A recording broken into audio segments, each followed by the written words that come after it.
Practice real English listening with FluenDay. Go fluent today.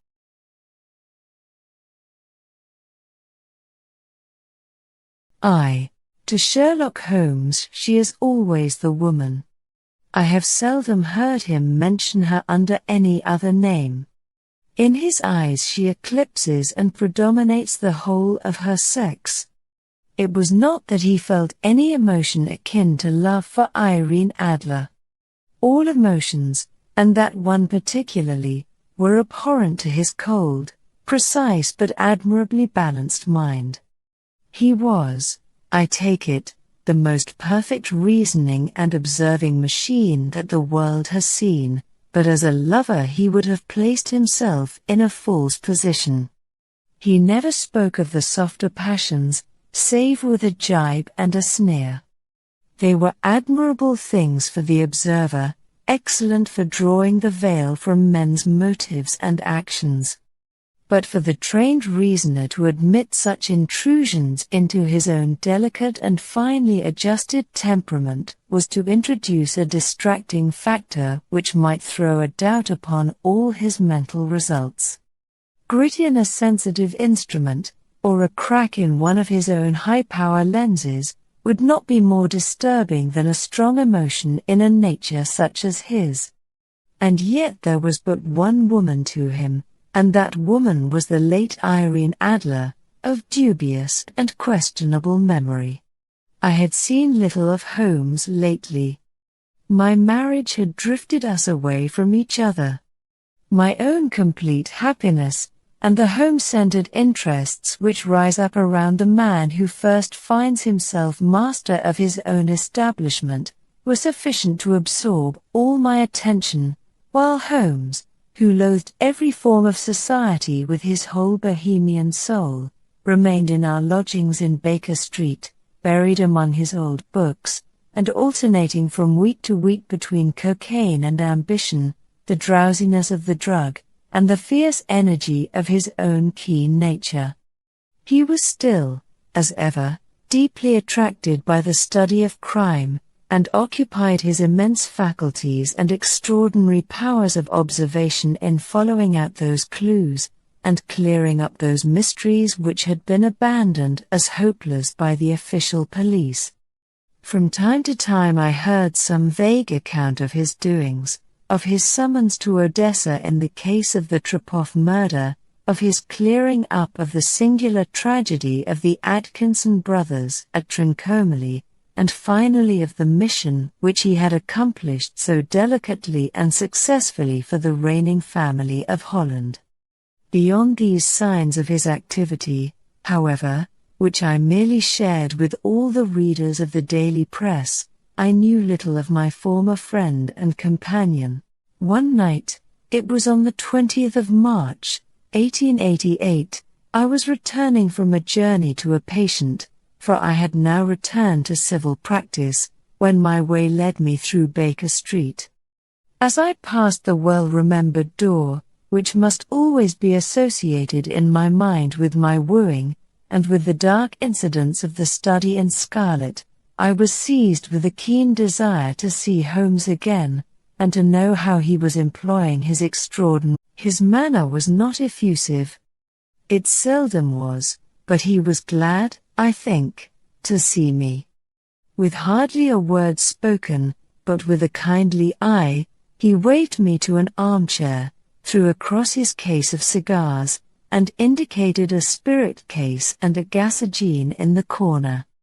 Then he stood before the fire and looked me over in his singular introspective fashion. "Wedlock suits you," he remarked.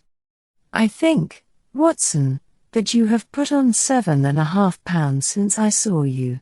"7," I answered. "Indeed, I should have thought a little more." "Just a trifle more, I fancy, Watson." "And in practice again, I observe. You did not tell me that you intended to go into harness." "Then, how do you know?" "I see it, I deduce it." "How do I know that you have been getting yourself very wet lately, and that you have a most clumsy and careless servant girl?" "My dear Holmes," said I, "this is too much. You would certainly have been burned, had you lived a few centuries ago. It is true that I had a country walk on Thursday and came home in a dreadful mess, but as I have changed my clothes, I can't imagine how you deduce it.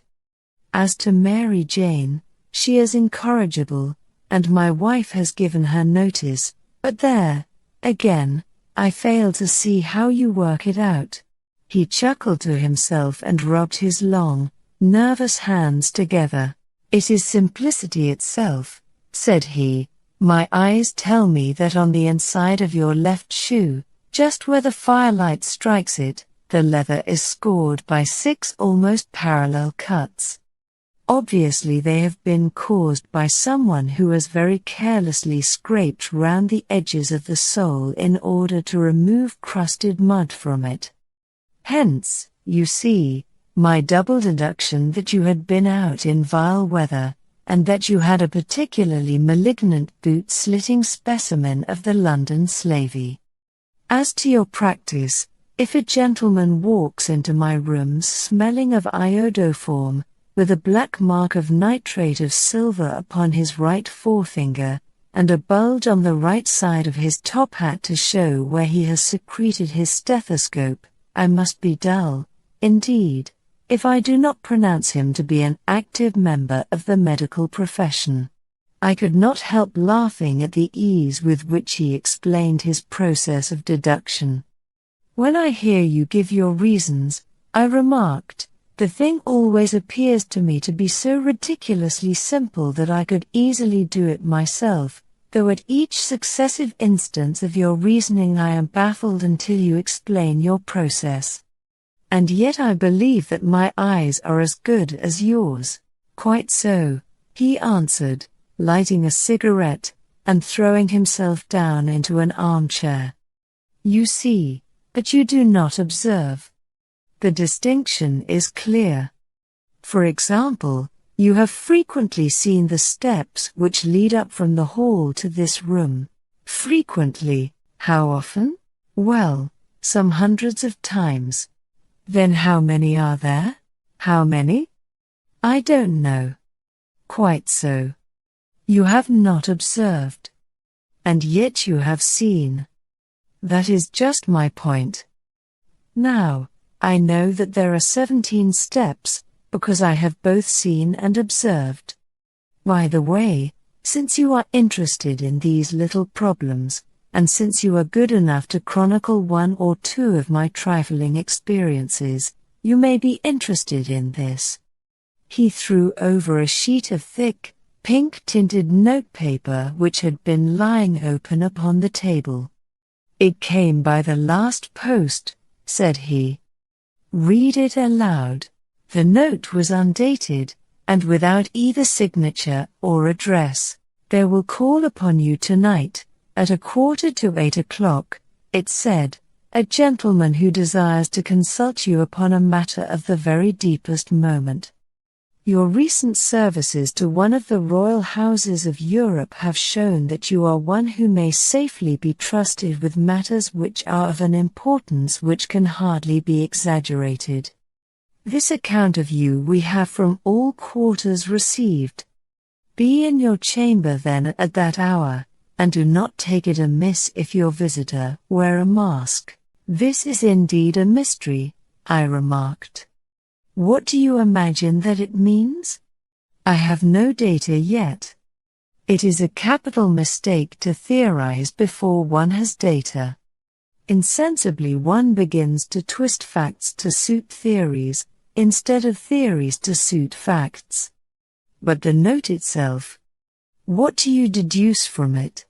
I carefully examined the writing, and the paper upon which it was written. "The man who wrote it was presumably well-to-do," I remarked, endeavoring to imitate my companion's processes. "Such paper could not be bought under £0.50 a packet. It is peculiarly strong and stiff." "Peculiar, that is the very word," said Holmes. "It is not an English paper at all. Hold it up to the light." I did so, and saw a large E with a small g, a P, and a large G with a small t woven into the texture of the paper. "What do you make of that?" asked Holmes. "The name of the maker, no doubt, or his monogram, rather." "Not at all. The G with the small t stands for Gesellschaft, which is the German for company. It is a customary contraction like ARCO. P, of course, stands for papier. Now for the egg. Let us glance at our Continental Gazetteer." He took down a heavy brown volume from his shelves. "Eglo, Eglinitz, here we are, Egria. It is in a German-speaking country, in Bohemia, not far from Carlsbad. Remarkable as being the scene of the death of Wallenstein, and for its numerous glass factories and paper mills. Ha, ha, my boy, what do you make of that?" His eyes sparkled, and he sent up a great blue triumphant cloud from his cigarette. "The paper was made in Bohemia," I said. "Precisely. And the man who wrote the note is a German. Do you note the peculiar construction of the sentence, 'This account of you we have from all quarters received'? A Frenchman or Russian could not have written that. It is the German who is so uncourteous to his verbs. It only remains, therefore, to discover what is wanted by this German who writes upon Bohemian paper and prefers wearing a mask to showing his face. And here he comes, if I am not mistaken, to resolve all our doubts." As he spoke there was the sharp sound of horses' hoofs and grating wheels against the curb, followed by a sharp pull at the bell. Holmes whistled. "A pair, by the sound," said he. "Yes," he continued, glancing out of the window. "A nice little brougham and a pair of beauties. 150 guineas apiece. There's money in this case, Watson, if there is nothing else. I think that I had better go, Holmes." "Not a bit, Doctor. Stay where you are. I am lost without my Boswell. And this promises to be interesting. It would be a pity to miss it, but your client, never mind him. I may want your help, and so may he. Here he comes. Sit down in that armchair, Doctor, and give us your best attention." A slow and heavy step, which had been heard upon the stairs and in the passage, paused immediately outside the door. Then there was a loud and authoritative tap. "Come in," said Holmes. A man entered who could hardly have been less than 6 feet 6 inches in height, with the chest and limbs of a Hercules. His dress was rich with a richness which would, in England, be looked upon as akin to bad taste. Heavy bands of astrakhan were slashed across the sleeves and fronts of his double-breasted coat, while the deep blue cloak which was thrown over his shoulders was lined with flame-colored silk and secured at the neck with a brooch which consisted of a single flaming beryl.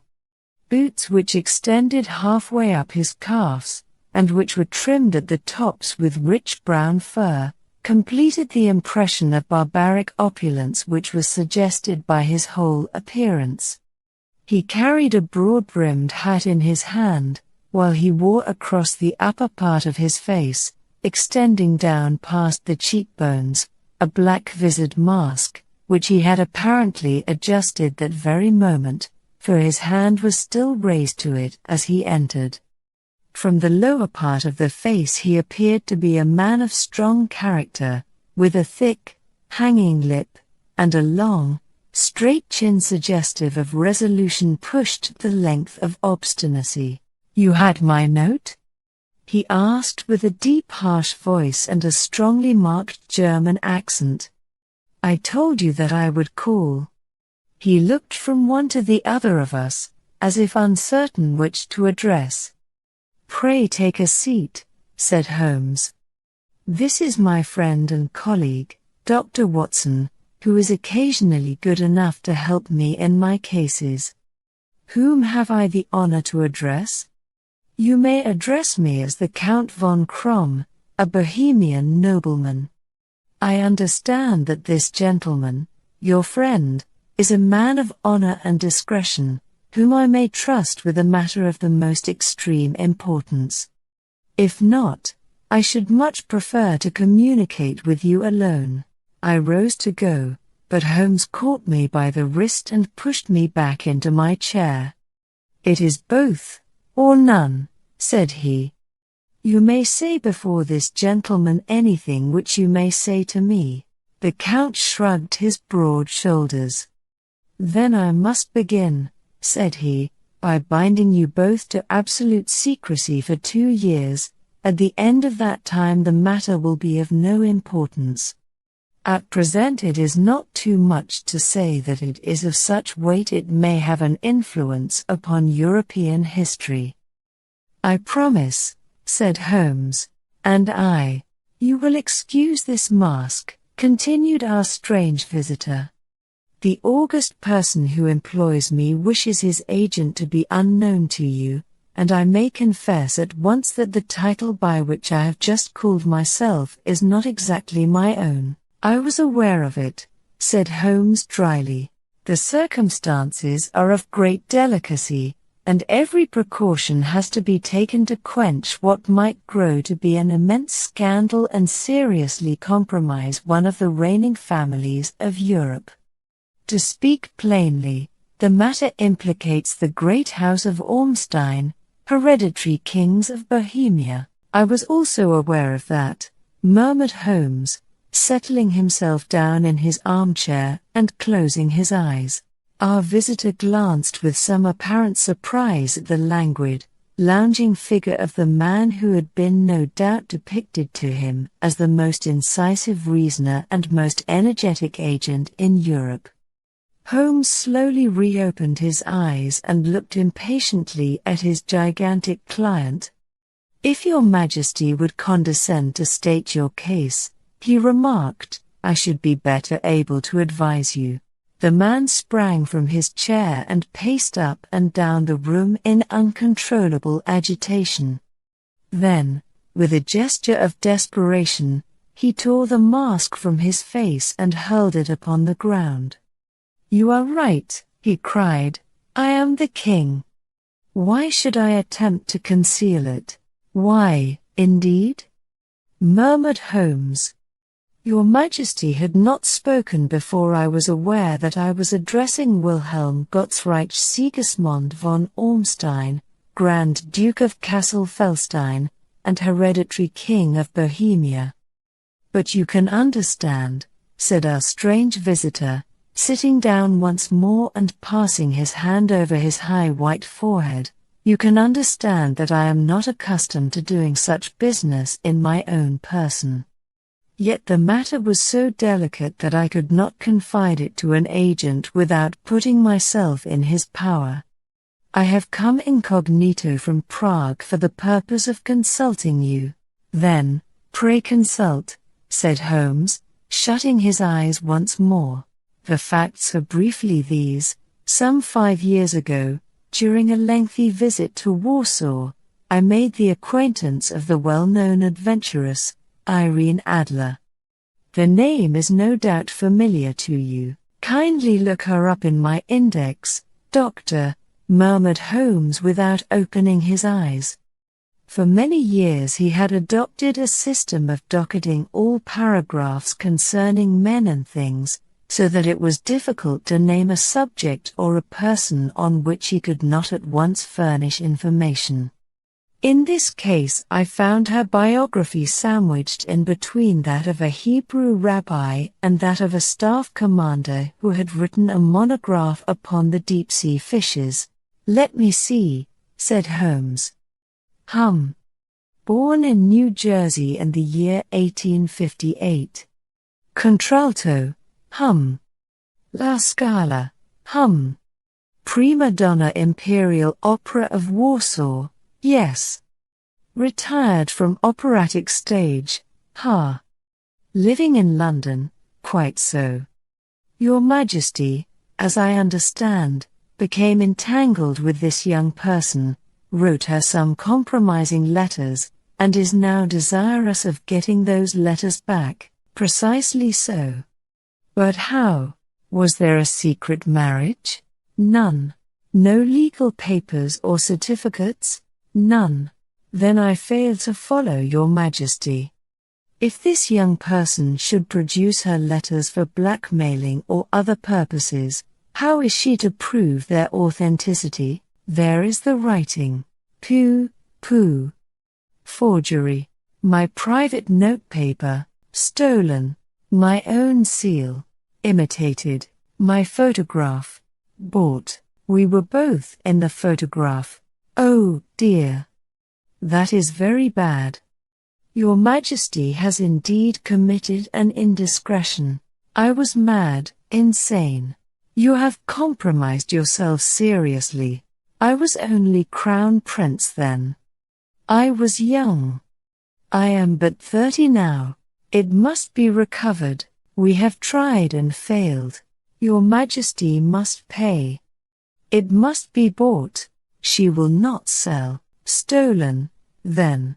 5 attempts have been made. Twice burglars in my pay ransacked her house. Once we diverted her luggage when she traveled. Twice she has been waylaid. There has been no result, no sign of it? Absolutely none. Holmes laughed. It is quite a pretty little problem, said he, but a very serious one to me, returned the king reproachfully. Very, indeed. And what does she propose to do with the photograph? To ruin me. But how? I am about to be married, so I have heard, to Clotilde Lothman von Saxe-Meiningen, second daughter of the King of Scandinavia. You may know the strict principles of her family. She is herself the very soul of delicacy. A shadow of a doubt as to my conduct would bring the matter to an end, and Irene Adler threatens to send them the photograph. And she will do it. I know that she will do it. You do not know her, but she has a soul of steel. She has the face of the most beautiful of women, and the mind of the most resolute of men. Rather than I should marry another woman, there are no lengths to which she would not go, none. You are sure that she has not sent it yet? I am sure. And why? Because she has said that she would send it on the day when the betrothal was publicly proclaimed. That will be next Monday. Oh, then we have 3 days yet, said Holmes with a yawn. That is very fortunate, as I have 1 or 2 matters of importance to look into just at present. Your Majesty will, of course, stay in London for the present? Certainly. You will find me at the Langham under the name of the Count von Krom. Then I shall drop you a line to let you know how we progress. Pray do so. I shall be all anxiety. Then, as to money? You have carte blanche, absolutely. I tell you that I would give one of the provinces of my kingdom to have that photograph. And for present expenses? The king took a heavy chamois leather bag from under his cloak and laid it on the table. There are £300 in gold and 700 in notes, he said. Holmes scribbled a receipt upon a sheet of his notebook and handed it to him. And Mademoiselle's address? He asked. Is Briony Lodge, Serpentine Avenue, St. John's Wood. Holmes took a note of it. One other question, said he. Was the photograph a cabinet? It was. Then, good night, Your Majesty, and I trust that we shall soon have some good news for you. And good night, Watson, he added, as the wheels of the royal brougham rolled down the street. If you will be good enough to call tomorrow afternoon at 3 o'clock, I should like to chat this little matter over with you. 2. At 3 o'clock precisely I was at Baker Street, but Holmes had not yet returned. The landlady informed me that he had left the house shortly after 8 o'clock in the morning. I sat down beside the fire, however, with the intention of awaiting him, however long he might be.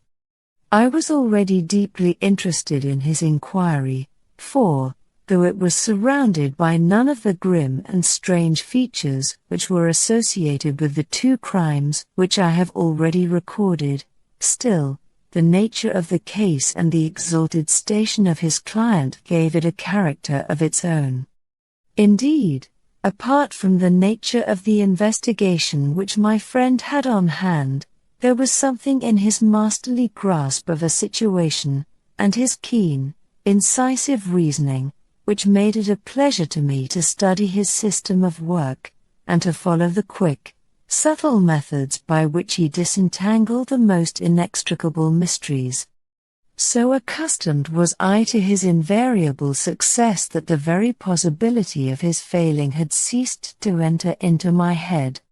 It was close upon 4 before the door opened, and a drunken-looking groom, ill-kempt and side-whiskered, with an inflamed face and disreputable clothes, walked into the room. Accustomed as I was to my friend's amazing powers in the use of disguises, I had to look 3 times before I was certain that it was indeed he. With a nod he vanished into the bedroom, whence he emerged in 5 minutes tweed-suited and respectable, as of old. Putting his hands into his pockets, he stretched out his legs in front of the fire and laughed heartily for some minutes. "Well, really," he cried, and then he choked and laughed again until he was obliged to lie back, limp and helpless, in the chair. "What is it? It's quite too funny. I am sure you could never guess how I employed my morning, or what I ended by doing. I can't imagine. I suppose that you have been watching the habits, and perhaps the house, of Miss Irene Adler." "Quite so, but the sequel was rather unusual. I will tell you, however. I left the house a little after 8 o'clock this morning in the character of a groom out of work. There is a wonderful sympathy and freemasonry among horsey men. Be one of them, and you will know all that there is to know. I soon found Briony Lodge. It is a bijou villa, with a garden at the back, but built out in front right up to the road, 2 stories. Chubb lock to the door. Large sitting room on the right side, well furnished, with long windows almost to the floor, and those preposterous English window fasteners which a child could open. Behind there was nothing remarkable, save that the passage window could be reached from the top of the coach-house. I walked round it and examined it closely from every point of view, but without noting anything else of interest. I then lounged down the street and found, as I expected, that there was a mews in a lane which runs down by one wall of the garden. I lent the ostlers a hand in rubbing down their horses, and received in exchange 2d, a glass of half and half, 2 fills of shag tobacco, and as much information as I could desire about Miss Adler, to say nothing of 6 other people in the neighborhood in whom I was not in the least interested, but whose biographies I was compelled to listen to. "And what of Irene Adler?" I asked. "Oh, she has turned all the men's heads down in that part. She is the daintiest thing under a bonnet on this planet. So say the Serpentine Mews, to a man. She lives quietly, sings at concerts, drives out at 5 every day, and returns at 7 sharp for dinner. Seldom goes out at other times, except when she sings. Has only 1 male visitor, but a good deal of him. He is dark, handsome, and dashing, never calls less than once a day, and often twice. He is a Mr. Godfrey Norton, of the Inner Temple.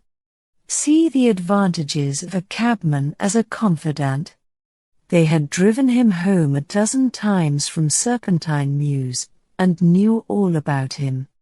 When I had listened to all they had to tell, I began to walk up and down near Briony Lodge once more, and to think over my plan of campaign.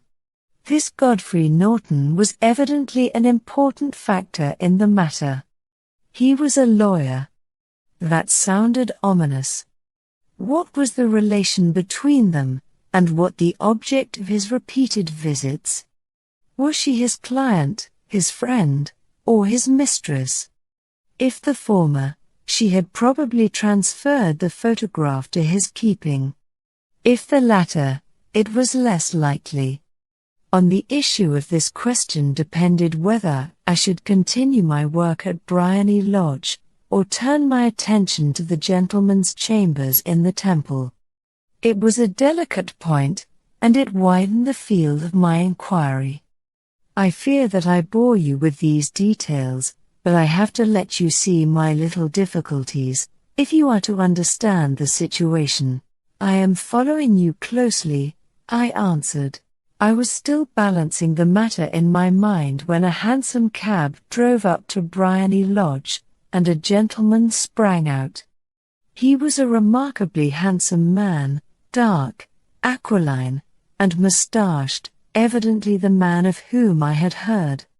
He appeared to be in a great hurry, shouted to the cabman to wait, and brushed past the maid who opened the door with the air of a man who was thoroughly at home. He was in the house about half an hour, and I could catch glimpses of him in the windows of the sitting room, pacing up and down, talking excitedly, and waving his arms. Of her I could see nothing. Presently he emerged, looking even more flurried than before. As he stepped up to the cab, he pulled a gold watch from his pocket and looked at it earnestly. "Drive like the devil," he shouted, "first to Gross and Hankey's in Regent Street, and then to the Church of St. Monica in the Edgware Road. Half a guinea if you do it in 20 minutes. Away they went, and I was just wondering whether I should not do well to follow them when up the lane came a neat little landau, the coachman with his coat only half buttoned, and his tie under his ear, while all the tags of his harness were sticking out of the buckles. It hadn't pulled up before she shot out of the hall door and into it. I only caught a glimpse of her at the moment, but she was a lovely woman, with a face that a man might die for. "The Church of St. Monica, John," she cried, "and half a sovereign if you reach it in 20 minutes. This was quite too good to lose, Watson. I was just balancing whether I should run for it, or whether I should perch behind her landau, when a cab came through the street. The driver looked twice at such a shabby fare, but I jumped in before he could object. "The Church of St. Monica," said I, "and half a sovereign if you reach it in 20 minutes. It was 25 minutes to 12, and of course it was clear enough what was in the wind. My cabby drove fast. I don't think I ever drove faster, but the others were there before us. The cab and the landau with their steaming horses were in front of the door when I arrived. I paid the man and hurried into the church. There was not a soul there save the two whom I had followed and a surpliced clergyman, who seemed to be expostulating with them. They were all three standing in a knot in front of the altar. I lounged up the side aisle like any other idler who has dropped into a church. Suddenly, to my surprise, the three at the altar faced round to me, and Godfrey Norton came running as hard as he could towards me. "Thank God," he cried. "You'll do. Come. Come." "What then?" I asked. "Come, man, come, only 3 minutes, or it won't be legal. I was half dragged up to the altar, and before I knew where I was, I found myself mumbling responses which were whispered in my ear, and vouching for things of which I knew nothing, and generally assisting in the secure tying up of Irene Adler, spinster, to Godfrey Norton, bachelor. It was all done in an instant, and there was the gentleman thanking me on the one side and the lady on the other, while the clergyman beamed on me in front. It was the most preposterous position in which I ever found myself in my life, and it was the thought of it that started me laughing just now. It seems that there had been some informality about their license, that the clergyman absolutely refused to marry them without a witness of some sort, and that my lucky appearance saved the bridegroom from having to sally out into the streets in search of a best man. The bride gave me a sovereign, and I mean to wear it on my watch chain in memory of the occasion. This is a very unexpected turn of affairs, said I, and what then? Well, I found my plans very seriously menaced. It looked as if the pair might take an immediate departure, and so necessitate very prompt and energetic measures on my part. At the church door, however, they separated, he driving back to the temple, and she to her own house. I shall drive out in the park at 5 as usual, she said as she left him. I heard no more. They drove away in different directions, and I went off to make my own arrangements, which are some cold beef and a glass of beer, he answered, ringing the bell. I have been too busy to think of food, and I am likely to be busier still this evening. By the way, Doctor, I shall want your cooperation. I shall be delighted. You don't mind breaking the law? Not in the least. Nor running a chance of arrest? Not in a good cause. Oh, the cause is excellent. Then I am your man. I was sure that I might rely on you. But what is it you wish? When Mrs. Turner has brought in the tray, I will make it clear to you. Now, he said as he turned hungrily on the simple fare that our landlady had provided, I must discuss it while I eat, for I have not much time. It is nearly 5 now. In 2 hours we must be on the scene of action. Miss Irene, or Madam, rather, returns from her drive at 7. We must be at Briony Lodge to meet her, and what then? You must leave that to me. I have already arranged what is to occur. There is only one point on which I must insist. You must not interfere, come what may. You understand? I am to be neutral, to do nothing whatever. There will probably be some small unpleasantness. Do not join in it. It will end in my being conveyed into the house. 4 or 5 minutes afterwards the sitting-room window will open. You are to station yourself close to that open window. Yes, you are to watch me, for I will be visible to you.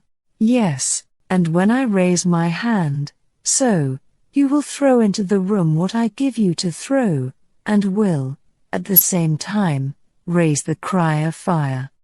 You quite follow me? Entirely. It is nothing very formidable, he said, taking a long cigar-shaped roll from his pocket.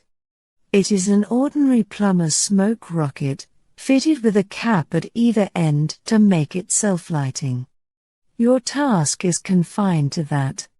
When you raise your cry of fire, it will be taken up by quite a number of people. You may then walk to the end of the street, and I will rejoin you in 10 minutes. I hope that I have made myself clear. I am to remain neutral, to get near the window, to watch you, and at the signal to throw in this object, then to raise the cry of fire, and to wait you at the corner of the street.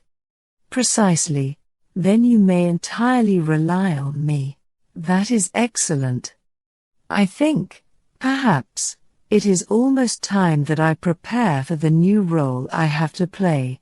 He disappeared into his bedroom and returned in a few minutes in the character of an amiable and simple-minded nonconformist clergyman. His broad black hat, his baggy trousers, his white tie, his sympathetic smile, and general look of peering and benevolent curiosity were such as Mr. John Hare alone could have equalled. It was not merely that Holmes changed his costume. His expression, his manner, his very soul seemed to vary with every fresh part that he assumed. The stage lost a fine actor, even as science lost an acute reasoner, when he became a specialist in crime.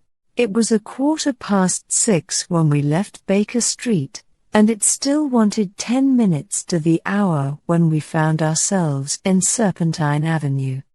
It was already dusk, and the lamps were just being lighted as we paced up and down in front of Briony Lodge, waiting for the coming of its occupant. The house was just such as I had pictured it from Sherlock Holmes' succinct description, but the locality appeared to be less private than I expected. On the contrary, for a small street in a quiet neighborhood, it was remarkably animated.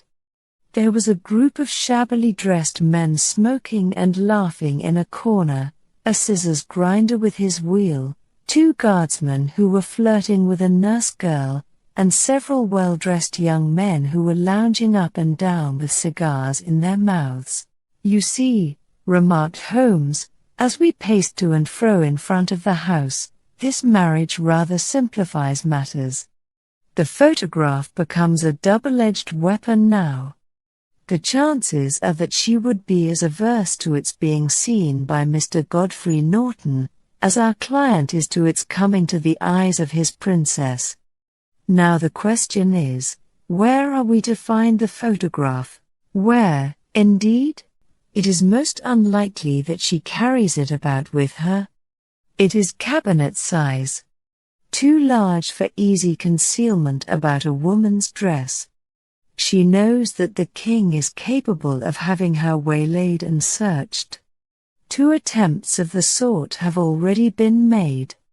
We may take it, then, that she does not carry it about with her. Where, then? Her banker or her lawyer? There is that double possibility. But I am inclined to think neither. Women are naturally secretive, and they like to do their own secreting. Why should she hand it over to anyone else?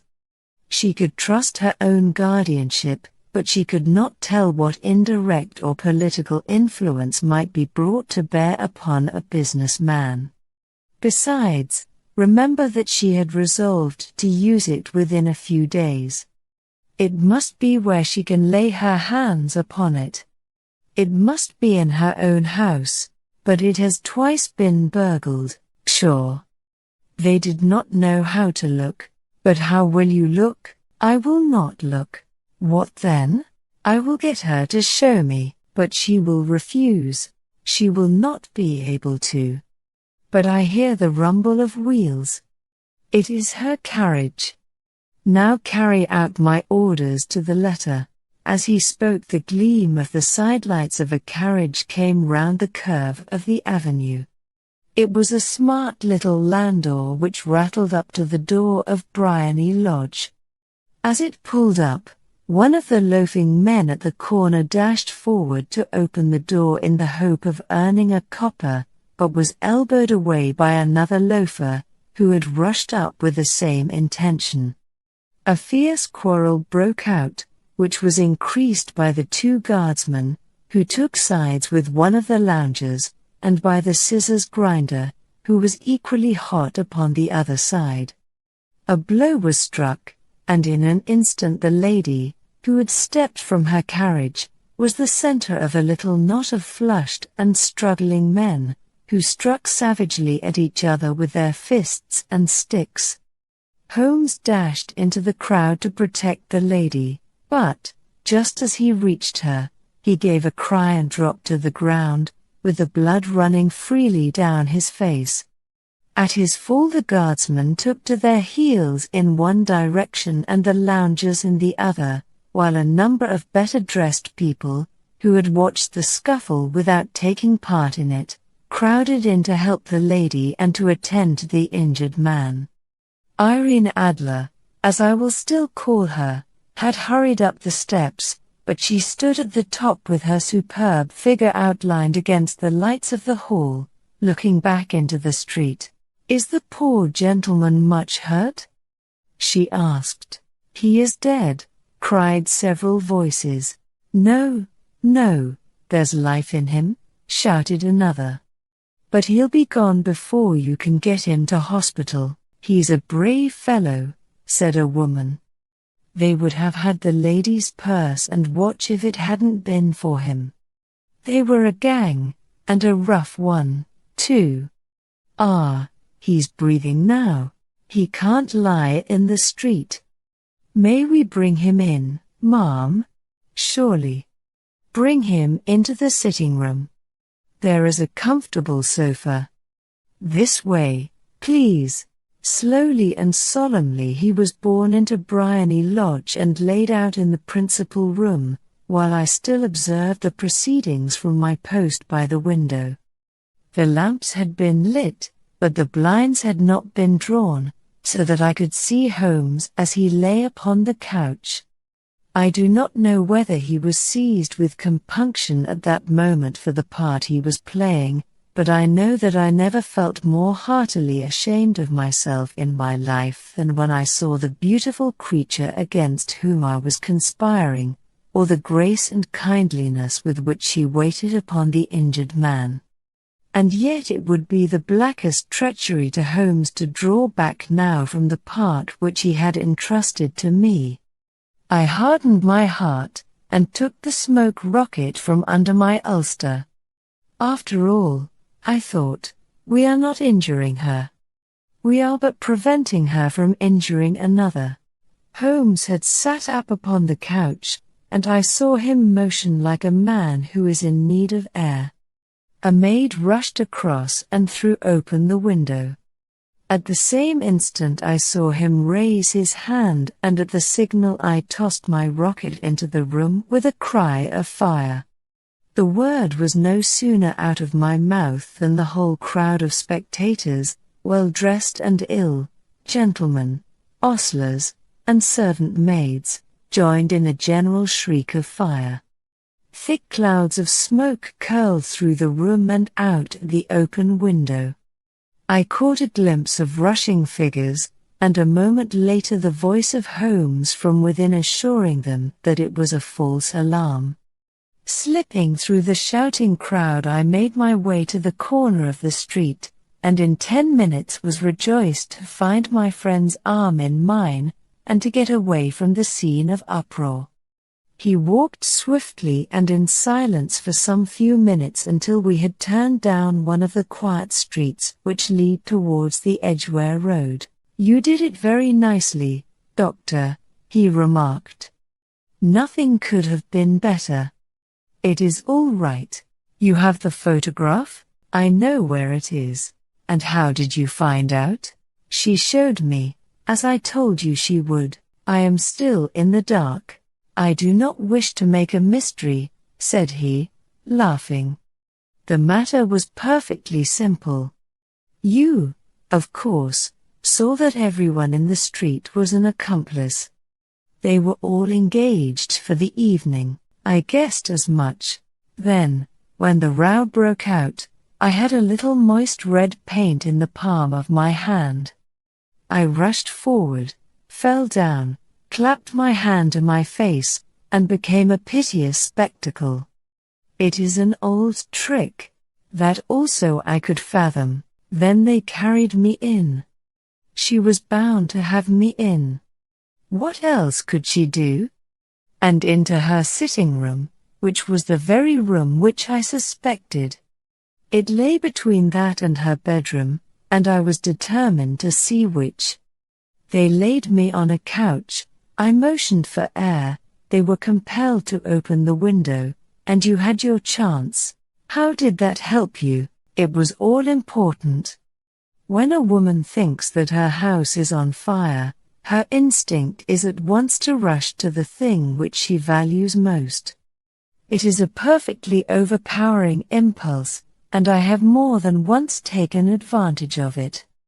In the case of the Darlington substitution scandal, it was of use to me, and also in the Arnsworth Castle business. A married woman grabs at her baby, an unmarried one reaches for her jewel box. Now it was clear to me that Our Lady of today had nothing in the house more precious to her than what we are in quest of. She would rush to secure it. The alarm of fire was admirably done. The smoke and shouting were enough to shake nerves of steel. She responded beautifully.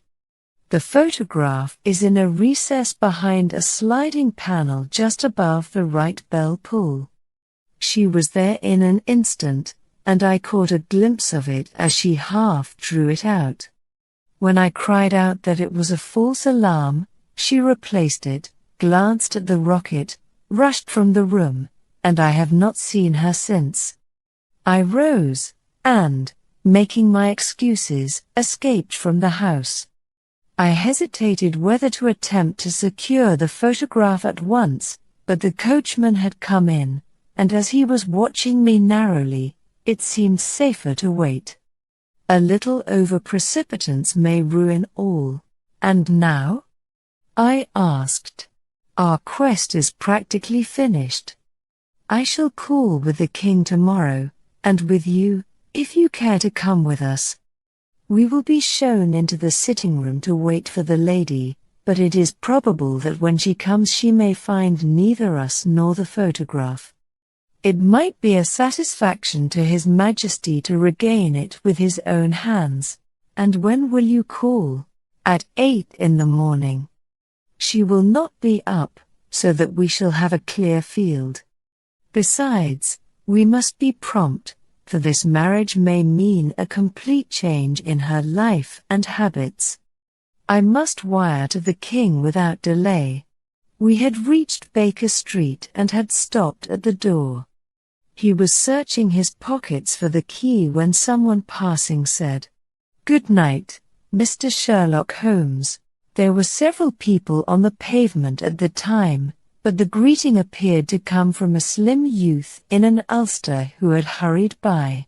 "I've heard that voice before," said Holmes, staring down the dimly lit street. "Now, I wonder who the deuce that could have been." 3. I slept at Baker Street that night, and we were engaged upon our toast and coffee in the morning when the King of Bohemia rushed into the room. "You have really got it," he cried, grasping Sherlock Holmes by either shoulder and looking eagerly into his face. "Not yet, but you have hopes?" "I have hopes." "Then, come. I am all impatience to be gone. We must have a cab." "No, my brougham is waiting."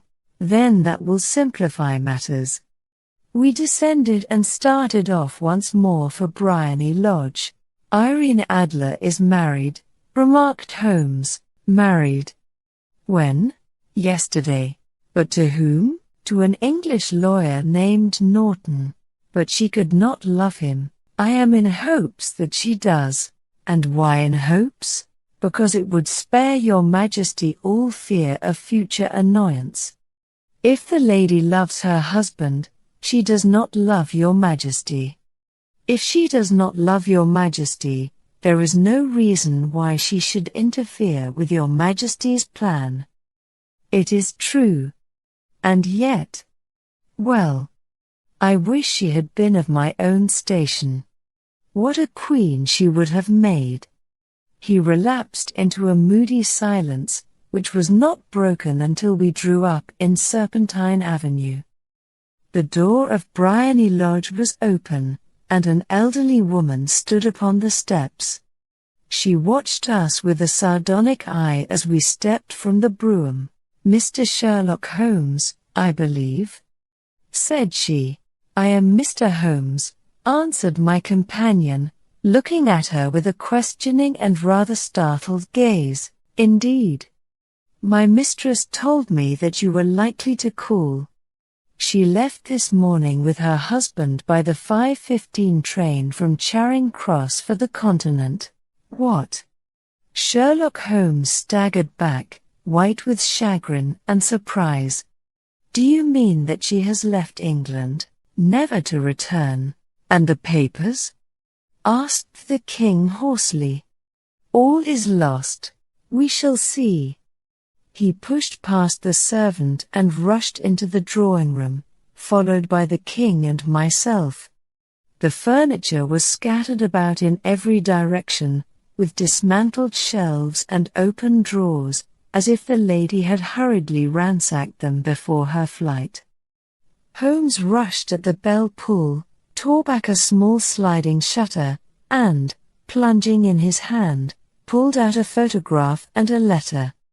The photograph was of Irene Adler herself in evening dress. The letter was superscribed to Sherlock Holmes, Esquire, to be left till called for. My friend tore it open, and we all three read it together. It was dated at midnight of the preceding night and ran in this way. My dear Mr. Sherlock Holmes, you really did it very well. You took me in completely. Until after the alarm of fire, I had not a suspicion. But then, when I found how I had betrayed myself, I began to think. I had been warned against you months ago. I had been told that, if the king employed an agent, it would certainly be you. And your address had been given me. Yet, with all this, you made me reveal what you wanted to know. Even after I became suspicious, I found it hard to think evil of such a dear, kind old clergyman. But, you know, I have been trained as an actress myself. Male costume is nothing new to me. I often take advantage of the freedom which it gives. I sent John, the coachman, to watch you, ran upstairs, got into my walking clothes, as I call them, and came down just as you departed. Well, I followed you to your door, and so made sure that I was really an object of interest to the celebrated Mr. Sherlock Holmes. Then I, rather imprudently, wished you good night, and started for the temple to see my husband. We both thought the best resource was flight, when pursued by so formidable an antagonist, so you will find the nest empty when you call tomorrow. As to the photograph, your client may rest in peace. I love and am loved by a better man than he. The king may do what he will without hindrance from one whom he has cruelly wronged. I keep it only to safeguard myself, and to preserve a weapon which will always secure me from any steps which he might take in the future. I leave a photograph which he might care to possess, and I remain, dear Mr. Sherlock Holmes, very truly yours, Irene Norton, née Adler. What a woman, oh, what a woman, cried the King of Bohemia, when we had all three read this epistle. Did I not tell you how quick and resolute she was? Would she not have made an admirable queen? Is it not a pity that she was not on my level? From what I have seen of the lady, she seems, indeed, to be on a very different level to your Majesty, said Holmes coldly. I am sorry that I have not been able to bring your Majesty's business to a more successful conclusion. On the contrary, my dear sir, cried the king, nothing could be more successful. I know that her word is inviolate. The photograph is now as safe as if it were in the fire. I am glad to hear your Majesty say so. I am immensely indebted to you. Pray tell me in what way I can reward you. This ring, he slipped an emerald snake ring from his finger and held it out upon the palm of his hand. "Your Majesty has something which I should value even more highly," said Holmes. "You have but to name it. This photograph." The king stared at him in amazement. "Irene's photograph," he cried. "Certainly, if you wish it. I thank your Majesty. Then there is no more to be done in the matter. I have the honor to wish you a very good morning." He bowed, and, turning away without observing the hand which the king had stretched out to him, he set off in my company for his chambers, and that was how a great scandal threatened to affect the kingdom of Bohemia, and how the best plans of Mr. Sherlock Holmes were beaten by a woman's wit. He used to make merry over the cleverness of women, but I have not heard him do it of late. And when he speaks of Irene Adler, or when he refers to her photograph, it is always under the honorable title of the woman. "You could not possibly have come at a better time, my dear Watson," he said cordially. "Then I can wait in the next room." "Not at all. This gentleman, Mr. Wilson, has been my partner and helper in many of my most successful cases, and I have no doubt that he will be of the utmost use to me in yours also." The stout gentleman half rose from his chair and gave a bob of greeting, with a quick little questioning glance from his small fat encircled eyes.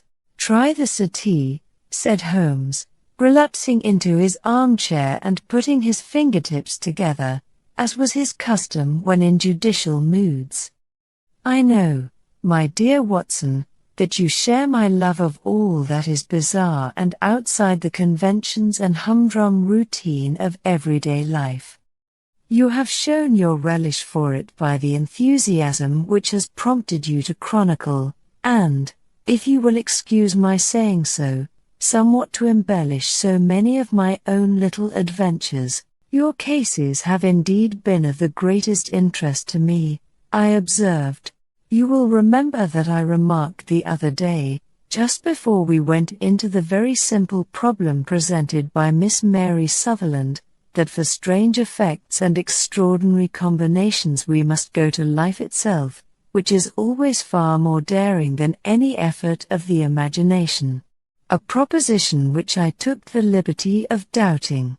You did, Doctor, but none the less you must come round to my view, for otherwise I shall keep on piling fact upon fact on you until your reason breaks down under them and acknowledges me to be right. Now, Mr. Jabez Wilson here has been good enough to call upon me this morning, and to begin a narrative which promises to be one of the most singular which I have listened to for some time.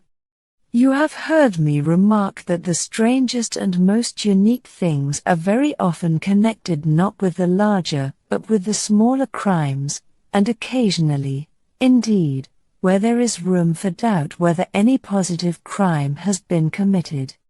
As far as I have heard, it is impossible for me to say whether the present case is an instance of crime or not, but the course of events is certainly among the most singular that I have ever listened to. Perhaps, Mr. Wilson, you would have the great kindness to recommence your narrative. I ask you not merely because my friend Dr. Watson has not heard the opening part, but also because the peculiar nature of the story makes me anxious to have every possible detail from your lips. As a rule, when I have heard some slight indication of the course of events, I am able to guide myself by the thousands of other similar cases which occur to my memory. In the present instance I am forced to admit that the facts are, to the best of my belief, unique. The portly client puffed out his chest with an appearance of some little pride and pulled a dirty and wrinkled newspaper from the inside pocket of his greatcoat. As he glanced down the advertisement column, with his head thrust forward and the paper flattened out upon his knee, I took a good look at the man and endeavored, after the fashion of my companion, to read the indications which might be presented by his dress or appearance. I did not gain very much, however, by my inspection. Our visitor bore every mark of being an average commonplace British tradesman, obese, pompous, and slow. He wore rather baggy grey shepherd's check trousers, a not over clean black frock coat, unbuttoned in the front, and a drab waistcoat with a heavy brassy Albert chain, and a square pierced bit of metal dangling down as an ornament. A frayed top hat and a faded brown overcoat with a wrinkled velvet collar lay upon a chair beside him. Altogether, look as I would, there was nothing remarkable about the man save his blazing red head, and the expression of extreme chagrin and discontent upon his features. Sherlock Holmes' quick eye took in my occupation, and he shook his head with a smile as he noticed my questioning glances. Beyond the obvious facts that he has at some time done manual labor, that he takes snuff, that he is a Freemason, that he has been in China, and that he has done a considerable amount of writing lately, I can deduce nothing else. Mr. Jabez Wilson started up in his chair, with his forefinger upon the paper, but his eyes upon my companion. "How, in the name of good fortune, did you know all that, Mr. Holmes?" he asked. "How did you know, for example, that I did manual labor?" "It's as true as gospel, for I began as a ship's carpenter. Your hands, my dear sir. Your right hand is quite a size larger than your left. You have worked with it, and the muscles are more developed. Well, the snuff, then, and the Freemasonry? Ah, of course, I forgot that. But the writing? What else can be indicated by that right cuff so very shiny for 5 inches, and the left one with the smooth patch near the elbow where you rested upon the desk? Well, but China? The fish that you have tattooed immediately above your right wrist could only have been done in China. I have made a small study of tattoo marks and have even contributed to the literature of the subject. That trick of staining the fish's scales of a delicate pink is quite peculiar to China. When, in addition, I see a Chinese coin hanging from your watch chain, the matter becomes even more simple." Mr. Jabez Wilson laughed heavily. "Well, I never," said he. "I thought at first that you had done something clever, but I see that there was nothing in it after all. I begin to think, Watson," said Holmes, "that I make a mistake in explaining. Omne ignotium pro magnifico, you know, and my poor little reputation, such as it is, will suffer shipwreck if I am so candid. Can you not find the advertisement, Mr. Wilson?" "Yes, I have got it now," he answered with his thick red finger planted halfway down the column. "Here it is. This is what began it all. You just read it for yourself, sir." I took the paper from him and read as follows: "To the Red-Headed League, on account of the bequest of the late Ezekiah Hopkins, of Lebanon, Pennsylvania, USA, there is now another vacancy open which entitles a member of the League to a salary of £4 a week for purely nominal services. All red-headed men who are sound in body and mind and above the age of 21 years, are eligible.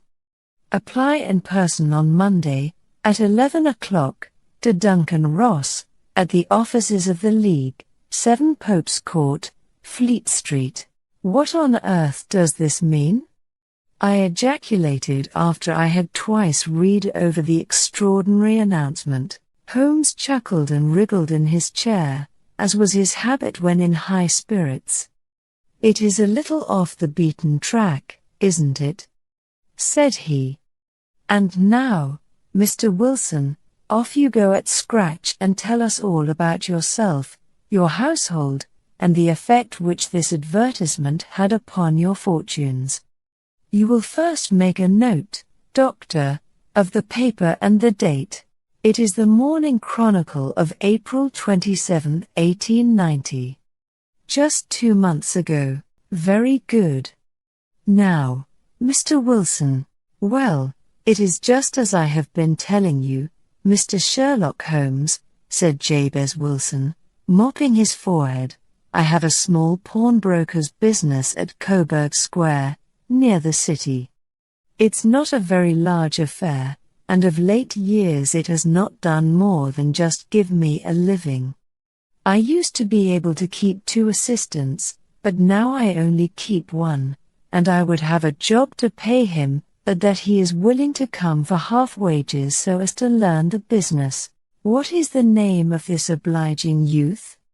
Asked Sherlock Holmes. His name is Vincent Spaulding, and he's not such a youth, either. It's hard to say his age.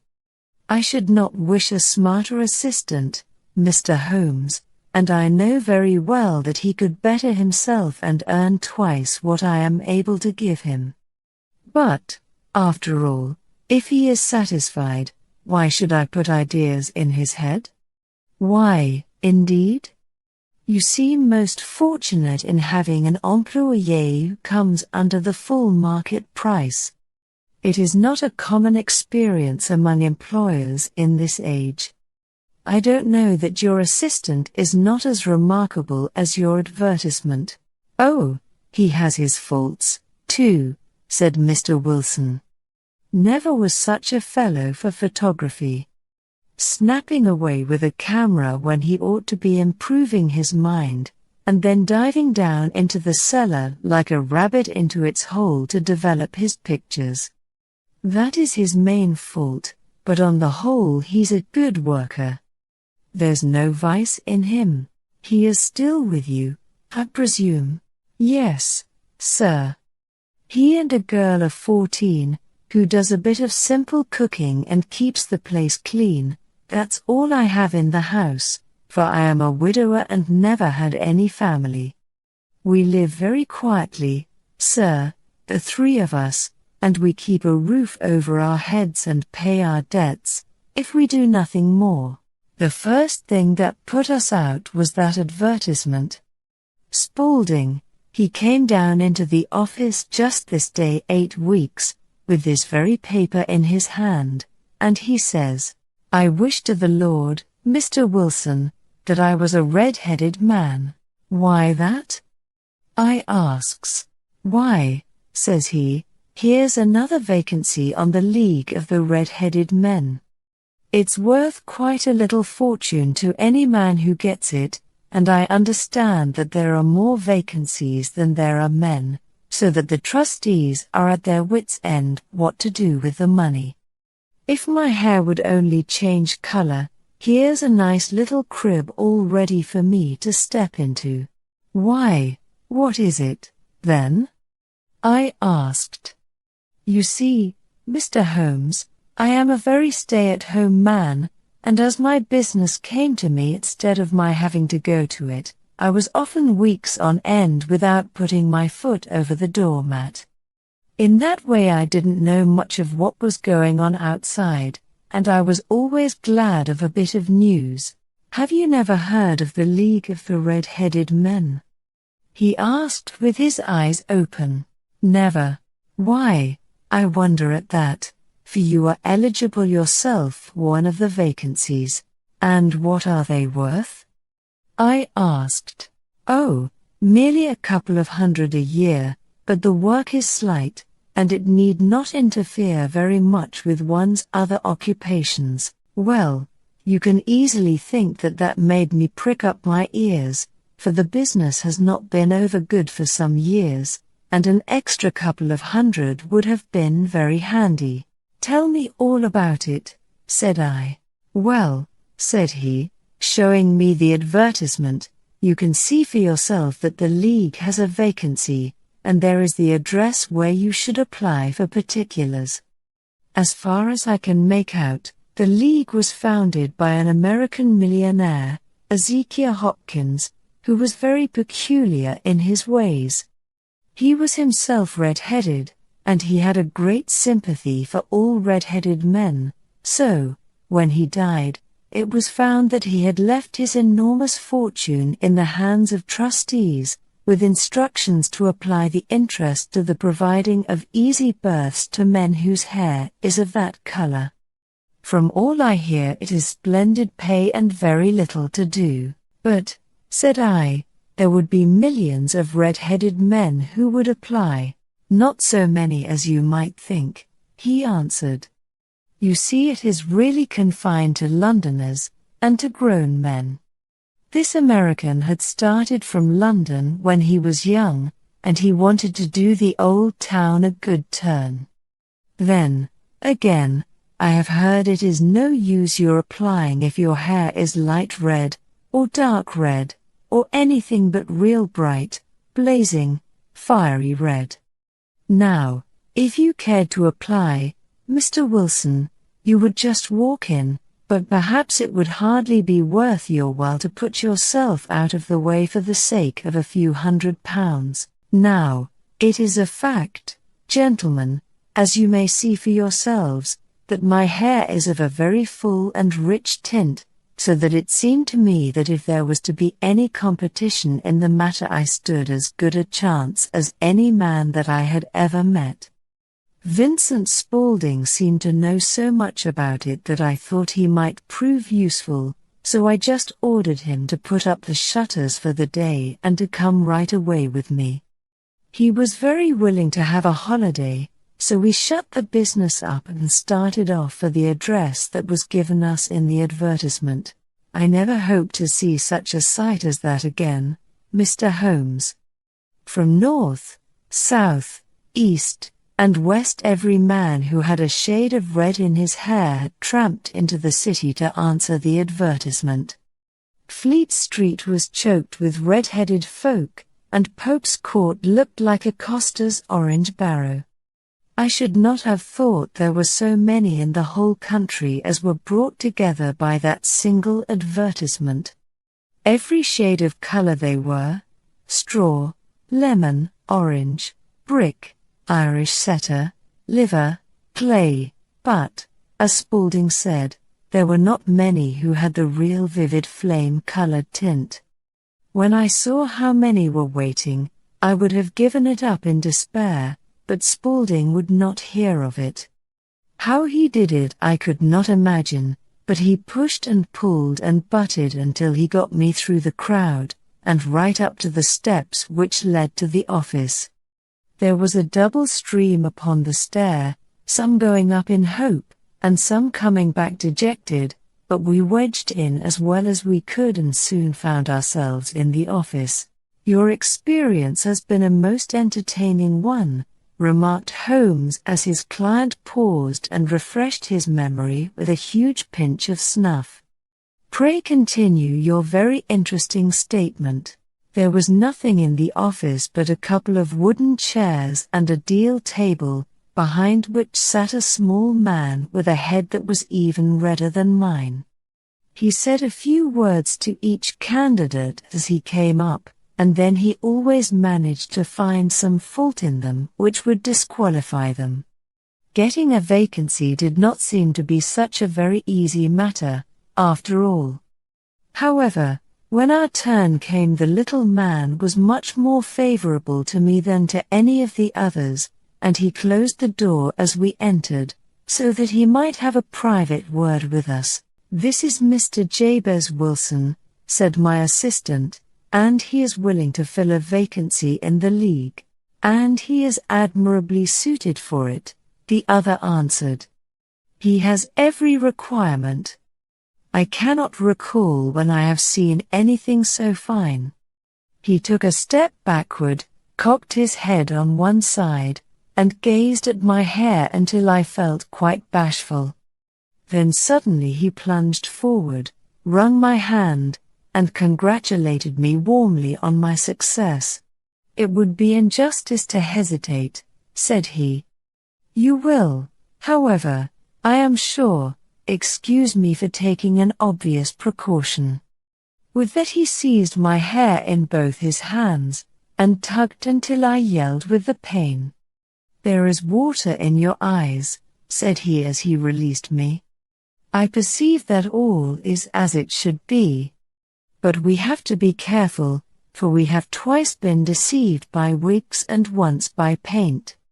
I could tell you tales of cobbler's wax which would disgust you with human nature." He stepped over to the window and shouted through it at the top of his voice that the vacancy was filled. A groan of disappointment came up from below, and the folk all trooped away in different directions until there was not a red head to be seen except my own and that of the manager. "My name," said he, "is Mr. Duncan Ross, and I am myself one of the pensioners upon the fund left by our noble benefactor. Are you a married man, Mr. Wilson? Have you a family?" I answered that I had not. His face fell immediately. "Dear me," he said gravely, "that is very serious indeed. I am sorry to hear you say that.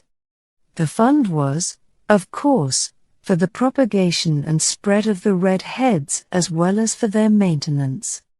It is exceedingly unfortunate that you should be a bachelor." My face lengthened at this, Mr. Holmes, for I thought that I was not to have the vacancy after all, but after thinking it over for a few minutes he said that it would be all right. "In the case of another," said he, "the objection might be fatal, but we must stretch a point in favor of a man with such a head of hair as yours. When shall you be able to enter upon your new duties?" "Well, it is a little awkward, for I have a business already," said I. "Oh, never mind about that, Mr. Wilson," said Vincent Spaulding. "I should be able to look after that for you." "What would be the hours?" I asked. 10 to 2. Now a pawnbroker's business is mostly done of an evening, Mr. Holmes, especially Thursday and Friday evening, which is just before payday, so it would suit me very well to earn a little in the mornings. Besides, I knew that my assistant was a good man, and that he would see to anything that turned up. "That would suit me very well," said I. "And the pay is £4 a week, and the work is purely nominal." "What do you call purely nominal?" "Well, you have to be in the office, or at least in the building, the whole time. If you leave, you forfeit your whole position forever. The will is very clear upon that point. You don't comply with the conditions if you budge from the office during that time. It's only 4 hours a day, and I should not think of leaving," said I. "No excuse will avail," said Mr. Duncan Ross, "neither sickness nor business nor anything else. There you must stay, or you lose your billet. And the work is to copy out the Encyclopedia Britannica. There is the first volume of it in that press. You must find your own ink, pens, and blotting paper, but we provide this table and chair. Will you be ready tomorrow?" "Certainly," I answered. "Then, goodbye, Mr. Jabez Wilson, and let me congratulate you once more on the important position which you have been fortunate enough to gain." He bowed me out of the room and I went home with my assistant, hardly knowing what to say or do. I was so pleased at my own good fortune.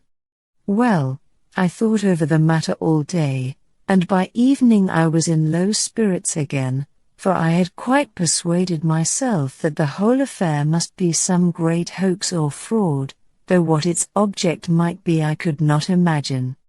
It seemed altogether past belief that anyone could make such a will, or that they would pay such a sum for doing anything so simple as copying out the Encyclopedia Britannica.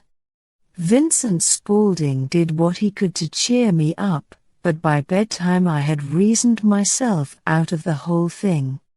However, In the morning I determined to have a look at it anyhow, so I bought a penny bottle of ink, and with a quill pen, and 7 sheets of foolscap paper, I started off for Pope's Court. Well, to my surprise and delight, everything was as right as possible. The table was set out ready for me, and Mr. Duncan Ross was there to see that I got fairly to work. He started me off upon the letter A, and then he left me, but he would drop in from time to time to see that all was right with me. At 2 o'clock he bade me good day, complimented me upon the amount that I had written, and locked the door of the office after me. This went on day after day, Mr. Holmes, and on Saturday the manager came in and planked down 4 golden sovereigns for my week's work. It was the same next week, and the same the week after. Every morning I was there at 10, and every afternoon I left at 2. By degrees Mr. Duncan Ross took to coming in only once of a morning, and then, after a time, he did not come in at all. Still, of course, I never dared to leave the room for an instant, for I was not sure when he might come, and the billet was such a good one, and suited me so well, that I would not risk the loss of it. 8 weeks passed away like this, and I had written about abbots and archery and armor and architecture and Attica, and hoped with diligence that I might get on to the B's before very long. It cost me something in foolscap, and I had pretty nearly filled a shelf with my writings. And then suddenly the whole business came to an end. To an end? Yes, sir. And no later than this morning.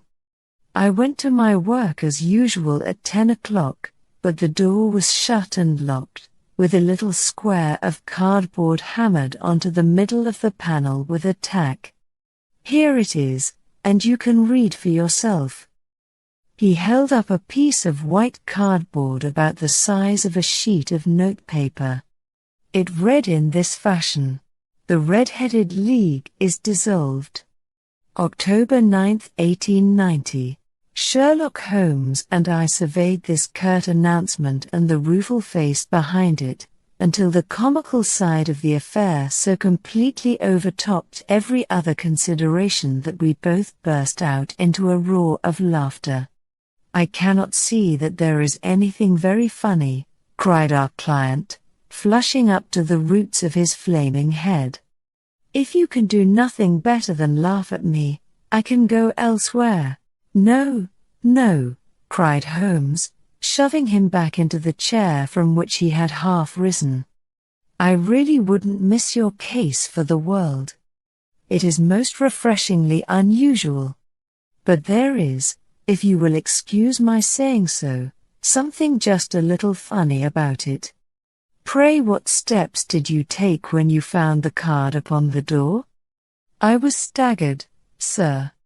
I did not know what to do. Then I called at the offices round, but none of them seemed to know anything about it. Finally, I went to the landlord, who is an accountant living on the ground floor, and I asked him if he could tell me what had become of the Red-Headed League. He said that he had never heard of any such body. Then I asked him who Mr. Duncan Ross was. He answered that the name was new to him. "Well," said I, "the gentleman at number 4. "What, the red-headed man?" "Yes." "Oh," said he, "his name was William Morris. He was a solicitor and was using my room as a temporary convenience until his new premises were ready. He moved out yesterday." "Oh, at his new offices?" "He did tell me the address." "Yes, 17 King Edward Street, near St. Paul's." I started off, Mr. Holmes, but when I got to that address it was a manufactory of artificial knee-caps, and no one in it had ever heard of either Mr. William Morris or Mr. Duncan Ross. "And what did you do then?" asked Holmes. I went home to Saxe-Coburg Square, and I took the advice of my assistant. But he could not help me in any way. He could only say that if I waited I should hear by post. But that was not quite good enough, Mr. Holmes. I did not wish to lose such a place without a struggle, so, as I had heard that you were good enough to give advice to poor folk who were in need of it, I came right away to you. And you did very wisely, said Holmes. Your case is an exceedingly remarkable one, and I shall be happy to look into it. From what you have told me, I think that it is possible that graver issues hang from it than might at first sight appear. Grave enough, said Mr. Jabez Wilson. Why, I have lost £4 a week. As far as you are personally concerned, remarked Holmes, I do not see that you have any grievance against this extraordinary league. On the contrary, you are, as I understand, richer by some £30, to say nothing of the minute knowledge which you have gained on every subject which comes under the letter A. You have lost nothing by them. No, sir. But I want to find out about them, and who they are, and what their object was in playing this prank, if it was a prank, upon me. It was a pretty expensive joke for them, for it cost them £32. We shall endeavour to clear up these points for you. And, first, 1 or 2 questions, Mr. Wilson. This assistant of yours who first called your attention to the advertisement, how long had he been with you? About a month then. How did he come? In answer to an advertisement. Was he the only applicant? No, I had a dozen. Why did you pick him? Because he was handy and would come cheap. At half wages, in fact. Yes. What is he like, this Vincent Spaulding? Small, stout-built, very quick in his ways, no hair on his face, though he's not short of 30. Has a white splash of acid upon his forehead. Holmes sat up in his chair in considerable excitement. I thought as much, said he. Have you ever observed that his ears are pierced for earrings? Yes, sir. He told me that a gypsy had done it for him when he was a lad. Said Holmes, sinking back in deep thought. He is still with you? Oh, yes, sir, I have only just left him. And has your business been attended to in your absence? Nothing to complain of, sir. There's never very much to do of a morning. That will do, Mr. Wilson. I shall be happy to give you an opinion upon the subject in the course of a day or 2. Today is Saturday, and I hope that by Monday we may come to a conclusion. Well, Watson, said Holmes when our visitor had left us, what do you make of it all? I make nothing of it, I answered frankly. It is a most mysterious business. As a rule, said Holmes, the more bizarre a thing is the less mysterious it proves to be.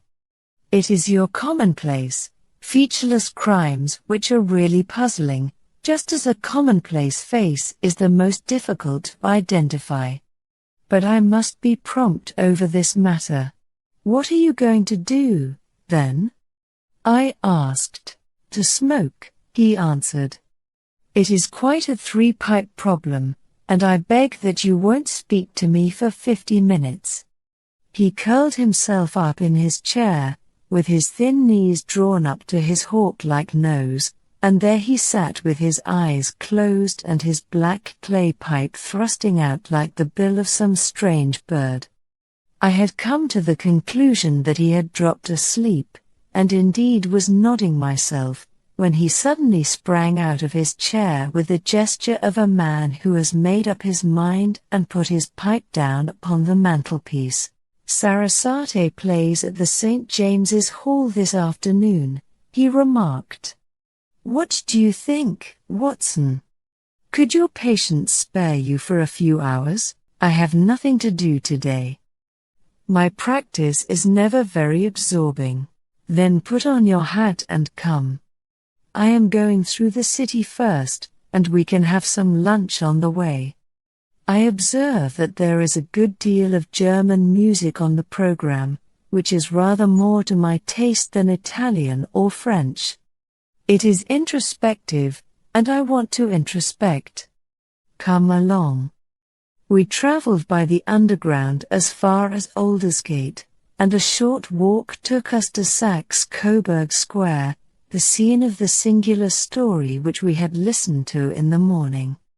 It was a poky, little, shabby genteel place, where 4 lines of dingy 2-storied brick houses looked out into a small railed-in enclosure, where a lawn of weedy grass and a few clumps of faded laurel bushes made a hard fight against a smoke-laden and uncongenial atmosphere. 3 gilt balls and a brown board with Jabez Wilson in white letters, upon a corner house, announced the place where our red-headed client carried on his business. Sherlock Holmes stopped in front of it with his head on one side and looked it all over, with his eyes shining brightly between puckered lids. Then he walked slowly up the street, and then down again to the corner, still looking keenly at the houses. Finally he returned to the pawnbroker's, and, having thumped vigorously upon the pavement with his stick 2 or 3 times, he went up to the door and knocked. It was instantly opened by a bright-looking, clean-shaven young fellow, who asked him to step in. "Thank you," said Holmes. "I only wished to ask you how you would go from here to the Strand." "3rd right, 4th left," answered the assistant promptly, closing the door. "Smart fellow, that," observed Holmes as we walked away. "He is, in my judgment, the 4th smartest man in London, and for daring I am not sure that he has not a claim to be 3rd. I have known something of him before." "Evidently," said I, "Mr. Wilson's assistant counts for a good deal in this mystery of the Red-Headed League. I am sure that you inquired your way merely in order that you might see him." "Not him." "What then?" "The knees of his trousers." "And what did you see?" "What I expected to see." "Why did you beat the pavement?" "My dear doctor, this is a time for observation, not for talk.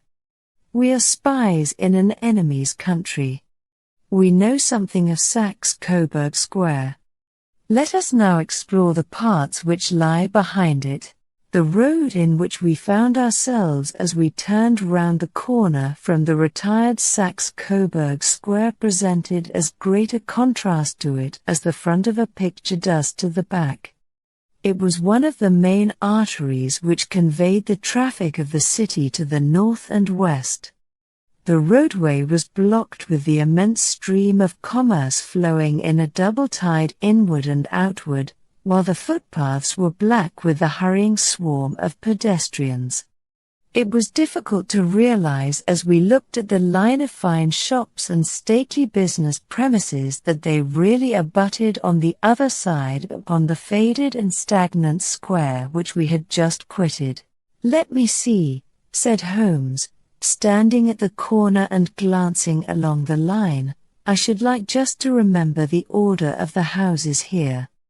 It is a hobby of mine to have an exact knowledge of London. There is Mortimer's, the tobacconist, the little newspaper shop, the Coburg branch of the City and Suburban Bank, the vegetarian restaurant, and McFarlane's carriage building depot. That carries us right on to the other block. And now, Doctor, we've done our work, so it's time we had some play. A sandwich and a cup of coffee, and then off to Violin Land, where all is sweetness and delicacy and harmony, and there are no red-headed clients to vex us with their conundrums." My friend was an enthusiastic musician, being himself not only a very capable performer, but a composer of no ordinary merit.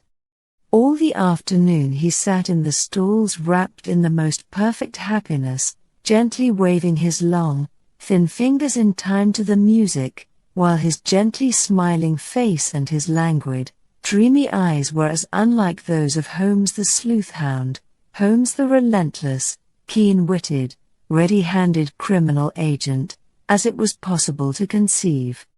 In his singular character the dual nature alternately asserted itself, and his extreme exactness and astuteness represented, as I have often thought, the reaction against the poetic and contemplative mood which occasionally predominated in him. The swing of his nature took him from extreme languor to devouring energy, and, as I knew well, he was never so truly formidable as when, for days on end, he had been lounging in his armchair amid his improvisations and his black-letter editions.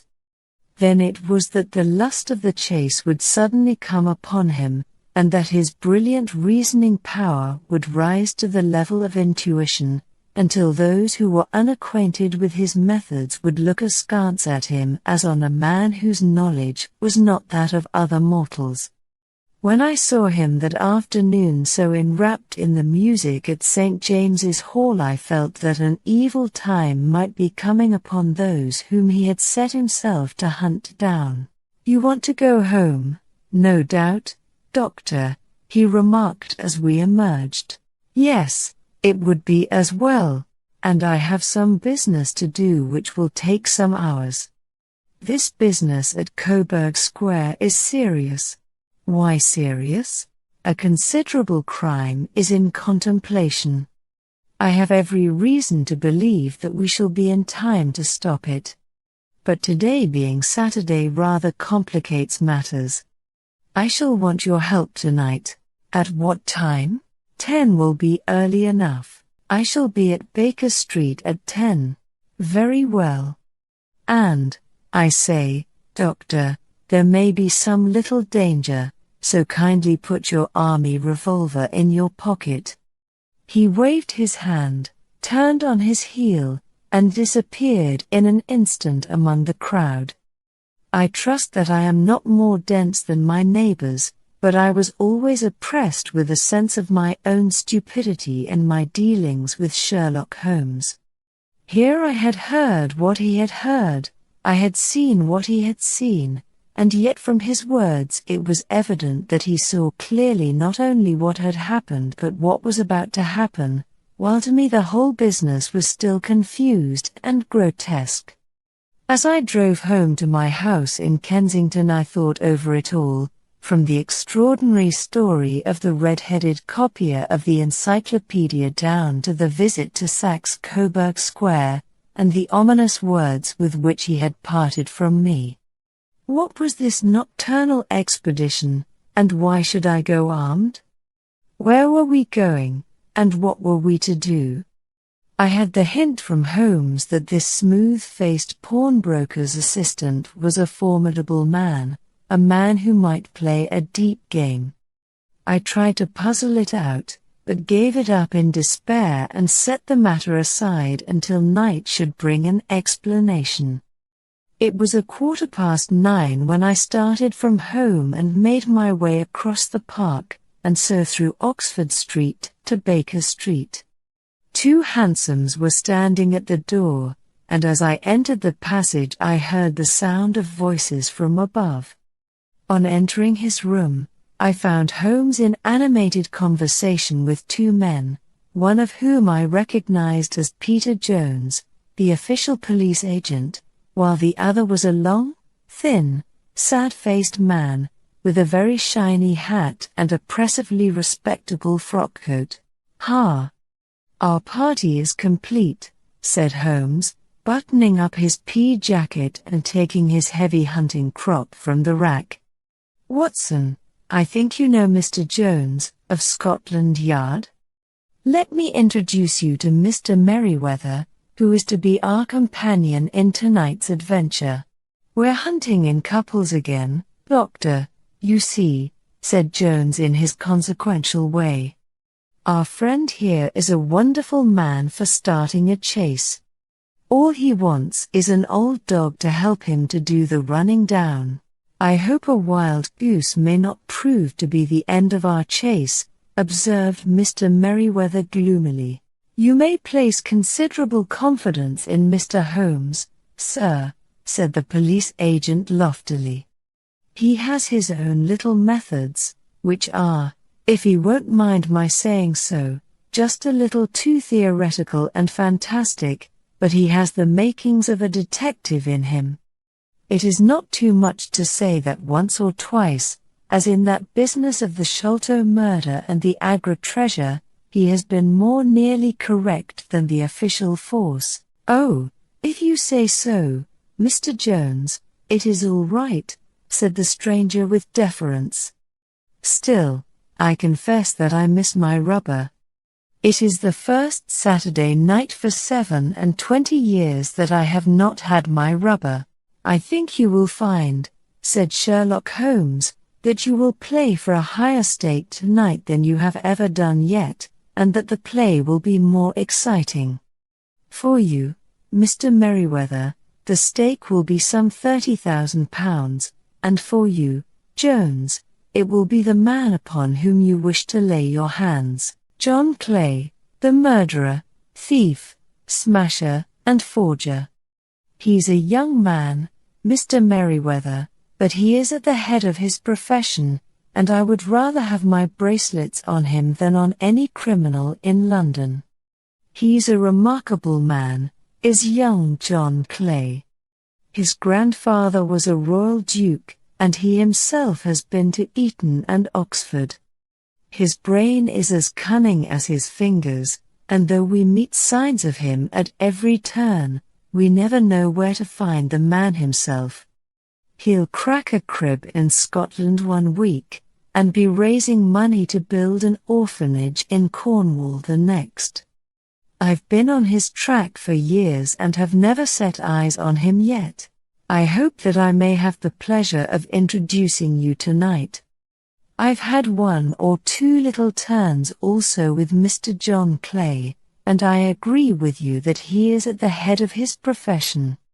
It is past 10, however, and quite time that we started.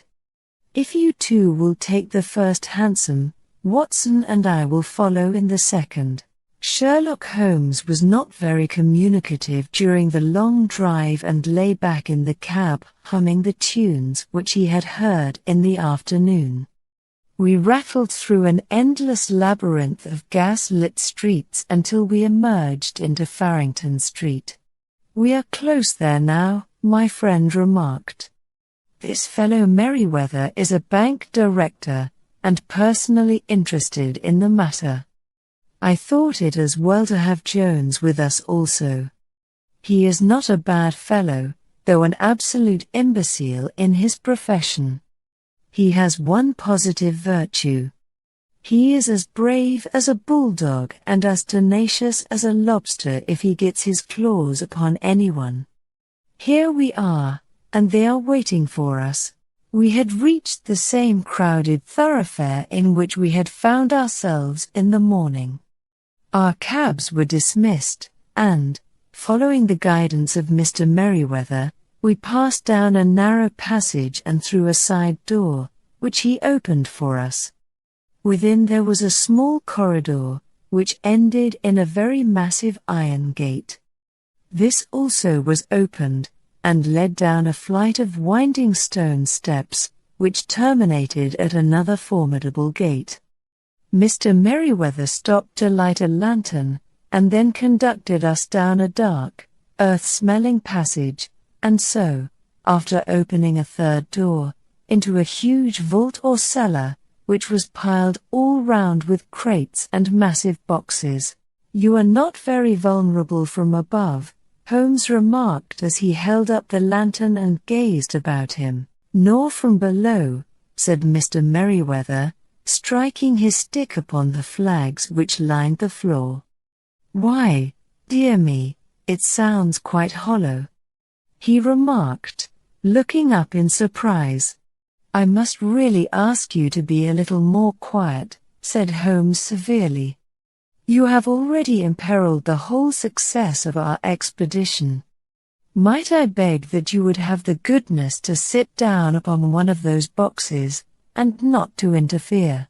The solemn Mr. Merryweather perched himself upon a crate, with a very injured expression upon his face, while Holmes fell upon his knees upon the floor and, with the lantern and a magnifying lens, began to examine minutely the cracks between the stones.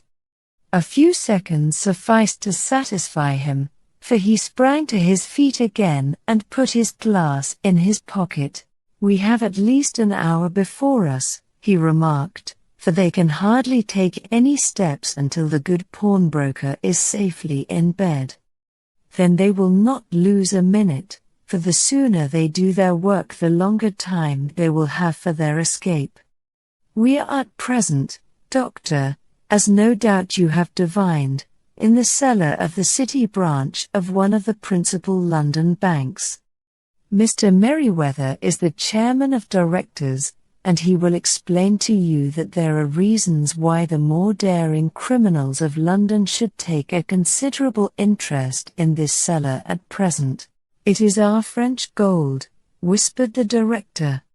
"We have had several warnings that an attempt might be made upon it." "Your French gold?" "Yes. We had occasion some months ago to strengthen our resources and borrowed for that purpose 30,000 Napoleons from the Bank of France. It has become known that we have never had occasion to unpack the money, and that it is still lying in our cellar.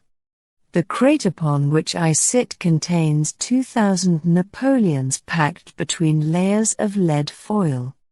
Our reserve of bullion is much larger at present than is usually kept in a single branch office, and the directors have had misgivings upon the subject, which were very well justified," observed Holmes. "And now it is time that we arranged our little plans. I expect that within an hour matters will come to a head. In the meantime, Mr. Merryweather, we must put the screen over that dark lantern, and sit in the dark." "I am afraid so. I had brought a pack of cards in my pocket, and I thought that, as we were a party carry, you might have your rubber after all. But I see that the enemy's preparations have gone so far that we cannot risk the presence of a light. And, first of all, we must choose our positions. These are daring men, and though we shall take them at a disadvantage, they may do us some harm unless we are careful. I shall stand behind this crate, and do you conceal yourselves behind those. Then, when I flash a light upon them, close in swiftly. If they fire, Watson, have no compunction about shooting them down." I placed my revolver, cocked, upon the top of the wooden case behind which I crouched. Holmes shot the slide across the front of his lantern and left us in pitch darkness, such an absolute darkness as I have never before experienced. The smell of hot metal remained to assure us that the light was still there, ready to flash out at a moment's notice. To me, with my nerves worked up to a pitch of expectancy, there was something depressing and subduing in the sudden gloom, and in the cold dank air of the vault. "They have but one retreat," whispered Holmes.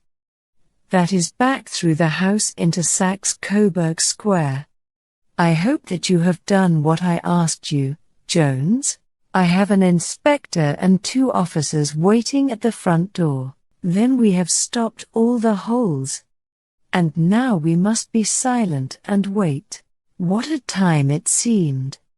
From comparing notes afterwards, it was but an hour and a quarter, yet it appeared to me that the night must have almost gone, and the dawn be breaking above us.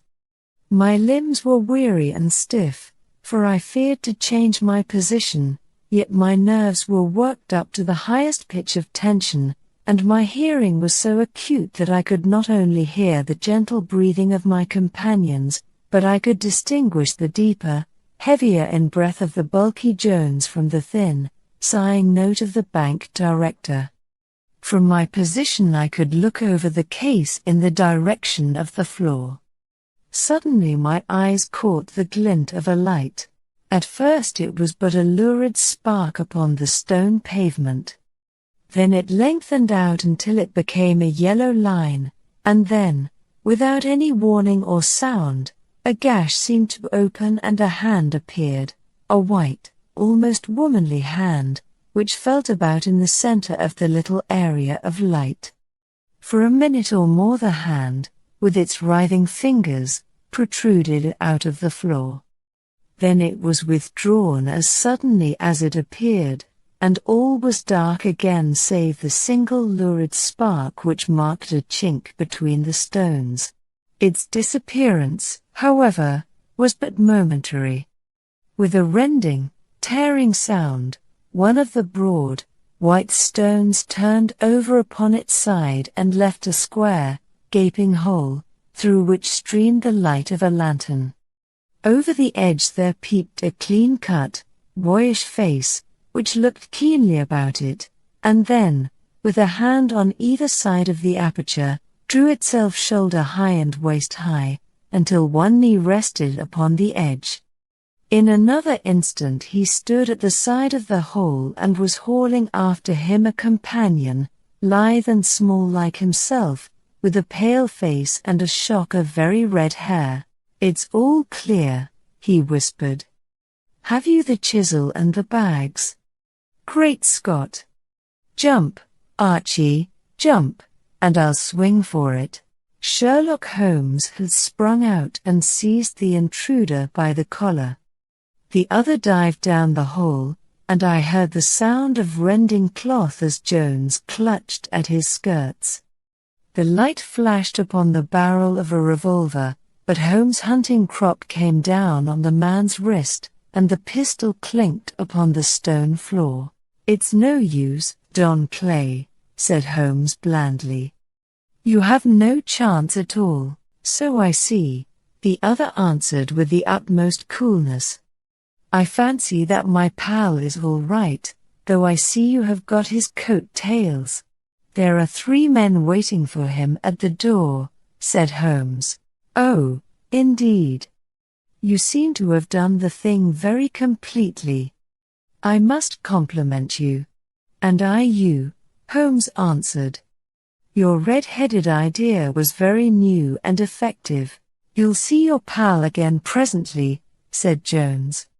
"He's quicker at climbing down holes than I am. Just hold out while I fix the derbies." "I beg that you will not touch me with your filthy hands," remarked our prisoner as the handcuffs clattered upon his wrists. "You may not be aware that I have royal blood in my veins. Have the goodness, also, when you address me always to say sir and please." "All right," said Jones with a stare and a snigger. "Well, would you please, sir, march upstairs, where we can get a cab to carry your highness to the police station?" "That is better," said John Clay serenely.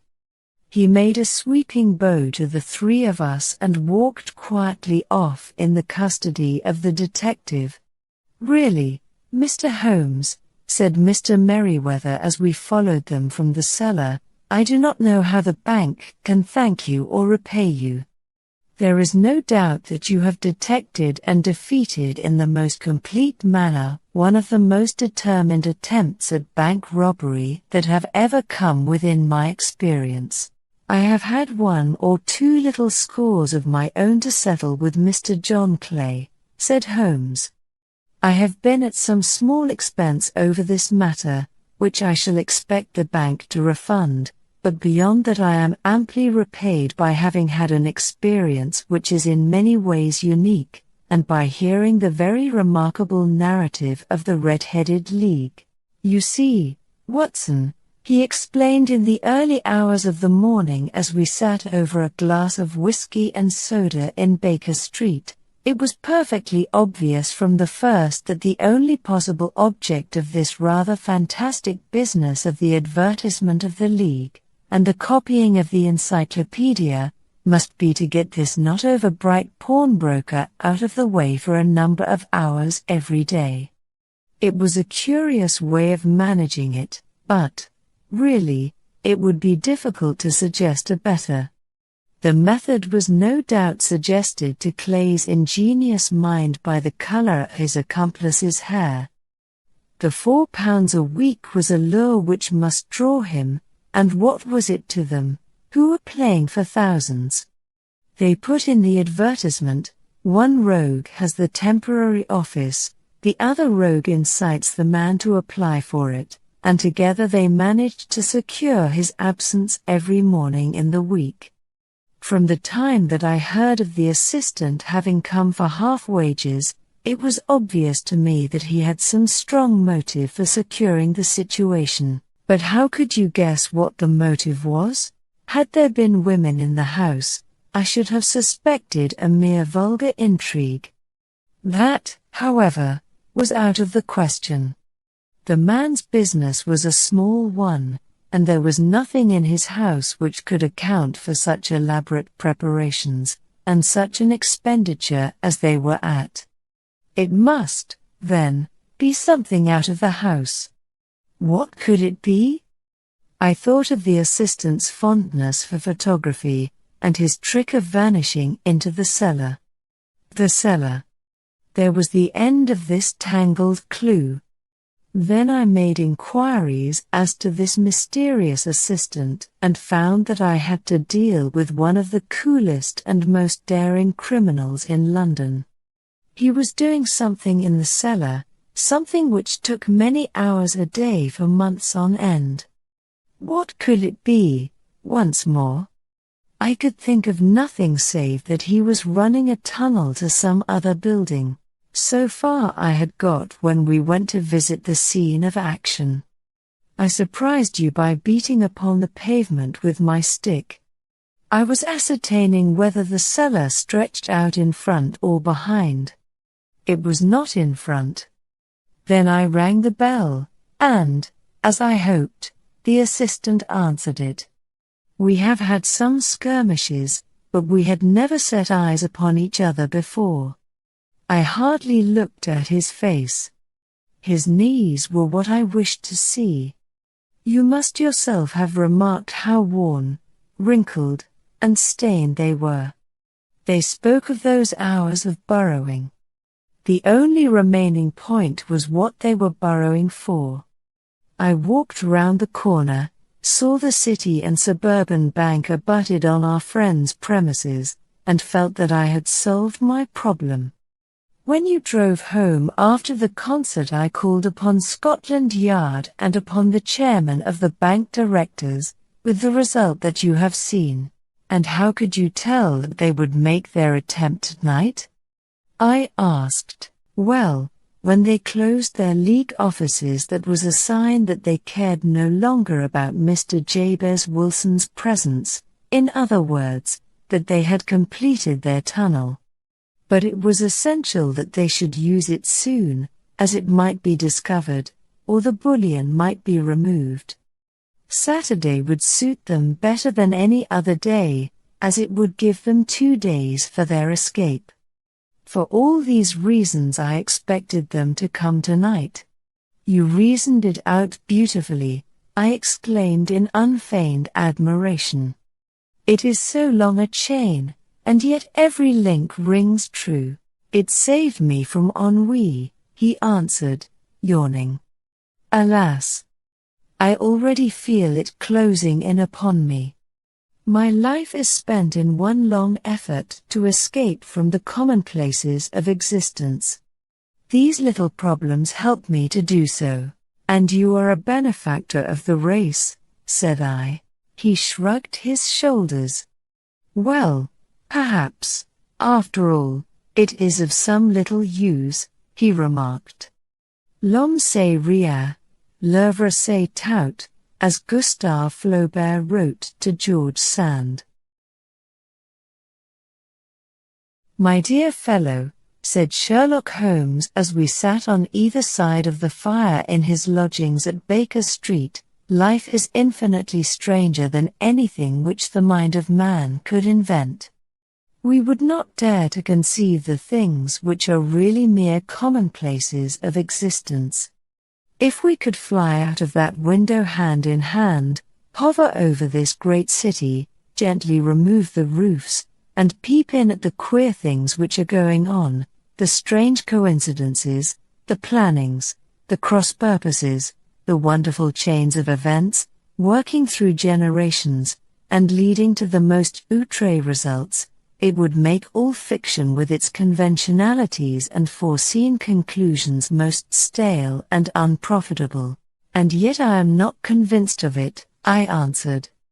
The cases which come to light in the papers are, as a rule, bald enough, and vulgar enough.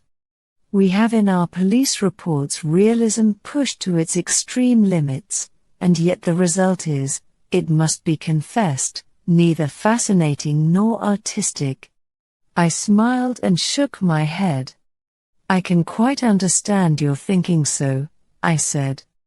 Of course, in your position of unofficial advisor and helper to everybody who is absolutely puzzled, throughout 3 continents, you are brought in contact with all that is strange and bizarre. But here I picked up the morning paper from the ground. Let us put it to a practical test. Here is the first heading upon which I come. A husband's cruelty to his wife.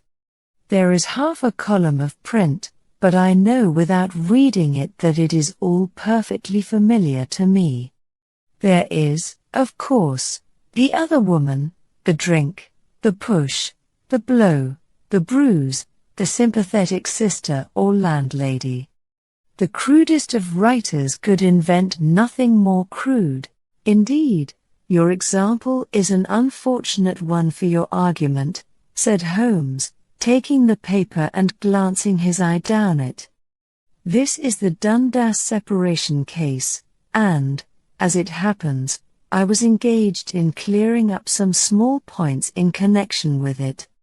The husband was a teetotaler, there was no other woman, and the conduct complained of was that he had drifted into the habit of winding up every meal by taking out his false teeth and hurling them at his wife, which, you will allow, is not an action likely to occur to the imagination of the average storyteller.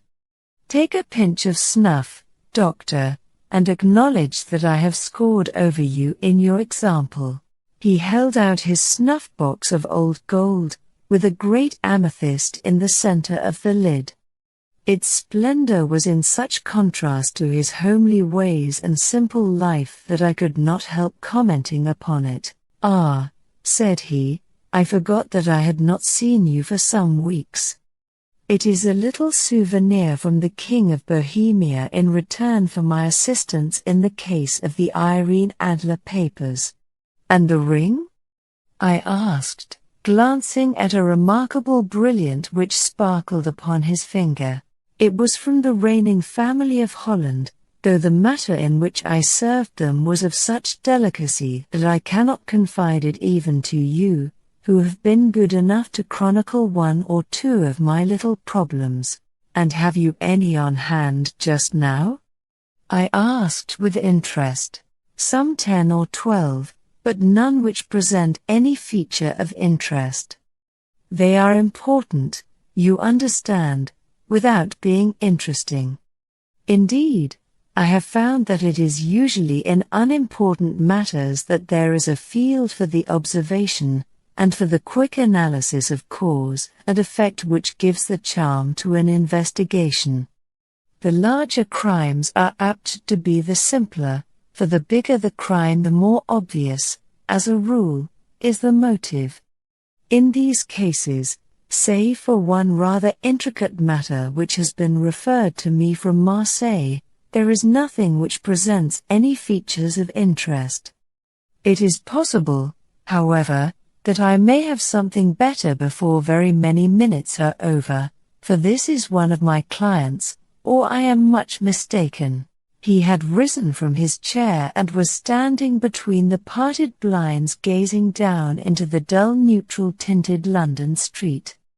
Looking over his shoulder, I saw that on the pavement opposite there stood a large woman with a heavy fur boa round her neck, and a large curling red feather in a broad-brimmed hat which was tilted in a coquettish Duchess of Devonshire fashion over her ear. From under this great panoply she peeped up in a nervous, hesitating fashion at our windows, while her body oscillated backward and forward, and her fingers fidgeted with her glove buttons. Suddenly, with a plunge, as of the swimmer who leaves the bank, she hurried across the road, and we heard the sharp clang of the bell. "I have seen those symptoms before," said Holmes, throwing his cigarette into the fire. Oscillation upon the pavement always means an affaire de cœur. She would like advice, but is not sure that the matter is not too delicate for communication. And yet even here we may discriminate. When a woman has been seriously wronged by a man, she no longer oscillates, and the usual symptom is a broken bell wire. Here we may take it that there is a love matter, but that the maiden is not so much angry as perplexed, or grieved. But here she comes in person to resolve our doubts. As he spoke there was a tap at the door, and the boy in buttons entered to announce Miss Mary Sutherland, while the lady herself loomed behind his small black figure like a full-sailed merchantman behind a tiny pilot boat. Sherlock Holmes welcomed her with the easy courtesy for which he was remarkable, and, having closed the door and bowed her into an armchair, he looked her over in the minute and yet abstracted fashion which was peculiar to him. "Do you not find," he said, "that with your short sight it is a little trying to do so much typewriting?" "I did at first," she answered, "but now I know where the letters are without looking." Then, suddenly realizing the full purport of his words, she gave a violent start and looked up, with fear and astonishment upon her broad, good-humored face. "You've heard about me, Mr. Holmes," she cried, "else how could you know all that?" "Never mind," said Holmes, laughing, "it is my business to know things. Perhaps I have trained myself to see what others overlook. If not, why should you come to consult me? I came to you, sir, because I heard of you from Mrs. Etheridge, whose husband you found so easy when the police and everyone had given him up for dead. Oh, Mr. Holmes, I wish you would do as much for me. I'm not rich, but still I have 100 a year in my own right, besides the little that I make by the machine, and I would give it all to know what has become of Mr. Hosmer Angel. Why did you come away to consult me in such a hurry?" asked Sherlock Holmes, with his fingertips together and his eyes to the ceiling. Again a startled look came over the somewhat vacuous face of Miss Mary Sutherland. "Yes, I did bang out of the house," she said, "for it made me angry to see the easy way in which Mr. Windibank, that is, my father, took it all. He would not go to the police, and he would not go to you, and so at last, as he would do nothing and kept on saying that there was no harm done, it made me mad, and I just on with my things and came right away to you." "Your father," said Holmes, "your stepfather, surely, since the name is different." "Yes, my stepfather. I call him father, though it sounds funny, too, for he is only 5 years and 2 months older than myself." "And your mother is alive?" "Oh, yes, mother is alive and well. I wasn't best pleased, Mr. Holmes, when she married again so soon after father's death, and a man who was nearly 15 years younger than herself.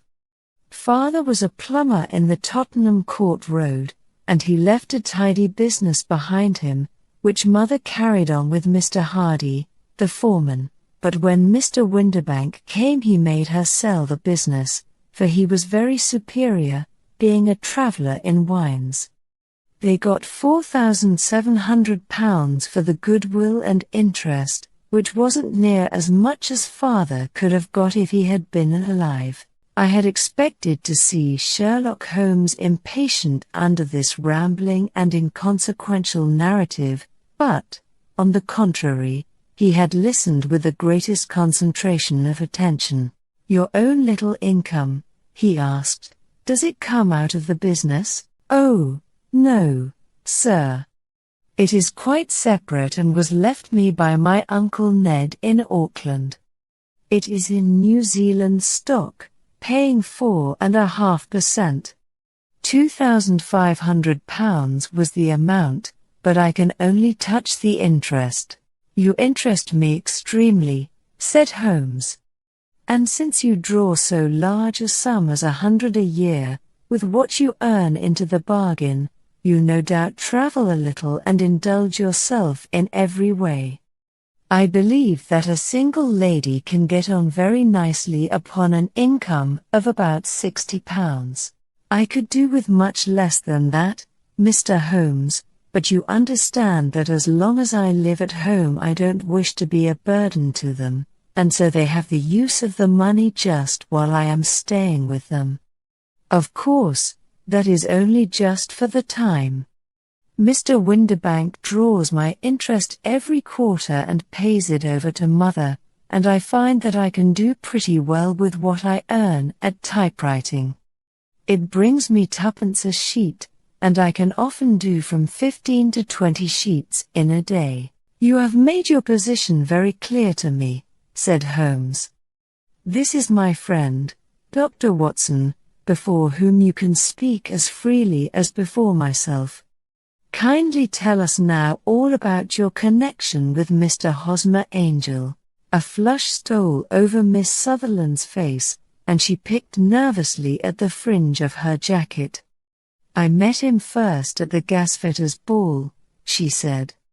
"They used to send father tickets when he was alive, and then afterwards they remembered us, and sent them to mother. Mr. Windibank did not wish us to go. He never did wish us to go anywhere. He would get quite mad if I wanted so much as to join a Sunday school treat. But this time I was set on going, and I would go, for what right had he to prevent? He said the folk were not fit for us to know, when all father's friends were to be there. And he said that I had nothing fit to wear, when I had my purple plush that I had never so much as taken out of the drawer. At last, when nothing else would do, he went off to France upon the business of the firm, but we went, mother and I, with Mr. Hardy, who used to be our foreman, and it was there I met Mr. Hosmer Angel." "I suppose," said Holmes, "that when Mr. Windibank came back from France he was very annoyed at your having gone to the ball." "Oh, well, he was very good about it. He laughed, I remember, and shrugged his shoulders, and said there was no use denying anything to a woman, for she would have her way." "I see. Then at the gasfitters' ball you met, as I understand, a gentleman called Mr. Hosmer Angel." "Yes, sir. I met him that night, and he called next day to ask if we had got home all safe, and after that we met him, that is to say, Mr. Holmes, I met him twice for walks, but after that father came back again, and Mr. Hosmer Angel could not come to the house any more." "No? Well, you know father didn't like anything of the sort. He wouldn't have any visitors if he could help it, and he used to say that a woman should be happy in her own family circle. But then, as I used to say to mother, a woman wants her own circle to begin with, and I had not got mine yet. But how about Mr. Hosmer Angel? Did he make no attempt to see you?" "Well, father was going off to France again in a week, and Hosmer wrote and said that it would be safer and better not to see each other until he had gone. We could write in the meantime, and he used to write every day. I took the letters in the morning, so there was no need for father to know. Were you engaged to the gentleman at this time? Oh, yes, Mr. Holmes. We were engaged after the first walk that we took. Hosmer, Mr. Angel, was a cashier in an office in Leadenhall Street, and— What office? That's the worst of it, Mr. Holmes. I don't know. Where did he live, then? He slept on the premises. And you don't know his address? No, except that it was Leadenhall Street. Where did you address your letters, then? To the Leadenhall Street post office, to be left till called for. He said that if they were sent to the office he would be chaffed by all the other clerks about having letters from a lady, so I offered to typewrite them, like he did his, but he wouldn't have that, for he said that when I wrote them they seemed to come from me, but when they were typewritten he always felt that the machine had come between us. That will just show you how fond he was of me, Mr. Holmes, and the little things that he would think of. It was most suggestive, said Holmes. It has long been an axiom of mine that the little things are infinitely the most important. Can you remember any other little things about Mr. Hosmer Angel? He was a very shy man, Mr. Holmes. He would rather walk with me in the evening than in the daylight, for he said that he hated to be conspicuous. Very retiring and gentlemanly he was. Even his voice was gentle. He'd had the quinsy and swollen glands when he was young, he told me, and it had left him with a weak throat, and a hesitating, whispering fashion of speech. He was always well dressed, very neat and plain, but his eyes were weak, just as mine are, and he wore tinted glasses against the glare. Well, and what happened when Mr. Winderbank, your stepfather, returned to France? Mr. Hosmer Angel came to the house again and proposed that we should marry before father came back. He was in dreadful earnest and made me swear, with my hands on the testament, that whatever happened I would always be true to him. Mother said he was quite right to make me swear, and that it was a sign of his passion. Mother was all in his favor from the first and was even fonder of him than I was. Then, when they talked of marrying within the week, I began to ask about father, but they both said never to mind about father, but just to tell him afterwards, and mother said she would make it all right with him. I didn't quite like that, Mr. Holmes. It seemed funny that I should ask his leave, as he was only a few years older than me, but I didn't want to do anything on the sly, so I wrote to father at Bordeaux, where the company has its French offices, but the letter came back to me on the very morning of the wedding. It missed him, then? Yes, sir, for he had started to England just before it arrived. That was unfortunate. Your wedding was arranged, then, for the Friday. Was it to be in church? Yes, sir, but very quietly. It was to be at St. Saviour's, near King's Cross, and we were to have breakfast afterwards at the St. Pancras Hotel. Hosmer came for us in a hansom, but as there were two of us he put us both into it and stepped himself into a four-wheeler, which happened to be the only other cab in the street.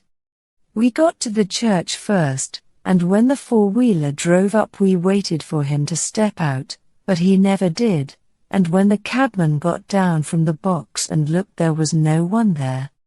The cabman said that he could not imagine what had become of him, for he had seen him get in with his own eyes.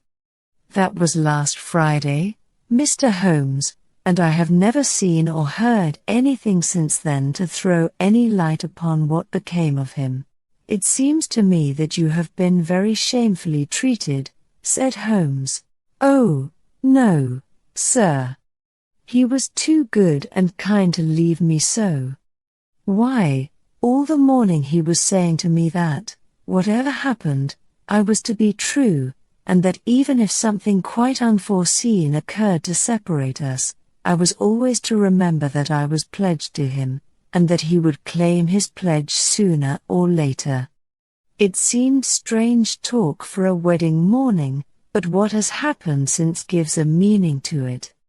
Most certainly it does.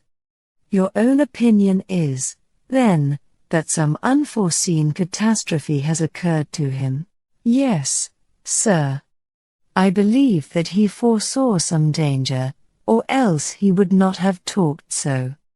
And then I think that what he foresaw happened, but you have no notion as to what it could have been? None. One more question. How did your mother take the matter? She was angry, and said that I was never to speak of the matter again. And your father? Did you tell him? Yes, and he seemed to think, with me, that something had happened, and that I should hear of Hosmer again. As he said, what interest could anyone have in bringing me to the doors of the church, and then leaving me? Now, if he had borrowed my money, or if he had married me and got my money settled on him, there might be some reason, but Hosmer was very independent about money and never would look at a shilling of mine. And yet, what could have happened? And why could he not write? Oh, it drives me half mad to think of it, and I can't sleep a wink at night. She pulled a little handkerchief out of her muff and began to sob heavily into it. I shall glance into the case for you, said Holmes, rising, and I have no doubt that we shall reach some definite result. Let the weight of the matter rest upon me now, and do not let your mind dwell upon it further. Above all, try to let Mr. Hosmer Angel vanish from your memory, as he has done from your life. Then you don't think I'll see him again? I fear not. Then what has happened to him? You will leave that question in my hands. I should like an accurate description of him and any letters of his which you can spare. I advertised for him in last Saturday's Chronicle, said she. Here is the slip and here are 4 letters from him. Thank you. And your address? Number 31 Leon Place, Camberwell. Mr. Angel's address you never had, I understand. Where is your father's place of business? He travels for Westhouse and Marbank, the great claret importers of Fenchurch Street. Thank you. You have made your statement very clearly. You will leave the papers here, and remember the advice which I have given you. Let the whole incident be a sealed book, and do not allow it to affect your life. You are very kind, Mr. Holmes, but I cannot do that. I shall be true to Hosmer. He shall find me ready when he comes back. For all the preposterous hat and the vacuous face, there was something noble in the simple faith of our visitor which compelled our respect. She laid her little bundle of papers upon the table and went her way, with a promise to come again whenever she might be summoned. Sherlock Holmes sat silent for a few minutes with his fingertips still pressed together, his legs stretched out in front of him, and his gaze directed upward to the ceiling. Then he took down from the rack the old and oily clay pipe, which was to him as a counsellor, and, having lit it, he leaned back in his chair, with the thick blue cloud wreath spinning up from him, and a look of infinite languor in his face. Quite an interesting study, that maiden, he observed.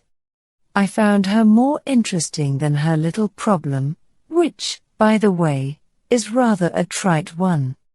You will find parallel cases, if you consult my index, in Andover in '77, and there was something of the sort at The Hague last year. Old as is the idea, however, there were 1 or 2 details which were new to me. But the maiden herself was most instructive. You appeared to read a good deal upon her which was quite invisible to me, I remarked. Not invisible but unnoticed, Watson. You did not know where to look, and so you missed all that was important. I can never bring you to realize the importance of sleeves, the suggestiveness of thumbnails, or the great issues that may hang from a bootlace. Now, what did you gather from that woman's appearance? Describe it. Well, she had a slate-colored, broad-brimmed straw hat, with a feather of a brickish red. Her jacket was black, with black beads sewn upon it, and a fringe of little black jet ornaments. Her dress was brown, rather darker than coffee color, with a little purple plush at the neck and sleeves. Her gloves were grayish and were worn through at the right forefinger. Her boots I didn't observe. She had small round, hanging gold earrings, and a general air of being fairly well-to-do in a vulgar, comfortable, easy-going way. Sherlock Holmes clapped his hands softly together and chuckled. "'Pon my word, Watson, you are coming along wonderfully. You have really done very well indeed. It is true that you have missed everything of importance, but you have hit upon the method, and you have a quick eye for color. Never trust to general impressions, my boy, but concentrate yourself upon details. My first glance is always at a woman's sleeve. In a man it is perhaps better first to take the knee of the trouser. As you observe, this woman had plush upon her sleeves, which is a most useful material for showing traces. The double line a little above the wrist, where the typewriter presses against the table, was beautifully defined. The sewing machine, of the hand type, leaves a similar mark, but only on the left arm, and on the side of it farthest from the thumb, instead of being right across the broadest part, as this was. I then glanced at her face, and, observing the dint of a pince nez at either side of her nose, I ventured a remark upon short sight and typewriting, which seemed to surprise her. It surprised me, but, surely, it was obvious. I was then much surprised and interested on glancing down to observe that, though the boots which she was wearing were not unlike each other, they were really odd ones, the one having a slightly decorated toe cap, and the other a plain one. One was buttoned only in the 2 lower buttons out of 5, and the other at the 1st, 3rd, and 5th. Now, when you see that a young lady, otherwise neatly dressed, has come away from home with odd boots, half-buttoned, it is no great deduction to say that she came away in a hurry. And what else? I asked, keenly interested, as I always was, by my friend's incisive reasoning. I noted, in passing, that she had written a note before leaving home but after being fully dressed. You observed that her right glove was torn at the forefinger, but you did not apparently see that both glove and finger were stained with violet ink. She had written in a hurry and dipped her pen too deep. It must have been this morning, or the mark would not remain clear upon the finger. All this is amusing, though rather elementary, but I must go back to business, Watson. Would you mind reading me the advertised description of Mr. Hosmer Angel? I held the little printed slip to the light. Missing, it said, on the morning of the 14th, a gentleman named Hosmer Angel. About 5'7" in height, strongly built, sallow complexion, black hair, a little bald in the center, bushy, black side whiskers and moustache, tinted glasses, slight infirmity of speech. Was dressed, when last seen, in black frock coat faced with silk, black waistcoat, gold Albert chain, and grey Harris tweed trousers, with brown gaiters over elastic-sided boots. Known to have been employed in an office in Leadenhall Street. "Anybody bringing? And see, and see." "That will do," said Holmes. "As to the letters," he continued, glancing over them, "they are very commonplace. Absolutely no clue in them to Mr. Angel, save that he quotes Balzac once. There is one remarkable point, however, which will no doubt strike you. They are typewritten," I remarked. "Not only that, but the signature is typewritten. Look at the neat little Hosmer Angel at the bottom.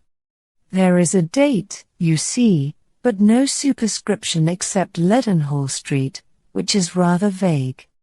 The point about the signature is very suggestive, in fact, we may call it conclusive." "Of what? My dear fellow, is it possible you do not see how strongly it bears upon the case?" "I cannot say that I do unless it were that he wished to be able to deny his signature if an action for breach of promise were instituted. No, that was not the point. However, I shall write 2 letters, which should settle the matter. One is to a firm in the city, the other is to the young lady's stepfather, Mr. Windibank, asking him whether he could meet us here at 6 o'clock tomorrow evening. It is just as well that we should do business with the male relatives. And now, Doctor, we can do nothing until the answers to those letters come, so we may put our little problem upon the shelf for the interim." I had had so many reasons to believe in my friend's subtle powers of reasoning and extraordinary energy in action that I felt that he must have some solid grounds for the assured and easy demeanor with which he treated the singular mystery which he had been called upon to fathom. Once only had I known him to fail, in the case of the King of Bohemia and of the Irene Adler photograph, but when I looked back to the weird business of the sign of 4, and the extraordinary circumstances connected with the study in scarlet, I felt that it would be a strange tangle indeed which he could not unravel. I left him then, still puffing at his black clay pipe, with the conviction that when I came again on the next evening I would find that he held in his hands all the clues which would lead up to the identity of the disappearing bridegroom of Miss Mary Sutherland. A professional case of great gravity was engaging my own attention at the time, and the whole of next day I was busy at the bedside of the sufferer. It was not until close upon 6 o'clock that I found myself free and was able to spring into a hansom and drive to Baker Street, half afraid that I might be too late to assist at the denouement of the little mystery. I found Sherlock Holmes alone, however, half asleep, with his long, thin form curled up in the recesses of his armchair. A formidable array of bottles and test tubes, with the pungent cleanly smell of hydrochloric acid, told me that he had spent his day in the chemical work which was so dear to him. "Well, have you solved it?" I asked as I entered. "Yes. It was the bisulfate of baryta." "No, no, the mystery," I cried. "Oh, that. I thought of the salt that I have been working upon.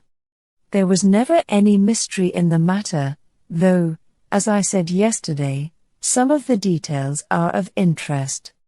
The only drawback is that there is no law, I fear, that can touch the scoundrel. Who was he, then, and what was his object in deserting Miss Sutherland?"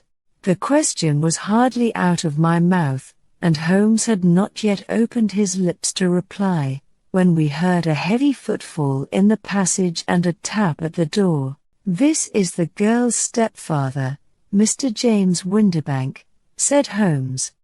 "He has written to me to say that he would be here at 6.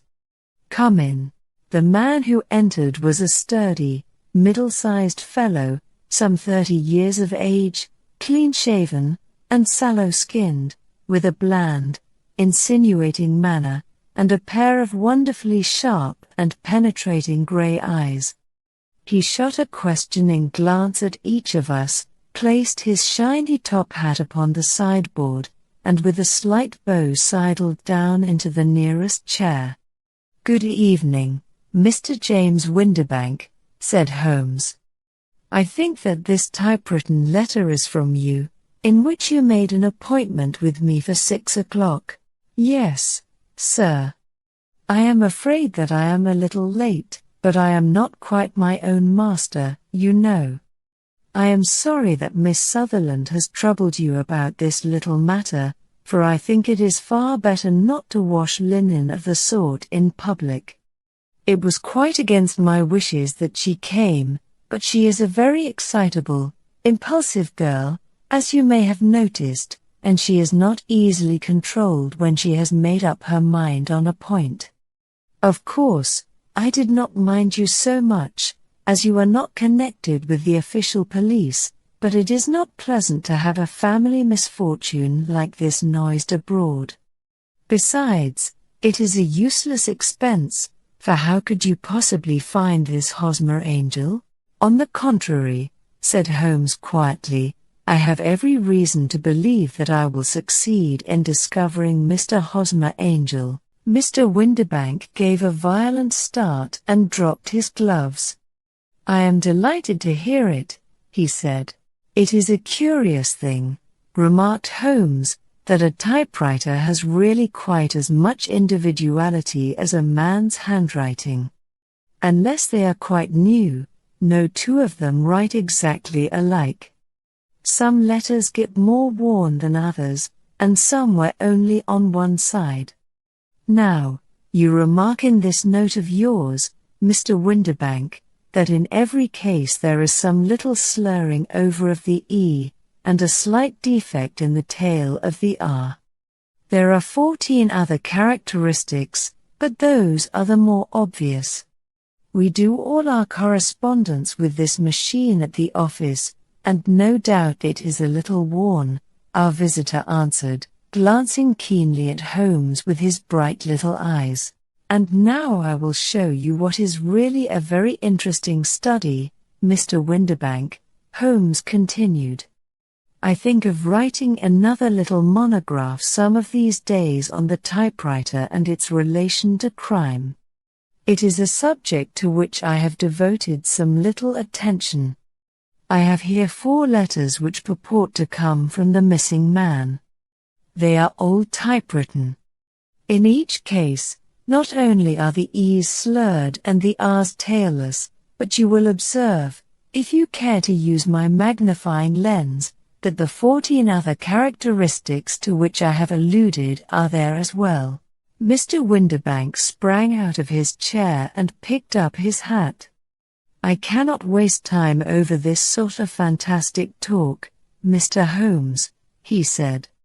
"If you can catch the man, catch him, and let me know when you have done it." "Certainly," said Holmes, stepping over and turning the key in the door.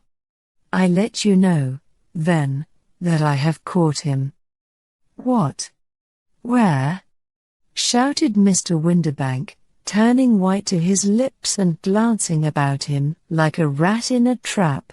"Oh, it won't do, really it won't," said Holmes suavely.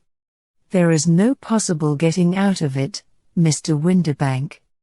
It is quite too transparent, and it was a very bad compliment when you said that it was impossible for me to solve so simple a question. That's right. Sit down and let us talk it over." Our visitor collapsed into a chair, with a ghastly face and a glitter of moisture on his brow. It's not actionable," he stammered. "I am very much afraid that it is not. But between ourselves, Windibank, it was as cruel and selfish and heartless a trick in a petty way as ever came before me. Now, let me just run over the course of events, and you will contradict me if I go wrong." The man sat huddled up in his chair, with his head sunk upon his breast, like one who is utterly crushed. Holmes stuck his feet up on the corner of the mantelpiece and, leaning back with his hands in his pockets, began talking, rather to himself, as it seemed, than to us. The man married a woman very much older than himself for her money, said he, and he enjoyed the use of the money of the daughter as long as she lived with them. It was a considerable sum, for people in their position, and the loss of it would have made a serious difference. It was worth an effort to preserve it. The daughter was of a good, amiable disposition, but affectionate and warm-hearted in her ways, so that it was evident that with her fair personal advantages, and her little income, she would not be allowed to remain single long. Now her marriage would mean, of course, the loss of 100 a year, so what does her stepfather do to prevent it? He takes the obvious course of keeping her at home and forbidding her to seek the company of people of her own age. But soon he found that that would not answer forever. She became restive, insisted upon her rights, and finally announced her positive intention of going to a certain ball. What does her clever stepfather do then? He conceives an idea more creditable to his head than to his heart. With the connivance and assistance of his wife he disguised himself, covered those keen eyes with tinted glasses, masked the face with a moustache and a pair of bushy whiskers, sunk that clear voice into an insinuating whisper, and doubly secure on account of the girl's short sight, he appears as Mr. Hosmer Angel, and keeps off other lovers by making love himself. It was only a joke at first, groaned our visitor. We never thought that she would have been so carried away. Very likely not. However that may be, the young lady was very decidedly carried away, and, having quite made up her mind that her stepfather was in France, the suspicion of treachery never for an instant entered her mind. She was flattered by the gentleman's attentions, and the effect was increased by the loudly expressed admiration of her mother. Then Mr. Angel began to cool, for it was obvious that the matter should be pushed as far as it would go if a real effect were to be produced. There were meetings, and an engagement, which would finally secure the girl's affections from turning towards anyone else. But the deception could not be kept up forever. These pretended journeys to France were rather cumbrous. The thing to do was clearly to bring the business to an end in such a dramatic manner that it would leave a permanent impression upon the young lady's mind and prevent her from looking upon any other suitor for some time to come. Hence those vows of fidelity exacted upon a testament, and hence also the allusions to a possibility of something happening on the very morning of the wedding.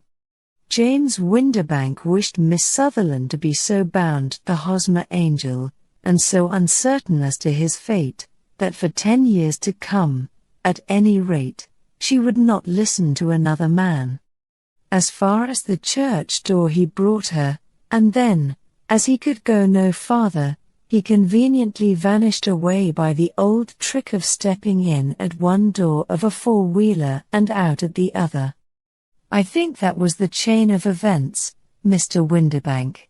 Our visitor had recovered something of his assurance while Holmes had been talking, and he rose from his chair now with a cold sneer upon his pale face. "It may be so, or it may not, Mr. Holmes," said he, "but if you are so very sharp you ought to be sharp enough to know that it is you who are breaking the law now, and not me. I have done nothing actionable from the first, but as long as you keep that door locked you lay yourself open to an action for assault and illegal constraint. The law cannot, as you say, touch you," said Holmes, unlocking and throwing open the door, "yet there never was a man who deserved punishment more. If the young lady has a brother or a friend, he ought to lay a whip across your shoulders. By Jove, he continued, flushing up at the sight of the bitter sneer upon the man's face, it is not part of my duties to my client, but here's a hunting crop handy, and I think I shall just treat myself to. He took 2 swift steps to the whip, but before he could grasp it there was a wild clatter of steps upon the stairs, the heavy hall door banged, and from the window we could see Mr. James Windibank running at the top of his speed down the road. "There's a cold-blooded scoundrel," said Holmes, laughing, as he threw himself down into his chair once more. "That fellow will rise from crime to crime until he does something very bad, and ends on a gallows. The case has, in some respects, been not entirely devoid of interest. I cannot now entirely see all the steps of your reasoning," I remarked. "Well, of course it was obvious from the first that this Mr. Hosmer Angel must have some strong object for his curious conduct, and it was equally clear that the only man who really profited by the incident, as far as we could see, was the stepfather. Then the fact that the 2 men were never together, but that the one always appeared when the other was away, was suggestive. So were the tinted spectacles and the curious voice, which both hinted at a disguise, as did the bushy whiskers. My suspicions were all confirmed by his peculiar action in typewriting his signature, which, of course, inferred that his handwriting was so familiar to her that she would recognize even the smallest sample of it. You see, all these isolated facts, together with many minor ones, all pointed in the same direction. And how did you verify them? Having once spotted my man, it was easy to get corroboration. I knew the firm for which this man worked. Having taken the printed description, I eliminated everything from it which could be the result of a disguise, the whiskers, the glasses, the voice, and I sent it to the firm, with a request that they would inform me whether it answered to the description of any of their travelers. I had already noticed the peculiarities of the typewriter, and I wrote to the man himself at his business address asking him if he would come here. As I expected, his reply was typewritten and revealed the same trivial but characteristic defects. The same post brought me a letter from Westhouse and Marbank, of Fenchurch Street, to say that the description tallied in every respect with that of their employé, James Windibank. Voilà tout. And Miss Sutherland? If I tell her she will not believe me. You may remember the old Persian saying, "There is danger for him who taketh the tiger cub, and danger also for whoso snatches a delusion from a woman." There is as much sense in Hafiz as in Horace, and as much knowledge of the world. We were seated at breakfast one morning, my wife and I, when the maid brought in a telegram. It was from Sherlock Holmes and ran in this way: "Have you a couple of days to spare? Have just been wired for from the west of England in connection with Boscombe Valley tragedy. Shall be glad if you will come with me. Air and scenery perfect. Leave Paddington by the 11:15. What do you say, dear?" said my wife, looking across at me. "Will you go?" I really don't know what to say. I have a fairly long list at present. Oh, and Struther would do your work for you. You have been looking a little pale lately. I think that the change would do you good, and you are always so interested in Mr. Sherlock Holmes' cases. I should be ungrateful if I were not, seeing what I gained through one of them, I answered. But if I am to go, I must pack at once, for I have only half an hour. My experience of camp life in Afghanistan had at least had the effect of making me a prompt and ready traveler. My wants were few and simple, so that in less than the time stated I was in a cab with my valise, rattling away to Paddington Station. Sherlock Holmes was pacing up and down the platform, his tall, gaunt figure made even gaunter and taller by his long grey travelling cloak and close-fitting cloth cap. "It is really very good of you to come, Watson," said he. "It makes a considerable difference to me, having someone with me on whom I can thoroughly rely. Local aid is always either worthless or else biased. If you will keep the two corner seats, I shall get the tickets." We had the carriage to ourselves save for an immense litter of papers which Holmes had brought with him. Among these he rummaged and read, with intervals of note-taking and of meditation, until we were past reading. Then he suddenly rolled them all into a gigantic ball and tossed them up onto the rack. "Have you heard anything of the case?" he asked. "Not a word. I have not seen a paper for some days. The London press has not had very full accounts. I have just been looking through all the recent papers in order to master the particulars. It seems, from what I gather, to be one of those simple cases which are so extremely difficult. That sounds a little paradoxical, but it is profoundly true. Singularity is almost invariably a clue. The more featureless and commonplace a crime is, the more difficult it is to bring it home. In this case, however, they have established a very serious case against the son of the murdered man." "It is a murder, then?" "Well, it is conjectured to be so. I shall take nothing for granted until I have the opportunity of looking personally into it. I will explain the state of things to you, as far as I have been able to understand it, in a very few words. Boscombe Valley is a country district not very far from Ross, in Herefordshire. The largest landed proprietor in that part is a Mr. John Turner, who made his money in Australia and returned some years ago to the old country. One of the farms which he held, that of Hatherley, was let to Mr. Charles McCarthy, who was also an ex-Australian. The men had known each other in the colonies, so that it was not unnatural that when they came to settle down they should do so as near each other as possible. Turner was apparently the richer man, so McCarthy became his tenant but still remained, it seems, upon terms of perfect equality, as they were frequently together. McCarthy had one son, a lad of 18, and Turner had an only daughter of the same age, but neither of them had wives living.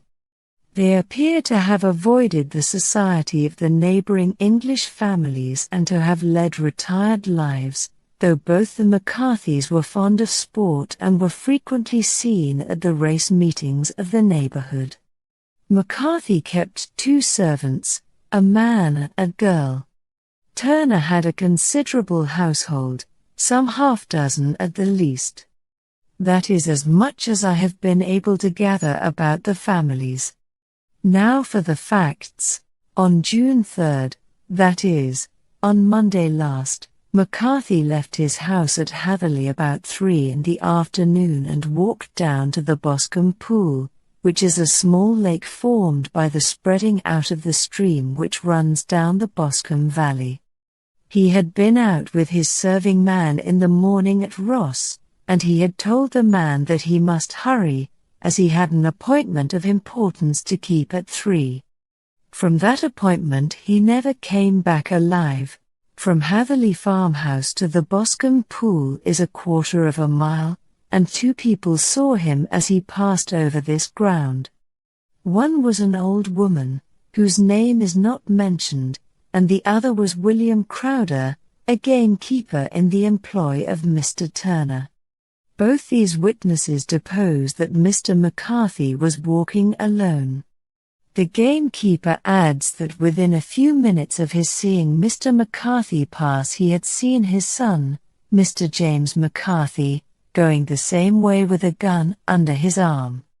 To the best of his belief, the father was actually in sight at the time, and the son was following him. He thought no more of the matter until he heard in the evening of the tragedy that had occurred. The two McCarthys were seen after the time when William Crowder, the gamekeeper, lost sight of them. The Boscombe Pool is thickly wooded round, with just a fringe of grass and of reeds round the edge. A girl of 14, Patience Moran, who is the daughter of the lodge keeper of the Boscombe Valley estate, was in one of the woods picking flowers. She states that while she was there she saw, at the border of the wood and close by the lake, Mr. McCarthy and his son, and that they appeared to be having a violent quarrel. She heard Mr. McCarthy the elder using very strong language to his son, and she saw the latter raise up his hand as if to strike his father. She was so frightened by their violence that she ran away and told her mother when she reached home that she had left the two McCarthys quarreling near Boscombe Pool, and that she was afraid that they were going to fight. She had hardly said the words when young Mr. McCarthy came running up to the lodge to say that he had found his father dead in the wood, and to ask for the help of the lodge keeper. He was much excited, without either his gun or his hat, and his right hand and sleeve were observed to be stained with fresh blood. On following him they found the dead body stretched out upon the grass beside the pool. The head had been beaten in by repeated blows of some heavy and blunt weapon. The injuries were such as might very well have been inflicted by the butt end of his son's gun, which was found lying on the grass within a few paces of the body. Under these circumstances the young man was instantly arrested, and a verdict of wilful murder having been returned at the inquest on Tuesday, he was on Wednesday brought before the magistrates at Ross, who have referred the case to the next assizes. Those are the main facts of the case as they came out before the coroner and the police court. I could hardly imagine a more damning case, I remarked.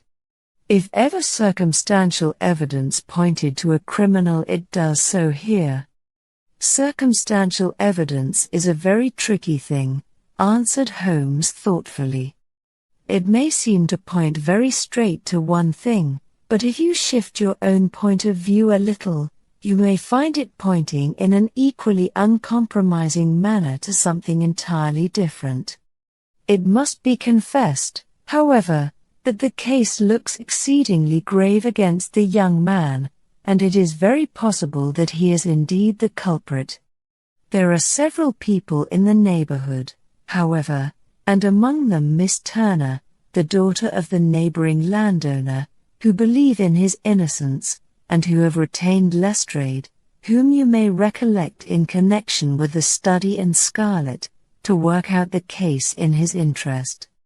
Lestrade, being rather puzzled, has referred the case to me, and hence it is that two middle-aged gentlemen are flying westward at 50 miles an hour instead of quietly digesting their breakfasts at home.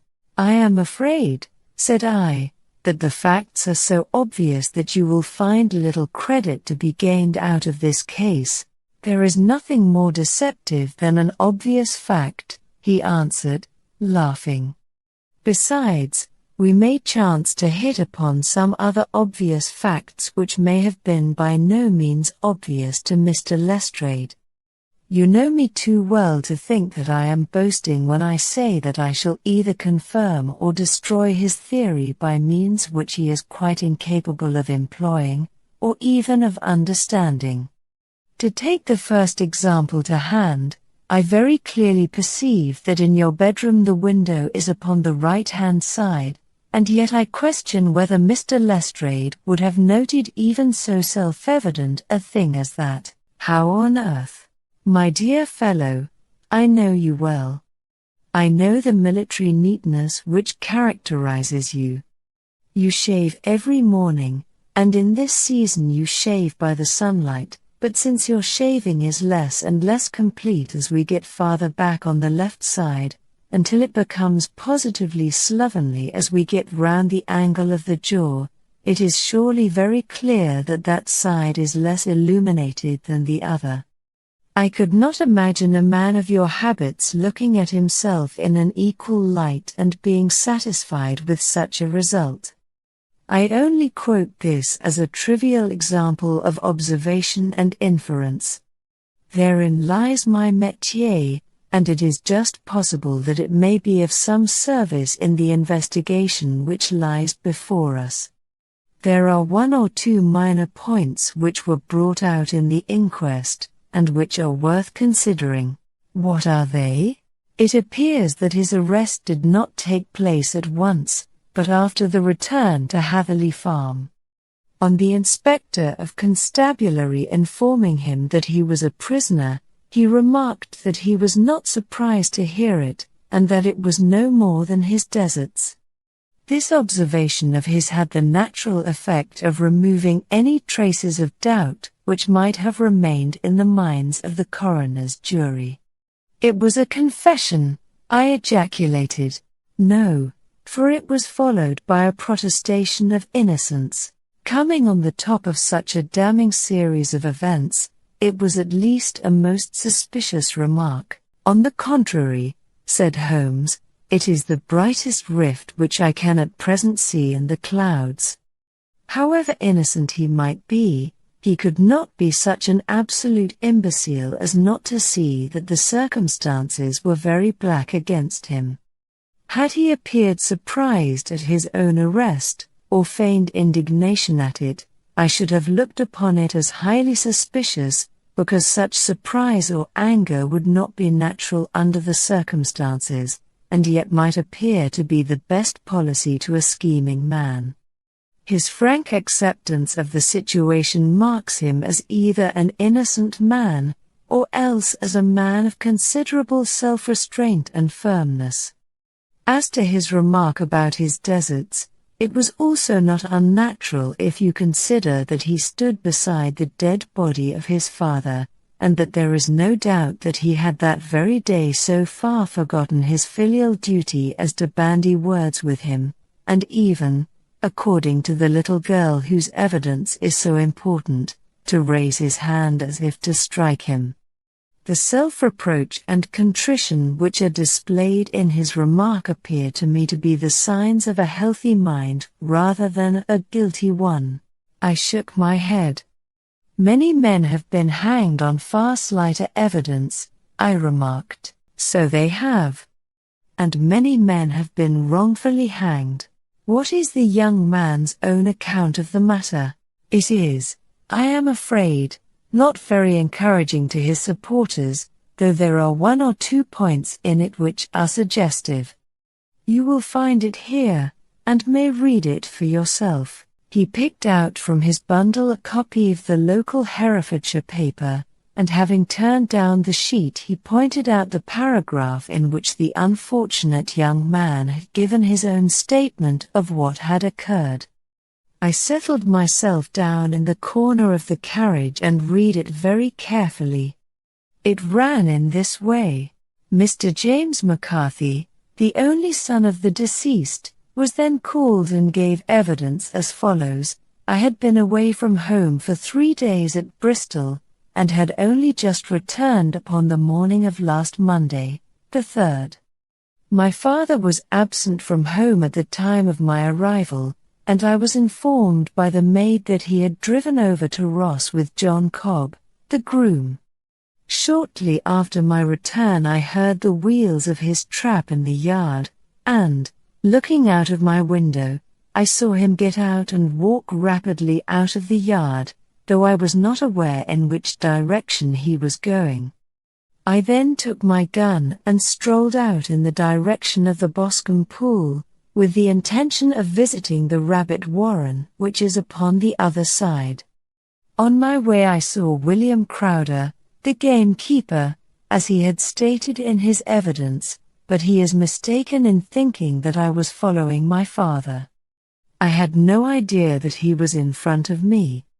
When about 100 yards from the pool I heard a cry of cooey, which was a usual signal between my father and myself. I then hurried forward, and found him standing by the pool. He appeared to be much surprised at seeing me and asked me rather roughly what I was doing there. A conversation ensued which led to high words and almost to blows, for my father was a man of a very violent temper. Seeing that his passion was becoming ungovernable, I left him and returned towards Hatherley Farm. I had not gone more than 150 yards, however, when I heard a hideous outcry behind me, which caused me to run back again. I found my father expiring upon the ground, with his head terribly injured. I dropped my gun and held him in my arms, but he almost instantly expired. I knelt beside him for some minutes, and then made my way to Mr. Turner's lodge keeper, his house being the nearest, to ask for assistance. I saw no one near my father when I returned, and I have no idea how he came by his injuries. He was not a popular man, being somewhat cold and forbidding in his manners, but he had, as far as I know, no active enemies. I know nothing further of the matter. The coroner: did your father make any statement to you before he died? Witness: he mumbled a few words, but I could only catch some allusion to a rat. The coroner: what did you understand by that? Witness: it conveyed no meaning to me. I thought that he was delirious. The coroner: what was the point upon which you and your father had this final quarrel? Witness: I should prefer not to answer. The coroner: I am afraid that I must press it. Witness: it is really impossible for me to tell you. I can assure you that it has nothing to do with the sad tragedy which followed. The coroner: that is for the court to decide. I need not point out to you that your refusal to answer will prejudice your case considerably in any future proceedings which may arise. Witness: I must still refuse. The coroner: I understand that the cry of cooey was a common signal between you and your father. Witness: it was. The coroner: how was it, then, that he uttered it before he saw you, and before he even knew that you had returned from Bristol? Witness: with considerable confusion, I do not know. A juryman: did you see nothing which aroused your suspicions when you returned on hearing the cry and found your father fatally injured? Witness: nothing definite. The coroner: what do you mean? Witness: I was so disturbed and excited as I rushed out into the open, that I could think of nothing except of my father. Yet I have a vague impression that as I ran forward something lay upon the ground to the left of me. It seemed to me to be something grey in color, a coat of some sort, or a plaid perhaps. When I rose from my father I looked round for it, but it was gone. Do you mean that it disappeared before you went for help? You cannot say what it was? No, I had a feeling something was there. How far from the body? 12 yards or so. And how far from the edge of the wood? About the same. Then if it was removed it was while you were within 12 yards of it. Yes, but with my back towards it. This concluded the examination of the witness. I see, said I as I glanced down the column, that the coroner in his concluding remarks was rather severe upon young McCarthy. He calls attention, and with reason, to the discrepancy about his father having signaled to him before seeing him, also to his refusal to give details of his conversation with his father, and his singular account of his father's dying words. They are all, as he remarks, very much against the son. Holmes laughed softly to himself and stretched himself out upon the cushioned seat. Both you and the coroner have been at some pains, said he, to single out the very strongest points in the young man's favor. Don't you see that you alternately give him credit for having too much imagination and too little? Too little, if he could not invent a cause of quarrel which would give him the sympathy of the jury; too much, if he evolved from his own inner consciousness anything so outre as a dying reference to a rat, and the incident of the vanishing cloth. No, sir, I shall approach this case from the point of view that what this young man says is true, and we shall see whither that hypothesis will lead us. And now here is my pocket Petrarch, and not another word shall I say of this case until we are on the scene of action. We lunch at Swindon, and I see that we shall be there in 20 minutes. It was nearly 4 o'clock when we at last, after passing through the beautiful Stroud Valley, and over the broad gleaming Severn, found ourselves at the pretty little country town of Ross. A lean, ferret-like man, furtive and sly-looking, was waiting for us upon the platform. In spite of the light brown dust coat and leather leggings which he wore in deference to his rustic surroundings, I had no difficulty in recognizing Lestrade, of Scotland Yard. With him we drove to the Hereford Arms, where a room had already been engaged for us. I have ordered a carriage, said Lestrade as we sat over a cup of tea. I knew your energetic nature, and that you would not be happy until you had been on the scene of the crime. It was very nice and complimentary of you, Holmes answered. It is entirely a question of barometric pressure. Lestrade looked startled. I do not quite follow, he said. How is the glass? 29, I see. No wind, and not a cloud in the sky. I have a case full of cigarettes here which need smoking, and the sofa is very much superior to the usual country hotel abomination. I do not think that it is probable that I shall use the carriage tonight. Lestrade laughed indulgently. You have, no doubt, already formed your conclusions from the newspapers, he said.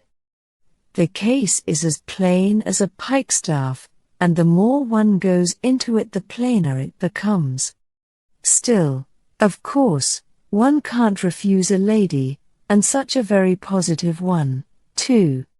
She has heard of you, and would have your opinion, though I repeatedly told her that there was nothing which you could do which I had not already done. Why, bless my soul! Here is her carriage at the door. He had hardly spoken before there rushed into the room one of the most lovely young women that I have ever seen in my life. Her violet eyes shining, her lips parted, a pink flush upon her cheeks, all thought of her natural reserve lost in her overpowering excitement and concern. Oh, Mr. Sherlock Holmes, she cried, glancing from one to the other of us, and finally, with a woman's quick intuition, fastening upon my companion, I am so glad that you have come. I have driven down to tell you so. I know that James didn't do it. I know it, and I want you to start upon your work knowing it, too. Never let yourself doubt upon that point. We have known each other since we were little children, and I know his faults as no one else does, but he is too tender-hearted to hurt a fly. Such a charge is absurd to anyone who really knows him. I hope we may clear him, Miss Turner, said Sherlock Holmes. You may rely upon my doing all that I can, but you have read the evidence. You have formed some conclusion. Do you not see some loophole, some flaw? Do you not yourself think that he is innocent? I think that it is very probable. There, now, she cried, throwing back her head and looking defiantly at Lestrade. You hear? He gives me hopes. Lestrade shrugged his shoulders. I am afraid that my colleague has been a little quick in forming his conclusions, he said. But he is right. Oh. I know that he is right. James never did it. And about his quarrel with his father, I am sure that the reason why he would not speak about it to the coroner was because I was concerned in it. In what way? Asked Holmes. It is no time for me to hide anything. James and his father had many disagreements about me. Mr. McCarthy was very anxious that there should be a marriage between us. James and I have always loved each other as brother and sister, but of course he is young and has seen very little of life yet, and, well, he naturally did not wish to do anything like that yet. So there were quarrels, and this, I am sure, was one of them. And your father? Asked Holmes. Was he in favor of such a union? No, he was averse to it also. No one but Mr. McCarthy was in favor of it. A quick blush passed over her fresh young face as Holmes shot one of his keen, questioning glances at her. "Thank you for this information," said he. "May I see your father if I call tomorrow? I am afraid the doctor won't allow it." "The doctor?" "Yes. Have you not heard? Poor father has never been strong for years back, but this has broken him down completely. He has taken to his bed, and Dr. Willows says that he is a wreck and that his nervous system is shattered." Mr. McCarthy was the only man alive who had known Dad in the old days in Victoria. In Victoria. That is important. Yes, at the mines. Quite so, at the gold mines, where, as I understand, Mr. Turner made his money. Yes, certainly. Thank you, Miss Turner. You have been of material assistance to me. You will tell me if you have any news tomorrow. No doubt you will go to the prison to see James. Oh, if you do, Mr. Holmes, do tell him that I know him to be innocent. I will, Miss Turner. I must go home now, for Dad is very ill, and he misses me so if I leave him. Goodbye, and God help you in your undertaking. She hurried from the room as impulsively as she had entered, and we heard the wheels of her carriage rattle off down the street. "I am ashamed of you, Holmes," said Lestrade with dignity after a few minutes' silence. "Why should you raise up hopes which you are bound to disappoint? I am not over-tender of heart, but I call it cruel. I think that I see my way to clearing James McCarthy," said Holmes. "Have you an order to see him in prison?"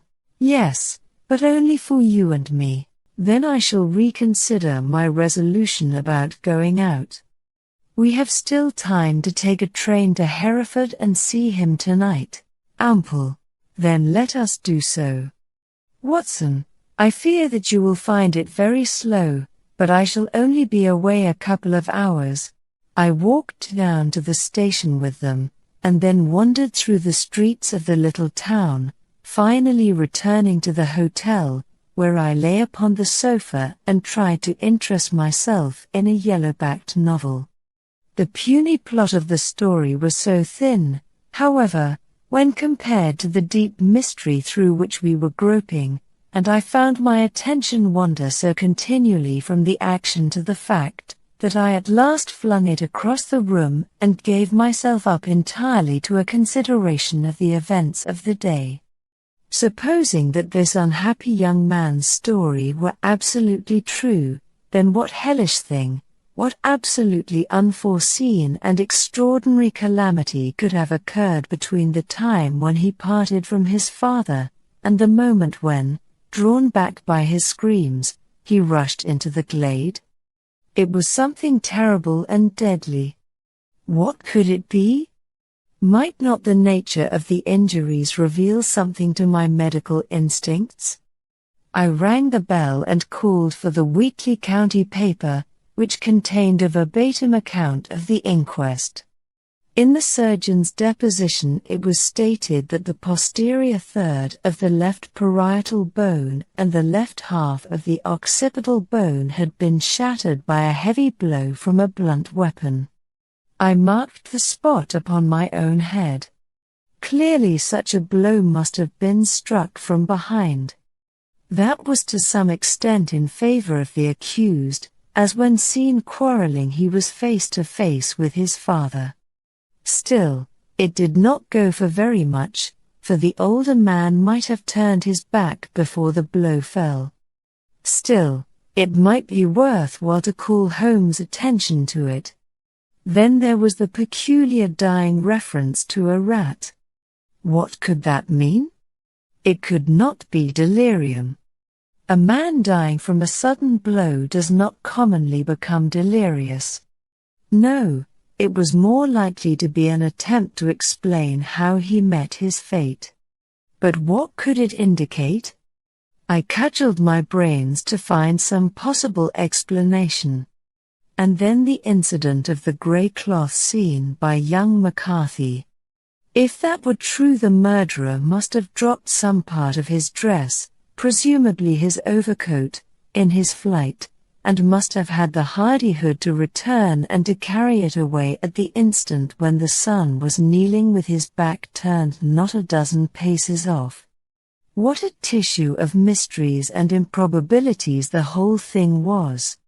I did not wonder at Lestrade's opinion, and yet I had so much faith in Sherlock Holmes' insight that I could not lose hope as long as every fresh fact seemed to strengthen his conviction of young McCarthy's innocence. It was late before Sherlock Holmes returned. He came back alone, for Lestrade was staying in lodgings in the town. "The glass still keeps very high," he remarked as he sat down. "It is of importance that it should not rain before we are able to go over the ground. On the other hand, a man should be at his very best and keenest for such nice work as that, and I did not wish to do it when fagged by a long journey. I have seen young McCarthy, and what did you learn from him? Nothing. Could he throw no light? None at all. I was inclined to think at one time that he knew who had done it, and was screening him or her, but I am convinced now that he is as puzzled as everyone else. He is not a very quick-witted youth, though comely to look at and, I should think, sound at heart. I cannot admire his taste," I remarked, "if it is indeed a fact that he was averse to a marriage with so charming a young lady as this Miss Turner. Ah, thereby hangs a rather painful tale. This fellow is madly, insanely, in love with her, but some 2 years ago, when he was only a lad, and before he really knew her, for she had been away 5 years at a boarding school, what does the idiot do but get into the clutches of a barmaid in Bristol and marry her at a registry office? No one knows a word of the matter, but you can imagine how maddening it must be to him to be upbraided for not doing what he would give his very eyes to do, but what he knows to be absolutely impossible.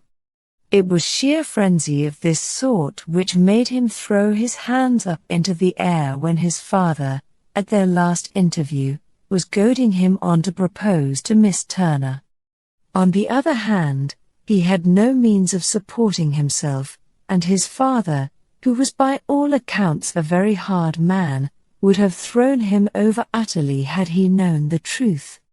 It was with his barmaid wife that he had spent the last 3 days in Bristol, and his father did not know where he was. Mark that point. It is of importance.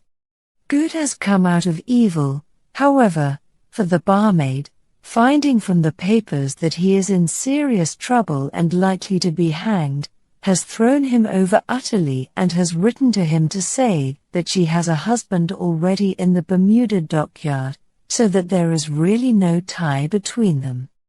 I think that bit of news has consoled young McCarthy for all that he has suffered. But if he is innocent, who has done it? Who? I would call your attention very particularly to 2 points. One is that the murdered man had an appointment with someone at the pool, and that the someone could not have been his son, for his son was away, and he did not know when he would return. The second is that the murdered man was heard to cry cooey before he knew that his son had returned. Those are the crucial points upon which the case depends. And now let us talk about George Meredith, if you please, and we shall leave all minor matters until tomorrow. There was no rain, as Holmes had foretold, and the morning broke bright and cloudless. At 9 o'clock Lestrade called for us with the carriage, and we set off for Hatherley Farm and the Boscombe Pool. There is serious news this morning, Lestrade observed. It is said that Mr. Turner, of the Hall, is so ill that his life is despaired of. An elderly man, I presume? Said Holmes. About 60. But his constitution has been shattered by his life abroad, and he has been in failing health for some time. This business has had a very bad effect upon him. He was an old friend of McCarthy's, and, I may add, a great benefactor to him, for I have learned that he gave him Hatherley Farm rent-free. Indeed. That is interesting, said Holmes. Oh, yes. In 100 other ways he has helped him. Everybody about here speaks of his kindness to him. Really. Does it not strike you as a little singular that this McCarthy, who appears to have had little of his own, and to have been under such obligations to Turner, should still talk of marrying his son to Turner's daughter, who is, presumably, heiress to the estate, and that in such a very cocksure manner, as if it were merely a case of a proposal and all else would follow? It is the more strange, since we know that Turner himself was averse to the idea. The daughter told us as much. Do you not deduce something from that? We have got to the deductions and the inferences, said Lestrade, winking at me. I find it hard enough to tackle facts, Holmes, without flying away after theories and fancies. You are right, said Holmes demurely, you do find it very hard to tackle the facts. Anyhow, I have grasped one fact which you seem to find it difficult to get hold of, replied Lestrade with some warmth, and that is, that McCarthy Sr. met his death from McCarthy Jr., and that all theories to the contrary are the merest moonshine. Well, moonshine is a brighter thing than fog, said Holmes, laughing. But I am very much mistaken if this is not Hatherley Farm upon the left. Sherlock Holmes was transformed when he was hot upon such a scent as this. Men who had only known the quiet thinker and logician of Baker Street would have failed to recognize him. His face flushed and darkened.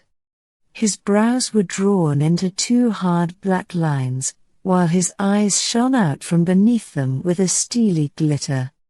His face was bent downward, his shoulders bowed, his lips compressed, and the veins stood out like whipcord in his long, sinewy neck. His nostrils seemed to dilate with a purely animal lust for the chase, and his mind was so absolutely concentrated upon the matter before him that a question or remark fell unheeded upon his ears, or, at the most, only provoked a quick, impatient snarl in reply. Swiftly and silently he made his way along the track which ran through the meadows, and so by way of the woods to the Boscombe Pool. It was damp, marshy ground, as is all that district, and there were marks of many feet, both upon the path and amid the short grass which bounded it on either side. Sometimes Holmes would hurry on, sometimes stop dead, and once he made quite a little detour into the meadow. Lestrade and I walked behind him, the detective indifferent and contemptuous, while I watched my friend with the interest which sprang from the conviction that every one of his actions was directed towards a definite end. The Boscombe Pool, which is a little reed-girt sheet of water some 50 yards across, is situated at the boundary between the Hatherley Farm and the private park of the wealthy Mr. Turner. Above the woods which lined it upon the farther side we could see the red, jutting pinnacles which marked the site of the rich landowner's dwelling. On the Hatherley side of the pool the woods grew very thick, and there was a narrow belt of sodden grass 20 paces across between the edge of the trees and the reeds which lined the lake. Lestrade showed us the exact spot at which the body had been found, and, indeed, so moist was the ground, that I could plainly see the traces which had been left by the fall of the stricken man.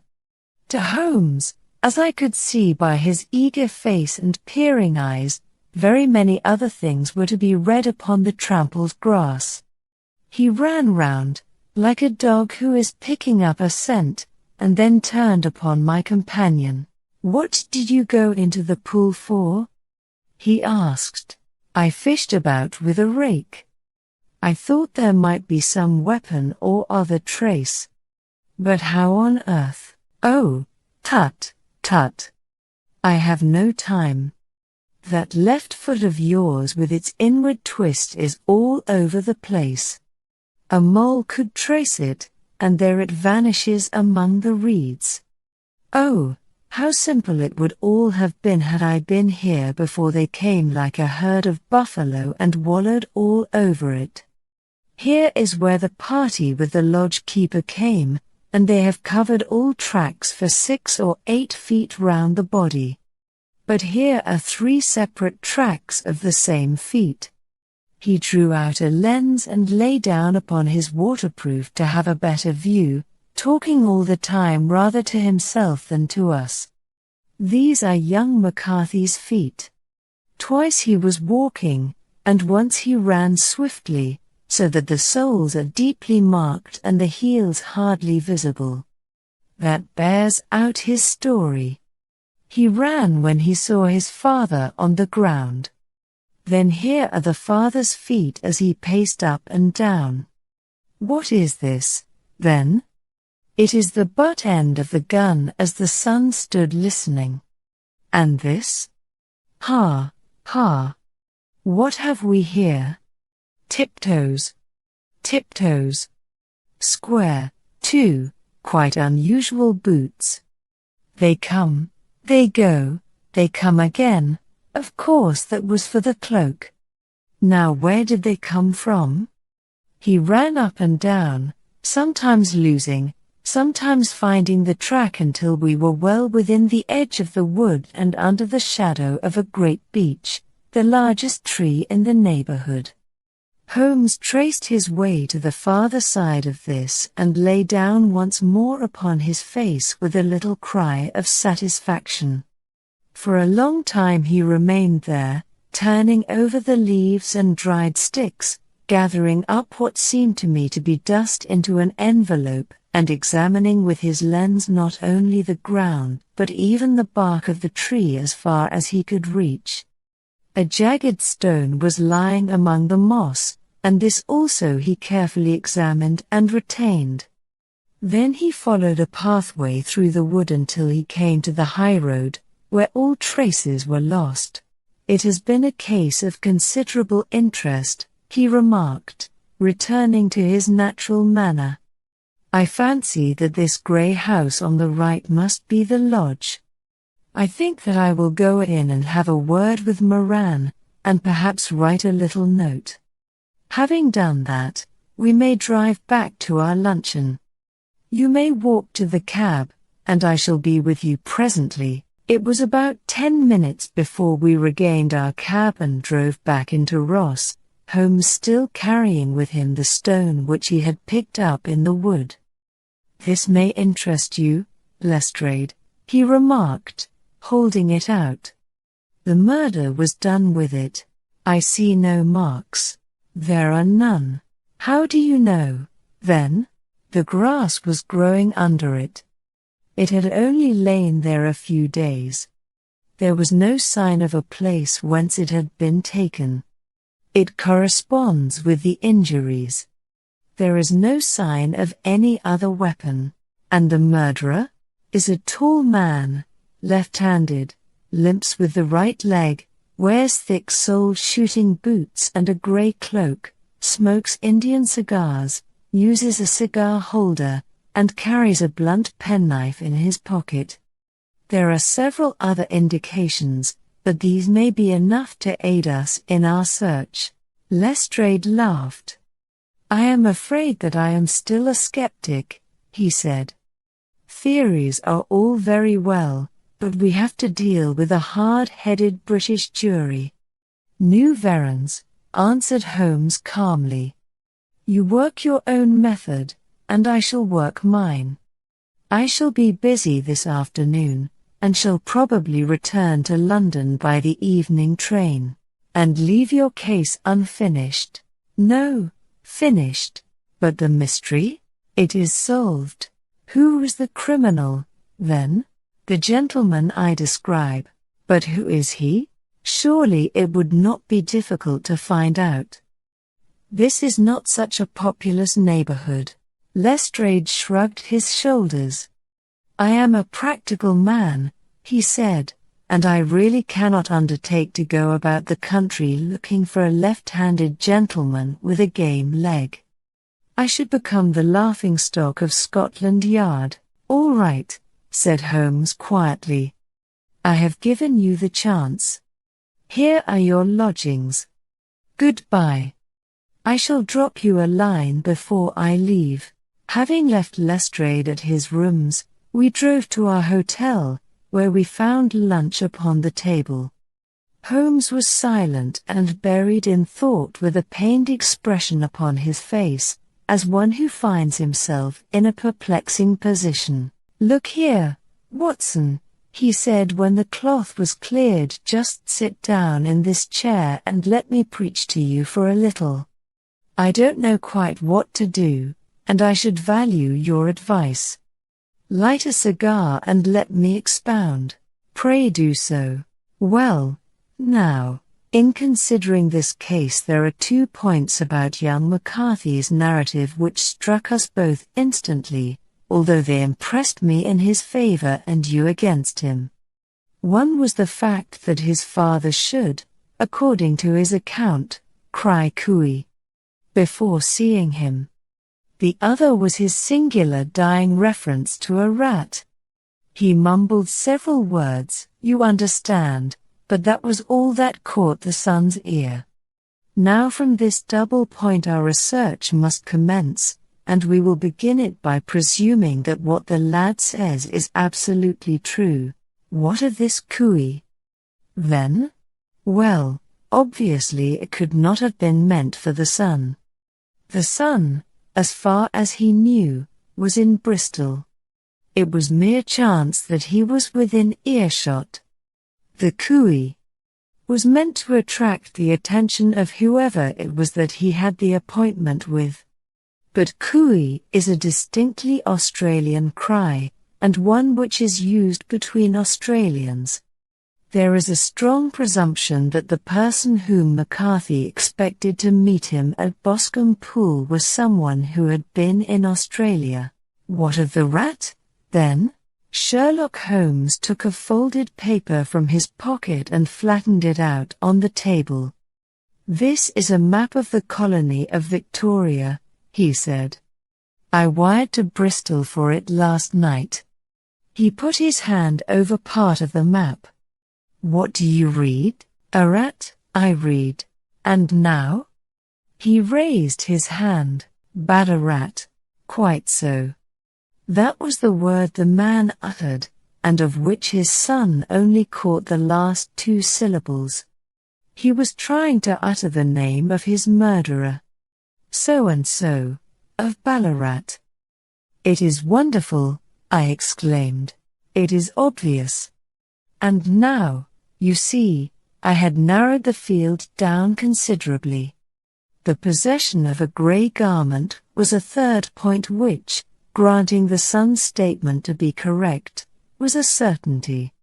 We have come now out of mere vagueness to the definite conception of an Australian from Ballarat with a grey cloak, and one who was at home in the district, for the pool can only be approached by the farm or by the estate, where strangers could hardly wander.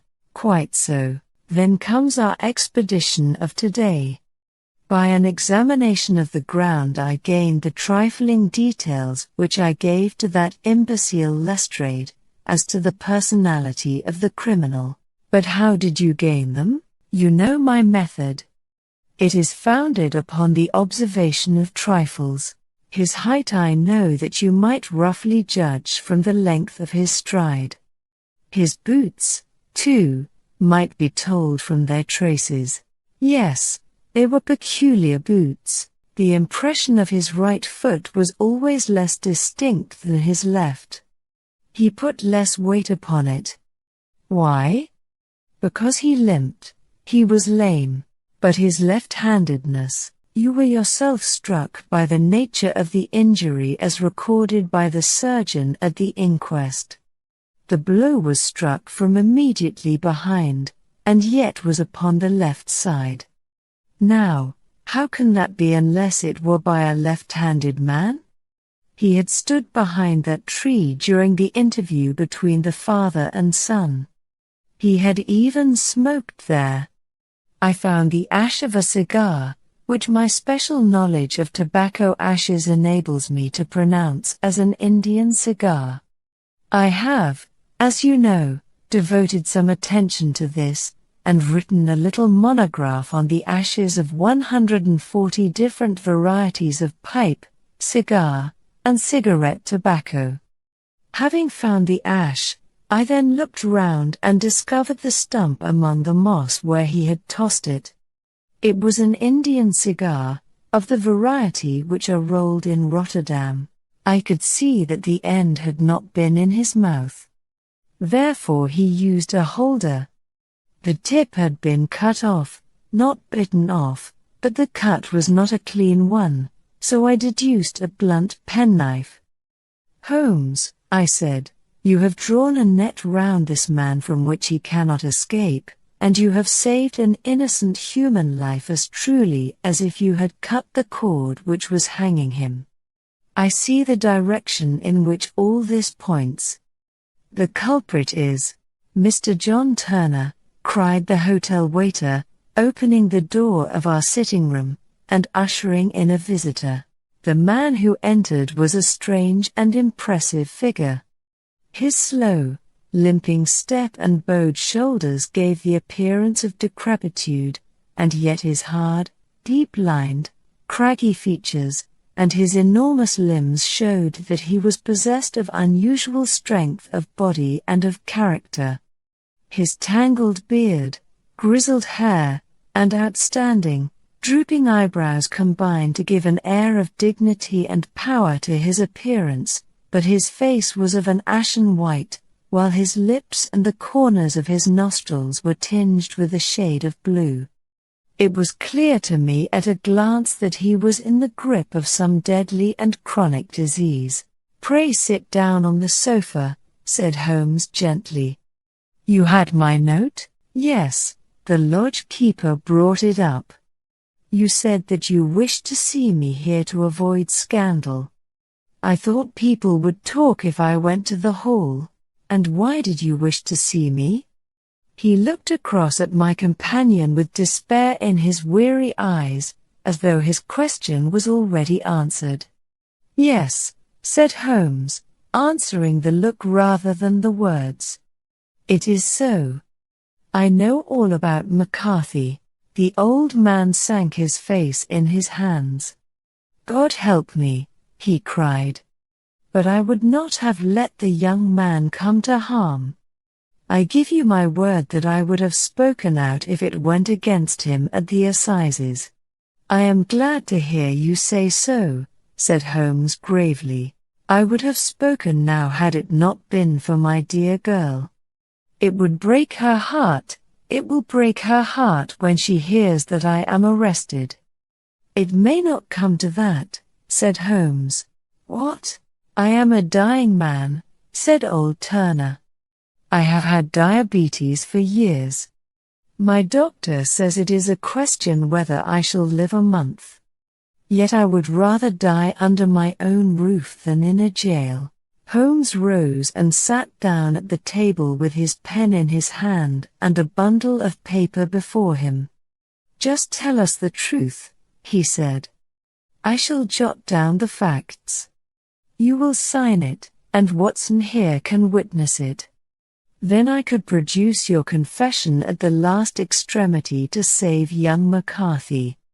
I promise you that I shall not use it unless it is absolutely needed." "It's as well," said the old man. "It's a question whether I shall live to the assizes, so it matters little to me, but I should wish to spare Alice the shock. And now I will make the thing clear to you. It has been a long time in the acting, but will not take me long to tell. You didn't know this dead man, McCarthy. He was a devil incarnate. I tell you that. God keep you out of the clutches of such a man as he. His grip has been upon me these 20 years, and he has blasted my life. I'll tell you first how I came to be in his power. It was in the early 60s at the diggings. I was a young chap then, hot-blooded and reckless, ready to turn my hand at anything. I got among bad companions, took to drink, had no luck with my claim, took to the bush, and in a word became what you would call over here a highway robber. There were 6 of us, and we had a wild, free life of it, sticking up a station from time to time, or stopping the wagons on the road to the diggings. Black Jack of Ballarat was the name I went under, and our party is still remembered in the colony as the Ballarat Gang. One day a gold convoy came down from Ballarat to Melbourne, and we lay in wait for it and attacked it. There were 6 troopers and 6 of us, so it was a close thing, but we emptied 4 of their saddles at the first volley. 3 of our boys were killed, however, before we got the swag. I put my pistol to the head of the wagon driver, who was this very man McCarthy. I wished to the Lord that I had shot him then, but I spared him, though I saw his wicked little eyes fixed on my face, as though to remember every feature. We got away with the gold, became wealthy men, and made our way over to England without being suspected. There I parted from my old pals and determined to settle down to a quiet and respectable life. I bought this estate, which chanced to be in the market, and I set myself to do a little good with my money, to make up for the way in which I had earned it. I married, too, and though my wife died young she left me my dear little Alice. Even when she was just a baby her wee hand seemed to lead me down the right path as nothing else had ever done. In a word, I turned over a new leaf and did my best to make up for the past. All was going well when McCarthy laid his grip upon me. I had gone up to town about an investment, and I met him in Regent Street with hardly a coat to his back or a boot to his foot. "Here we are, Jack," says he, touching me on the arm, "we'll be as good as a family to you. There's 2 of us, me and my son, and you can have the keeping of us. If you don't, it's a fine, law-abiding country is England, and there's always a policeman within hail." Well, down they came to the West Country, there was no shaking them off, and there they have lived rent-free on my best land ever since. There was no rest for me, no peace, no forgetfulness, turn where I would, there was his cunning, grinning face at my elbow. It grew worse as Alice grew up, for he soon saw I was more afraid of her knowing my past than of the police. Whatever he wanted he must have, and whatever it was I gave him without question: land, money, houses, until at last he asked a thing which I could not give. He asked for Alice. His son, you see, had grown up, and so had my girl, and as I was known to be in weak health, it seemed a fine stroke to him that his lad should step into the whole property. But there I was firm. I would not have his cursed stock mixed with mine, not that I had any dislike to the lad, but his blood was in him, and that was enough. I stood firm. McCarthy threatened. I braved him to do his worst. We were to meet at the pool midway between our houses to talk it over. When I went down there I found him talking with his son, so I smoked a cigar and waited behind a tree until he should be alone. But as I listened to his talk, all that was black and bitter in me seemed to come uppermost. He was urging his son to marry my daughter with as little regard for what she might think as if she were a slut from off the streets. It drove me mad to think that I and all that I held most dear should be in the power of such a man as this. Could I not snap the bond? I was already a dying and a desperate man. Though clear of mind and fairly strong of limb, I knew that my own fate was sealed. But my memory and my girl, both could be saved if I could but silence that foul tongue. I did it, Mr. Holmes. I would do it again. Deeply as I have sinned, I have led a life of martyrdom to atone for it.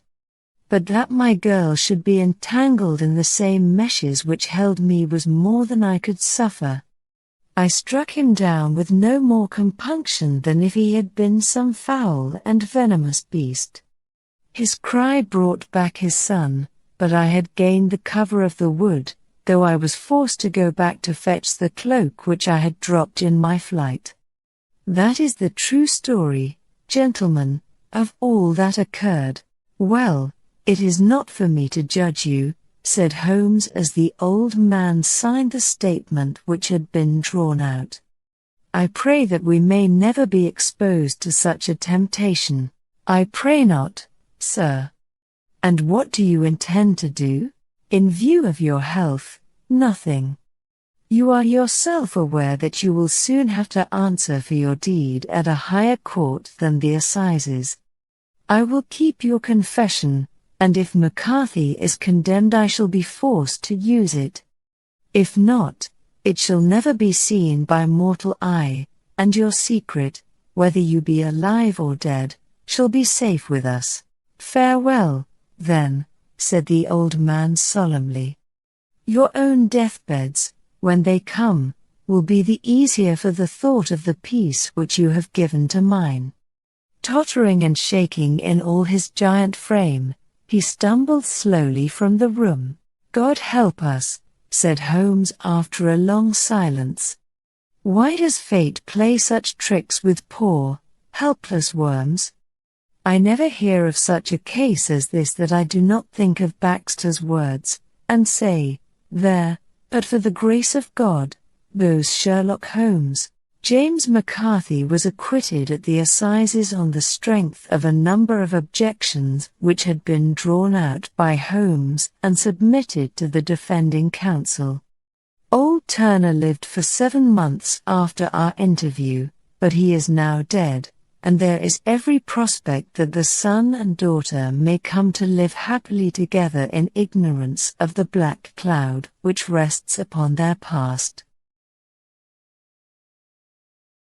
Except yourself I have none, he answered. I do not encourage visitors. A client, then? If so, it is a serious case. Nothing less would bring a man out on such a day and at such an hour. But I take it that it is more likely to be some crony of the landlady's. Sherlock Holmes was wrong in his conjecture, however, for there came a step in the passage and a tapping at the door. He stretched out his long arm to turn the lamp away from himself and towards the vacant chair upon which a newcomer must sit. "Come in," said he. The man who entered was young, some 22 at the outside, well-groomed and trimly clad, with something of refinement and delicacy in his bearing.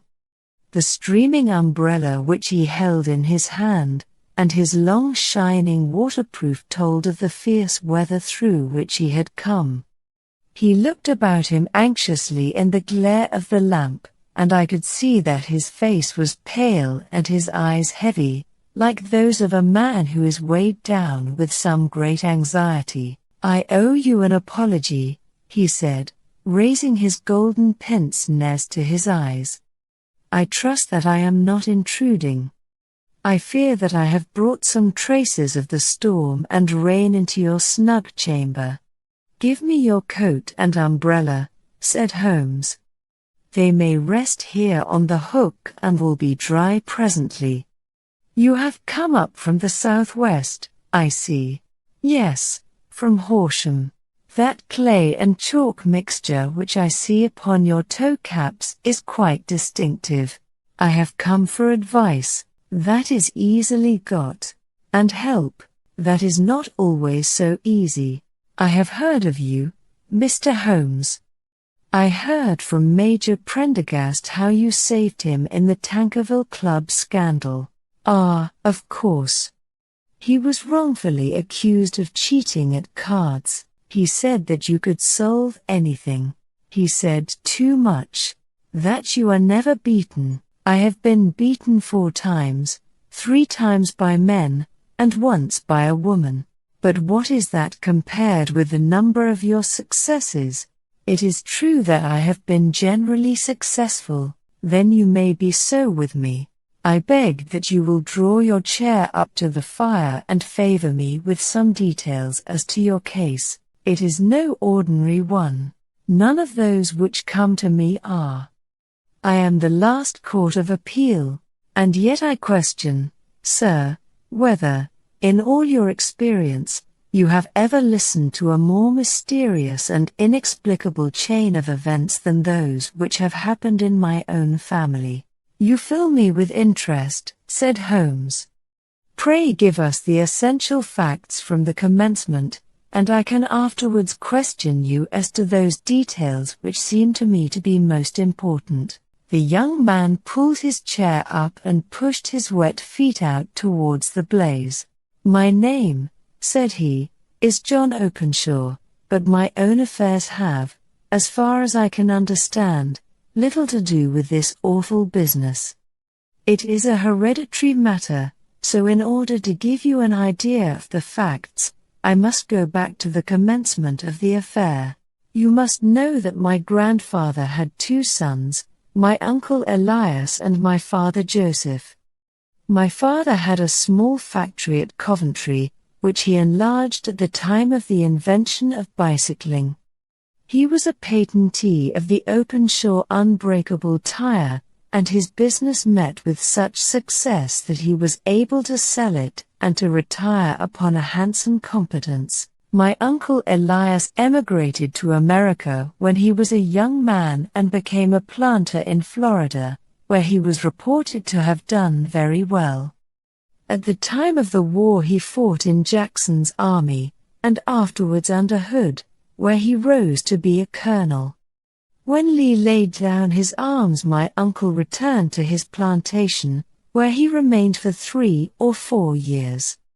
About 1869 or 1870 he came back to Europe and took a small estate in Sussex, near Horsham. He had made a very considerable fortune in the States, and his reason for leaving them was his aversion to the Negroes, and his dislike of the Republican policy in extending the franchise to them. He was a singular man, fierce and quick-tempered, very foul-mouthed when he was angry, and of a most retiring disposition. During all the years that he lived at Horsham, I doubt if ever he set foot in the town. He had a garden and 2 or 3 fields round his house, and there he would take his exercise, though very often for weeks on end he would never leave his room.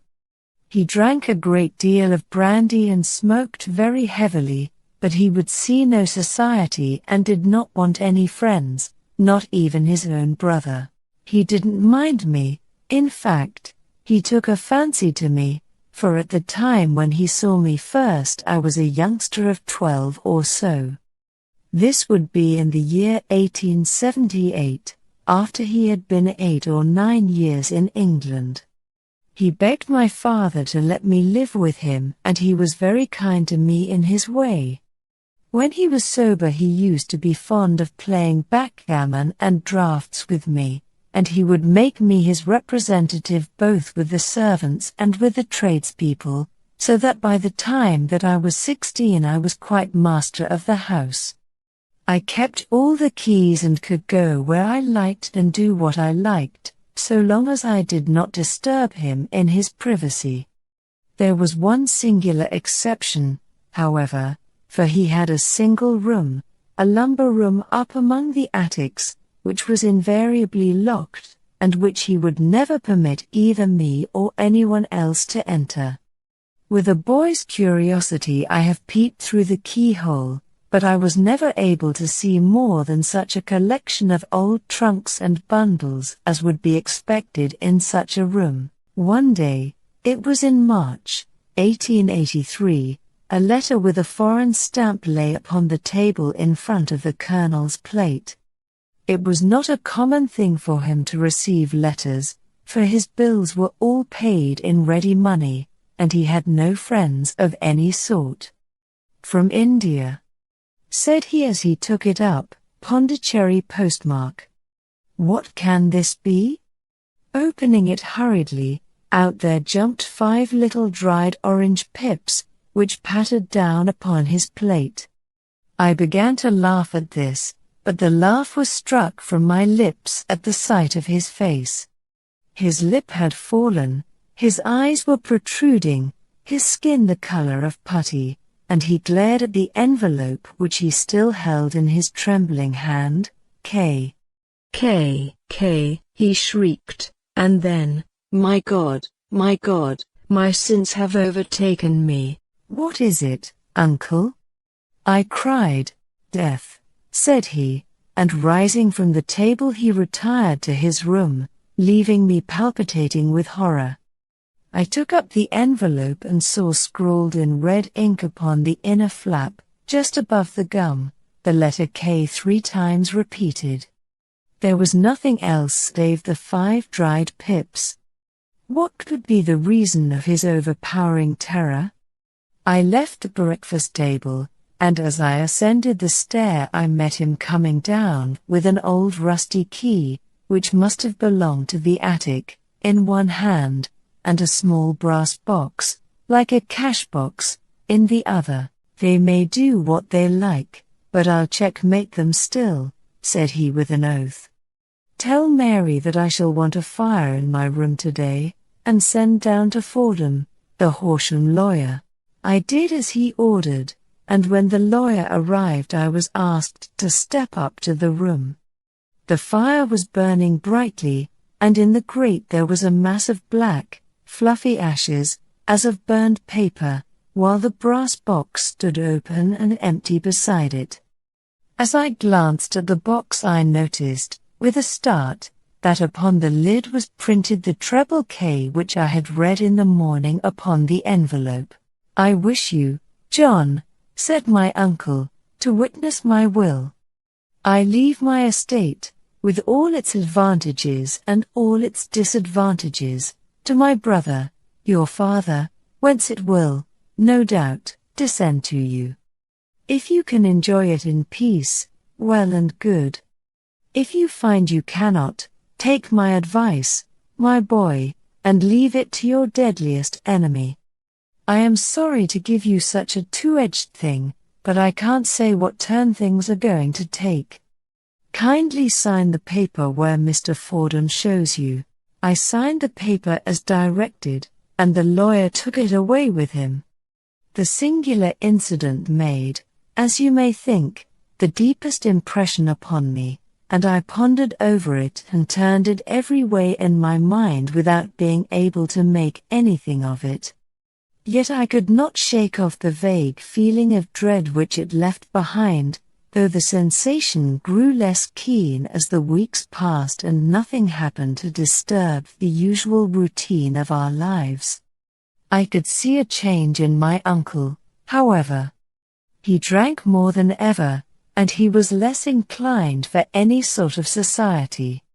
Most of his time he would spend in his room, with the door locked upon the inside, but sometimes he would emerge in a sort of drunken frenzy and would burst out of the house and tear about the garden with a revolver in his hand, screaming out that he was afraid of no man, and that he was not to be cooped up, like a sheep in a pen, by man or devil.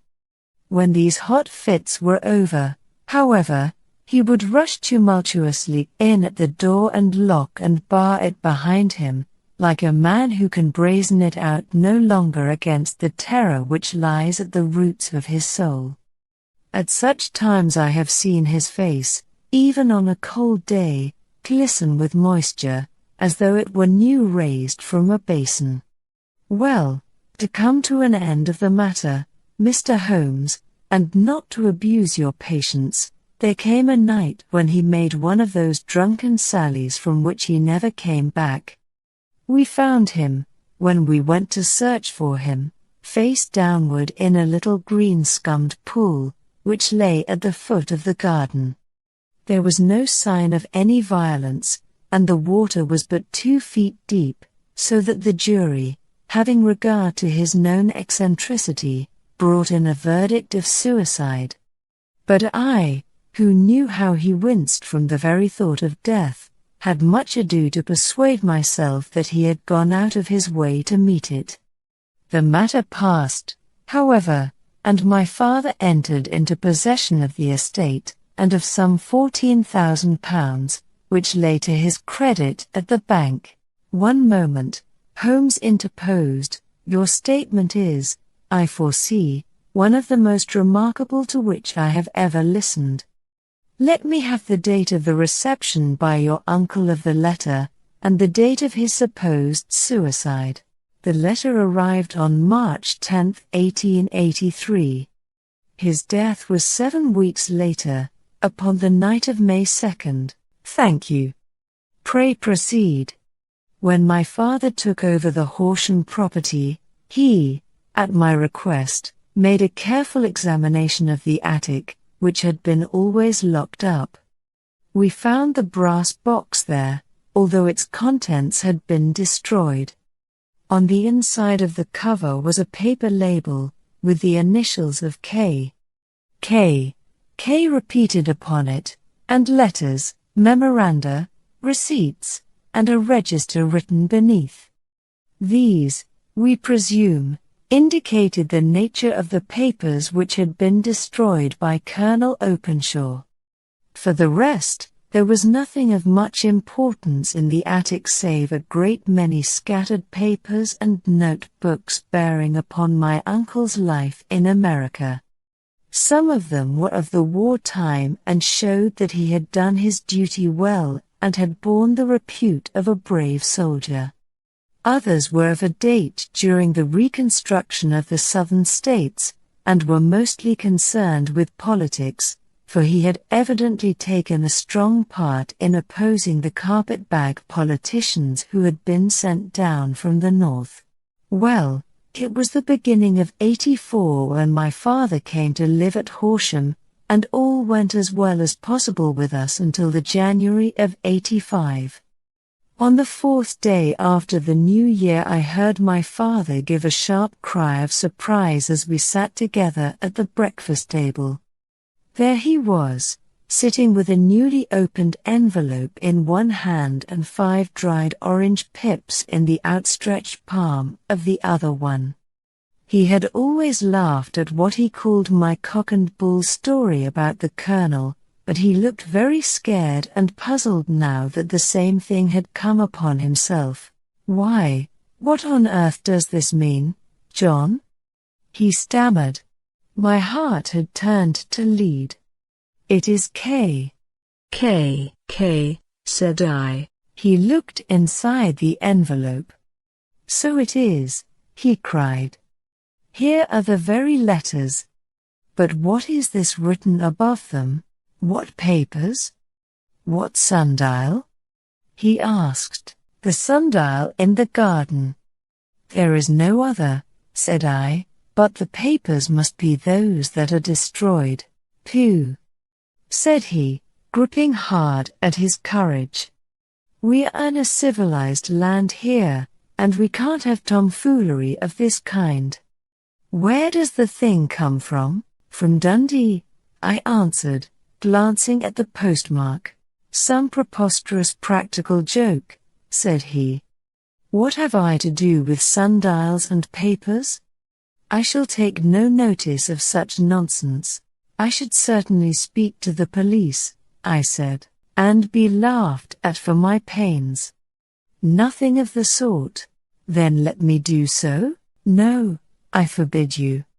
I won't have a fuss made about such nonsense. It was in vain to argue with him, for he was a very obstinate man.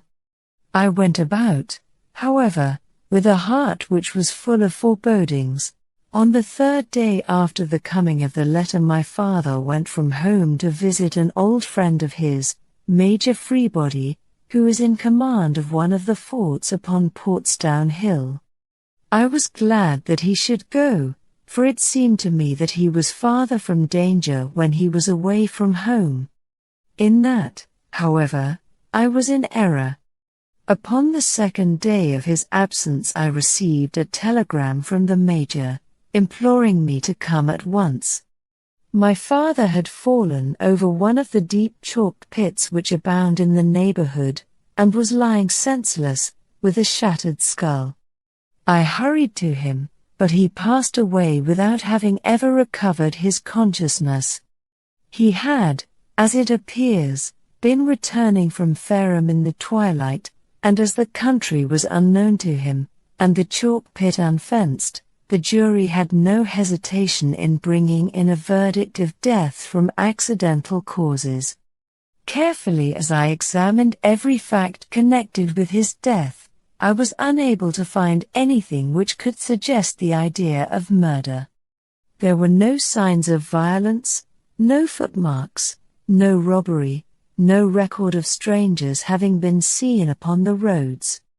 And yet I need not tell you that my mind was far from at ease, and that I was well nigh certain that some foul plot had been woven round him. In this sinister way I came into my inheritance. You will ask me why I did not dispose of it. I answer, because I was well convinced that our troubles were in some way dependent upon an incident in my uncle's life, and that the danger would be as pressing in one house as in another. It was in January, 85, that my poor father met his end, and 2 years and 8 months have elapsed since then. During that time I have lived happily at Horsham, and I had begun to hope that this curse had passed away from the family, and that it had ended with the last generation. I had begun to take comfort too soon, however. Yesterday morning the blow fell in the very shape in which it had come upon my father. The young man took from his waistcoat a crumpled envelope, and turning to the table he shook out upon it 5 little dried orange pips. This is the envelope, he continued. The postmark is London, Eastern Division. Within are the very words which were upon my father's last message, K. And then put the papers on the sundial. What have you done? Asked Holmes. Nothing. Nothing? To tell the truth, he sank his face into his thin, white hands. I have felt helpless. I have felt like one of those poor rabbits when the snake is writhing towards it. I seem to be in the grasp of some resistless, inexorable evil, which no foresight and no precautions can guard against. I have seen the police, but they listened to my story with a smile. I am convinced that the inspector has formed the opinion that the letters are all practical jokes, and that the deaths of my relations were really accidents, as the jury stated, and were not to be connected with the warnings. Holmes shook his clenched hands in the air. Incredible imbecility, he cried. They have, however, allowed me a policeman, who may remain in the house with me. Has he come with you tonight? No. His orders were to stay in the house. Again Holmes raved in the air. Why did you come to me? He said, and, above all, why did you not come at once? I did not know. It was only today that I spoke to Major Prendergast about my troubles and was advised by him to come to you. It is really 2 days since you had the letter. We should have acted before this. You have no further evidence, I suppose, than that which you have placed before us, no suggestive detail which might help us. There is one thing, said John Openshaw. He rummaged in his coat pocket, and, drawing out a piece of discolored, blue-tinted paper, he laid it out upon the table. I have some remembrance, said he, that on the day when my uncle burned the papers I observed that the small, unburned margins which lay amid the ashes were of this particular color. I found this single sheet upon the floor of his room, and I am inclined to think that it may be one of the papers which has, perhaps, fluttered out from among the others, and in that way has escaped destruction. Beyond the mention of pips, I do not see that it helps us much. I think myself that it is a page from some private diary. The writing is undoubtedly my uncle's. Holmes moved the lamp, and we both bent over the sheet of paper, which showed by its ragged edge that it had indeed been torn from a book. It was headed, March, 1869, and beneath were the following enigmatical notices. 4th. Hudson came. Same old platform. 7th. Set the pips on Macaulay, Paramore, and John Swain of St. Augustine. 9th. Macaulay cleared. 10th. John Swain cleared. 12th. Visited Paramore. All well, thank you, said Holmes, folding up the paper and returning it to our visitor. And now you must on no account lose another instant. We cannot spare time even to discuss what you have told me. You must get home instantly and act. What shall I do? There is but one thing to do. It must be done at once. You must put this piece of paper which you have shown us into the brass box which you have described. You must also put in a note to say that all the other papers were burned by your uncle, and that this is the only one which remains. You must assert that in such words as will carry conviction with them. Having done this, you must at once put the box out upon the sundial, as directed. Do you understand? Entirely. Do not think of revenge, or anything of the sort, at present. I think that we may gain that by means of the law, but we have our web to weave, while theirs is already woven. The first consideration is to remove the pressing danger which threatens you. The second is to clear up the mystery and to punish the guilty parties. I thank you, said the young man, rising and pulling on his overcoat. You have given me fresh life and hope. I shall certainly do as you advise. Do not lose an instant. And, above all, take care of yourself in the meanwhile, for I do not think that there can be a doubt that you are threatened by a very real and imminent danger. How do you go back? By train from Waterloo. It is not yet 9. The streets will be crowded, so I trust that you may be in safety. And yet you cannot guard yourself too closely. I am armed. That is well. Tomorrow I shall set to work upon your case. I shall see you at Horsham, then?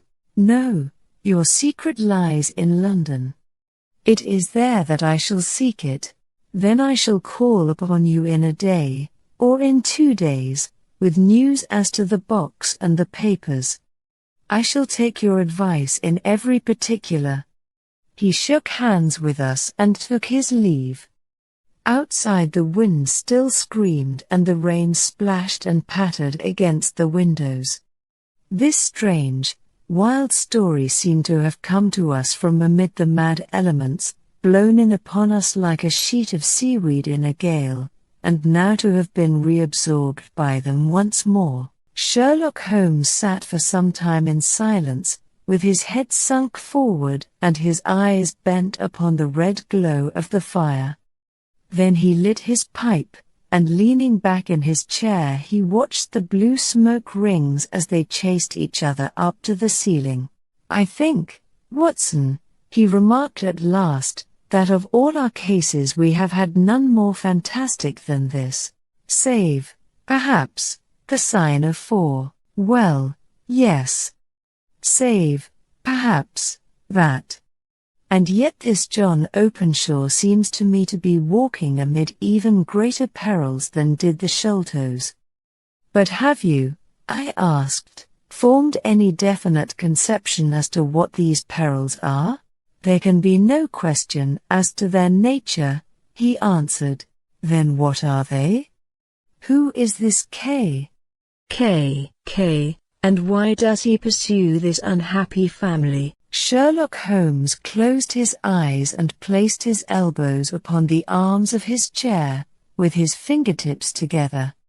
The ideal reasoner, he remarked, would, when he had once been shown a single fact in all its bearings, deduce from it not only all the chain of events which led up to it but also all the results which would follow from it. As Cuvier could correctly describe a whole animal by the contemplation of a single bone, so the observer who has thoroughly understood one link in a series of incidents should be able to accurately state all the other ones, both before and after. We have not yet grasped the results which the reason alone can attain to. Problems may be solved in the study which have baffled all those who have sought a solution by the aid of their senses.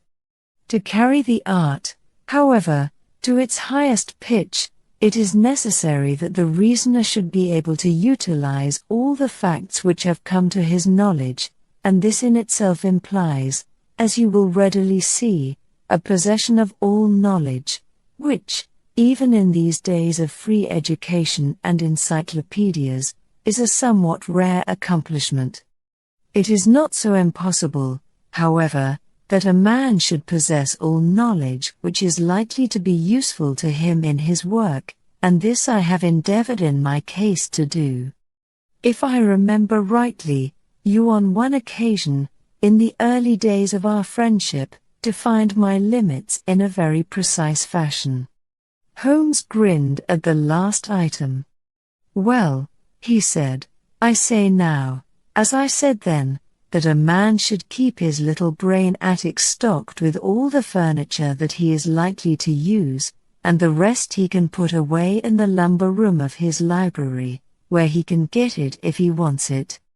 Now, for such a case as the one which has been submitted to us tonight, we need certainly to muster all our resources. Kindly hand me down the letter K of the American Encyclopedia which stands upon the shelf beside you. Thank you. Now let us consider the situation and see what may be deduced from it. In the first place, we may start with the strong presumption that Colonel Openshaw had some very strong reason for leaving America. Men at his time of life do not change all their habits and exchange willingly the charming climate of Florida for the lonely life of an English provincial town. His extreme love of solitude in England suggests the idea that he was in fear of someone or something, so we may assume as a working hypothesis that it was fear of someone or something which drove him from America. As to what it was he feared, we can only deduce that by considering the formidable letters which were received by himself and his successors. Did you remark the postmarks of those letters? The first was from Pondicherry, the second from Dundee, and the third from London, from East London. What do you deduce from that? They are all seaports. That the writer was on board of a ship. Excellent. We have already a clue. There can be no doubt that the probability, the strong probability, is that the writer was on board of a ship. And now let us consider another point. In the case of Pondicherry, 7 weeks elapsed between the threat and its fulfillment. In Dundee it was only some 3 or 4 days. Does that suggest anything? A greater distance to travel, but the letter had also a greater distance to come. Then I do not see the point. There is at least a presumption that the vessel in which the man or men are is a sailing ship. It looks as if they always send their singular warning or token before them when starting upon their mission. You see how quickly the deed followed the sign when it came from Dundee.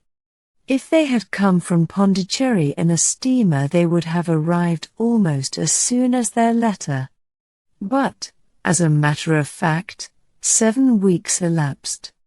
I think that those 7 weeks represented the difference between the mail boat which brought the letter and the sailing vessel which brought the writer. It is possible, more than that. It is probable. And now you see the deadly urgency of this new case, and why I urged young Openshaw to caution. The blow has always fallen at the end of the time which it would take the senders to travel the distance. But this one comes from London, and therefore we cannot count upon delay. Good God, I cried. What can it mean, this relentless persecution? The papers which Openshaw carried are obviously of vital importance to the person or persons in the sailing ship. I think that it is quite clear that there must be more than one of them. A single man could not have carried out 2 deaths in such a way as to deceive a coroner's jury. There must have been several in it, and they must have been men of resource and determination. Their papers they mean to have, be the holder of them who it may. In this way you see K ceases to be the initials of an individual and becomes the badge of a society. But of what society? Have you never, said Sherlock Holmes, bending forward and sinking his voice, have you never heard of the Ku Klux Klan? I never have. Holmes turned over the leaves of the book upon his knee. Here it is, said he presently, Ku Klux Klan. A name derived from the fanciful resemblance to the sound produced by cocking a rifle. This terrible secret society was formed by some ex-Confederate soldiers in the southern states after the Civil War, and it rapidly formed local branches in different parts of the country, notably in Tennessee, Louisiana, the Carolinas, Georgia, and Florida. Its power was used for political purposes, principally for the terrorizing of the Negro voters and the murdering and driving from the country of those who were opposed to its views.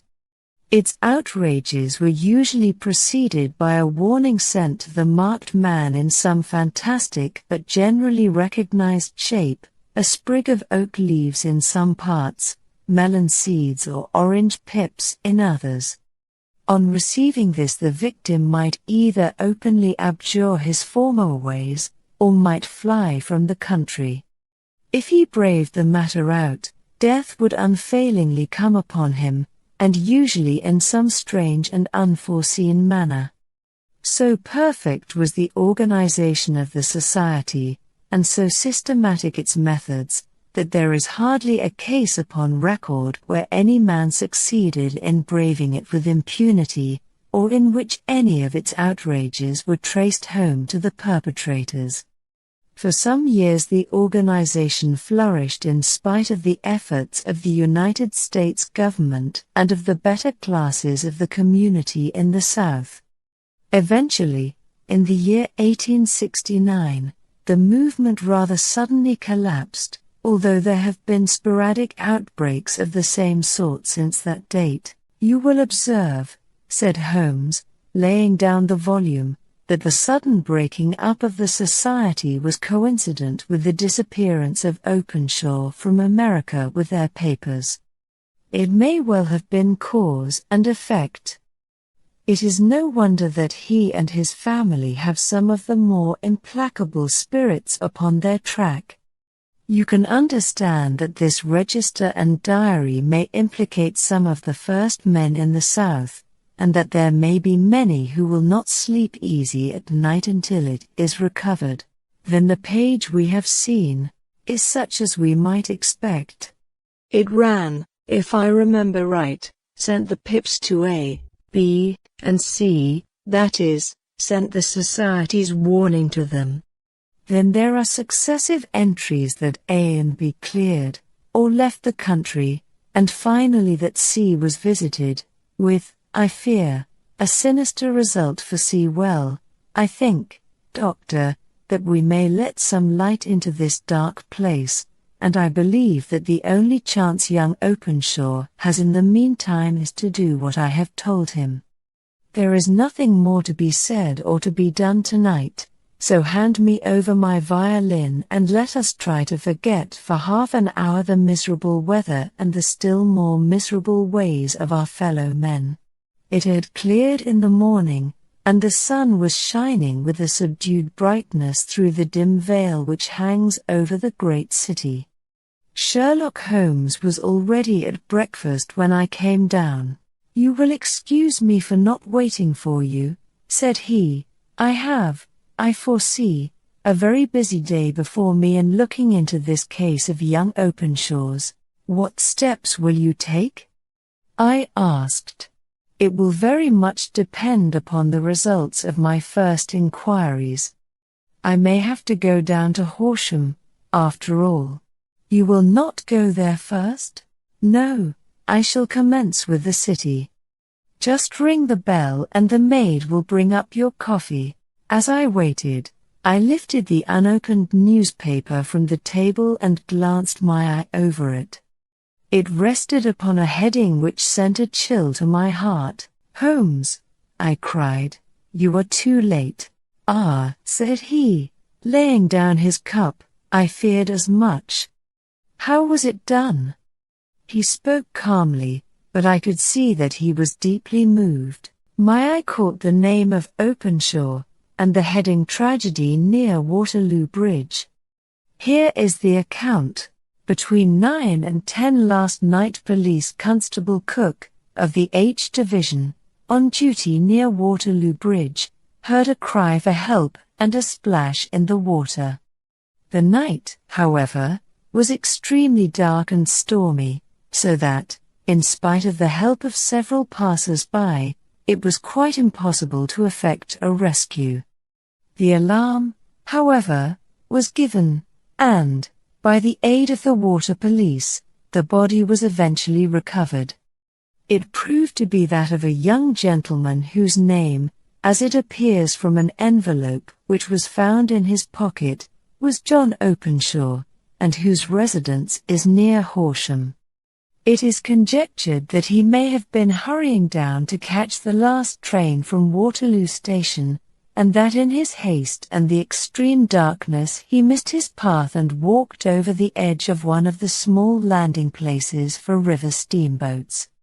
The body exhibited no traces of violence, and there can be no doubt that the deceased had been the victim of an unfortunate accident, which should have the effect of calling the attention of the authorities to the condition of the riverside landing stages. We sat in silence for some minutes, Holmes more depressed and shaken than I had ever seen him. "That hurts my pride, Watson," he said at last.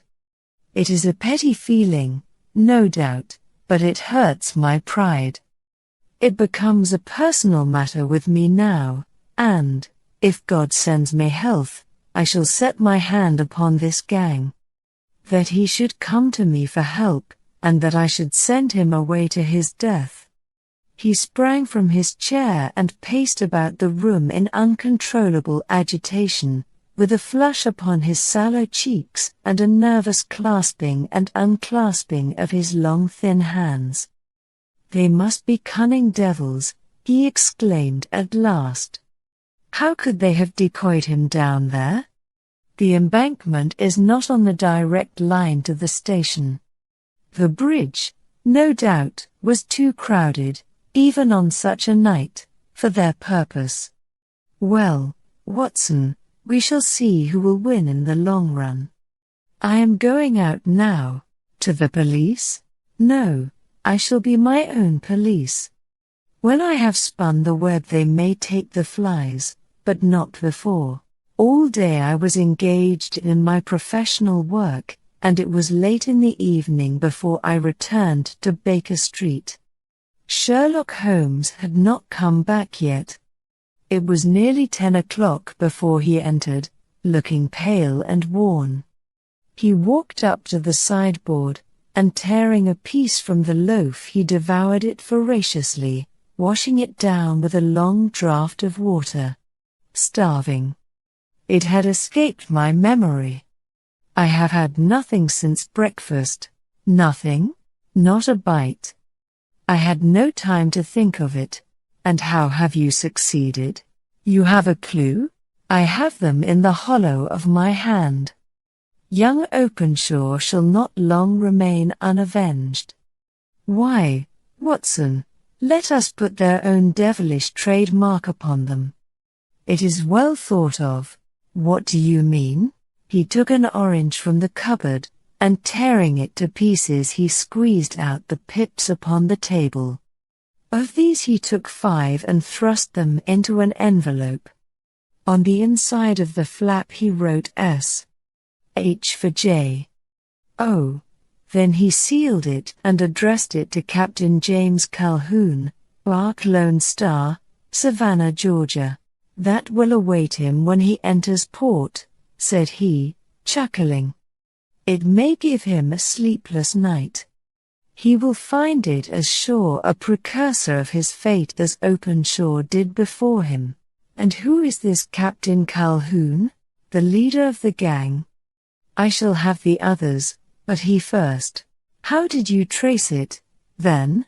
He took a large sheet of paper from his pocket, all covered with dates and names. I have spent the whole day, said he, over Lloyd's registers and files of the old papers, following the future career of every vessel which touched at Pondicherry in January and February in '83.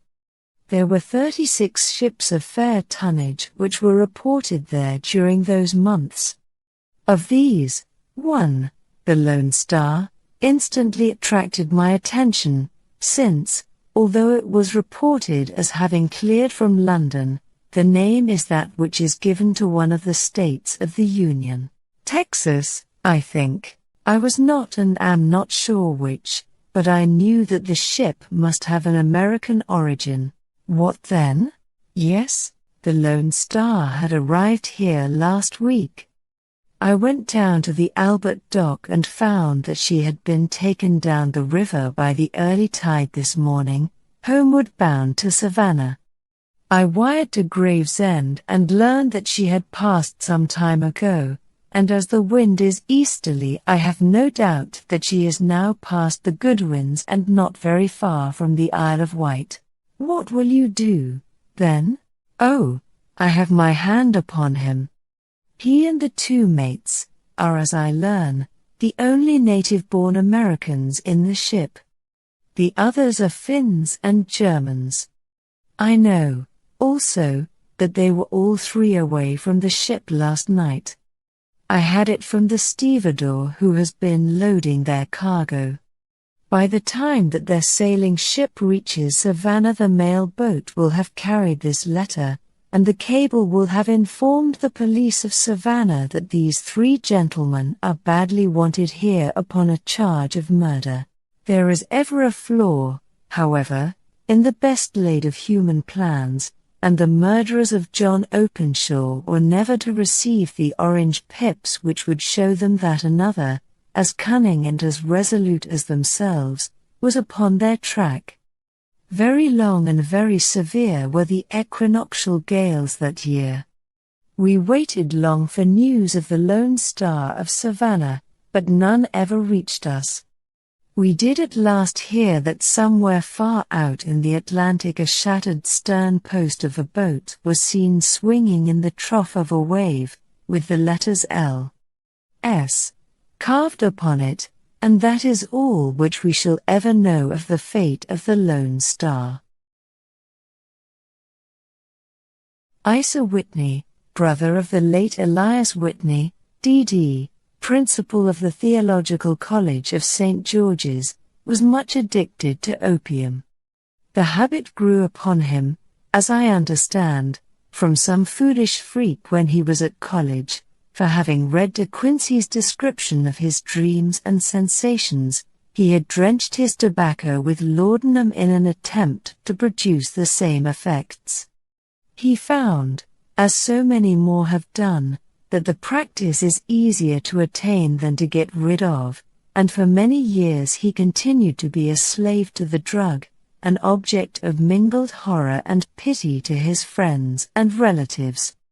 I can see him now, with yellow, pasty face, drooping lids, and pinpoint pupils, all huddled in a chair, the wreck and ruin of a noble man. One night, it was in June, '89, there came a ring to my bell, about the hour when a man gives his first yawn and glances at the clock. I sat up in my chair, and my wife laid her needlework down in her lap and made a little face of disappointment. "You will excuse my calling so late," she began, and then, suddenly losing her self-control, she ran forward, threw her arms about my wife's neck, and sobbed upon her shoulder. "Oh, I'm in such trouble," she cried. "I do so want a little help." "Why," said my wife, pulling up her veil, "it is Kate Whitney." "How you startled me, Kate. I had not an idea who you were when you came in. I didn't know what to do, so I came straight to you." That was always the way. Folk who were in grief came to my wife like birds to a lighthouse. "It was very sweet of you to come. Now, you must have some wine and water, and sit here comfortably and tell us all about it. Or should you rather that I sent James off to bed?" "Oh, no, no. I want the doctor's advice and help, too. It's about Isa. He has not been home for 2 days. I am so frightened about him." It was not the first time that she had spoken to us of her husband's trouble, to me as a doctor, to my wife as an old friend and school companion. We soothed and comforted her by such words as we could find. Did she know where her husband was?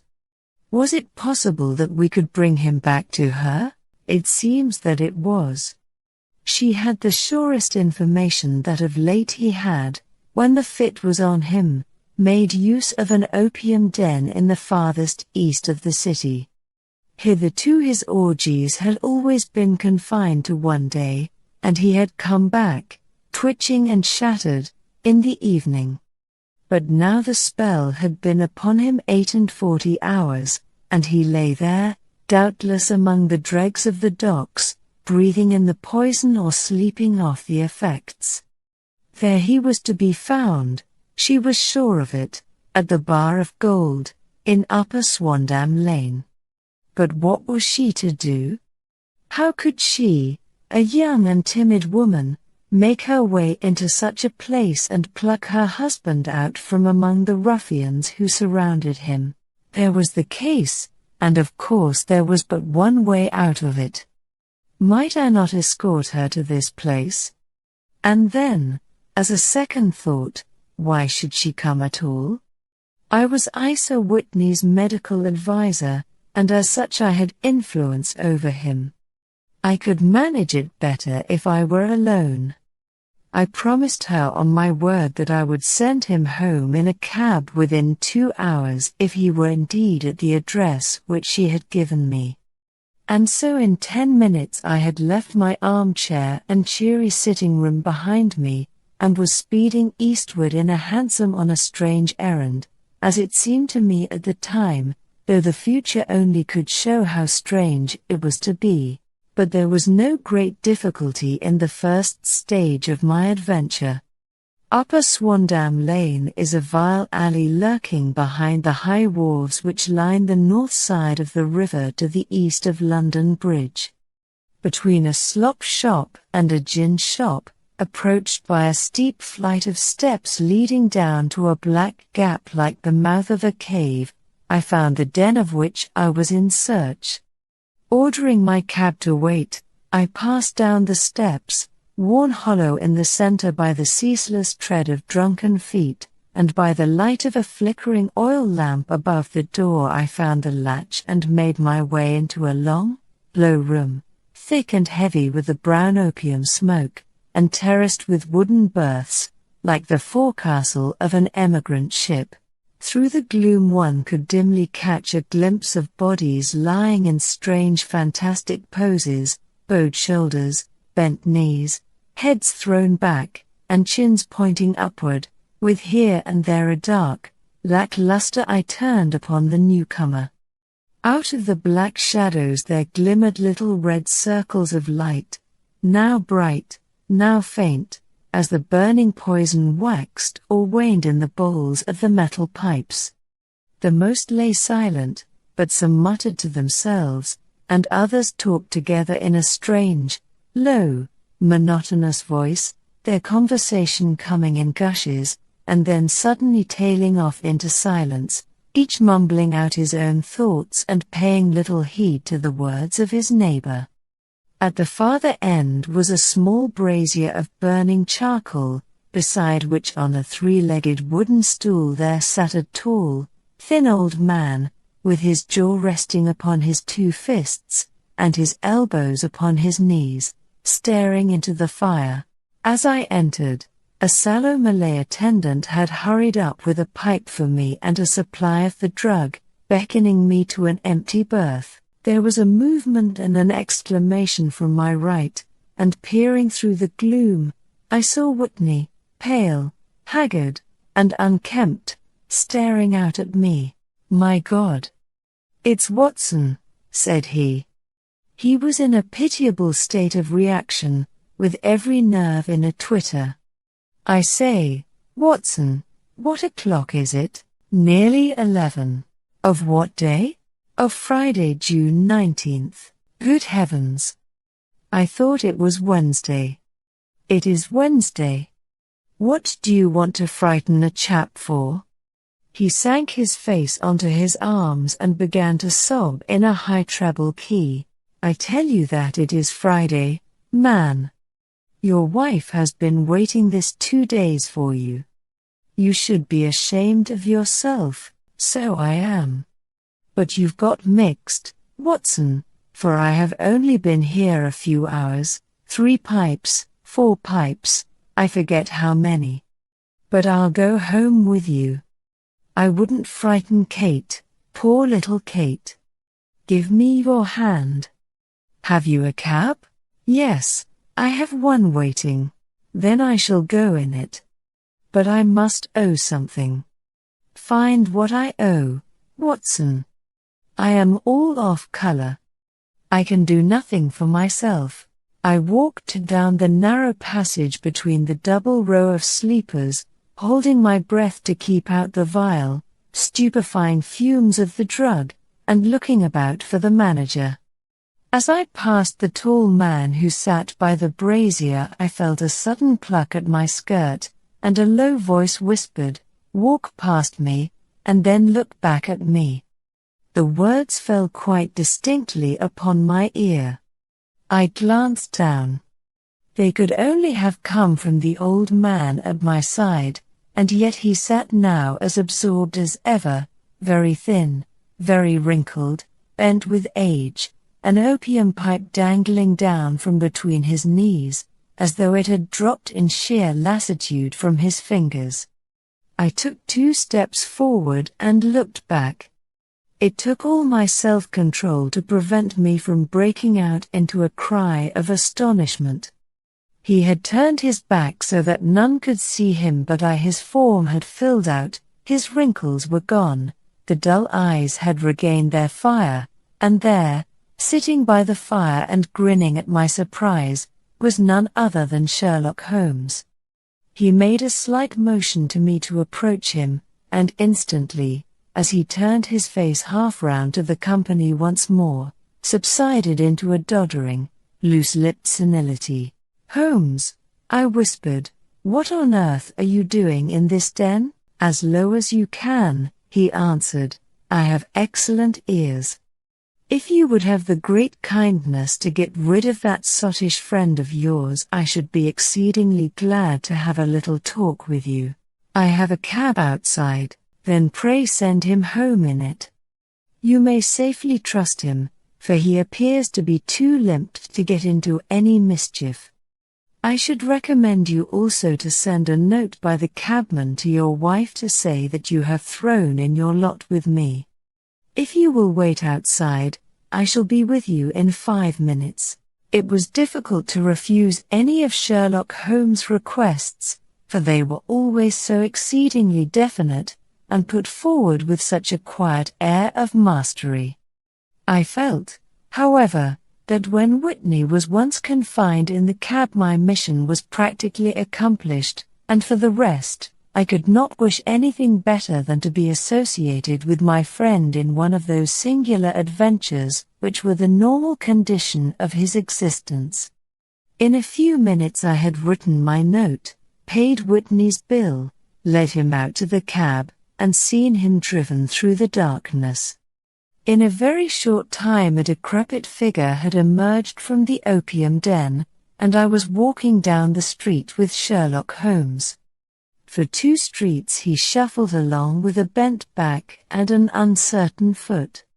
Then, glancing quickly round, he straightened himself out and burst into a hearty fit of laughter.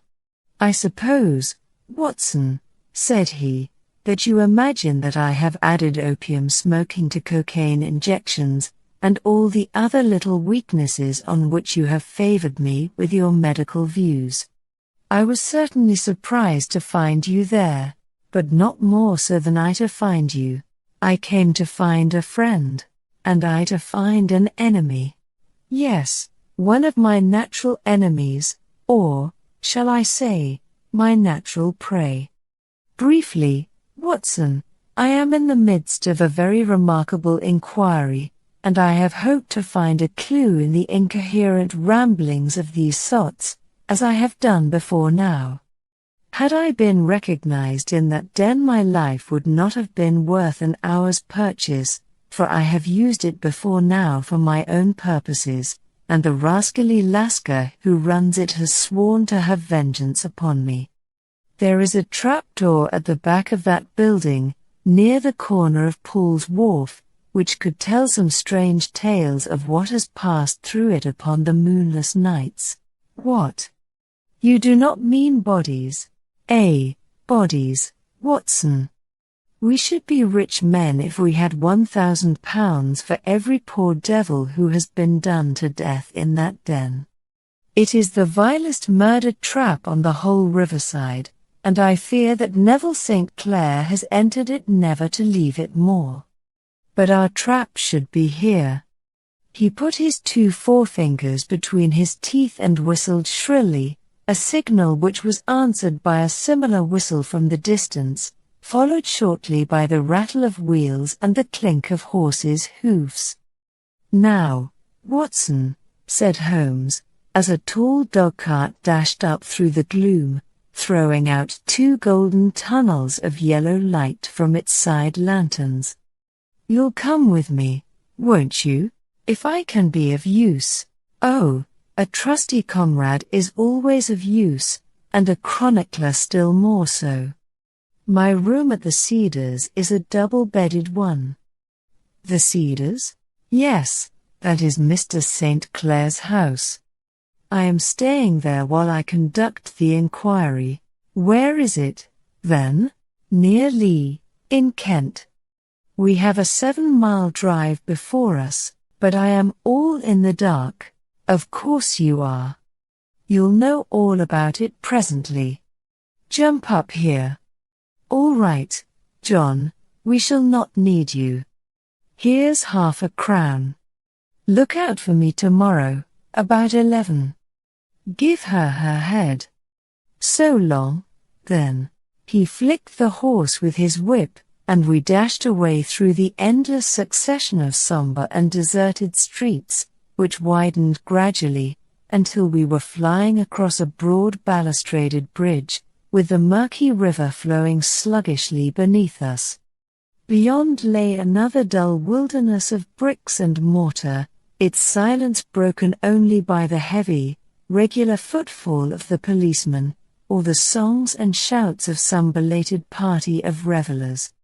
A dull wrack was drifting slowly across the sky, and a star or two twinkled dimly here and there through the rifts of the clouds. Holmes drove in silence, with his head sunk upon his breast, and the air of a man who is lost in thought, while I sat beside him, curious to learn what this new quest might be which seemed to tax his powers so sorely, and yet afraid to break in upon the current of his thoughts. We had driven several miles, and were beginning to get to the fringe of the belt of suburban villas, when he shook himself, shrugged his shoulders, and lit up his pipe with the air of a man who has satisfied himself that he is acting for the best. "You have a grand gift of silence, Watson," said he. "It makes you quite invaluable as a companion. 'Pon my word, it is a great thing for me to have someone to talk to, for my own thoughts are not over-pleasant. I was wondering what I should say to this dear little woman tonight when she meets me at the door. You forget that I know nothing about it. I shall just have time to tell you the facts of the case before we get to Lee. It seems absurdly simple, and yet, somehow I can get nothing to go upon. There's plenty of thread, no doubt, but I can't get the end of it into my hand. Now, I'll state the case clearly and concisely to you, Watson, and maybe you can see a spark where all is dark to me. Proceed, then. Some years ago, to be definite, in May, 1884, there came to Lee a gentleman, Neville St. Clair by name, who appeared to have plenty of money. He took a large villa, laid out the grounds very nicely, and lived generally in good style.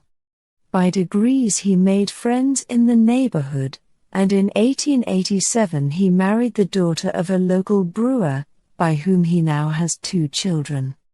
He had no occupation, but was interested in several companies and went into town as a rule in the morning, returning by the 5:14 from Cannon Street every night. Mr. St. Clair is now 37 years of age, is a man of temperate habits, a good husband, a very affectionate father, and a man who is popular with all who know him. I may add that his whole debts at the present moment, as far as we have been able to ascertain, amount to £88.10, while he has £220 standing to his credit in the Capital and Counties Bank. There is no reason, therefore, to think that money troubles have been weighing upon his mind.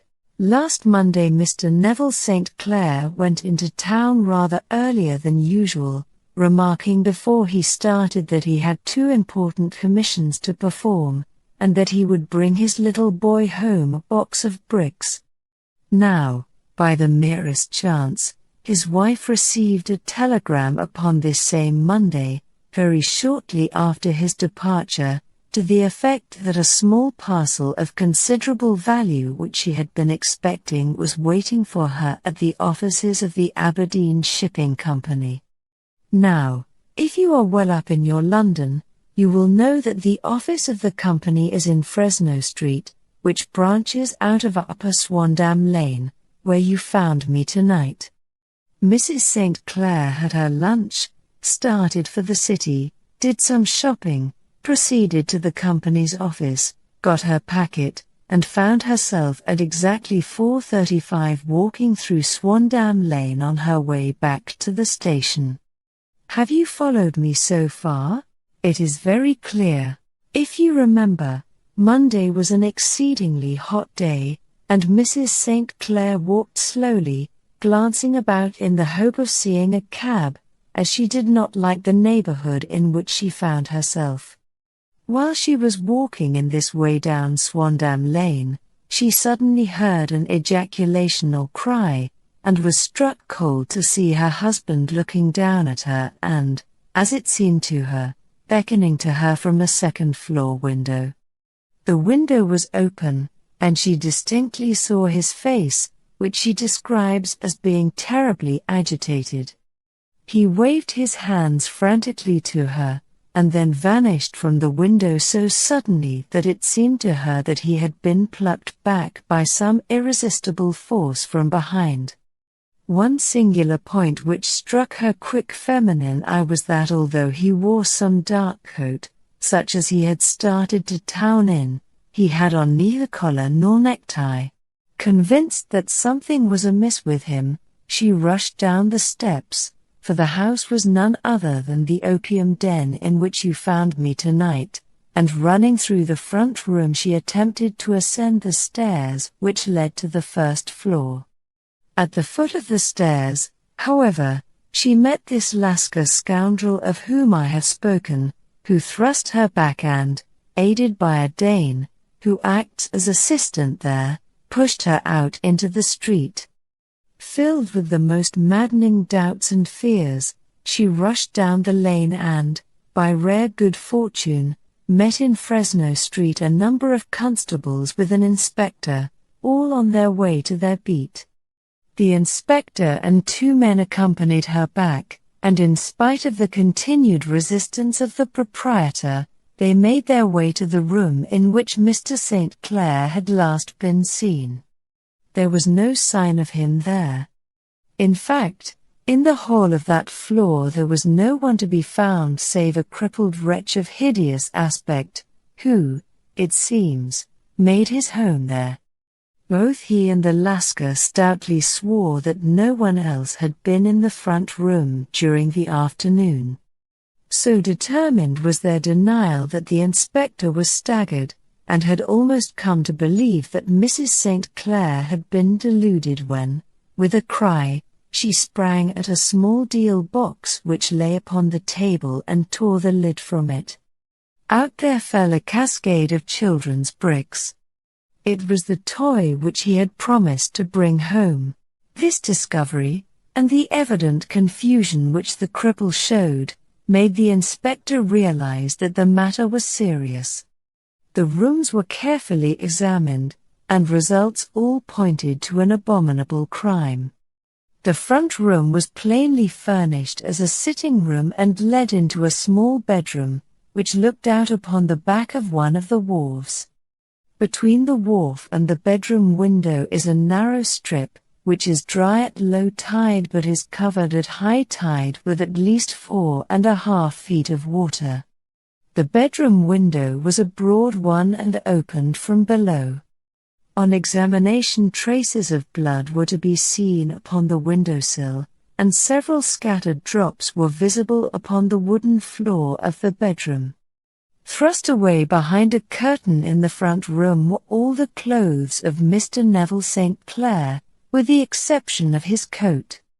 His boots, his socks, his hat, and his watch, all were there. There were no signs of violence upon any of these garments, and there were no other traces of Mr. Neville St. Clair. Out of the window he must apparently have gone, for no other exit could be discovered, and the ominous bloodstains upon the sill gave little promise that he could save himself by swimming, for the tide was at its very highest at the moment of the tragedy. And now as to the villains who seemed to be immediately implicated in the matter. The Lascar was known to be a man of the vilest antecedents, but as, by Mrs. St. Clair's story, he was known to have been at the foot of the stair within a very few seconds of her husband's appearance at the window, he could hardly have been more than an accessory to the crime. His defense was one of absolute ignorance, and he protested that he had no knowledge as to the doings of Hugh Boone, his lodger, and that he could not account in any way for the presence of the missing gentleman's clothes. So much for the Lascar manager. Now for the sinister cripple who lives upon the second floor of the opium den, and who was certainly the last human being whose eyes rested upon Neville St. Clair. His name is Hugh Boone, and his hideous face is one which is familiar to every man who goes much to the city. He is a professional beggar, though in order to avoid the police regulations he pretends to a small trade in wax vestas. Some little distance down Threadneedle Street, upon the left-hand side, there is, as you may have remarked, a small angle in the wall.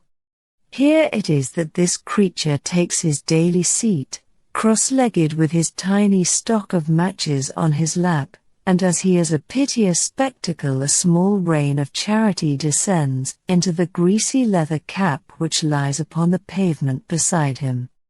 I have watched the fellow more than once before ever I thought of making his professional acquaintance, and I have been surprised at the harvest which he has reaped in a short time.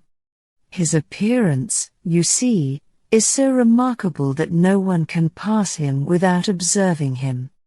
A shock of orange hair, a pale face disfigured by a horrible scar, which, by its contraction, has turned up the outer edge of his upper lip, a bulldog chin, and a pair of very penetrating dark eyes, which present a singular contrast to the color of his hair, all mark him out from amid the common crowd of mendicants, and so, too, does his wit, for he is ever ready with a reply to any piece of chaff which may be thrown at him by the passers-by. This is the man whom we now learn to have been the lodger at the opium den, and to have been the last man to see the gentleman of whom we are in quest. But a cripple, said I. What could he have done single-handed against a man in the prime of life? He is a cripple in the sense that he walks with a limp, but in other respects he appears to be a powerful and well-nurtured man. Surely your medical experience would tell you, Watson, that weakness in one limb is often compensated for by exceptional strength in the others. Pray continue your narrative.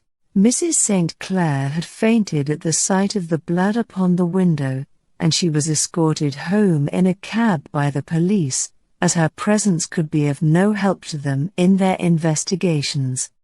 Inspector Barton, who had charge of the case, made a very careful examination of the premises, but without finding anything which threw any light upon the matter. One mistake had been made in not arresting Boone instantly, as he was allowed some few minutes during which he might have communicated with his friend the Lascar, but this fault was soon remedied, and he was seized and searched, without anything being found which could incriminate him. There were, it is true, some blood stains upon his right shirt sleeve, but he pointed to his ring finger, which had been cut near the nail, and explained that the bleeding came from there, adding that he had been to the window not long before, and that the stains which had been observed there came doubtless from the same source. He denied strenuously having ever seen Mr. Neville St. Clair, and swore that the presence of the clothes in his room was as much a mystery to him as to the police. As to Mrs. St. Clair's assertion that she had actually seen her husband at the window, he declared that she must have been either mad or dreaming. He was removed, loudly protesting, to the police station, while the inspector remained upon the premises in the hope that the ebbing tide might afford some fresh clue, and it did, though they hardly found upon the mudbank what they had feared to find. It was Neville St. Clair's coat, and not Neville St. Clair, which lay uncovered as the tide receded. And what do you think they found in the pockets? I cannot imagine. No, I don't think you would guess. Every pocket stuffed with pennies and half-pennies, 421 pennies and 270 half-pennies. It was no wonder that it had not been swept away by the tide. But a human body is a different matter. There is a fierce eddy between the wharf and the house. It seemed likely enough that the weighted coat had remained when the stripped body had been sucked away into the river, but I understand that all the other clothes were found in the room. Would the body be dressed in a coat alone? No, sir, but the fact might be met speciously enough.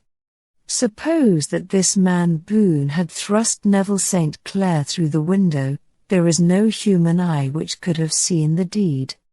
What would he do then? It would of course instantly strike him that he must get rid of the telltale garments. He would seize the coat, then, and be in the act of throwing it out, when it would occur to him that it would swim and not sink. He has little time, for he has heard the scuffle downstairs when the wife tried to force her way up, and perhaps he has already heard from his Lascar confederate that the police are hurrying up the street. There is not an instant to be lost. He rushes to some secret hoard, where he has accumulated the fruits of his beggary, and he stuffs all the coins upon which he can lay his hands into the pockets to make sure of the coat sinking.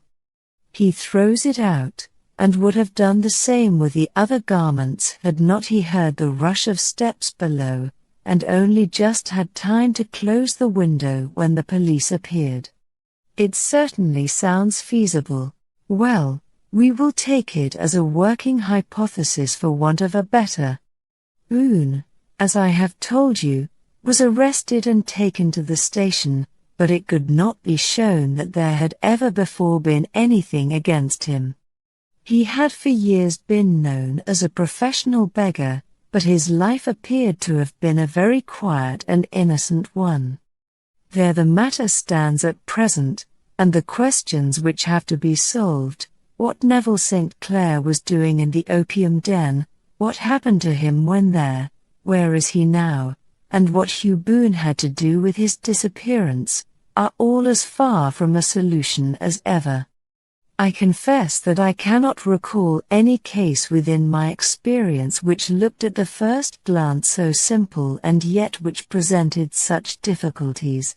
While Sherlock Holmes had been detailing this singular series of events, we had been whirling through the outskirts of the great town until the last straggling houses had been left behind, and we rattled along with a country hedge upon either side of us. Just as he finished, however, we drove through two scattered villages, where a few lights still glimmered in the windows. "We are on the outskirts of Lee," said my companion. "We have touched on 3 English counties in our short drive, starting in Middlesex, passing over an angle of Surrey, and ending in Kent. See that light among the trees? That is the Cedars, and beside that lamp sits a woman whose anxious ears have already, I have little doubt, caught the clink of our horses' feet. But why are you not conducting the case from Baker Street?" I asked. We had pulled up in front of a large villa which stood within its own grounds. A stable boy had run out to the horse's head, and springing down, I followed Holmes up the small, winding gravel drive which led to the house. As we approached, the door flew open, and a little blonde woman stood in the opening, clad in some sort of light mousseline de soie, with a touch of fluffy pink chiffon at her neck and wrists. She stood with her figure outlined against the flood of light, one hand upon the door, one half raised in her eagerness, her body slightly bent, her head and face protruded, with eager eyes and parted lips, a standing question. "Well?" she cried, "well?" And then, seeing that there were two of us, she gave a cry of hope which sank into a groan as she saw that my companion shook his head and shrugged his shoulders. "No good news? No bad?" "No, thank God for that. But come in. You must be weary, for you have had a long day. This is my friend, Dr. Watson. He has been of most vital use to me in several of my cases, and a lucky chance has made it possible for me to bring him out and associate him with this investigation. I am delighted to see you," said she, pressing my hand warmly. "You will, I am sure, forgive anything that may be wanting in our arrangements, when you consider the blow which has come so suddenly upon us. Now, Mr. Sherlock Holmes," said the lady as we entered a well-lit dining room, upon the table of which a cold supper had been laid out, "I should very much like to ask you one or two plain questions, to which I beg that you will give a plain answer." "Certainly, madam. Do not trouble about my feelings. I am not hysterical, nor given to fainting. I simply wish to hear your real opinion." "Upon what point? In your heart of hearts, do you think that Neville is alive?" Sherlock Holmes seemed to be embarrassed by the question. "Frankly, now," she repeated, standing upon the rug and looking keenly down at him as he leaned back in a basket chair. "Frankly, then, madam, I do not." "You think that he is dead?" "I do." "Murdered?" "I don't say that." "Perhaps. And on what day did he meet his death?" "On Monday." "Then perhaps, Mr. Holmes, you will be good enough to explain how it is that I have received a letter from him today." Sherlock Holmes sprang out of his chair as if he had been galvanized. "What?" he roared. "Yes, today." She stood smiling, holding up a little slip of paper in the air. "May I see it?" "Certainly." He snatched it from her in his eagerness, and smoothing it out upon the table he drew over the lamp and examined it intently. I had left my chair and was gazing at it over his shoulder. The envelope was a very coarse one and was stamped with the Gravesend postmark and with the date of that very day, or rather of the day before, for it was considerably after midnight. "Coarse writing," murmured Holmes. "Surely this is not your husband's writing, madam?" "No, but the enclosure is. I perceive also that whoever addressed the envelope had to go and inquire as to the address." "How can you tell that?" "The name, you see, is in perfectly black ink, which has dried itself. The rest is of the grayish color, which shows that blotting paper has been used. If it had been written straight off, and then blotted, none would be of a deep black shade. This man has written the name, and there has then been a pause before he wrote the address, which can only mean that he was not familiar with it. It is, of course, a trifle, but there is nothing so important as trifles. Let us now see the letter. Ha! There has been an enclosure here. Yes, there was a ring. His signet ring. And you are sure that this is your husband's hand? One of his hands. One? His hand when he wrote hurriedly. It is very unlike his usual writing, and yet I know it well. Dearest, do not be frightened. All will come well. There is a huge error which it may take some little time to rectify. Wait in patience. Neville. Written in pencil upon the flyleaf of a book, octavo size, no watermark. Posted today in Gravesend by a man with a dirty thumb. And the flap has been gummed, if I am not very much in error, by a person who had been chewing tobacco. And you have no doubt that it is your husband's hand, madam? None. Neville wrote those words, and they were posted today at Gravesend. Well, Mrs. St. Clair, the clouds lighten, though I should not venture to say that the danger is over. But he must be alive, Mr. Holmes, unless this is a clever forgery to put us on the wrong scent. The ring, after all, proves nothing. It may have been taken from him. No, it is his very own writing. Very well. It may, however, have been written on Monday and only posted today. That is possible. If so, much may have happened between. Oh, you must not discourage me, Mr. Holmes. I know that all is well with him. There is so keen a sympathy between us that I should know if evil came upon him. On the very day that I saw him last he cut himself in the bedroom, and yet I in the dining room rushed upstairs instantly with the utmost certainty that something had happened. Do you think that I would respond to such a trifle and yet be ignorant of his death? I have seen too much not to know that the impression of a woman may be more valuable than the conclusion of an analytical reasoner. And in this letter you certainly have a very strong piece of evidence to corroborate your view. But if your husband is alive and able to write letters, why should he remain away from you? I cannot imagine. It is unthinkable. And on Monday he made no remarks before leaving you? And you were surprised to see him in Swandam Lane? Very much so. Was the window open? Yes. Then he might have called to you. He might. He only, as I understand, gave an inarticulate cry?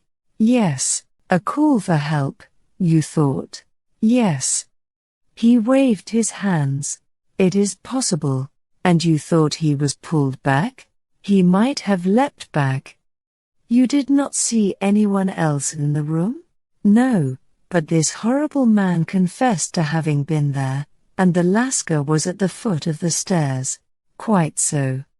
Your husband, as far as you could see, had his ordinary clothes on, but without his collar or tie. I distinctly saw his bare throat. Had he ever spoken of Swandam Lane? Never, never, thank you, Mrs. St. Clair. Those are the principal points about which I wish to be absolutely clear. We shall now have a little supper and then retire, for we may have a very busy day tomorrow. A large and comfortable double-bedded room had been placed at our disposal, and I was quickly between the sheets, for I was weary after my night of adventure. Sherlock Holmes was a man, however, who, when he had an unsolved problem upon his mind, would go for days, and even for a week, without rest, turning it over, rearranging his facts, looking at it from every point of view until he had either fathomed it or convinced himself that his data were insufficient. It was soon evident to me that he was now preparing for an all-night sitting. He took off his coat and waistcoat, put on a large blue dressing-gown, and then wandered about the room collecting pillows from his bed and cushions from the sofa and armchairs. With these he constructed a sort of Eastern divan, upon which he perched himself cross-legged, with an ounce of shag tobacco and a box of matches laid out in front of him. In the dim light of the lamp I saw him sitting there, an old briar pipe between his lips, his eyes fixed vacantly upon the corner of the ceiling, the blue smoke curling up from him, silent, motionless, with the light shining upon his strong-set aquiline features. So he sat as I dropped off to sleep, and so he sat when a sudden ejaculation caused me to wake up, and I found the summer sun shining into the apartment. The pipe was still between his lips, the smoke still curled upward, and the room was full of a dense tobacco haze, but nothing remained of the heap of shag which I had seen upon the previous night. "Awake, Watson?" he asked. "Yes. Game for a morning drive?" "Certainly." "Then dress." "No one is stirring yet, but I know where the stable boy sleeps, and we shall soon have the trap out." He chuckled to himself as he spoke, his eyes twinkled, and he seemed a different man to the somber thinker of the previous night. As I dressed, I glanced at my watch. It was no wonder that no one was stirring. It was 25 minutes past 4. I had hardly finished when Holmes returned with the news that the boy was putting in the horse. "I want to test a little theory of mine," said he, pulling on his boots. "I think, Watson, that you are now standing in the presence of one of the most absolute fools in Europe. I deserve to be kicked from here to Charing Cross. But I think I have the key of the affair now." "And where is it?" I asked, smiling. "In the bathroom," he answered. "Oh, yes, I am not joking," he continued, seeing my look of incredulity. "I have just been there, and I have taken it out, and I have got it in this Gladstone bag. Come on, my boy, and we shall see whether it will not fit the lock." We made our way downstairs as quietly as possible, and out into the bright morning sunshine. In the road stood our horse and trap, with the half-clad stable boy waiting at the head. We both sprang in, and away we dashed down the London road. A few country carts were stirring, airing in vegetables to the metropolis, but the lines of villas on either side were as silent and lifeless as some city in a dream. In town the earliest risers were just beginning to look sleepily from their windows as we drove through the streets of the Surrey side. Passing down the Waterloo Bridge Road we crossed over the river, and dashing up Wellington Street wheeled sharply to the right and found ourselves in Bow Street. Sherlock Holmes was well known to the force, and the two constables at the door saluted him. One of them held the horse's head while the other led us in. "Who is on duty?" asked Holmes. "Inspector Bradstreet, sir." "Ah, Bradstreet, how are you?" A tall, stout official had come down the stone-flagged passage, in a peaked cap and frogged jacket. "I wish to have a quiet word with you, Bradstreet." "Certainly, Mr. Holmes. Step into my room here." It was a small, office-like room, with a huge ledger upon the table, and a telephone projecting from the wall. The inspector sat down at his desk. "What can I do for you, Mr. Holmes?" "I called about that beggarman, Boone, the one who was charged with being concerned in the disappearance of Mr. Neville St. Clair, of Lee." "Yes. He was brought up and remanded for further inquiries." "So I heard." "You have him here, in the cells. Is he quiet?" "Oh, he gives no trouble. But he is a dirty scoundrel." "Dirty?" "Yes, it is all we can do to make him wash his hands, and his face is as black as a tinker's." "Well, when once his case has been settled, he will have a regular prison bath, and I think, if you saw him, you would agree with me that he needed it. I should like to see him very much. Would you?" "That is easily done. Come this way. You can leave your bag, No, I think that I'll take it. Very good. Come this way, if you please. He led us down a passage, opened a barred door, passed down a winding stair, and brought us to a whitewashed corridor with a line of doors on each side. The third on the right is his, said the inspector. Here it is.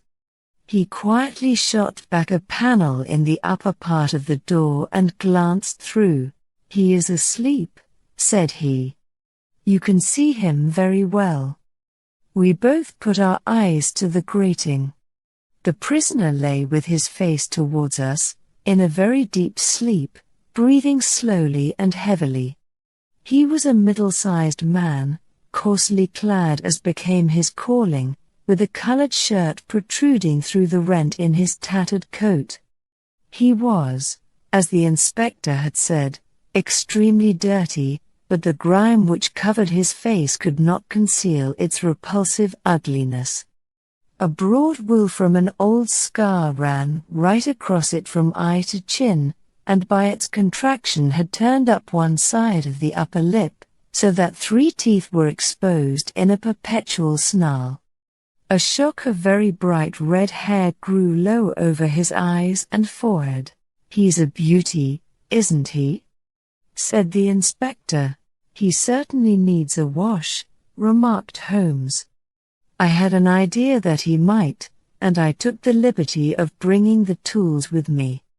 He opened the Gladstone bag as he spoke, and took out, to my astonishment, a very large bath sponge. You are a funny one, chuckled the inspector.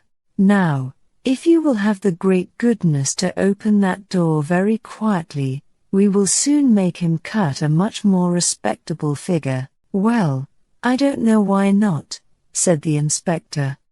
He doesn't look a credit to the Bow Street cells, does he? He slipped his key into the lock, and we all very quietly entered the cell. The sleeper half turned, and then settled down once more into a deep slumber. Holmes stooped to the water jug, moistened his sponge, and then rubbed it twice vigorously across and down the prisoner's face. Let me introduce you, he shouted, to Mr. Neville St. Clair, of Lee, in the county of Kent. Never in my life have I seen such a sight. The man's face peeled off under the sponge like the bark from a tree. Gone was the coarse brown tint. Gone, too, was the horrid scar which had seamed it across, and the twisted lip which had given the repulsive sneer to the face.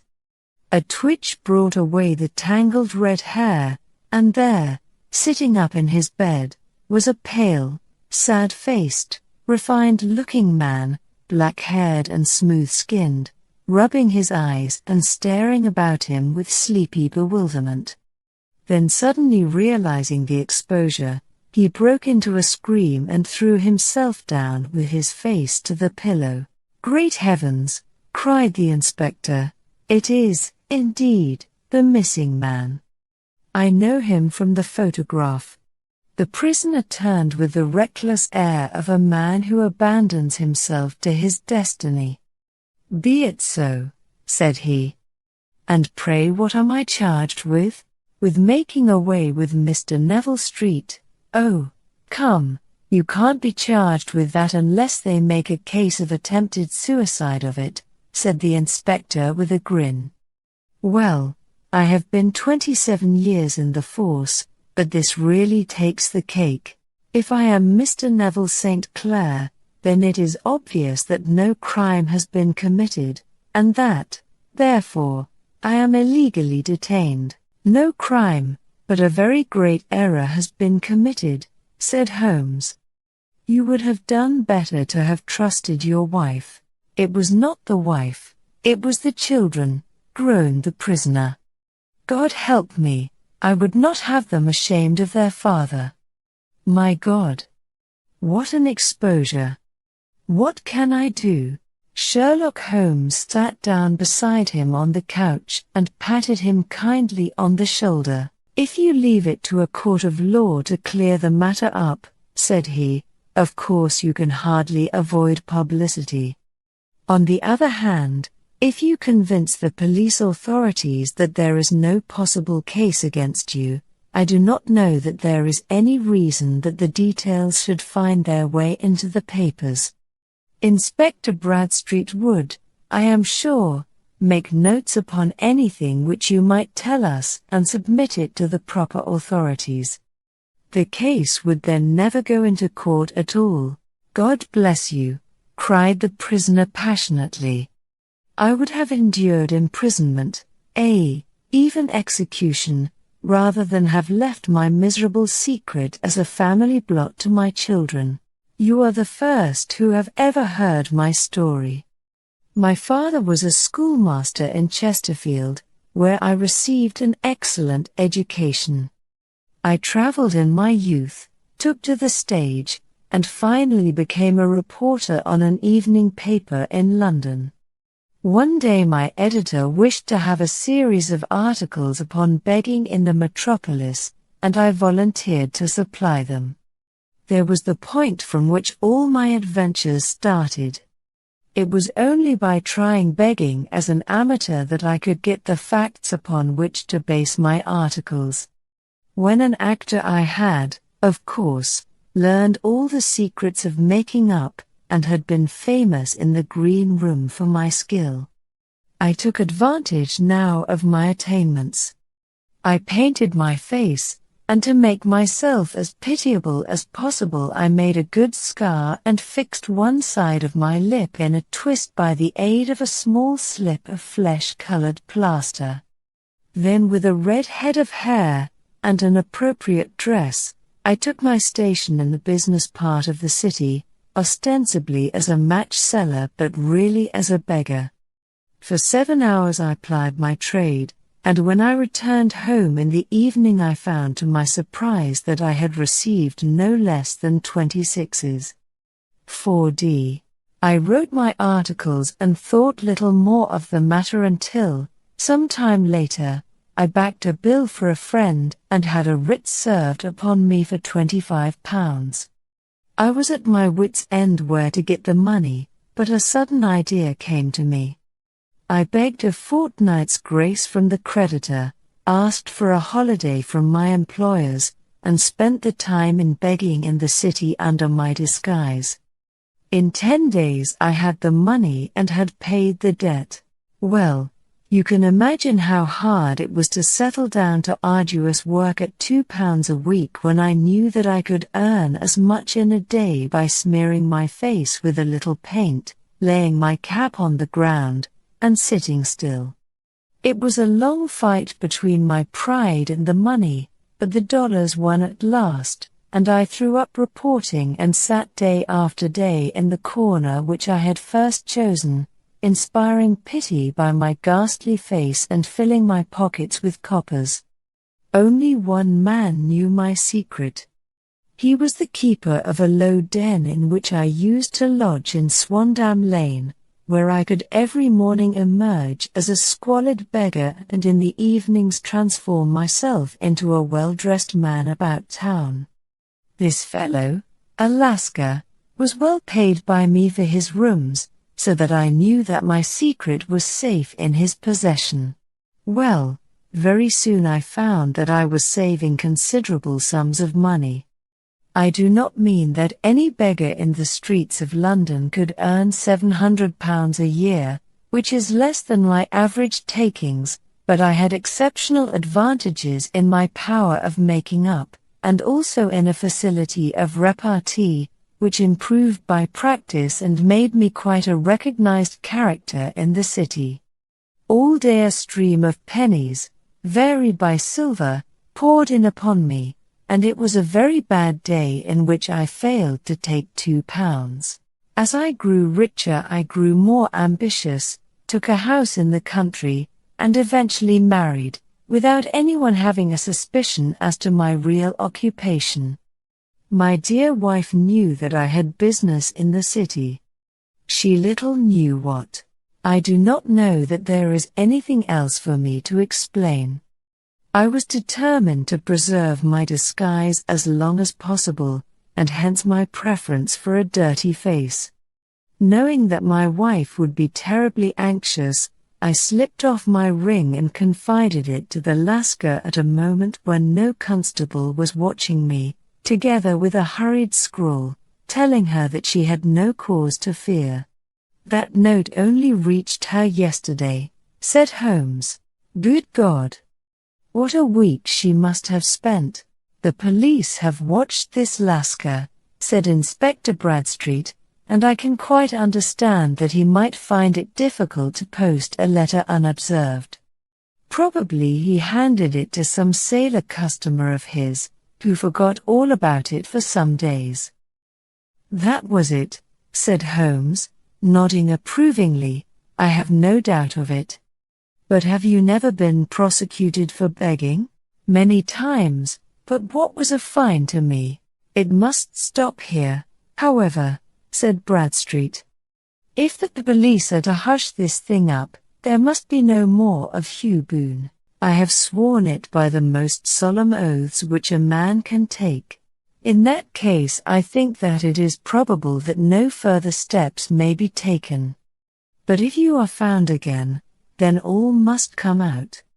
I am sure, Mr. Holmes, that we are very much indebted to you for having cleared the matter up. I wish I knew how you reach your results." "I reached this one," said my friend, "by sitting upon 5 pillows and consuming an ounce of shag. I think, Watson, that if we drive to Baker Street we shall just be in time for breakfast." I had called upon my friend Sherlock Holmes upon the second morning after Christmas, with the intention of wishing him the compliments of the season. He was lounging upon the sofa in a purple dressing-gown, a pipe rack within his reach upon the right, and a pile of crumpled morning papers, evidently newly studied, near at hand.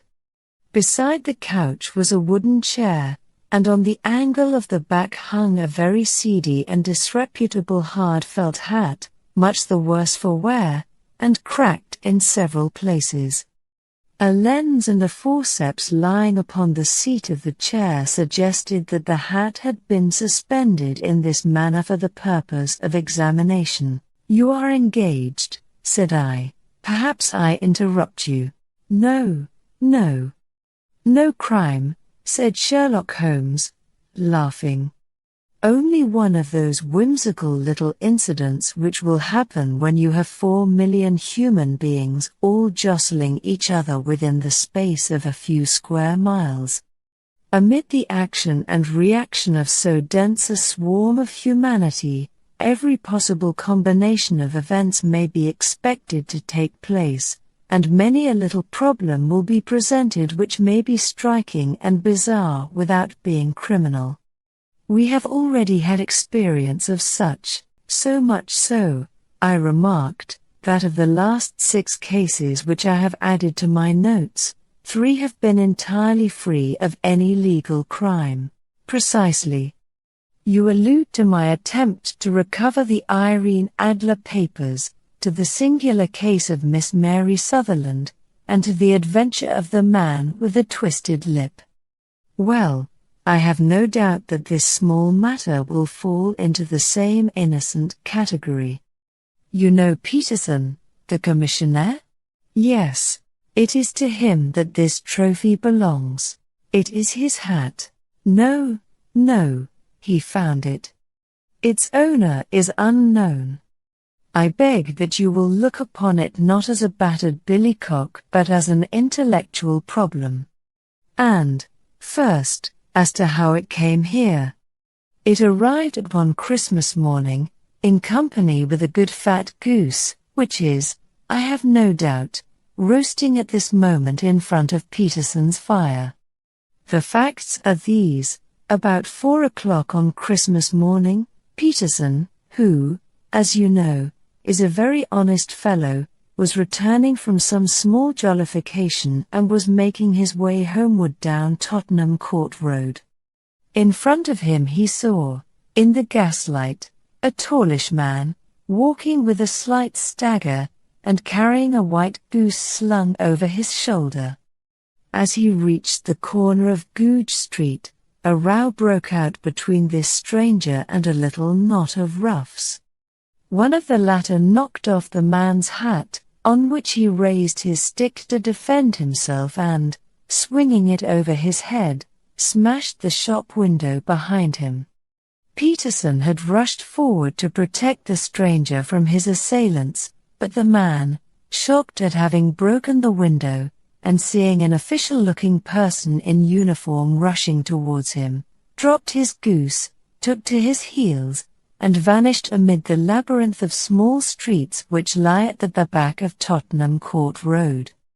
The roughs had also fled at the appearance of Peterson, so that he was left in possession of the field of battle, and also of the spoils of victory in the shape of this battered hat and a most unimpeachable Christmas goose, which surely he restored to their owner. My dear fellow, there lies the problem. It is true that for Mrs. Henry Baker was printed upon a small card which was tied to the bird's left leg, and it is also true that the initials H.B. are legible upon the lining of this hat, but as there are some thousands of Bakers, and some hundreds of Henry Bakers in this city of ours, it is not easy to restore lost property to any one of them. What, then, did Peterson do? Did he not advertise? No. Then, what clue could you have as to his identity? Only as much as we can deduce. From his hat? Precisely, but you are joking. What can you gather from this old battered felt? Here is my lens. You know my methods. What can you gather yourself as to the individuality of the man who has worn this article? I took the tattered object in my hands and turned it over rather ruefully. It was a very ordinary black hat of the usual round shape, hard and much the worse for wear. The lining had been of red silk, but was a good deal discolored. There was no maker's name, but, as Holmes had remarked, the initials H.B. were scrawled upon one side. It was pierced in the brim for a hat securer, but the elastic was missing. For the rest, it was cracked, exceedingly dusty, and spotted in several places, although there seemed to have been some attempt to hide the discolored patches by smearing them with ink. I can see nothing, said I, handing it back to my friend. On the contrary, Watson, you can see everything. You fail, however, to reason from what you see. You are too timid in drawing your inferences. Then, pray tell me what it is that you can infer from this hat? He picked it up and gazed at it in the peculiar introspective fashion which was characteristic of him. It is perhaps less suggestive than it might have been, he remarked, and yet there are a few inferences which are very distinct, and a few others which represent at least a strong balance of probability. That the man was highly intellectual is of course obvious upon the face of it, and also that he was fairly well-to-do within the last 3 years, although he has now fallen upon evil days. He had foresight, but has less now than formerly, pointing to a moral retrogression, which, when taken with the decline of his fortunes, seems to indicate some evil influence, probably drink, at work upon him. This may account also for the obvious fact that his wife has ceased to love him.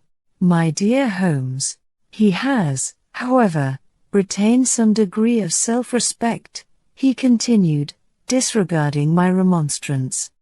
He is a man who leads a sedentary life, goes out little, is out of training entirely, is middle-aged, has grizzled hair which he has had cut within the last few days, and which he anoints with lime cream.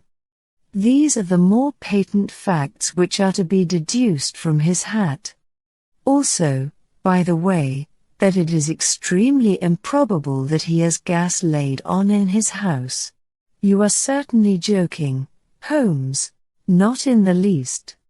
Is it possible that even now, when I give you these results, you are unable to see how they are attained? I have no doubt that I am very stupid, but I must confess that I am unable to follow you. For example, how did you deduce that this man was intellectual? For answer Holmes clapped the hat upon his head. It came right over the forehead and settled upon the bridge of his nose. It is a question of cubic capacity, said he. A man with so large a brain must have something in it. The decline of his fortunes, then? This hat is 3 years old. These flat brims curled at the edge came in then. It is a hat of the very best quality. Look at the band of ribbed silk and the excellent lining. If this man could afford to buy so expensive a hat 3 years ago, and has had no hat since, then he has assuredly gone down in the world. Well, that is clear enough, certainly. But how about the foresight and the moral retrogression? Sherlock Holmes laughed. Here is the foresight, said he, putting his finger upon the little disc and loop of the hat securer. They are never sold upon hats. If this man ordered one, it is a sign of a certain amount of foresight, since he went out of his way to take this precaution against the wind. But since we see that he has broken the elastic and has not troubled to replace it, it is obvious that he has less foresight now than formerly, which is a distinct proof of a weakening nature.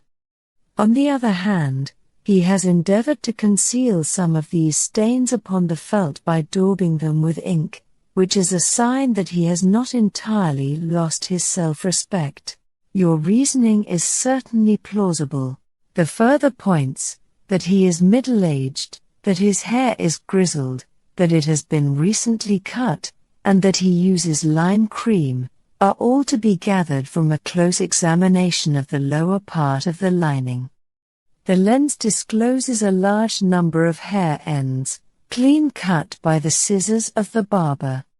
They all appear to be adhesive, and there is a distinct odor of lime cream.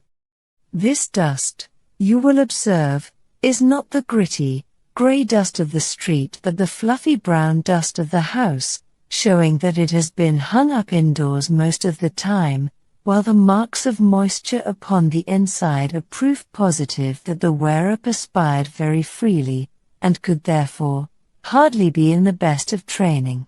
But his wife, you said that she had ceased to love him. This hat has not been brushed for weeks. When I see you, my dear Watson, with a week's accumulation of dust upon your hat, and when your wife allows you to go out in such a state, I shall fear that you also have been unfortunate enough to lose your wife's affection. But he might be a bachelor. Nay, he was bringing home the goose as a peace offering to his wife. Remember the card upon the bird's leg. You have an answer to everything. But how on earth do you deduce that the gas is not laid on in his house? 1 tallow stain, or even 2, might come by chance, but when I see no less than 5, I think that there can be little doubt that the individual must be brought into frequent contact with burning tallow, walks upstairs at night probably with his hat in one hand and a guttering candle in the other. Anyhow, he never got tallow stains from a gas jet. Are you satisfied?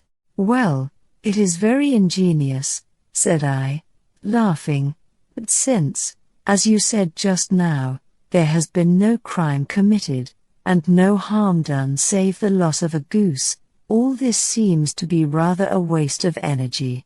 Sherlock Holmes had opened his mouth to reply, when the door flew open, and Peterson, the commissionaire, rushed into the apartment with flushed cheeks and the face of a man who is dazed with astonishment. The goose, Mr. Holmes. The goose, sir, he gasped. Eh? What of it, then? Has it returned to life and flapped off through the kitchen window? Holmes twisted himself round upon the sofa to get a fairer view of the man's excited face. See here, sir. See what my wife found in its crop. He held out his hand and displayed upon the center of the palm a brilliantly scintillating blue stone, rather smaller than a bin in size, but of such purity and radiance that it twinkled like an electric point in the dark hollow of his hand. Sherlock Holmes sat up with a whistle. "By Jove, Peterson," said he, "this is treasure trove indeed. I suppose you know what you have got? A diamond, sir. A precious stone. It cuts into glass as though it were putty. It's more than a precious stone. It is the precious stone, not the Countess of Morcar's blue carbuncle." I ejaculated, "Precisely so. I ought to know its size and shape, seeing that I have read the advertisement about it in the Times every day lately. It is absolutely unique, and its value can only be conjectured, but the reward offered of £1,000 is certainly not within a 20th part of the market price. £1,000! Great Lord of mercy!" The commissionaire plumped down into a chair and stared from one to the other of us. "That is the reward, and I have reason to know that there are sentimental considerations in the background which would induce the Countess to part with half her fortune if she could but recover the gem. It was lost, if I remember aright, at the Hotel Cosmopolitan," I remarked. "Precisely so, on December 22nd, just 5 days ago. John Horner, a plumber, was accused of having abstracted it from the lady's jewel case. The evidence against him was so strong that the case has been referred to the assizes. I have some account of the matter here, I believe." He rummaged amid his newspapers, glancing over the dates, until at last he smoothed one out, doubled it over, and read the following paragraph. "Hotel Cosmopolitan jewel robbery. John Horner, 26, plumber, was brought up upon the charge of having upon the 22nd inst. Abstracted from the jewel case of the Countess of Morcar the valuable gem known as the blue carbuncle. James Ryder, upper attendant at the hotel, gave his evidence to the effect that he had shown Horner up to the dressing-room of the Countess of Morcar upon the day of the robbery in order that he might solder the second bar of the grate, which was loose. He had remained with Horner some little time, but had finally been called away. On returning, he found that Horner had disappeared, that the bureau had been forced open, and that the small morocco casket in which, as it afterwards transpired, the Countess was accustomed to keep her jewel, was lying empty upon the dressing-table. Ryder instantly gave the alarm, and Horner was arrested the same evening, but the stone could not be found either upon his person or in his rooms. Catherine Cusack, maid to the Countess, deposed to having heard Ryder's cry of dismay on discovering the robbery, and to having rushed into the room, where she found matters as described by the last witness. Inspector Bradstreet, B Division, gave evidence as to the arrest of Horner, who struggled frantically, and protested his innocence in the strongest terms. Evidence of a previous conviction for robbery having been given against the prisoner, the magistrate refused to deal summarily with the offence, but referred it to the assizes. Horner, who had shown signs of intense emotion during the proceedings, fainted away at the conclusion and was carried out of court. So much for the police court, said Holmes thoughtfully, tossing aside the paper. The question for us now to solve is the sequence of events leading from a rifled jewel case at one end to the crop of a goose in Tottenham Court Road at the other. You see, Watson, our little deductions have suddenly assumed a much more important and less innocent aspect. Here is the stone came from the goose, and the goose came from Mr. Henry Baker, the gentleman with the bad hat and all the other characteristics with which I have bored you. So now we must set ourselves very seriously to finding this gentleman and ascertaining what part he has played in this little mystery. To do this, we must try the simplest means first, and these lie undoubtedly in an advertisement in all the evening papers. If this fail, I shall have recourse to other methods. What will you say? Give me a pencil and that slip of paper. Now, then, found at the corner of Goodge Street, a goose and a black felt hat. Mr. Henry Baker can have the same by applying at 6:30 this evening at 221B, Baker Street. That is clear and concise. Very. But will he see it? Well, he is sure to keep an eye on the papers, since, to a poor man, the loss was a heavy one. He was clearly so scared by his mischance in breaking the window and by the approach of Peterson that he thought of nothing but flight, but since then he must have bitterly regretted the impulse which caused him to drop his bird. Then, again, the introduction of his name will cause him to see it, for everyone who knows him will direct his attention to it. Here you are, Peterson, run down to the advertising agency and have this put in the evening papers. In which, sir? Oh, in the Globe, Star, Pall Mall, St. James's Gazette, Evening News, Standard, Echo, and any others that occur to you. Very well, sir. And this stone? Ah, yes, I shall keep the stone. Thank you. And, I say, Peterson, just buy a goose on your way back and leave it here with me, for we must have one to give to this gentleman in place of the one which your family is now devouring.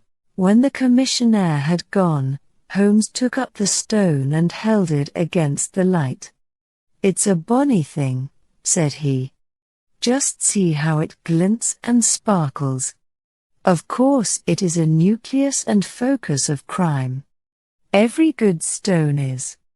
They are the devil's pet baits. In the larger and older jewels every facet may stand for a bloody deed. This stone is not yet 20 years old. It was found in the banks of the Amoy River in southern China and is remarkable in having every characteristic of the carbuncle, save that it is blue in shade instead of ruby red. In spite of its youth, it has already a sinister history. There have been 2 murders, a vitriol throwing, a suicide, and several robberies brought about for the sake of this 40-grain weight of crystallized charcoal. Who would think that so pretty a toy would be a purveyor to the gallows and the prison? I'll lock it up in my strong box now and drop a line to the Countess to say that we have it. Do you think that this man Horner is innocent? I cannot tell. Well, then, do you imagine that this other one, Henry Baker, had anything to do with the matter? It is, I think, much more likely that Henry Baker is an absolutely innocent man, who had no idea that the bird which he was carrying was of considerably more value than if it were made of solid gold.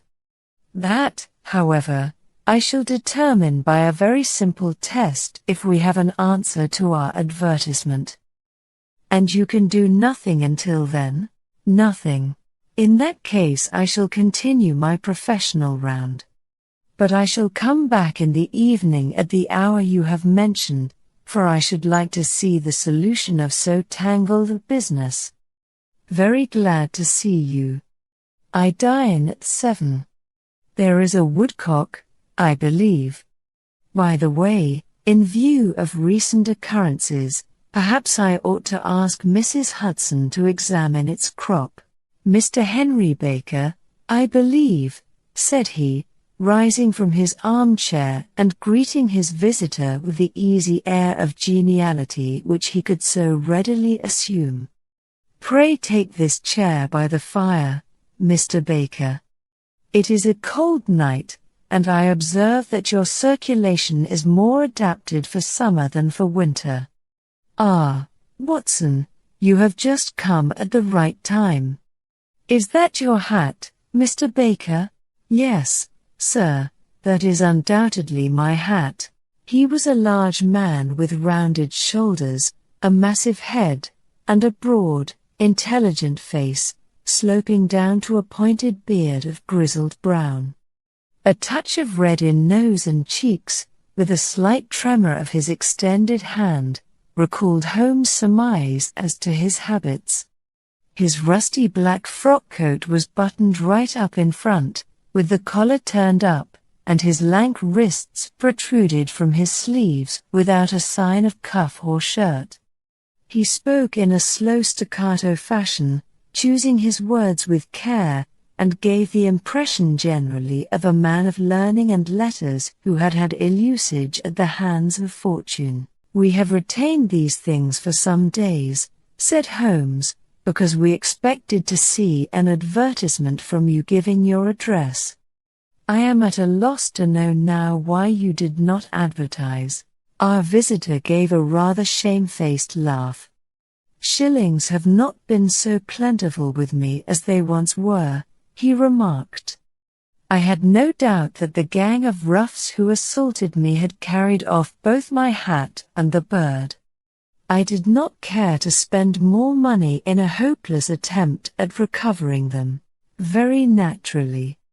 By the way, about the bird, we were compelled to eat it. Our visitor half rose from his chair in his excitement. Yes, it would have been of no use to anyone had we not done so. But I presume that this other goose upon the sideboard, which is about the same weight and perfectly fresh, will answer your purpose equally well? Oh, certainly, answered Mr. Baker with a sigh of relief. Of course, we still have the feathers, legs, crop, and so on of your own bird, so if you wish. The man burst into a hearty laugh.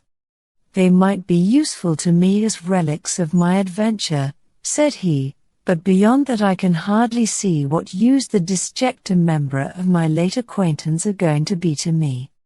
No, sir, I think that, with your permission, I will confine my attentions to the excellent bird which I perceive upon the sideboard.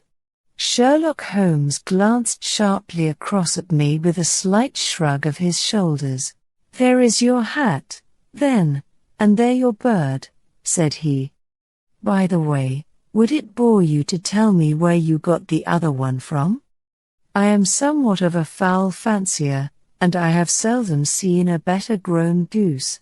Certainly, sir, said Baker, who had risen and tucked his newly gained property under his arm. There are a few of us who frequent the Alpha Inn, near the museum. We are to be found in the museum itself during the day, you understand. This year our good host, Windigate by name, instituted a goose club, by which, on consideration of some few pence every week, we were each to receive a bird at Christmas. My pence were duly paid, and the rest is familiar to you. I am much indebted to you, sir, for a Scotch bonnet is fitted neither to my years nor my gravity. With a comical pomposity of manner he bowed solemnly to both of us and strode off upon his way. So much for Mr. Henry Baker, said Holmes when he had closed the door behind him. It is quite certain that he knows nothing whatever about the matter. Are you hungry, Watson? Not particularly. Then I suggest that we turn our dinner into a supper and follow up this clue while it is still hot. By all means. It was a bitter night, so we drew on our ulsters and wrapped cravats about our throats. Outside, the stars were shining coldly in a cloudless sky, and the breath of the passers-by blew out into smoke like so many pistol shots. Our footfalls rang out crisply and loudly as we swung through the Doctor's Quarter, Wimpole Street, Harley Street, and so through Wigmore Street into Oxford Street. In a quarter of an hour we were in Bloomsbury at the Alpha Inn, which is a small public house at the corner of one of the streets which runs down into Holborn.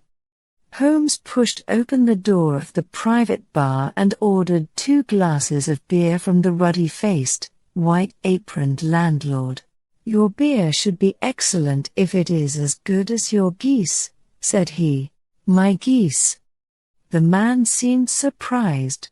"Yes. I was speaking only half an hour ago to Mr. Henry Baker, who was a member of your goose club." "Ah. Yes, I see. But you see, sir, them's not our geese." "Indeed. Whose, then?" "Well, I got the 2 dozen from a salesman in Covent Garden." "Indeed? I know some of them." "Which was it?" "Breckenridge is his name.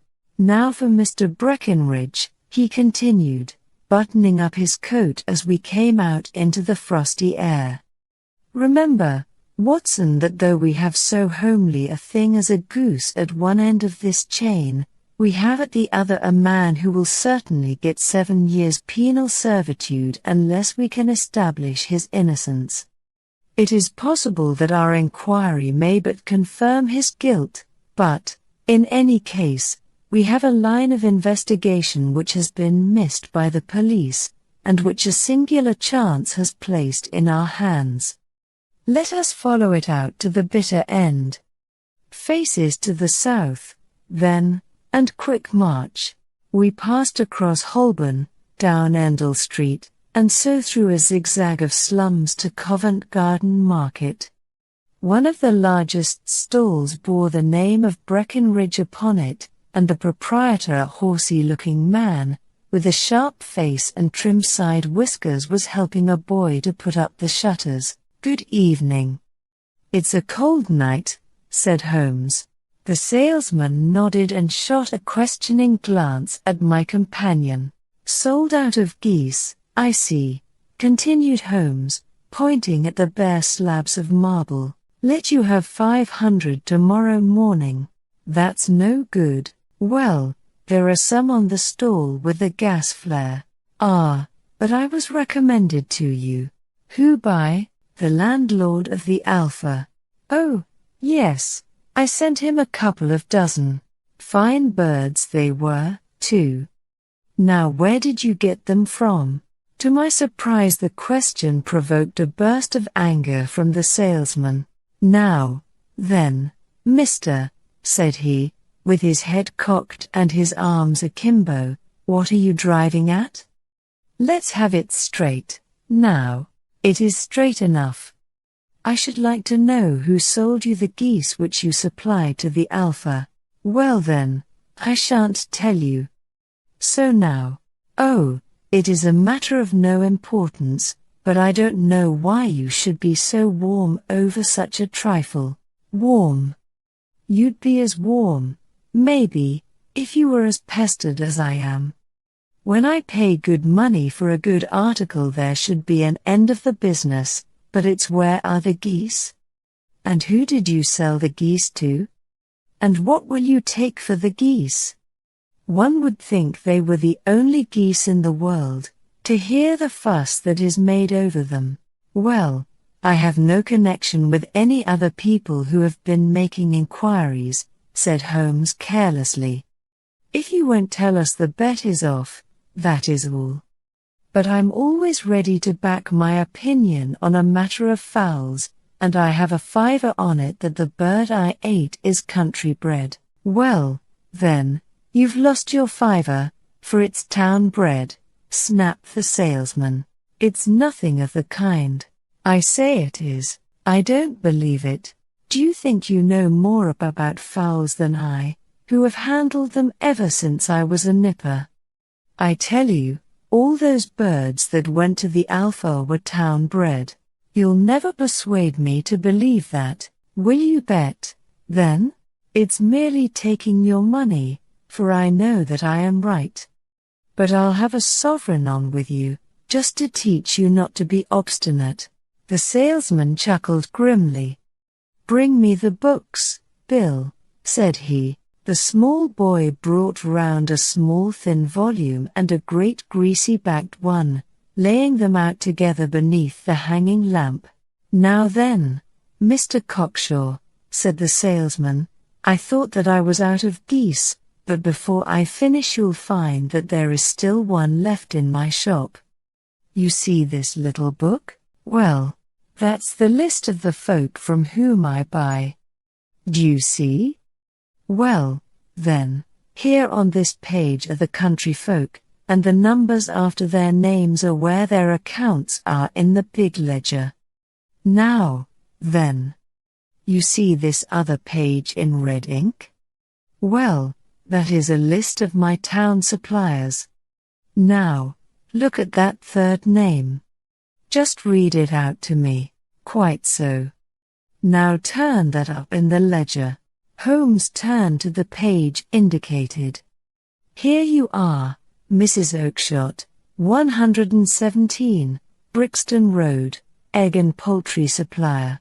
Now, then, what's the last entry? December 22nd. 24 geese at Sevens. 6d. Quite so. There you are. And underneath? Sold to Mr. Windigate of the Alpha, at 12s. What have you to say now, when you see a man with whiskers of that cut and the pink un protruding out of his pocket? You can always draw him by a bet," said he. "I dare say that if I had put £100 down in front of him, that man would not have given me such complete information as was drawn from him by the idea that he was doing me on a wager. Well, Watson, we are, I fancy, nearing the end of our quest, and the only point which remains to be determined is whether we should go on to this Mrs. Oakshott tonight, or whether we should reserve it for tomorrow. It is clear from what that surly fellow said that there are others besides ourselves who are anxious about the matter, and I should—" His remarks were suddenly cut short by a loud hubbub which broke out from the stall which we had just left. Turning round we saw a little rat-faced fellow standing in the center of the circle of yellow light which was thrown by the swinging lamp, while Breckenridge, the salesman, framed in the door of his stall, was shaking his fists fiercely at the cringing figure. "I've had enough of you and your geese," he shouted. "I wish you were all at the devil together. If you come pestering me any more with your silly talk, I'll set the dog at you. You bring Mrs. Oakshott here and I'll answer her, but what have you to do with it? Did I buy the geese off you?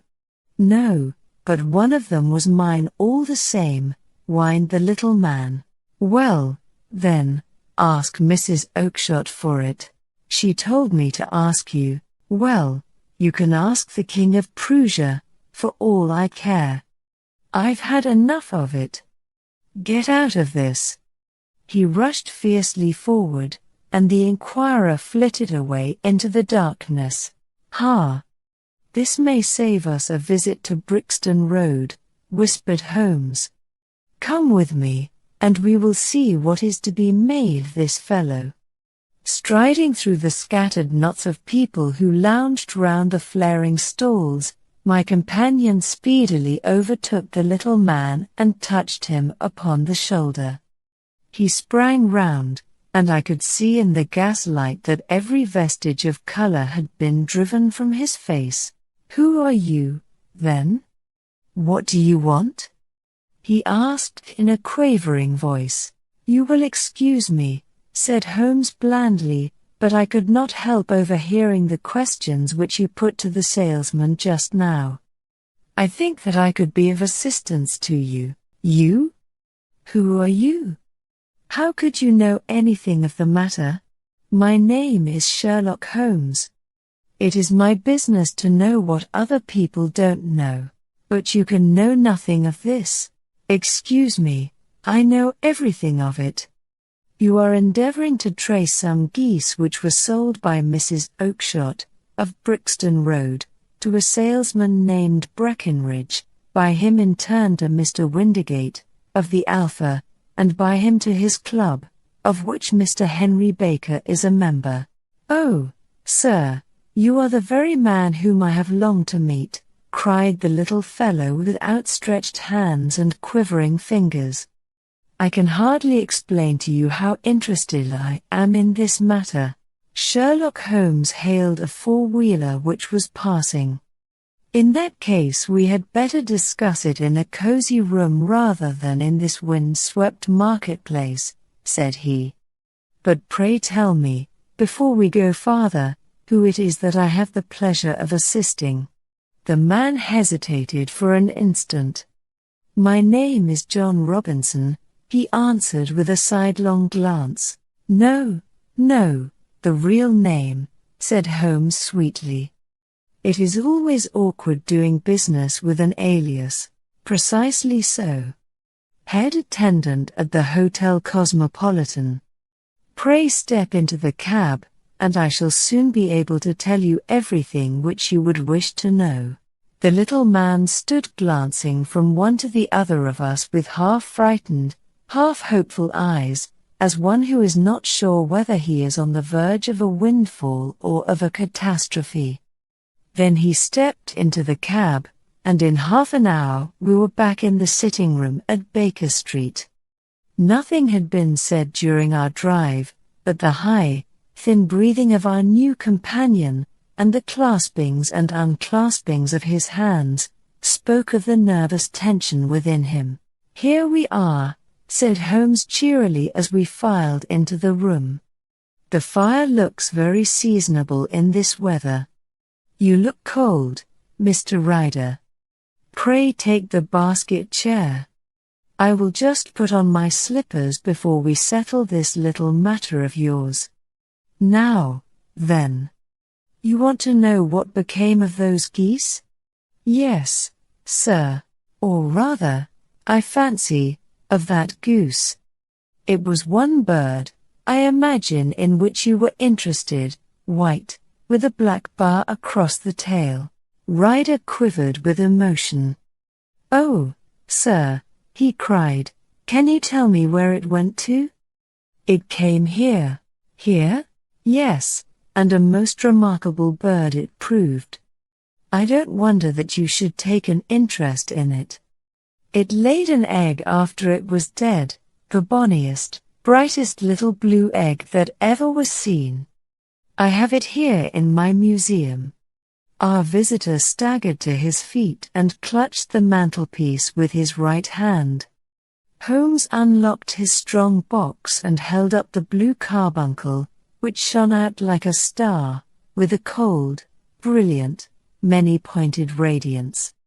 Ryder stood glaring with a drawn face, uncertain whether to claim or to disown it.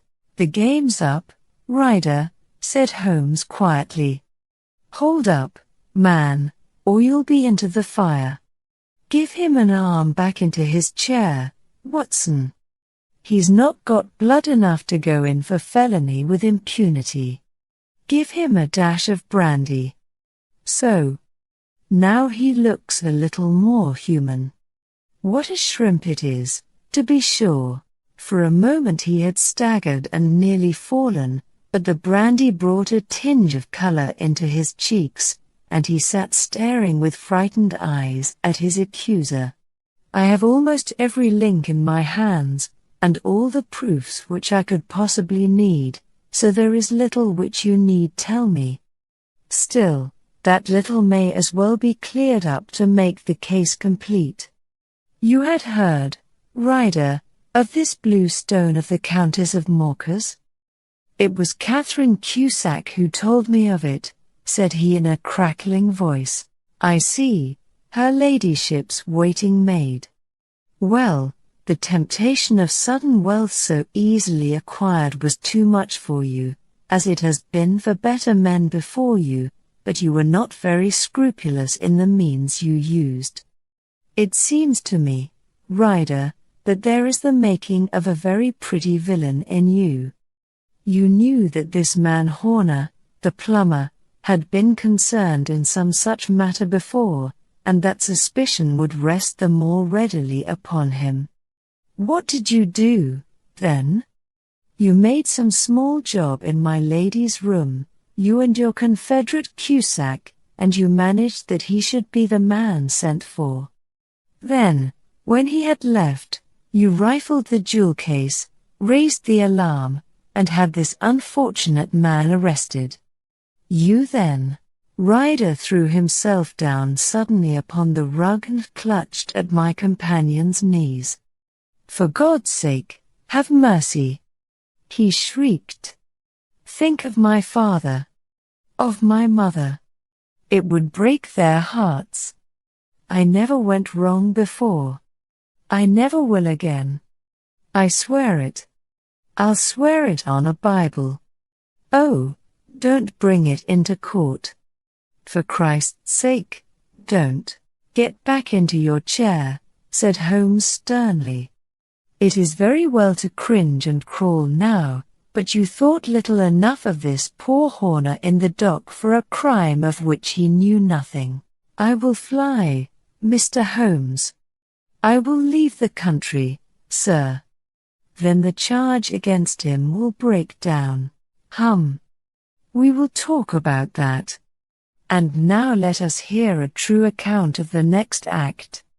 How came the stone into the goose, and how came the goose into the open market? Tell us the truth, for there lies your only hope of safety. Ryder passed his tongue over his parched lips. I will tell you it just as it happened, sir, said he. When Horner had been arrested, it seemed to me that it would be best for me to get away with the stone at once, for I did not know at what moment the police might not take it into their heads to search me and my room. There was no place about the hotel where it would be safe. I went out, as if on some commission, and I made for my sister's house.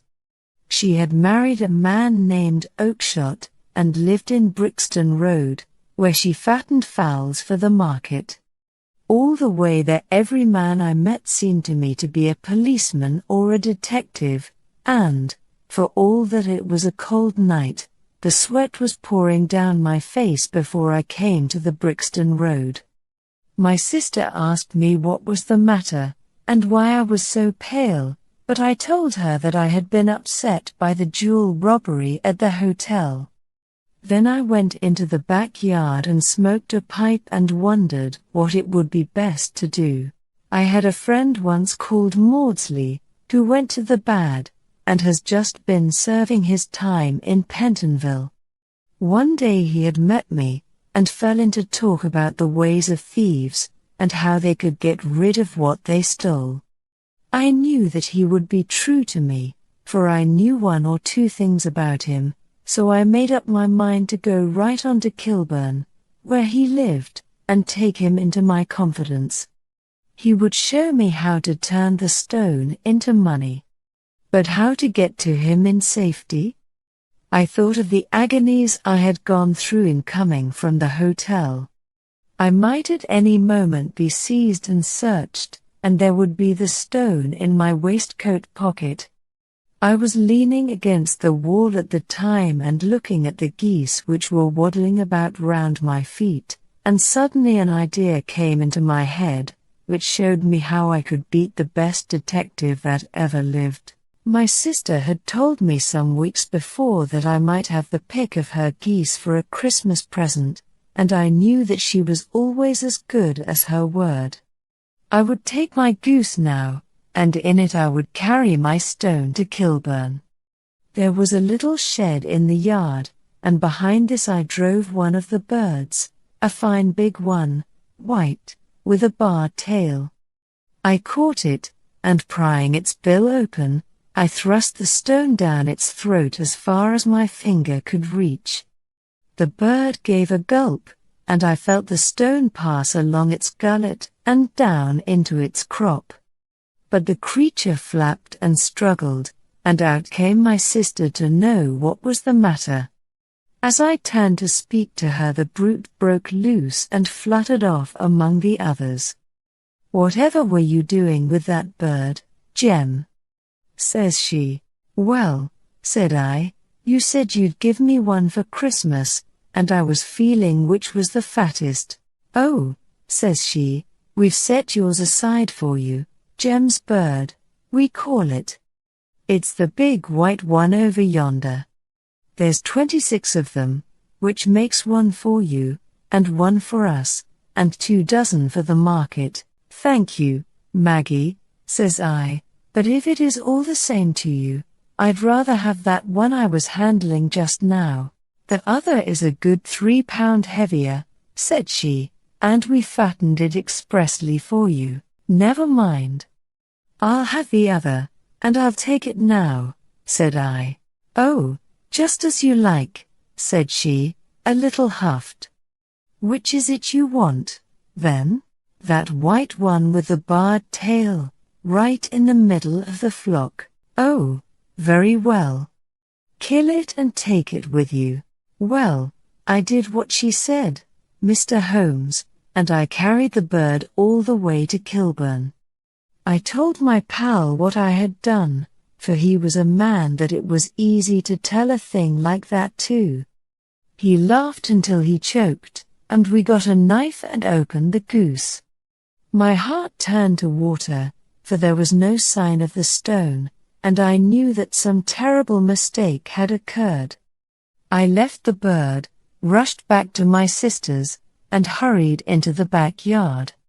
There was not a bird to be seen there. "Where are they all, Maggie?" I cried. "Gone to the dealers, Jem." "Which dealers?" "Breckenridge, of Covent Garden." "But was there another with a barred tail?" I asked. "The same as the one I chose?" "Yes, Jem, there were 2 barred-tailed ones, and I could never tell them apart." "Well, then, of course I saw it all, and I ran off as hard as my feet would carry me to this man Breckenridge, but he had sold the lot at once, and not one word would he tell me as to where they had gone." "You heard him yourselves tonight?" "Well, he has always answered me like that. My sister thinks that I am going mad. Sometimes I think that I am myself. And now I am myself a branded thief, without ever having touched the wealth for which I sold my character. God help me. God help me." He burst into convulsive sobbing, with his face buried in his hands. There was a long silence, broken only by his heavy breathing and by the measured tapping of Sherlock Holmes' fingertips upon the edge of the table. Then my friend rose and threw open the door. "Get out," said he. "What, sir?" "Oh, heaven bless you. No more words." "Get out." "After all, Watson," said Holmes, reaching up his hand for his clay pipe, "I am not retained by the police to supply their deficiencies. If Horner were in danger it would be another thing, but this fellow will not appear against him, and the case must collapse. I suppose that I am commuting a felony, but it is just possible that I am saving a soul. This fellow will not go wrong again, he is too terribly frightened. Send him to jail now, and you make him a jail bird for life. Besides, it is the season of forgiveness. Chance has put in our way a most singular and whimsical problem, and its solution is its own reward. If you will have the goodness to touch the bell, Doctor, we will begin another investigation, in which, also a bird will be the chief feature. It was early in April in the year 83 that I woke one morning to find Sherlock Holmes standing, fully dressed, by the side of my bed. He was a late riser, as a rule, and as the clock on the mantelpiece showed me that it was only 7:15, I blinked up at him in some surprise, and perhaps just a little resentment, for I was myself regular in my habits. "Very sorry to knock you up, Watson," said he, "but it's the common lot this morning." "Mrs. Hudson has been knocked up," she retorted upon me, "and I on you." "No, a client."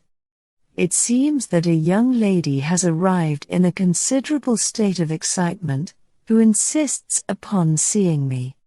She is waiting now in the sitting room.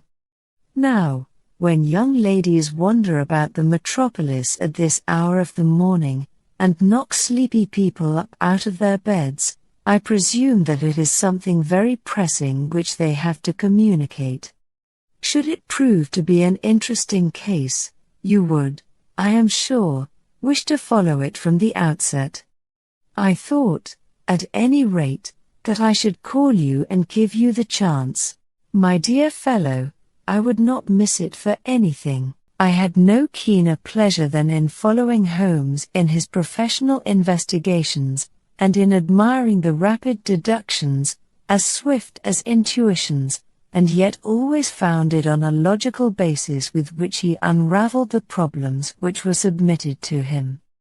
I rapidly threw on my clothes and was ready in a few minutes to accompany my friend down to the sitting room. A lady dressed in black and heavily veiled, who had been sitting in the window, rose as we entered. "Good morning, madam," said Holmes cheerily. "My name is Sherlock Holmes. This is my intimate friend and associate, Dr. Watson, before whom you can speak as freely as before myself." "Ha! I am glad to see that Mrs. Hudson has had the good sense to light the fire. Pray draw up to it, and I shall order you a cup of hot coffee, for I observe that you are shivering." "It is not cold which makes me shiver," said the woman in a low voice, changing her seat as requested. "What, then? It is fear, Mr. Holmes. It is terror." She raised her veil as she spoke, and we could see that she was indeed in a pitiable state of agitation, her face all drawn and grey, with restless frightened eyes, like those of some hunted animal. Her features and figure were those of a woman of 30, but her hair was shot with premature grey, and her expression was weary and haggard. Sherlock Holmes ran her over with one of his quick, all-comprehensive glances. "You must not fear," said he soothingly, bending forward and patting her forearm. "We shall soon set matters right, I have no doubt. You have come in by train this morning, I see.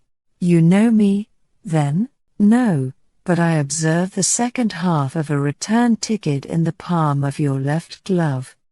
You must have started early, and yet you had a good drive in a dog-cart, along heavy roads, before you reached the station." The lady gave a violent start and stared in bewilderment at my companion. "There is no mystery, my dear madam," said he, smiling. "The left arm of your jacket is spattered with mud in no less than 7 places. The marks are perfectly fresh. There is no vehicle save a dog-cart which throws up mud in that way, and then only when you sit on the left-hand side of the driver. Whatever your reasons may be, you are perfectly correct," said she. "I started from home before 6, reached Leatherhead at 20 past, and came in by the first train to Waterloo. Sir, I can stand this strain no longer. I shall go mad if it continues. I have no one to turn to, none, save only one, who cares for me, and he, poor fellow, can be of little aid. I have heard of you, Mr. Holmes. I have heard of you from Mrs. Farintosh, whom you helped in the hour of her sore need. It was from her that I had your address. Oh, sir, do you not think that you could help me, too, and at least throw a little light through the dense darkness which surrounds me?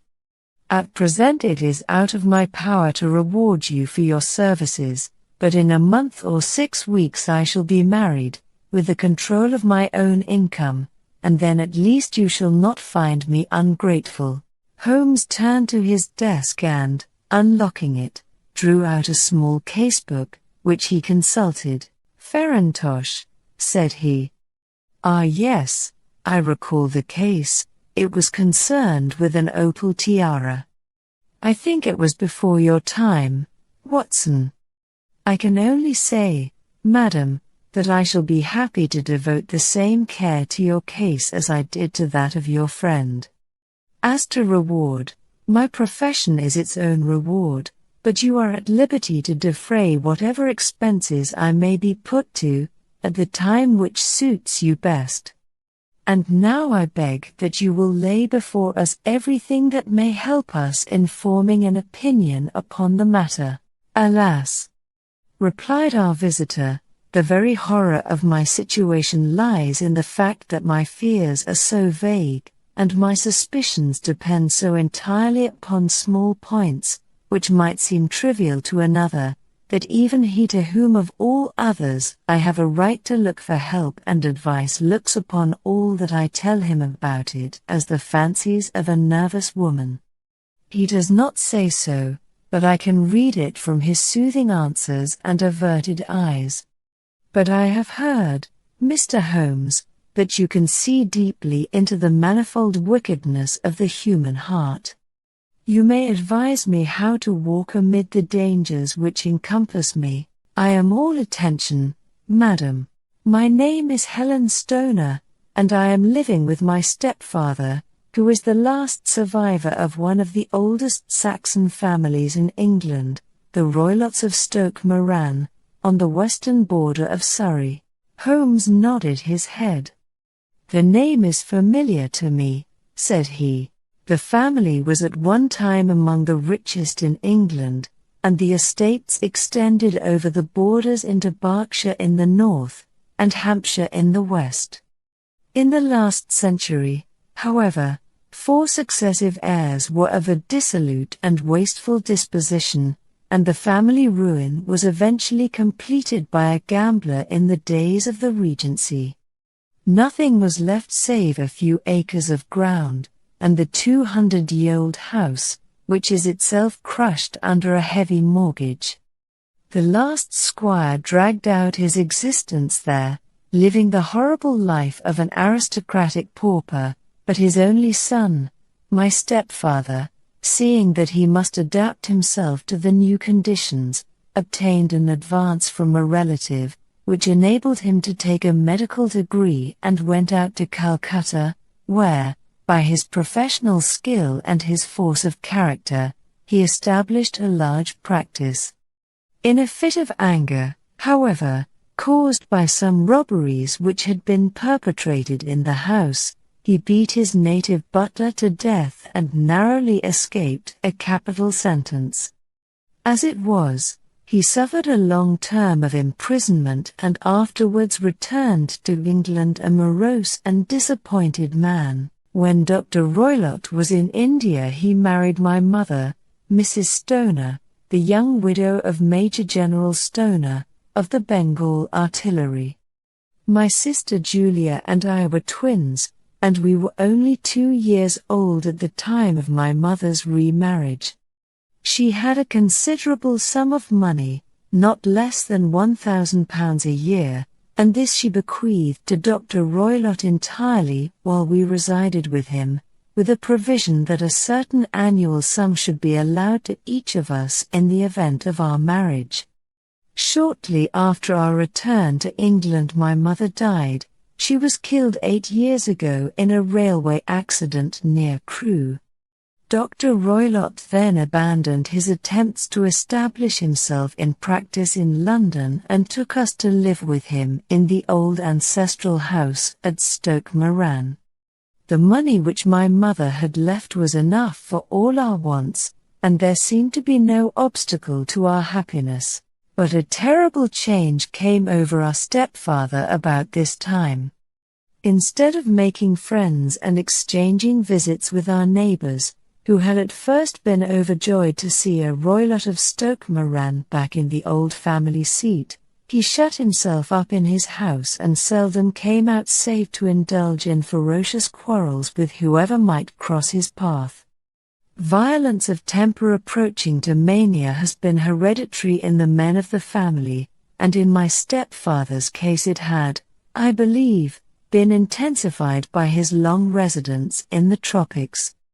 A series of disgraceful brawls took place, 2 of which ended in the police court, until at last he became the terror of the village, and the folks would fly at his approach, for he is a man of immense strength, and absolutely uncontrollable in his anger. Last week he hurled the local blacksmith over a parapet into a stream, and it was only by paying over all the money which I could gather together that I was able to avert another public exposure. He had no friends at all save the wandering gypsies, and he would give these vagabonds leave to encamp upon the few acres of bramble-covered land which represent the family estate, and would accept in return the hospitality of their tents, wandering away with them sometimes for weeks on end. He has a passion also for Indian animals, which are sent over to him by a correspondent, and he has at this moment a cheetah and a baboon, which wander freely over his grounds and are feared by the villagers almost as much as their master. Your sister is dead, then? She died just 2 years ago, and it is of her death that I wish to speak to you. You can understand that, living the life which I have described, we were little likely to see anyone of our own age and position. We had, however, an aunt, my mother's maiden sister, Miss Honoria Westphale, who lives near Harrow, and we were occasionally allowed to pay short visits at this lady's house. Julia went there at Christmas 2 years ago, and met there a half-pay major of Marines, to whom she became engaged. My stepfather learned of the engagement when my sister returned and offered no objection to the marriage, but within a fortnight of the day which had been fixed for the wedding, the terrible event occurred which has deprived me of my only companion. Sherlock Holmes had been leaning back in his chair with his eyes closed and his head sunk in a cushion, but he half opened his lids now and glanced across at his visitor. "Pray be precise as to details," said he. "It is easy for me to be so, for every event of that dreadful time is seared into my memory. The manor house is, as I have already said, very old, and only one wing is now inhabited. The bedrooms in this wing are on the ground floor, the sitting rooms being in the central block of the buildings. Of these bedrooms the first is Dr. Roylott's, the second my sister's, and the third my own. There is no communication between them, but they all open out into the same corridor. Do I make myself plain? Perfectly so. The windows of the 3 rooms open out upon the lawn. That fatal night Dr. Roylott had gone to his room early, though we knew that he had not retired to rest, for my sister was troubled by the smell of the strong Indian cigars which it was his custom to smoke. She left her room, therefore, and came into mine, where she sat for some time, chatting about her approaching wedding. At 11 o'clock she rose to leave me, but she paused at the door and looked back. "Tell me, Helen," said she, "have you ever heard anyone whistle in the dead of the night? I suppose that you could not possibly whistle, yourself, in your sleep." "Certainly not." "But why?" "Because during the last few nights I have always, about 3 in the morning, heard a low, clear whistle. I am a light sleeper, and it has awakened me.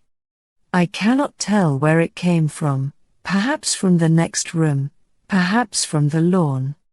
I thought that I would just ask you whether you had heard it. No, I have not. It must be those wretched gypsies in the plantation. Very likely. And yet if it were on the lawn, I wonder that you did not hear it also. Ah, but I sleep more heavily than you.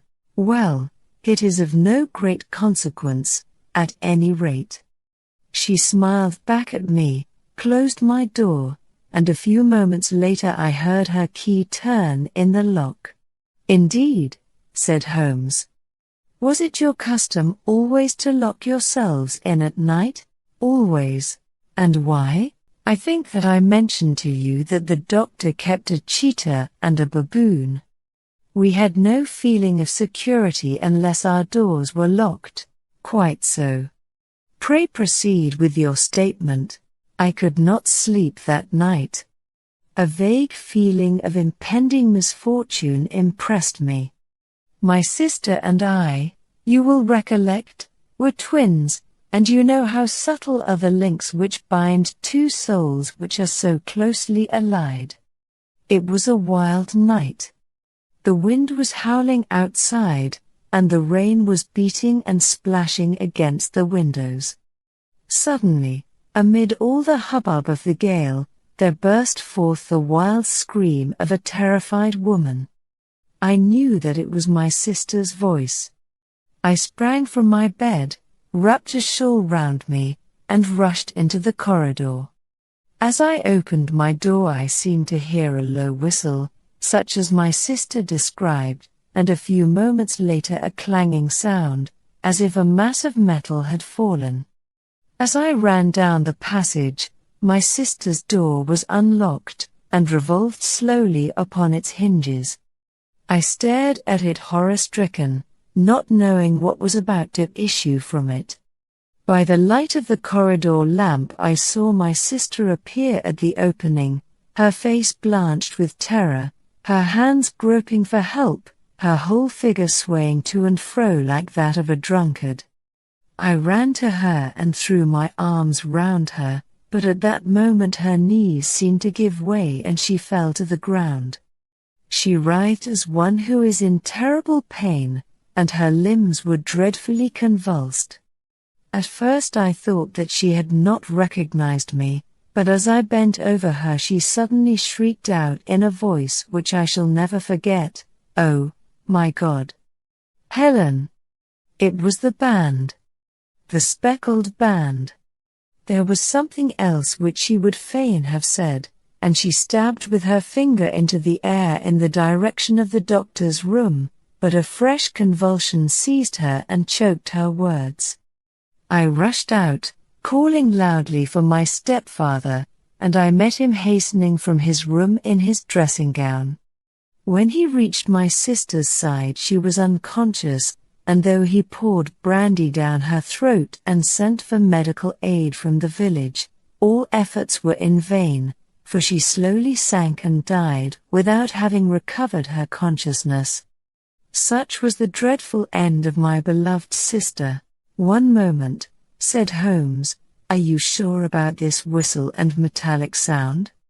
Could you swear to it? That was what the county coroner asked me at the inquiry. It is my strong impression that I heard it, and yet, among the crash of the gale and the creaking of an old house, I may possibly have been deceived. Was your sister dressed? No, she was in her nightdress.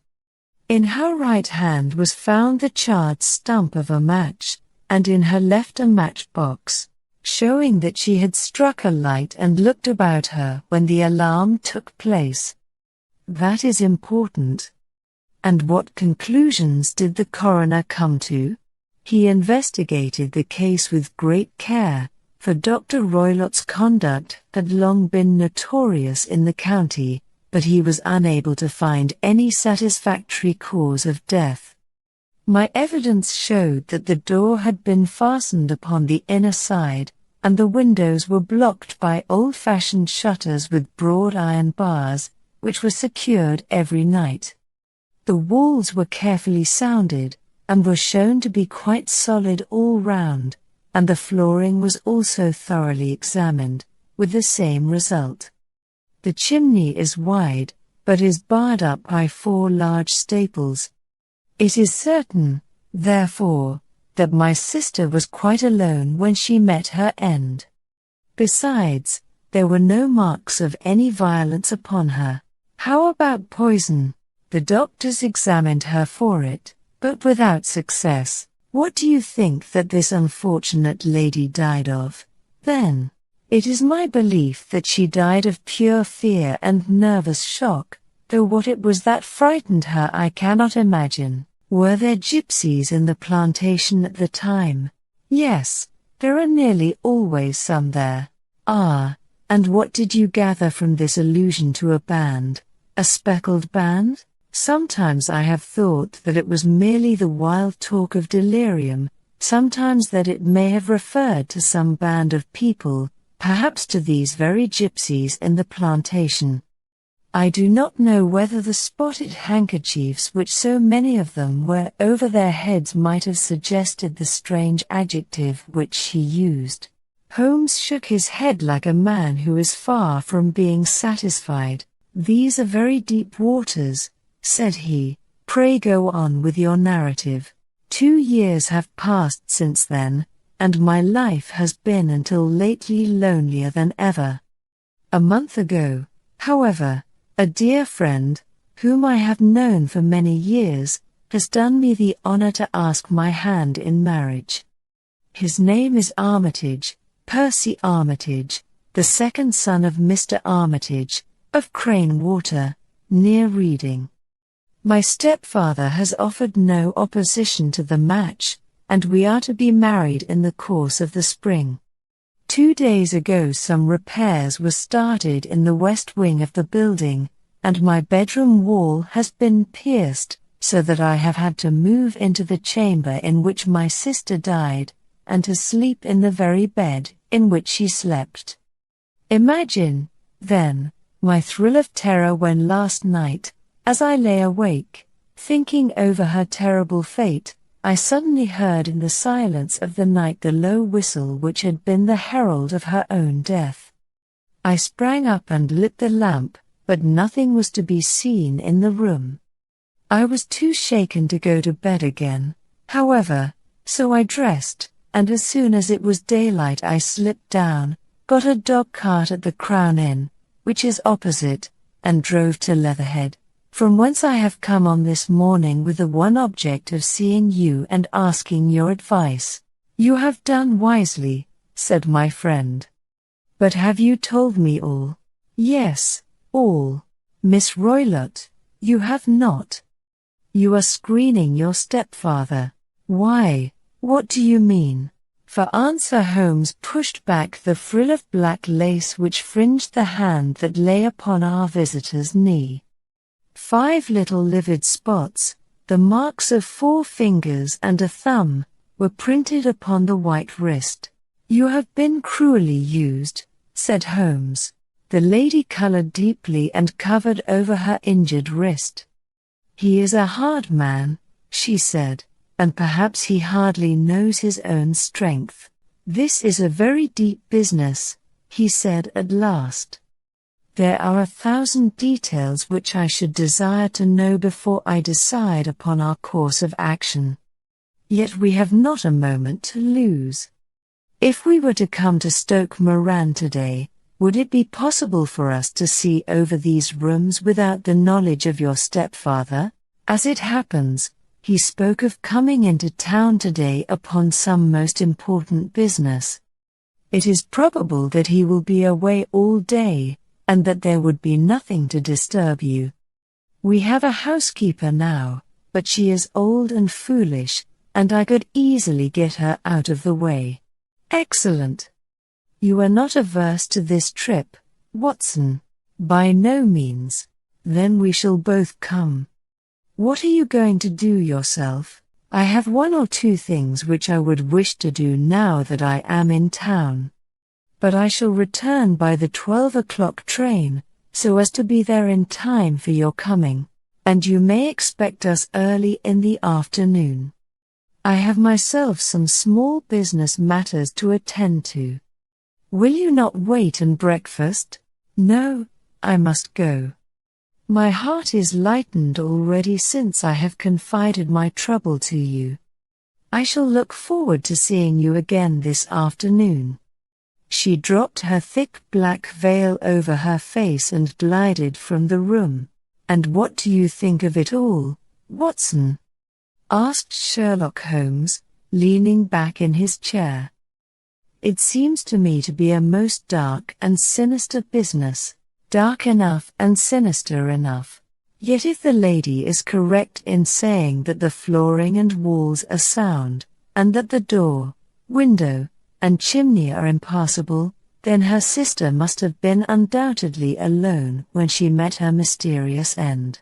What becomes, then, of these nocturnal whistles, and what of the very peculiar words of the dying woman?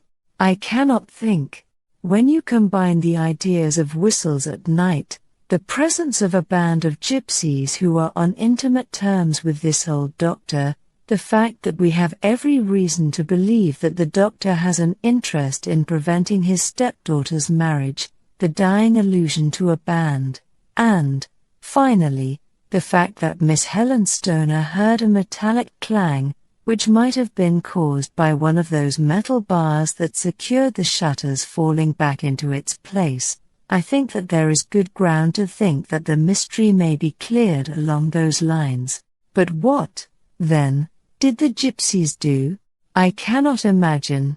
I see many objections to any such theory, and so do I. It is precisely for that reason that we are going to Stoke Moran this day. I want to see whether the objections are fatal, or if they may be explained away. But what in the name of the devil? The ejaculation had been drawn from my companion by the fact that our door had been suddenly dashed open, and that a huge man had framed himself in the aperture. His costume was a peculiar mixture of the professional and of the agricultural, having a black top hat, a long frock coat, and a pair of high gaiters, with a hunting crop swinging in his hand. So tall was he that his hat actually brushed the crossbar of the doorway, and his breadth seemed to span it across from side to side. A large face, seared with 1,000 wrinkles, burned yellow with the sun, and marked with every evil passion, was turned from one to the other of us, while his deep-set, bile-shot eyes, and his high, thin, fleshless nose, gave him somewhat the resemblance to a fierce old bird of prey. "Which of you is Holmes?" asked this apparition.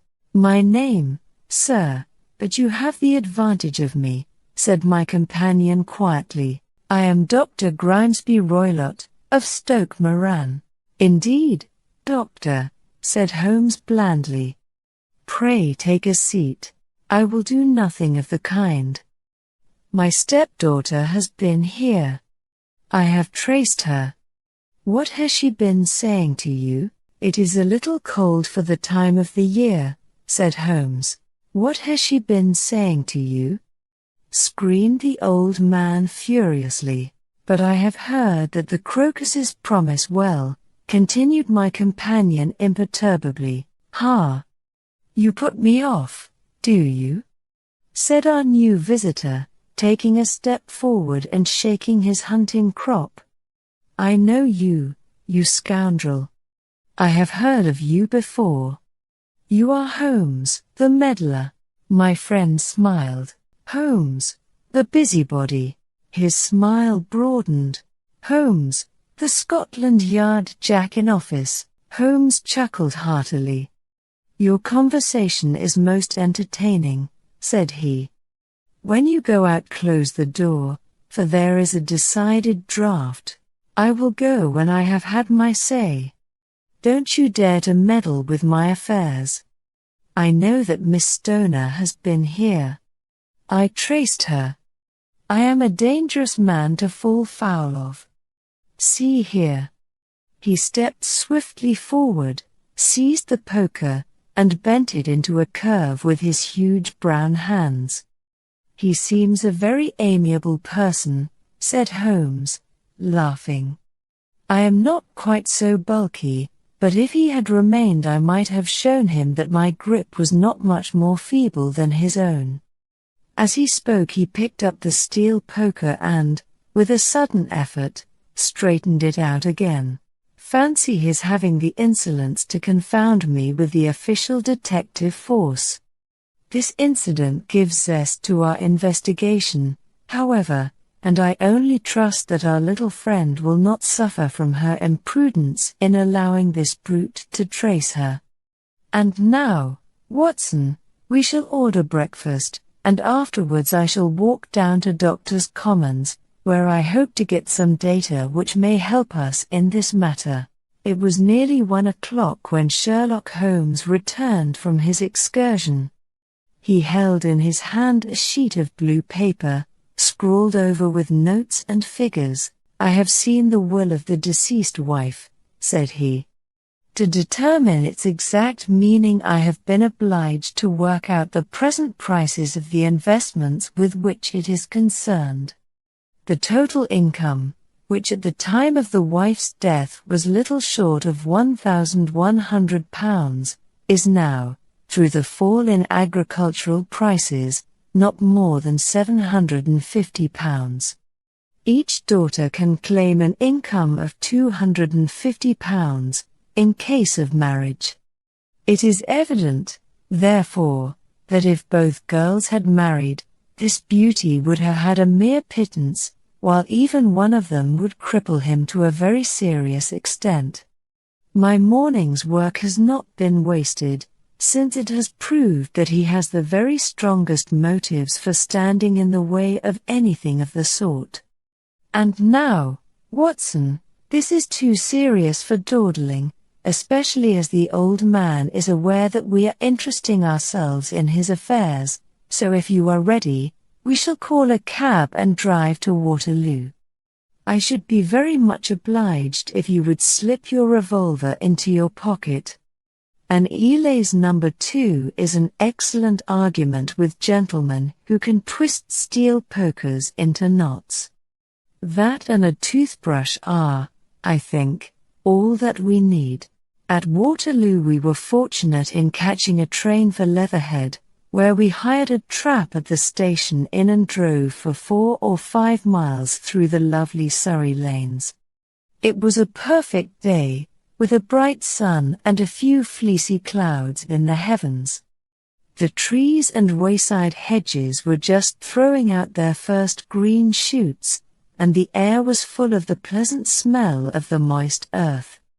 To me at least there was a strange contrast between the sweet promise of the spring and this sinister quest upon which we were engaged.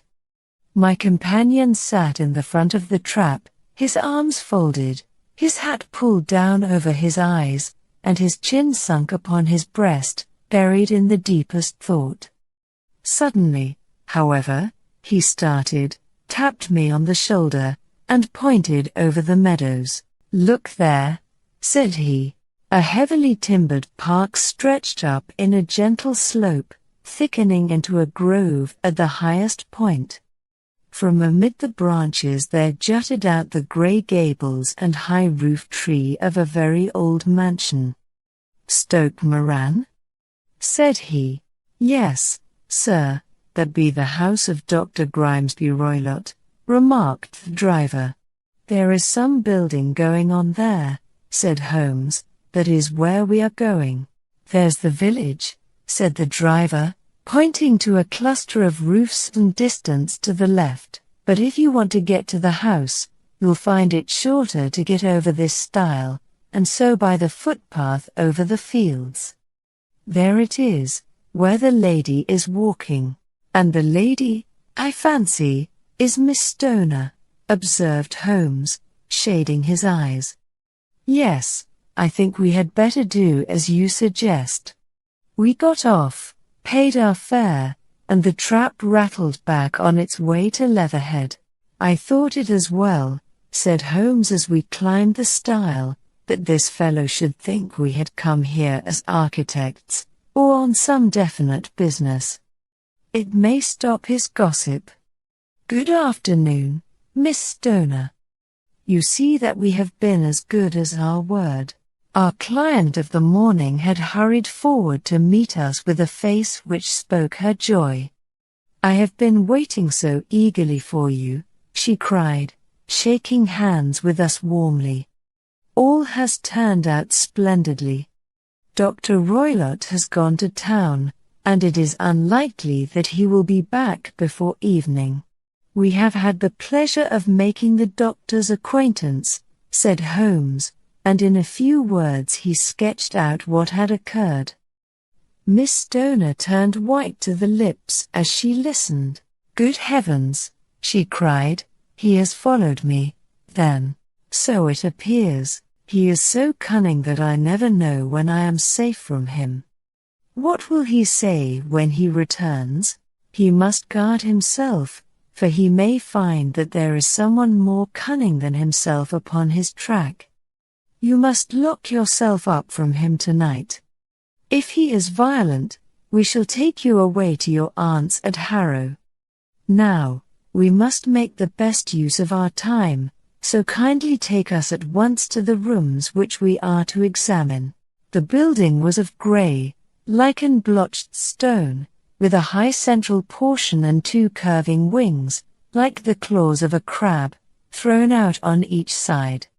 In one of these wings the windows were broken and blocked with wooden boards, while the roof was partly caved in, a picture of ruin.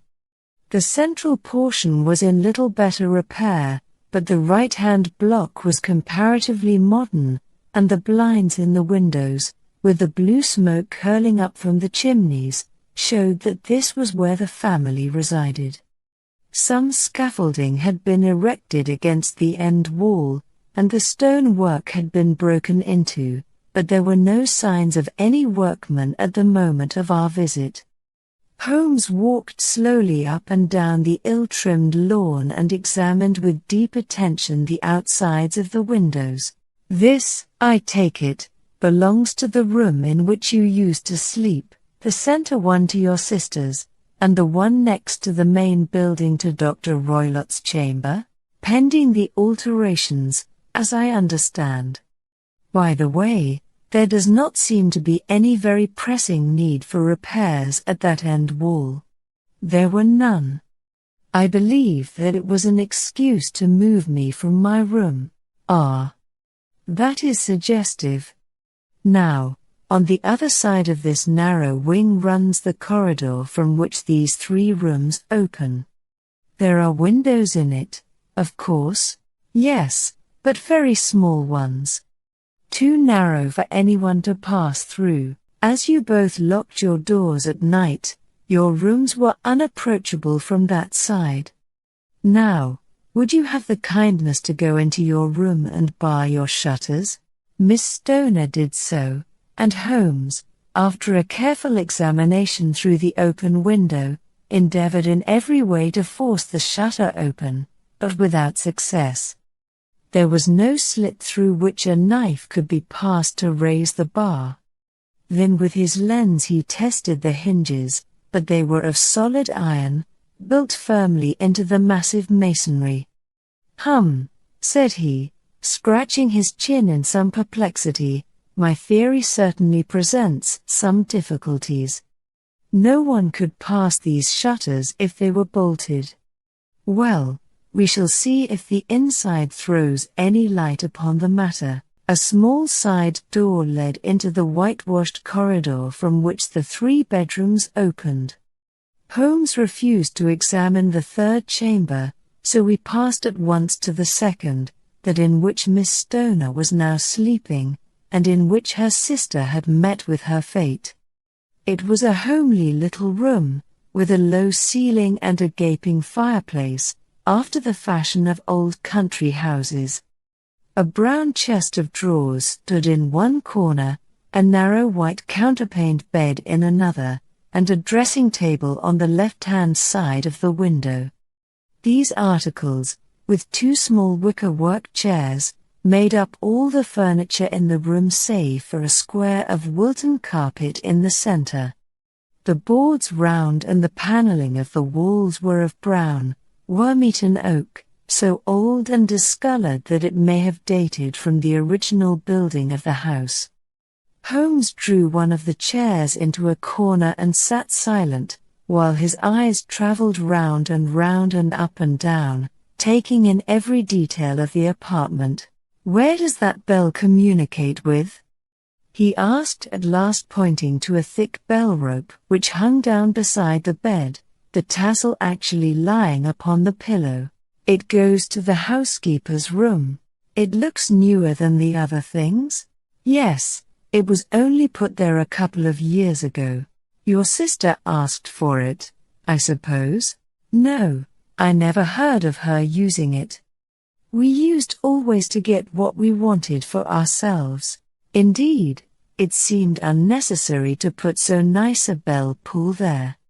You will excuse me for a few minutes while I satisfy myself as to this floor." He threw himself down upon his face with his lens in his hand and crawled swiftly backward and forward, examining minutely the cracks between the boards. Then he did the same with the woodwork with which the chamber was paneled. Finally he walked over to the bed and spent some time in staring at it and in running his eye up and down the wall. Finally he took the bell rope in his hand and gave it a brisk tug. "Why, it's a dummy," said he. "Won't it ring?" "No, it is not even attached to a wire. This is very interesting. You can see now that it is fastened to a hook just above where the little opening for the ventilator is. How very absurd. I never noticed that before. Very strange," muttered Holmes, pulling at the rope. "There are 1 or 2 very singular points about this room. For example, what a fool a builder must be to open a ventilator into another room, when, with the same trouble, he might have communicated with the outside air." "That is also quite modern," said the lady. "Done about the same time as the bell rope?" remarked Holmes. "Yes, there were several little changes carried out about that time. They seem to have been of a most interesting character, dummy bell ropes, and ventilators which do not ventilate.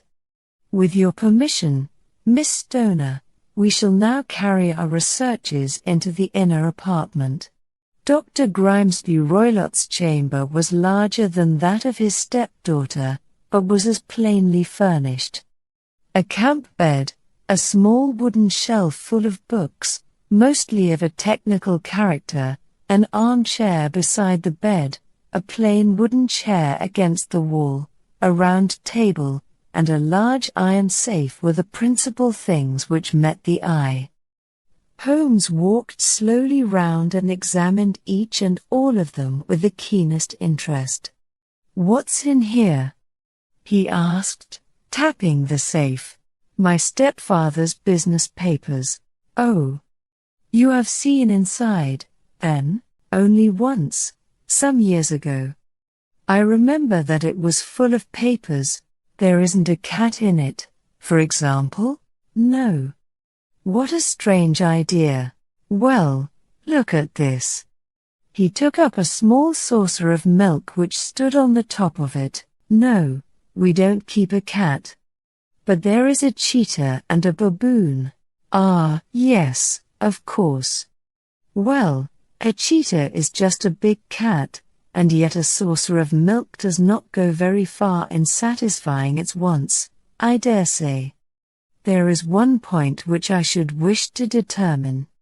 He squatted down in front of the wooden chair and examined the seat of it with the greatest attention. "Thank you. That is quite settled," said he, rising and putting his lens in his pocket. "Hello. Here is something interesting." The object which had caught his eye was a small dog lash hung on one corner of the bed. The lash, however, was curled upon itself and tied so as to make a loop of whipcord. What do you make of that, Watson? It's a common enough lash. But I don't know why it should be tied. That is not quite so common, is it? Ah, me. It's a wicked world, and when a clever man turns his brains to crime it is the worst of all. I think that I have seen enough now, Miss Stoner, and with your permission we shall walk out upon the lawn. I had never seen my friend's face so grim, or his brow so dark as it was when we turned from the scene of this investigation. We had walked several times up and down the lawn, neither Miss Stoner nor myself liking to break in upon his thoughts before he roused himself from his reverie. "It is very essential, Miss Stoner," said he, "that you should absolutely follow my advice in every respect." "I shall most certainly do so. The matter is too serious for any hesitation. Your life may depend upon your compliance. I assure you that I am in your hands. In the first place, both my friend and I must spend the night in your room." Both Miss Stoner and I gazed at him in astonishment. "Yes, it must be so. Let me explain. I believe that is the village inn over there." "Yes, that is the Crown." "Very good. Your windows would be visible from there?" "Certainly. You must confine yourself to your room, on pretense of a headache, when your stepfather comes back. Then when you hear him retire for the night, you must open the shutters of your window, undo the hasp, put your lamp there as a signal to us, and then withdraw quietly with everything which you are likely to want into the room which you used to occupy. I have no doubt that, in spite of the repairs, you could manage there for one night." "Oh, yes, easily. The rest you will leave in our hands." "But what will you do?" "We shall spend the night in your room, and we shall investigate the cause of this noise which has disturbed you. I believe, Mr. Holmes, that you have already made up your mind," said Miss Stoner, laying her hand upon my companion's sleeve. "Perhaps I have. Then, for pity's sake, tell me what was the cause of my sister's death. I should prefer to have clearer proofs before I speak. You can at least tell me whether my own thought is correct, and if she died from some sudden fright." "No, I do not think so. I think that there was probably some more tangible cause. And now, Miss Stoner, we must leave you, for if Dr. Roylott returned and saw us our journey would be in vain. Goodbye, and be brave, for if you will do what I have told you, you may rest assured that we shall soon drive away the dangers that threaten you." Sherlock Holmes and I had no difficulty in engaging a bedroom and sitting room at the Crown Inn. They were on the upper floor, and from our window we could command a view of the avenue gate, and of the inhabited wing of Stoke Moran Manor House. At dusk we saw Dr. Grimesby Roylott drive past, his huge form looming up beside the little figure of the lad who drove him.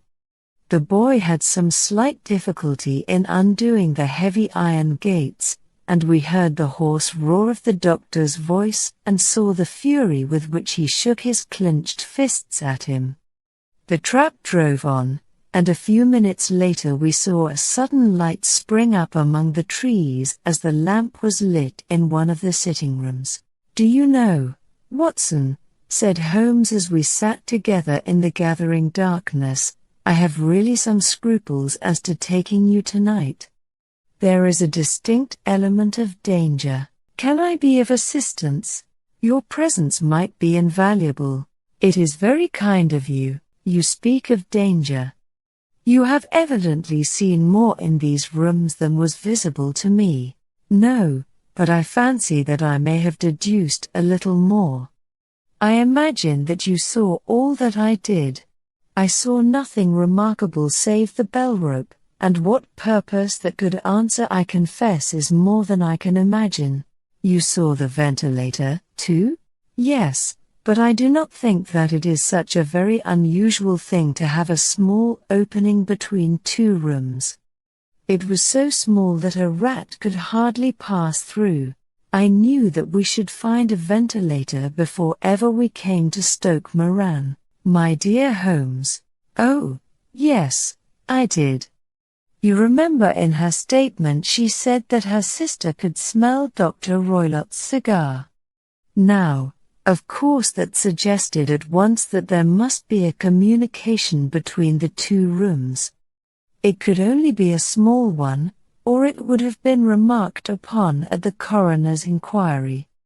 I deduced a ventilator, but what harm can there be in that? Well, there is at least a curious coincidence of dates. A ventilator is made, a cord is hung, and a lady who sleeps in the bed dies. Does not that strike you? I cannot as yet see any connection. Did you observe anything very peculiar about that bed? No. It was clamped to the floor. Did you ever see a bed fastened like that before? I cannot say that I have. The lady could not move her bed. It must always be in the same relative position to the ventilator and to the rope, or so we may call it, since it was clearly never meant for a bell pull. Holmes, I cried, I seem to see dimly what you are hinting at. We are only just in time to prevent some subtle and horrible crime. Subtle enough and horrible enough. When a doctor does go wrong, he is the first of criminals. He has nerve and he has knowledge. Palmer and Pritchard were among the heads of their profession. This man strikes even deeper, but I think, Watson, that we shall be able to strike deeper still. But we shall have horrors enough before the night is over. For goodness sake, let us have a quiet pipe and turn our minds for a few hours to something more cheerful. About 9 o'clock the light among the trees was extinguished, and all was dark in the direction of the manor house. 2 hours passed slowly away, and then, suddenly, just at the stroke of 11, a single bright light shone out right in front of us. That is our signal, said Holmes, springing to his feet. It comes from the middle window. As we passed out he exchanged a few words with the landlord, explaining that we were going on a late visit to an acquaintance, and that it was possible that we might spend the night there. A moment later we were out on the dark road, a chill wind blowing in our faces, and one yellow light twinkling in front of us through the gloom to guide us on our somber errand. There was little difficulty in entering the grounds, for unrepaired breaches gaped in the old park wall.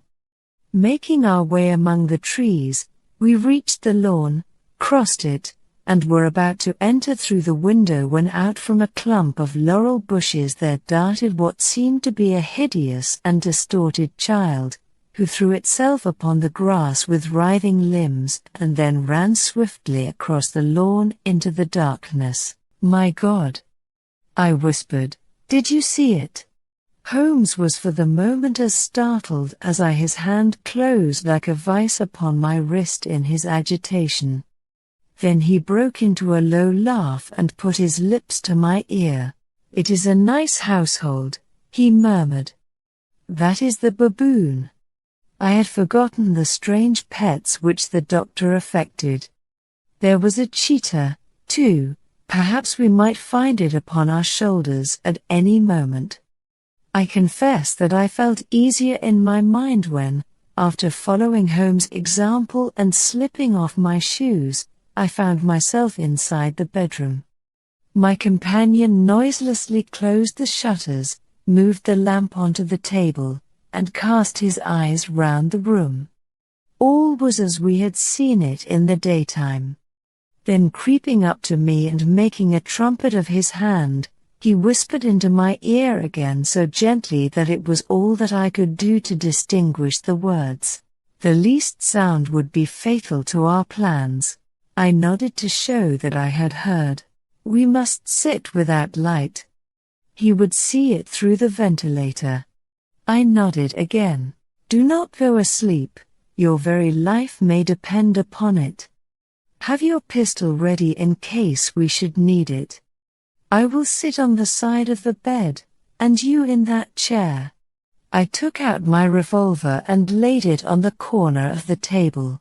Holmes had brought up a long thin cane, and this he placed upon the bed beside him. By it he laid the box of matches and the stump of a candle. Then he turned down the lamp, and we were left in darkness. How shall I ever forget that dreadful vigil? I could not hear a sound, not even the drawing of a breath, and yet I knew that my companion sat open-eyed, within a few feet of me, in the same state of nervous tension in which I was myself. The shutters cut off the least ray of light, and we waited in absolute darkness. Suddenly there was the momentary gleam of a light up in the direction of the ventilator, which vanished immediately, but was succeeded by a strong smell of burning oil and heated metal.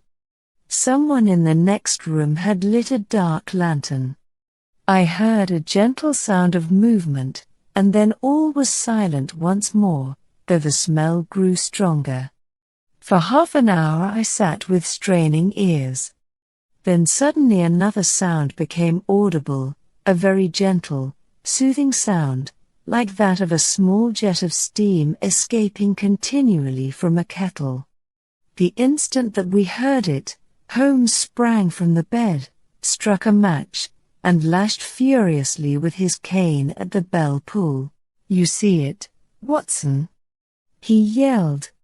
"You see it?" But I saw nothing. At the moment when Holmes struck the light I heard a low, clear whistle, but the sudden glare flashing into my weary eyes made it impossible for me to tell what it was at which my friend lashed so savagely. I could, however, see that his face was deadly pale and filled with horror and loathing. He had ceased to strike and was gazing up at the ventilator when suddenly there broke from the silence of the night the most horrible cry to which I have ever listened.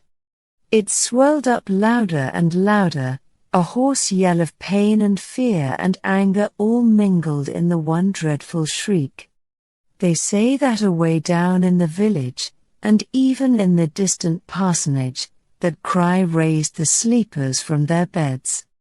It struck cold to our hearts, and I stood gazing at Holmes, and he at me, until the last echoes of it had died away into the silence from which it rose.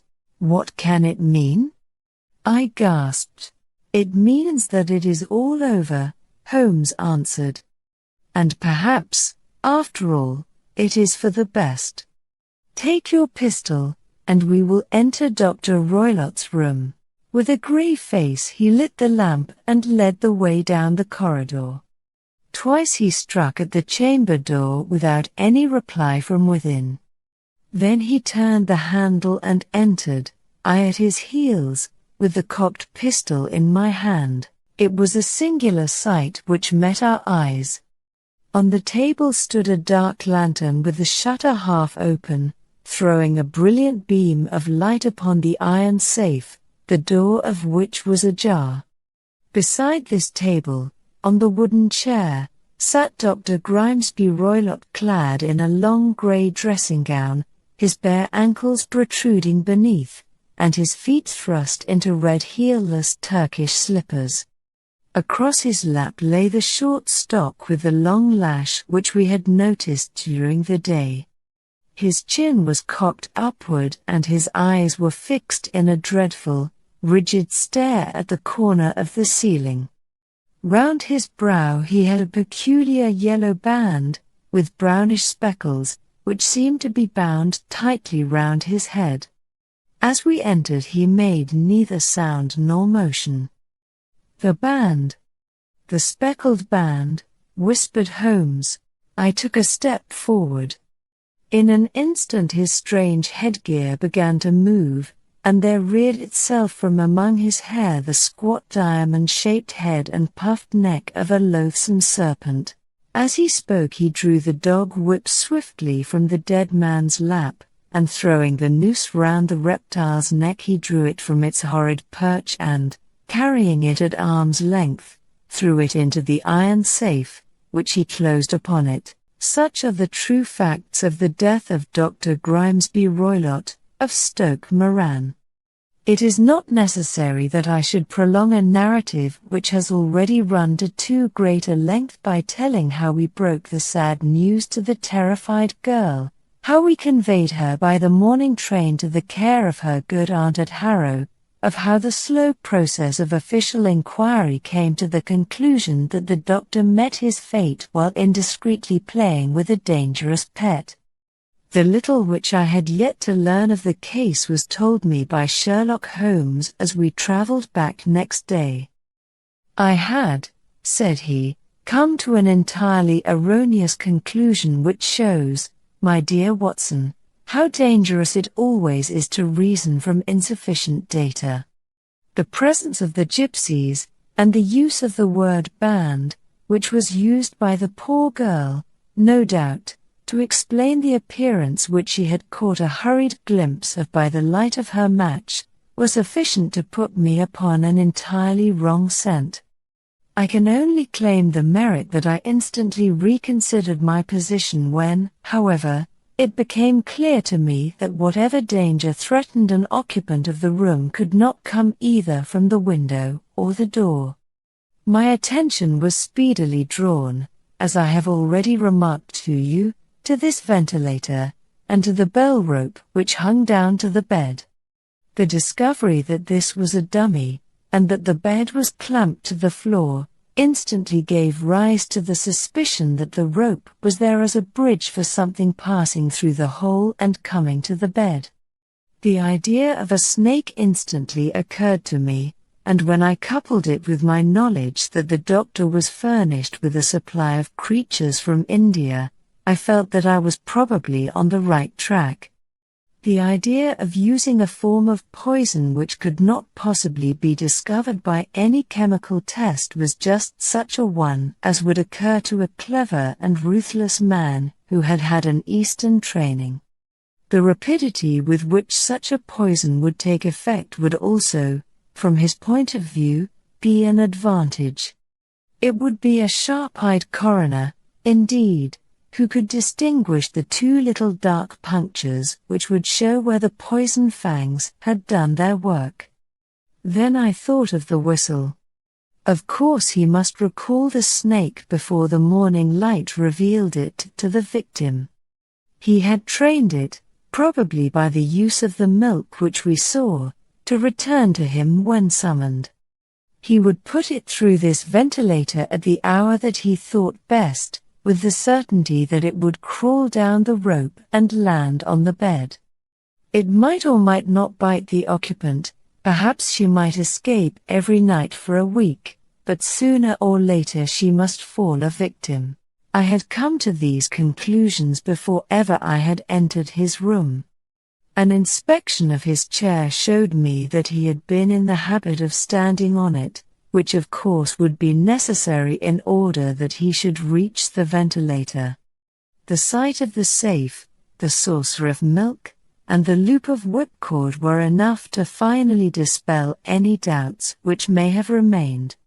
The metallic clang heard by Miss Stoner was obviously caused by her stepfather hastily closing the door of his safe upon its terrible occupant. Having once made up my mind, you know the steps which I took in order to put the matter to the proof. I heard the creature hiss, as I have no doubt that you did also, and I instantly lit the light and attacked it, with the result of driving it through the ventilator, and also with the result of causing it to turn upon its master at the other side. Some of the blows of my cane came home and roused its snakish temper, so that it flew upon the first person it saw. In this way I am no doubt indirectly responsible for Dr. Grimesby Roylott's death, and I cannot say that it is likely to weigh very heavily upon my conscience. Of all the problems which have been submitted to my friend, Mr. Sherlock Holmes, for solution during the years of our intimacy, there were only two which I was the means of introducing to his notice, that of Mr. Hatherley's thumb, and that of Colonel Warburton's madness. Of these the latter may have afforded a finer field for an acute and original observer, but the other was so strange in its inception and so dramatic in its details that it may be the more worthy of being placed upon record, even if it gave my friend fewer openings for those deductive methods of reasoning by which he achieved such remarkable results.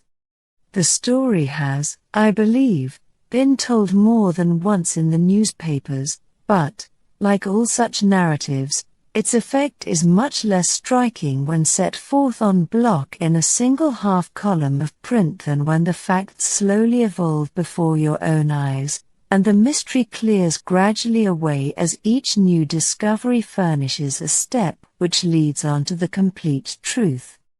At the time the circumstances made a deep impression upon me, and the lapse of 2 years has hardly served to weaken the effect. It was in the summer of '89, not long after my marriage, that the events occurred which I am now about to summarize. I had returned to civil practice and had finally abandoned Holmes in his Baker Street rooms, although I continually visited him and occasionally even persuaded him to forego his bohemian habits so far as to come and visit us. My practice had steadily increased, and as I happened to live at no very great distance from Paddington Station, I got a few patients from among the officials. One of these, whom I had cured of a painful and lingering disease, was never weary of advertising my virtues and of endeavoring to send me on every sufferer over whom he might have any influence. One morning, at a little before 7 o'clock, I was awakened by the maid tapping at the door to announce that 2 men had come from Paddington and were waiting in the consulting room. I dressed hurriedly, for I knew by experience that railway cases were seldom trivial, and hastened downstairs. As I descended, my old ally, the guard, came out of the room and closed the door tightly behind him. "I've got him here," he whispered, jerking his thumb over his shoulder. "He's all right." "What is it, then?" I asked, for his manner suggested that it was some strange creature which he had caged up in my room. "It's a new patient," he whispered. "I thought I'd bring him round myself, then he couldn't slip away. There he is, all safe and sound. I must go now, doctor. I have my duties, just the same as you." And off he went, this trusty tout, without even giving me time to thank him. I entered my consulting room and found a gentleman seated by the table. He was quietly dressed in a suit of heather tweed with a soft cloth cap which he had laid down upon my books. Round one of his hands he had a handkerchief wrapped, which was mottled all over with bloodstains.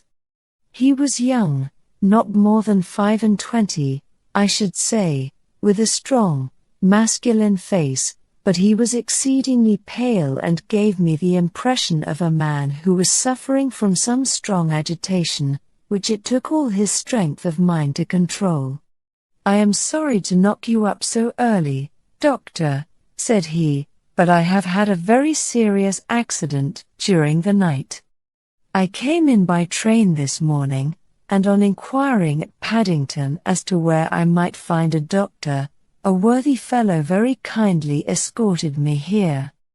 I gave the maid a card, but I see that she has left it upon the side table." I took it up and glanced at it. "Mr. Victor Hatherley, hydraulic engineer, 16A, Victoria Street, 3rd floor." That was the name, style, and abode of my morning visitor.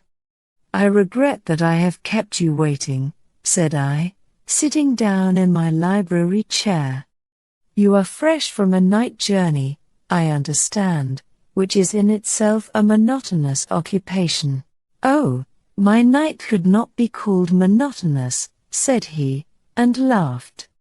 He laughed very heartily, with a high, ringing note, leaning back in his chair and shaking his sides. All my medical instincts rose up against that laugh. Stop it! I cried, pull yourself together. And I poured out some water from a carafe. It was useless, however. He was off in one of those hysterical outbursts which come upon a strong nature when some great crisis is over and gone. Presently he came to himself once more, very weary and pale-looking. I have been making a fool of myself, he gasped. Not at all. Drink this. I dashed some brandy into the water, and the color began to come back to his bloodless cheeks. That's better, said he. And now, doctor, perhaps you would kindly attend to my thumb, or rather to the place where my thumb used to be.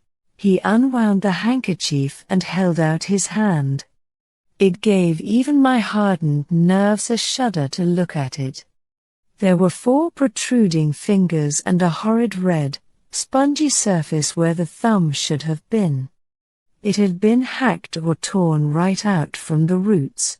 Good heavens, I cried, this is a terrible injury. It must have bled considerably. Yes, it did. I fainted when it was done, and I think that I must have been senseless for a long time. When I came to, I found that it was still bleeding, so I tied one end of my handkerchief very tightly round the wrist and braced it up with a twig. It is a question of hydraulics, you see, and came within my own province. This has been done, said I, examining the wound, by a very heavy and sharp instrument. A thing like a cleaver, said he. An accident, I presume? By no means. What? A murderous attack? Very murderous indeed. You horrify me.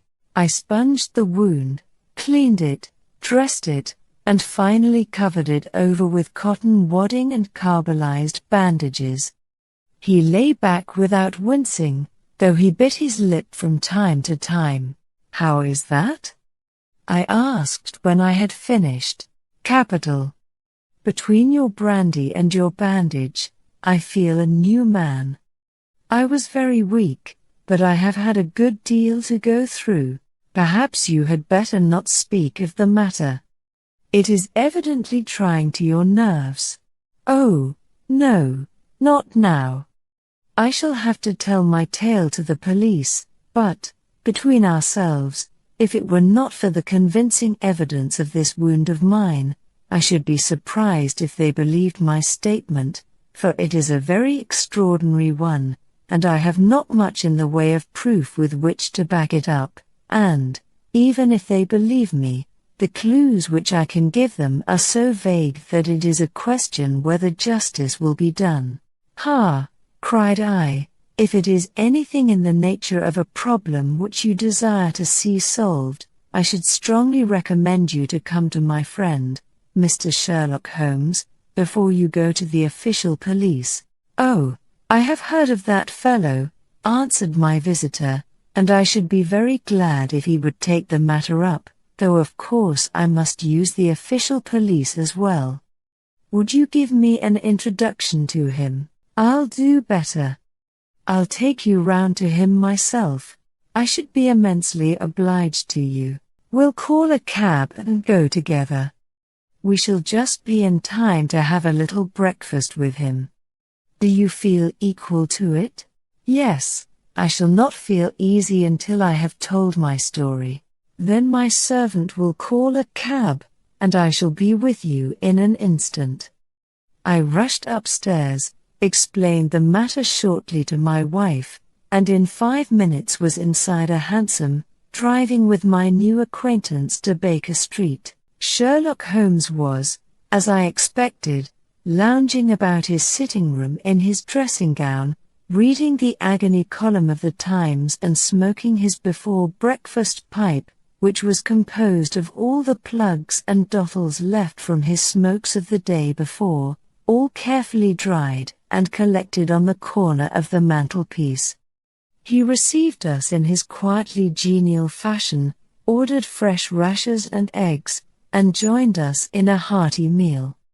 When it was concluded, he settled our new acquaintance upon the sofa, placed a pillow beneath his head, and laid a glass of brandy and water within his reach. "It is easy to see that your experience has been no common one, Mr. Hatherley," said he. "Pray, lie down there and make yourself absolutely at home. Tell us what you can, but stop when you are tired and keep up your strength with a little stimulant." "Thank you," said my patient, "but I have felt another man since the doctor bandaged me, and I think that your breakfast has completed the cure. I shall take up as little of your valuable time as possible, so I shall start at once upon my peculiar experiences." Holmes sat in his big armchair with the weary, heavy-lidded expression which veiled his keen and eager nature, while I sat opposite to him, and we listened in silence to the strange story which our visitor detailed to us. "You must know," said he, "that I am an orphan and a bachelor, residing alone in lodgings in London.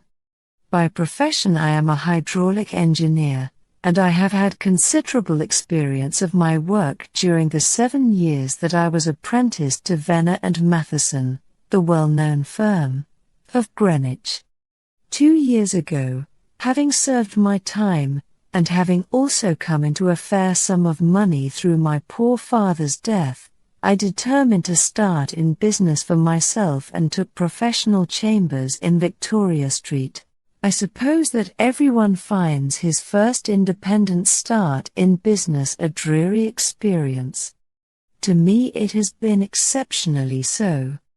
During 2 years I have had 3 consultations and 1 small job, and that is absolutely all that my profession has brought me. My gross takings amount to £27.10. Every day, from 9 in the morning until 4 in the afternoon, I waited in my little den, until at last my heart began to sink, and I came to believe that I should never have any practice at all. Yesterday, however, just as I was thinking of leaving the office, my clerk entered to say there was a gentleman waiting who wished to see me upon business. He brought up a card, too, with the name of Colonel Lysander Stark engraved upon it. Close at his heels came the colonel himself, a man rather over the middle size, but of an exceeding thinness. I do not think that I have ever seen so thin a man. His whole face sharpened away into nose and chin, and the skin of his cheeks was drawn quite tense over his outstanding bones. Yet this emaciation seemed to be his natural habit, and due to no disease, for his eye was bright, his step brisk, and his bearing assured. He was plainly but neatly dressed, and his age, I should judge, would be nearer 40 than 30. "Mr. Hatherley?" said he, with something of a German accent. "You have been recommended to me, Mr. Hatherley, as being a man who is not only proficient in his profession, but is also discreet and capable of preserving a secret." I bowed, feeling as flattered as any young man would at such an address. "May I ask who it was who gave me so good a character?" "Well, perhaps it is better that I should not tell you that just at this moment. I have it from the same source that you are both an orphan and a bachelor and are residing alone in London." "That is quite correct," I answered, "but you will excuse me if I say that I cannot see how all this bears upon my professional qualifications. I understand that it was on a professional matter that you wished to speak to me?" "Undoubtedly so." but you will find that all I say is really to the point. I have a professional commission for you, but absolute secrecy is quite essential, absolute secrecy, you understand, and of course we may expect that more from a man who is alone than from one who lives in the bosom of his family. If I promise to keep a secret, said I, you may absolutely depend upon my doing so. He looked very hard at me as I spoke, and it seemed to me that I had never seen so suspicious and questioning an eye. Do you promise, then? Said he at last. Yes, I promise. Absolute and complete silence before, during, and after. No reference to the matter at all, either in word or writing. I have already given you my word. Very good. He suddenly sprang up, and darting like lightning across the room he flung open the door. The passage outside was empty. That's all right, said he, coming back. I know that clerks are sometimes curious as to their master's affairs. Now we can talk in safety. He drew up his chair very close to mine and began to stare at me again with the same questioning and thoughtful look. A feeling of repulsion, and of something akin to fear had begun to rise within me at the strange antics of this fleshless man. Even my dread of losing a client could not restrain me from showing my impatience. I beg that you will state your business, sir, said I. My time is of value. Heaven forgive me for that last sentence, but the words came to my lips. How would 50 guineas for a night's work suit you? He asked. Most admirably. The work appears to be light and the pay munificent. Precisely so. We shall want you to come tonight by the last train. Where to? To Iford, in Berkshire. It is a little place near the borders of Oxfordshire, and within 7 miles of Reading. There is a train from Paddington which would bring you there at about 11:15. Very good. I shall come down in a carriage to meet you. There is a drive, then? Yes. Our little place is quite out in the country. It is a good 7 miles from Iford station. Yes, we could easily give you a shakedown. That is very awkward. Could I not come at some more convenient hour? We have judged it best that you should come late. It is to recompense you for any inconvenience that we are paying to you, a young and unknown man, a fee which would buy an opinion from the very heads of your profession. Still, of course, if you would like to draw out of the business, there is plenty of time to do so. I thought of the 50 guineas, and of how very useful they would be to me. Not at all, said I shall be very happy to accommodate myself to your wishes. I should like, however, to understand a little more clearly what it is that you wish me to do. Quite so. It is very natural that the pledge of secrecy which we have exacted from you should have aroused your curiosity. I have no wish to commit you to anything without your having it all laid before you. I suppose that we are absolutely safe from eavesdroppers? Entirely. Then the matter stands thus. You are probably aware that Fuller's earth is a valuable product, and that it is only found in 1 or 2 places in England? I have heard so. Some little time ago I bought a small place, a very small place, within 10 miles of Reading. I was fortunate enough to discover that there was a deposit of Fuller's earth in one of my fields. On examining it, however, I found that this deposit was a comparatively small one, and that it formed a link between 2 very much larger ones on the right and left, both of them, however, in the grounds of my neighbors.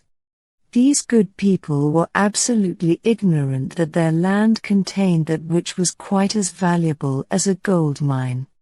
Naturally, It was to my interest to buy their land before they discovered its true value, but unfortunately I had no capital by which I could do this.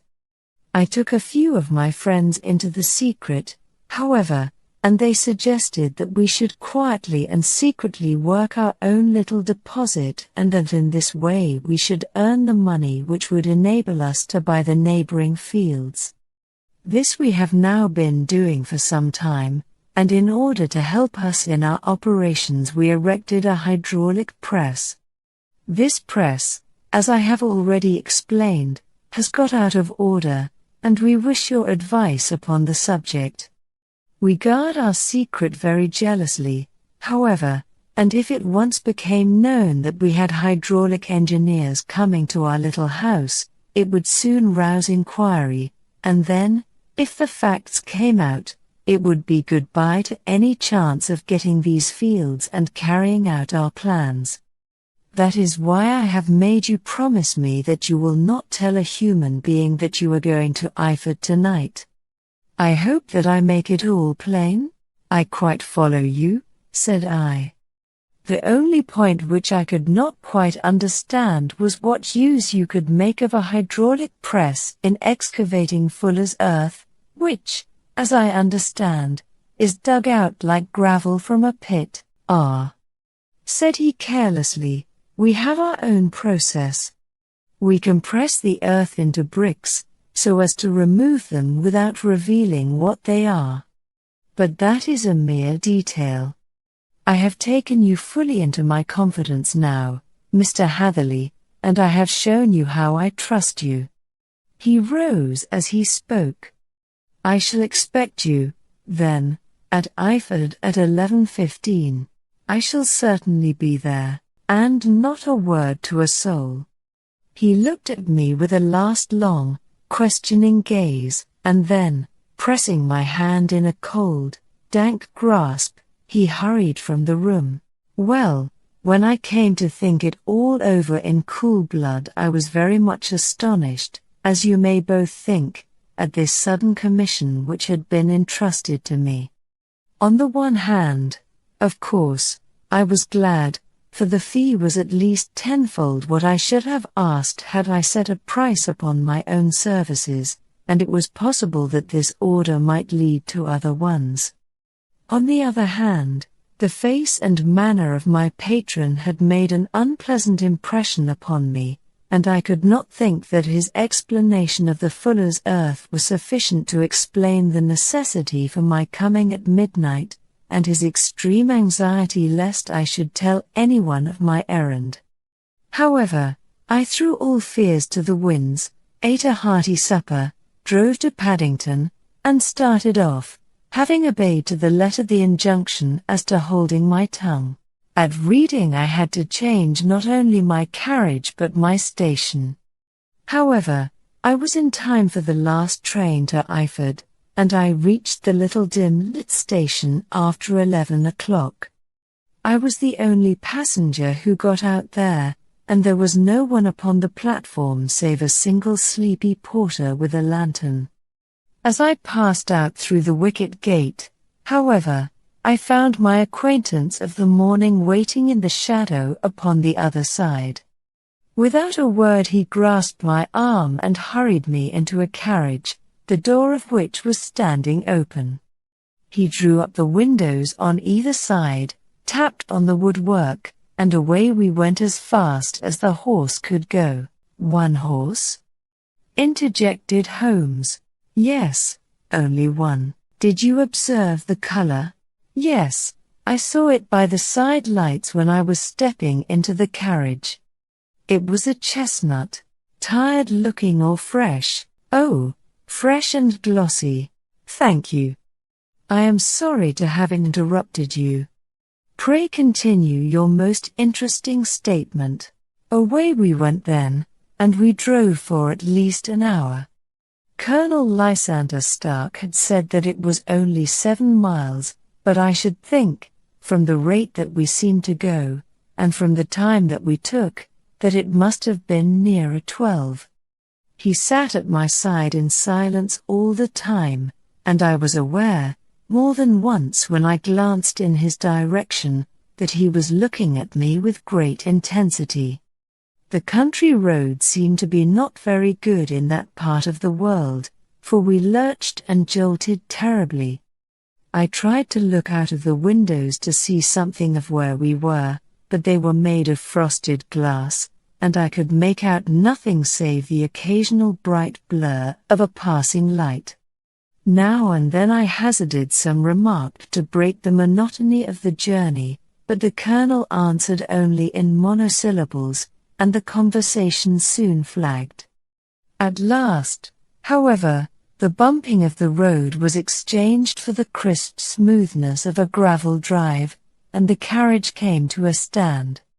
Colonel Lysander Stark sprang out, and, as I followed after him, pulled me swiftly into a porch which gaped in front of us. We stepped, as it were, right out of the carriage and into the hall, so that I failed to catch the most fleeting glance of the front of the house. The instant that I had crossed the threshold, the door slammed heavily behind us, and I heard faintly the rattle of the wheels as the carriage drove away. It was pitch dark inside the house, and the colonel fumbled about looking for matches and muttering under his breath. Suddenly a door opened at the other end of the passage, and a long, golden bar of light shot out in our direction. It grew broader, and a woman appeared with a lamp in her hand, which she held above her head, pushing her face forward and peering at us. I could see that she was pretty, and from the gloss with which the light shone upon her dark dress, I knew that it was a rich material. She spoke a few words in a foreign tongue in a tone as though asking a question, and when my companion answered in a gruff monosyllable, she gave such a start that the lamp nearly fell from her hand. Colonel Stark went up to her, whispered something in her ear, and then, pushing her back into the room from whence she had come, he walked towards me again with the lamp in his hand. "Perhaps you will have the kindness to wait in this room for a few minutes," said he, throwing open another door. It was a quiet, little, plainly furnished room, with a round table in the center, on which several German books were scattered. Colonel Stark laid down the lamp on the top of a harmonium beside the door. "I shall not keep you waiting an instant," said he, and vanished into the darkness. I glanced at the books upon the table, and in spite of my ignorance of German I could see that 2 of them were treatises on science, the others being volumes of poetry. Then I walked across to the window, hoping that I might catch some glimpse of the countryside, but an oak shutter, heavily barred, was folded across it. It was a wonderfully silent house.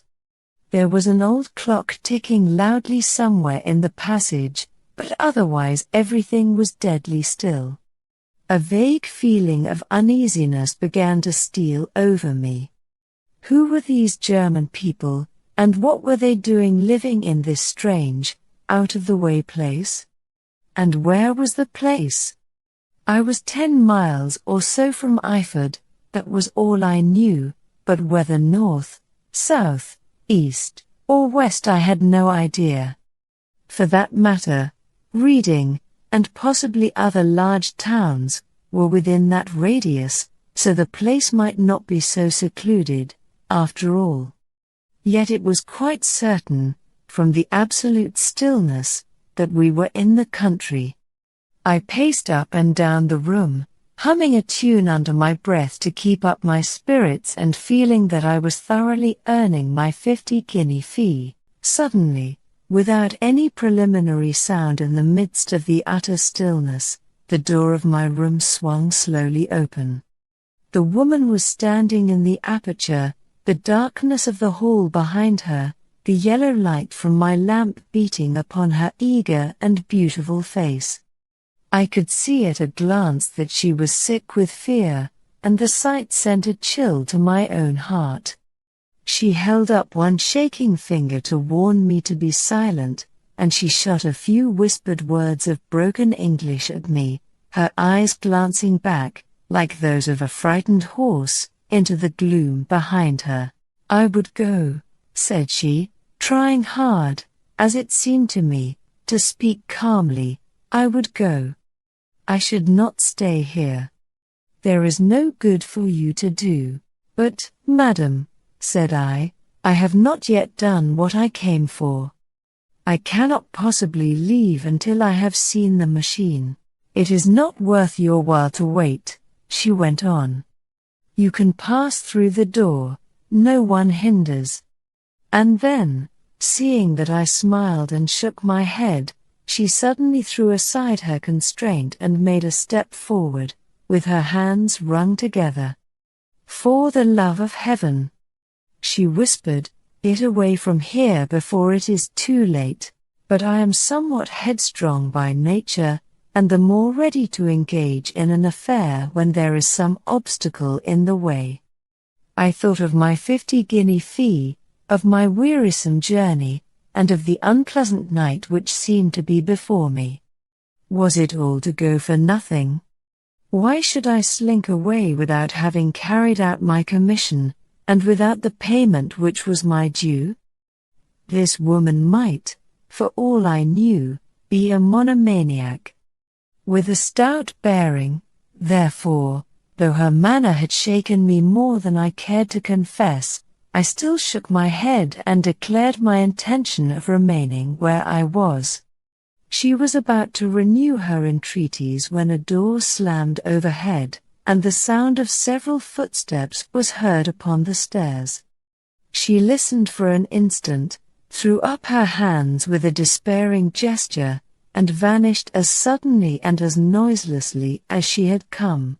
The newcomers were Colonel Lysander Stark and a short thick man with a chinchilla beard growing out of the creases of his double chin, who was introduced to me as Mr. Ferguson.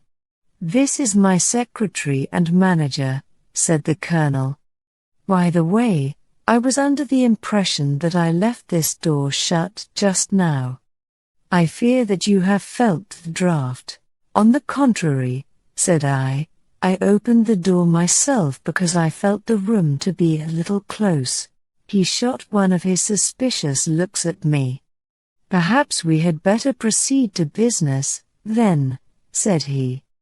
"Mr. Ferguson and I will take you up to see the machine.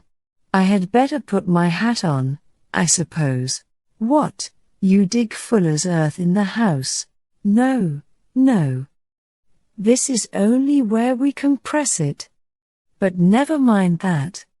All we wish you to do is to examine the machine and to let us know what is wrong with it." We went upstairs together, the colonel first with the lamp, the fat manager and I behind him. It was a labyrinth of an old house, with corridors, passages, narrow winding staircases, and little low doors, the thresholds of which were hollowed out by the generations who had crossed them. There were no carpets and no signs of any furniture above the ground floor, while the plaster was peeling off the walls, and the damp was breaking through in green, unhealthy blotches. I tried to put on as unconcerned an air as possible, but I had not forgotten the warnings of the lady, even though I disregarded them, and I kept a keen eye upon my two companions.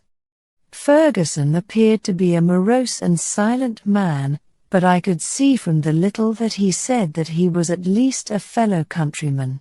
Colonel Lysander Stark stopped at last before a low door, which he unlocked. Within was a small, square room, in which the three of us could hardly get at one time.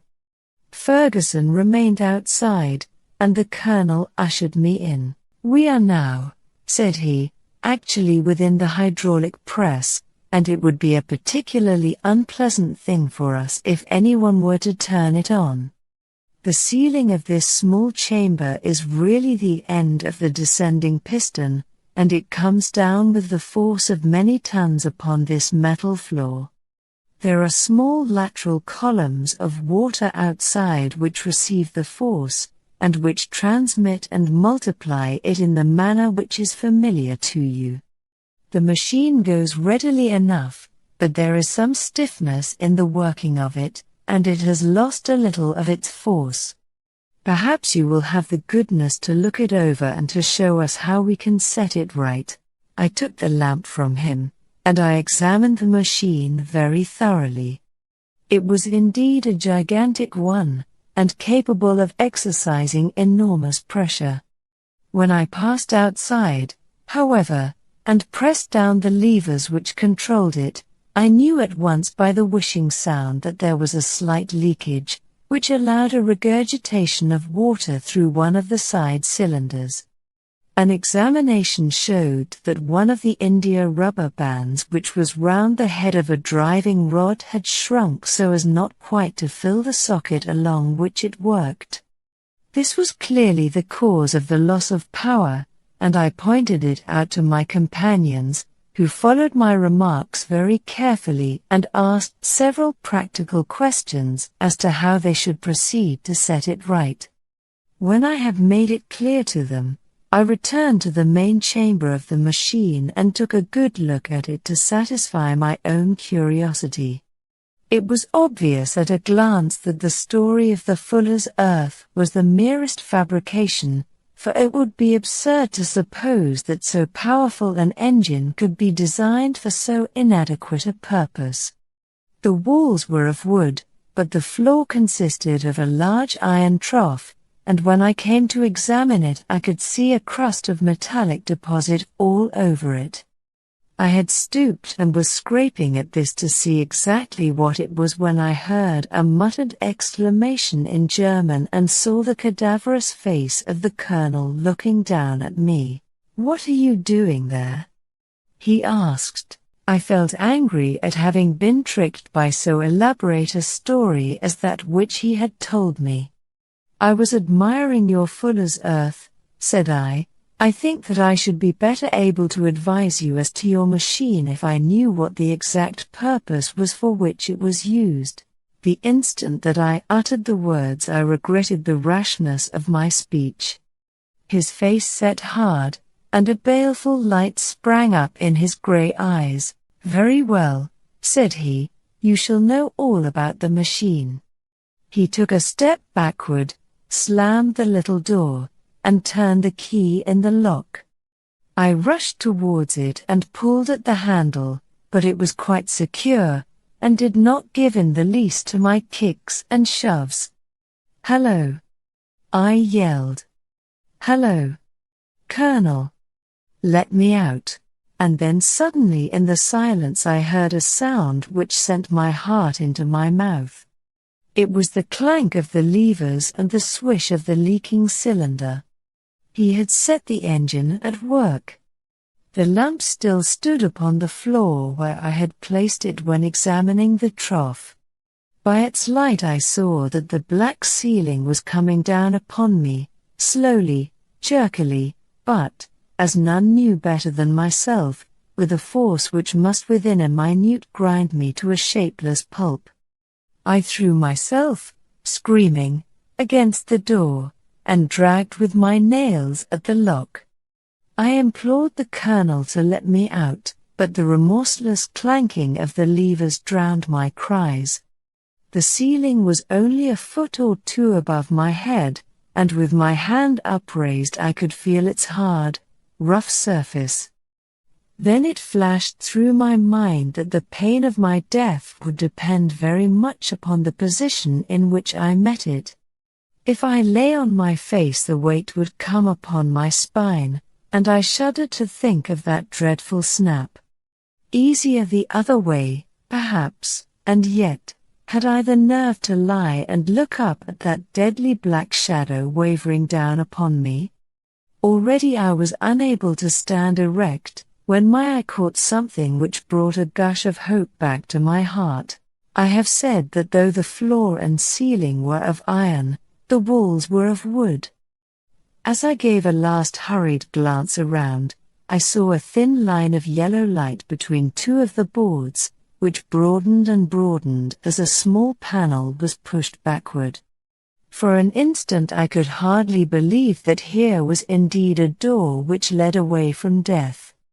The next instant I threw myself through, and lay half fainting upon the other side.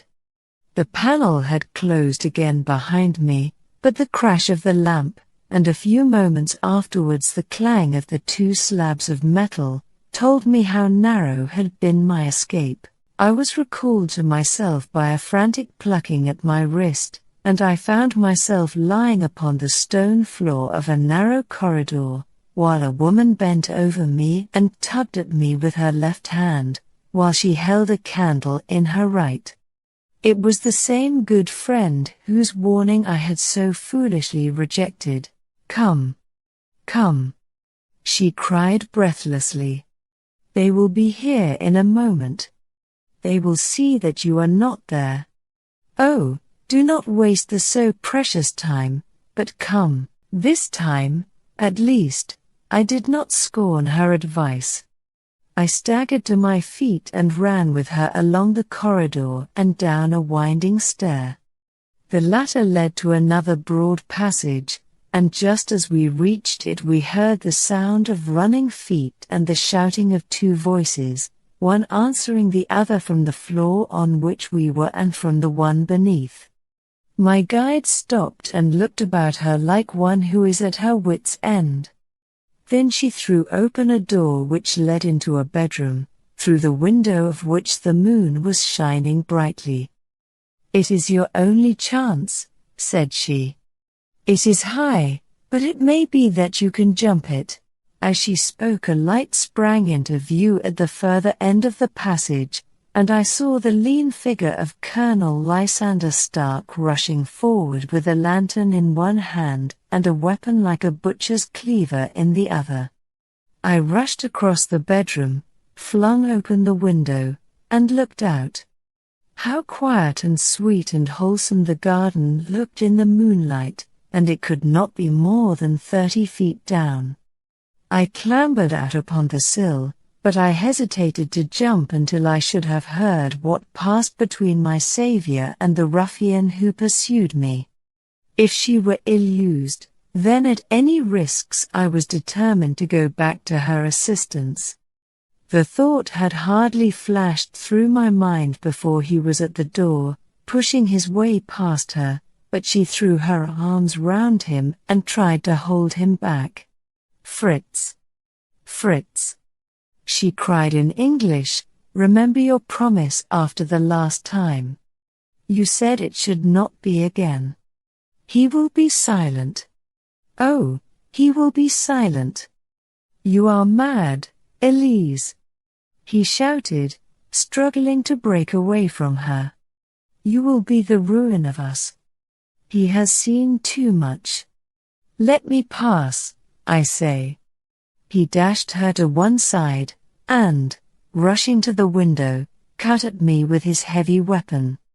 I had let myself go, and was hanging by the hands to the sill, when his blow fell. I was conscious of a dull pain, my grip loosened, and I fell into the garden below. I was shaken but not hurt by the fall, so I picked myself up and rushed off among the bushes as hard as I could run, for I understood that I was far from being out of danger yet. Suddenly, however, as I ran, a deadly dizziness and sickness came over me.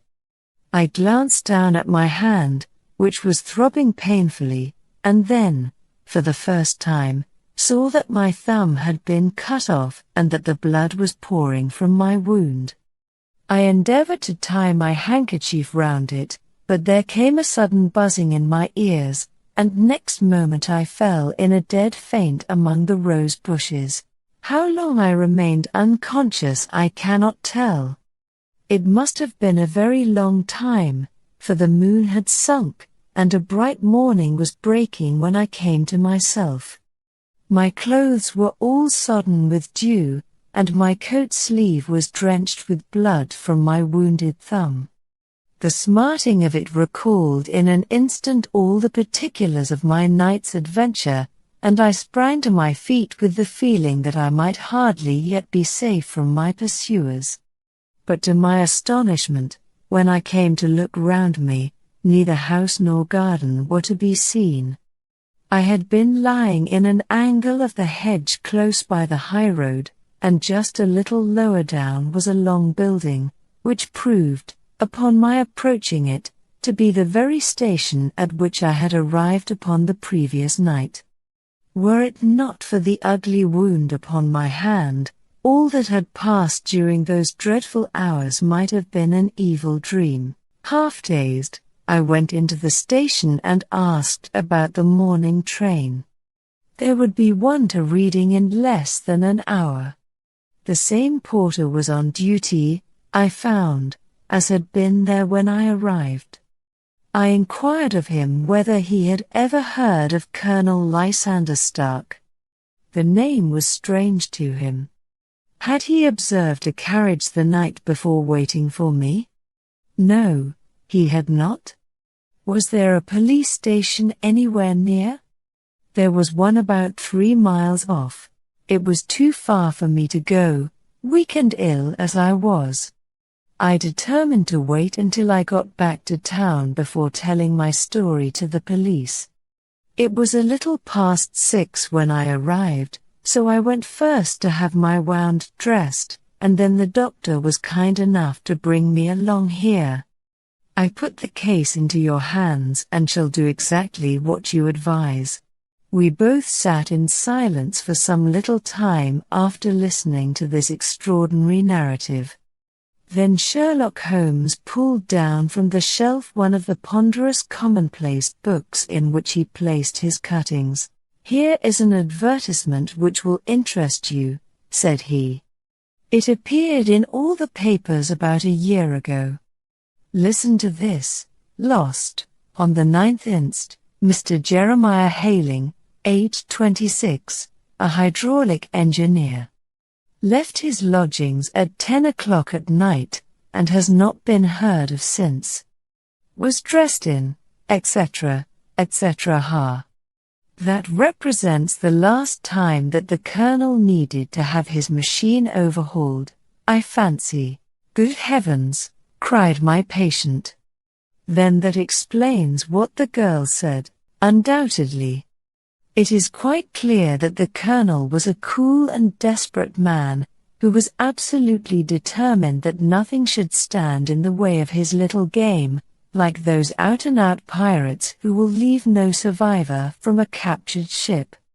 Well, every moment now is precious, so if you feel equal to it we shall go down to Scotland Yard at once as a preliminary to starting for Eyford.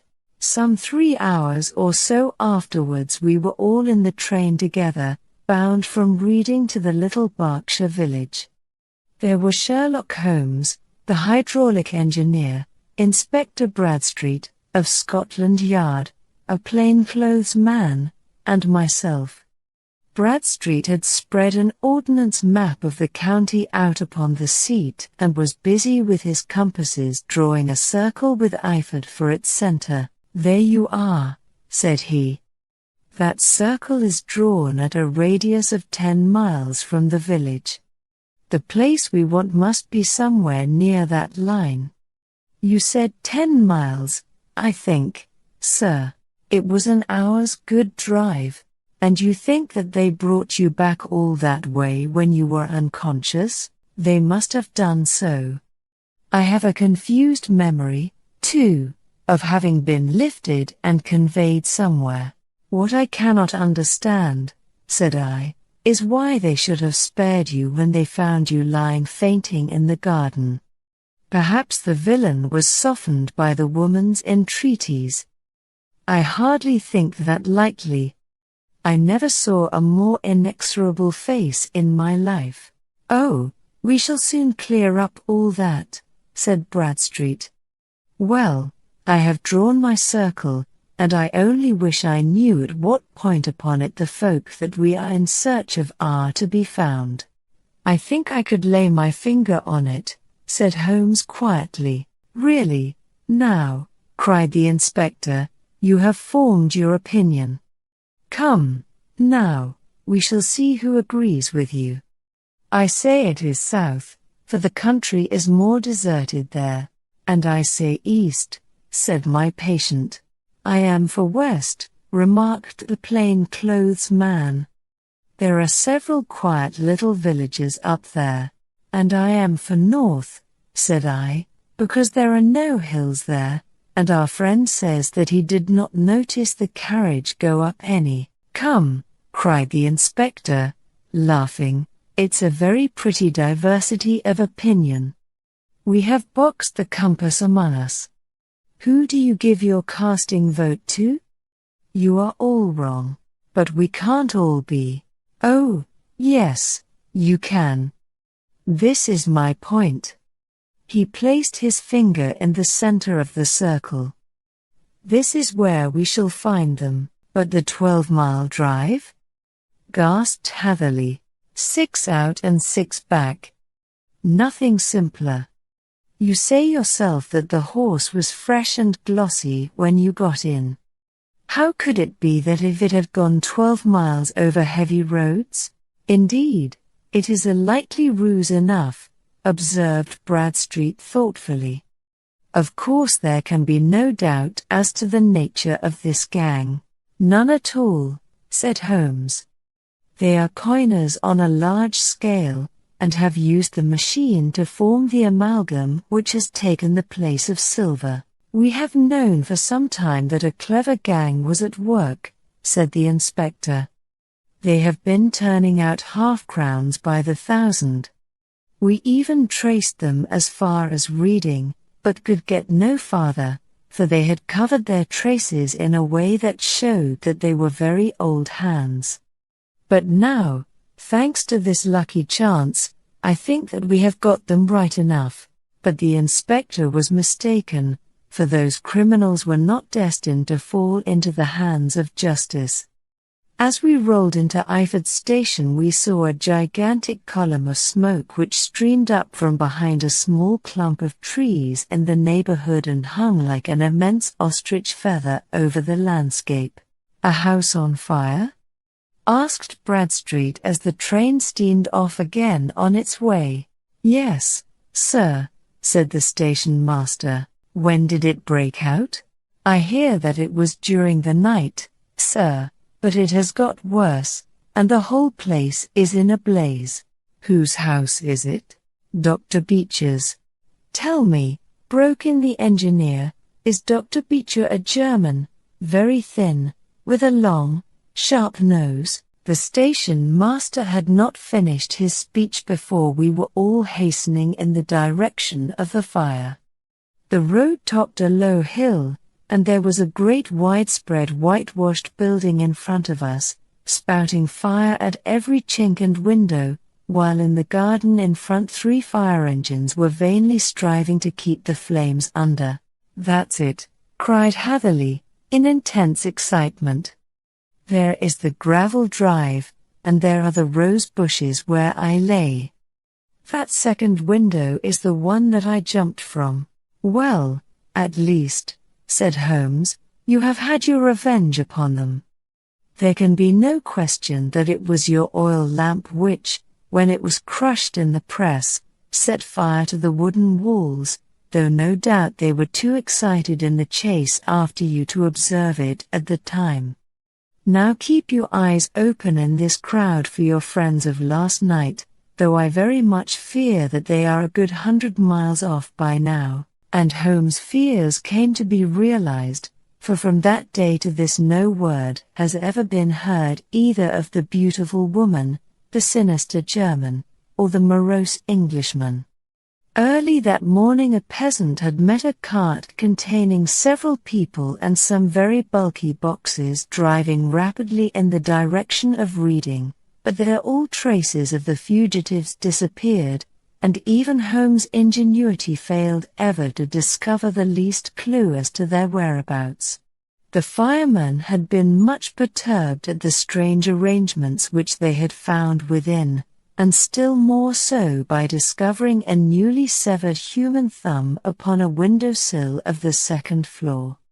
About sunset, however, their efforts were at last successful, and they subdued the flames, but not before the roof had fallen in, and the whole place been reduced to such absolute ruin that, save some twisted cylinders and iron piping, not a trace remained of the machinery which had cost our unfortunate acquaintance so dearly.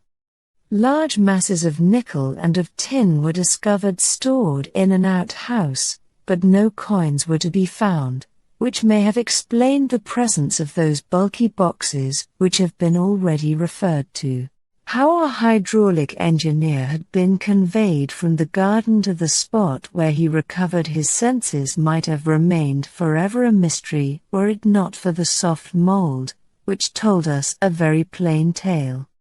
He had evidently been carried down by two persons, one of whom had remarkably small feet and the other unusually large ones. On the whole, it was most probable that the silent Englishman, being less bold or less murderous than his companion, had assisted the woman to bear the unconscious man out of the way of danger. "Well," said our engineer ruefully as we took our seats to return once more to London, "it has been a pretty business for me. I have lost my thumb, and I have lost a 50-guinea fee, and what have I gained?" "Experience," said Holmes, laughing. "Indirectly it may be of value, you know. You have only to put it into words to gain the reputation of being excellent company for the remainder of your existence." It was a few weeks before my own marriage, during the days when I was still sharing rooms with Holmes in Baker Street, that he came home from an afternoon stroll to find a letter on the table waiting for him. I had remained indoors all day, for the weather had taken a sudden turn to rain, with high autumnal winds, and the Jezzail bullet which I had brought back in one of my limbs as a relic of my Afghan campaign throbbed with dull persistence. With my body in one easy chair and my legs upon another, I had surrounded myself with a cloud of newspapers until at last, saturated with the news of the day, I tossed them all aside and lay listless, watching the huge crest and monogram upon the envelope upon the table and wondering lazily who my friend's noble correspondent could be. "Here is a very fashionable epistle," I remarked as he entered. "Your morning letters, if I remember right, were from a fishmonger and a tide waiter." "Yes, my correspondence has certainly the charm of variety," he answered, smiling, "and the humbler are usually the more interesting. This looks like one of those unwelcome social summonses which call upon a man either to be bored or to lie." He broke the seal and glanced over the contents. "Oh, come, it may prove to be something of interest, after all. Not social, then?" "No, distinctly professional. One of the highest in England. My dear fellow, I congratulate you. I assure you, Watson, without affectation, that the status of my client is a matter of less moment to me than the interest of his case. It is just possible, however, that also may not be wanting in this new investigation. You have been reading the papers diligently of late, have you not?" "It looks like it," said I ruefully, pointing to a huge bundle in the corner. "I have had nothing else to do." "It is fortunate, for you will perhaps be able to post me up. I read nothing except the criminal news and the agony column. The latter is always instructive. But if you have followed recent events so closely, you must have read about Lord St. Simon and his wedding." "Oh, yes, with the deepest interest." "That is well. The letter which I hold in my hand is from Lord St. Simon. I will read it to you, and in return you must turn over these papers and let me have whatever bears upon the matter. This is what he says. "My dear Mr. Sherlock Holmes, Lord Backwater tells me that I may place implicit reliance upon your judgment and discretion. I have determined, therefore, to call upon you and to consult you in reference to the very painful event which has occurred in connection with my wedding. Mr. Lestrade, of Scotland Yard, is acting already in the matter, but he assures me that he sees no objection to your cooperation, and that he even thinks that it might be of some assistance. I will call at 4 o'clock in the afternoon, and, should you have any other engagement at that time, I hope that you will postpone it, as this matter is of paramount importance. Yours faithfully, Robert St. Simon. It is dated from Grosvenor Mansions, written with a quill pen, and the noble lord has had the misfortune to get a smear of ink upon the outer side of his right little finger, remarked Holmes as he folded up the epistle. Then I have just time, with your assistance, to get clear upon the subject. Turn over those papers and arrange the extracts in their order of time, while I take a glance as to who our client is. He picked a red-covered volume from a line of books of reference beside the mantelpiece. Here he is, said he, sitting down and flattening it out upon his knee. Lord Robert Walsingham de Vere St. Simon, second son of the Duke of Balmoral. Arms, azure, 3 caltrops in chief over a fess sable. Born in 1846. He's 41 years of age, which is mature for marriage. Was Under-Secretary for the Colonies in a late administration. The Duke, his father, was at one time Secretary for Foreign Affairs. They inherit Plantagenet blood by direct descent, and Tudor on the distaff side. Well, there is nothing very instructive in all this. I think that I must turn to you, Watson, for something more solid.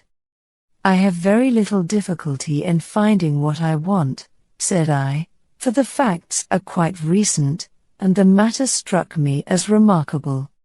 I feared to refer them to you, however, as I knew that you had an inquiry on hand and that you disliked the intrusion of other matters. Oh, you mean the little problem of the Grosvenor Square furniture van. That is quite cleared up now, though, indeed, it was obvious from the first. Pray give me the results of your newspaper selections. Here is the first notice which I can find. It is in the personal column of the Morning Post, and dates, as you see, some weeks back. A marriage has been arranged, it says, and will, if rumour is correct, very shortly take place, between Lord Robert St. Simon, second son of the Duke of Balmoral, and Miss Hattie Doran, the only daughter of Aloysius Doran, Esquire, of San Francisco, California, USA. That is all. Terse and to the point, remarked Holmes, stretching his long, thin legs towards the fire. There was a paragraph amplifying this in one of the society papers of the same week. Here it is. There will soon be a call for protection in the marriage market, for the present free trade principle appears to tell heavily against our home product. One by one the management of the noble houses of Great Britain is passing into the hands of our fair cousins from across the Atlantic. An important addition has been made during the last week to the list of the prizes which have been borne away by these charming invaders. Lord St. Simon, who has shown himself for over 20 years proof against the little god's arrows, has now definitely announced his approaching marriage with Miss Hattie Doran, the fascinating daughter of a California millionaire. Miss Doran, whose graceful figure and striking face attracted much attention at the Westbury House festivities, is an only child, and it is currently reported that her dowry will run to considerably over the 6 figures, with expectancies for the future. As it is an open secret that the Duke of Balmoral has been compelled to sell his pictures within the last few years, and as Lord St. Simon has no property of his own save the small estate of Birchmoor, it is obvious that the Californian heiress is not the only gainer by an alliance which will enable her to make the easy and common transition from a Republican lady to a British peeress. Anything else? Asked Holmes, yawning. Oh, yes, plenty.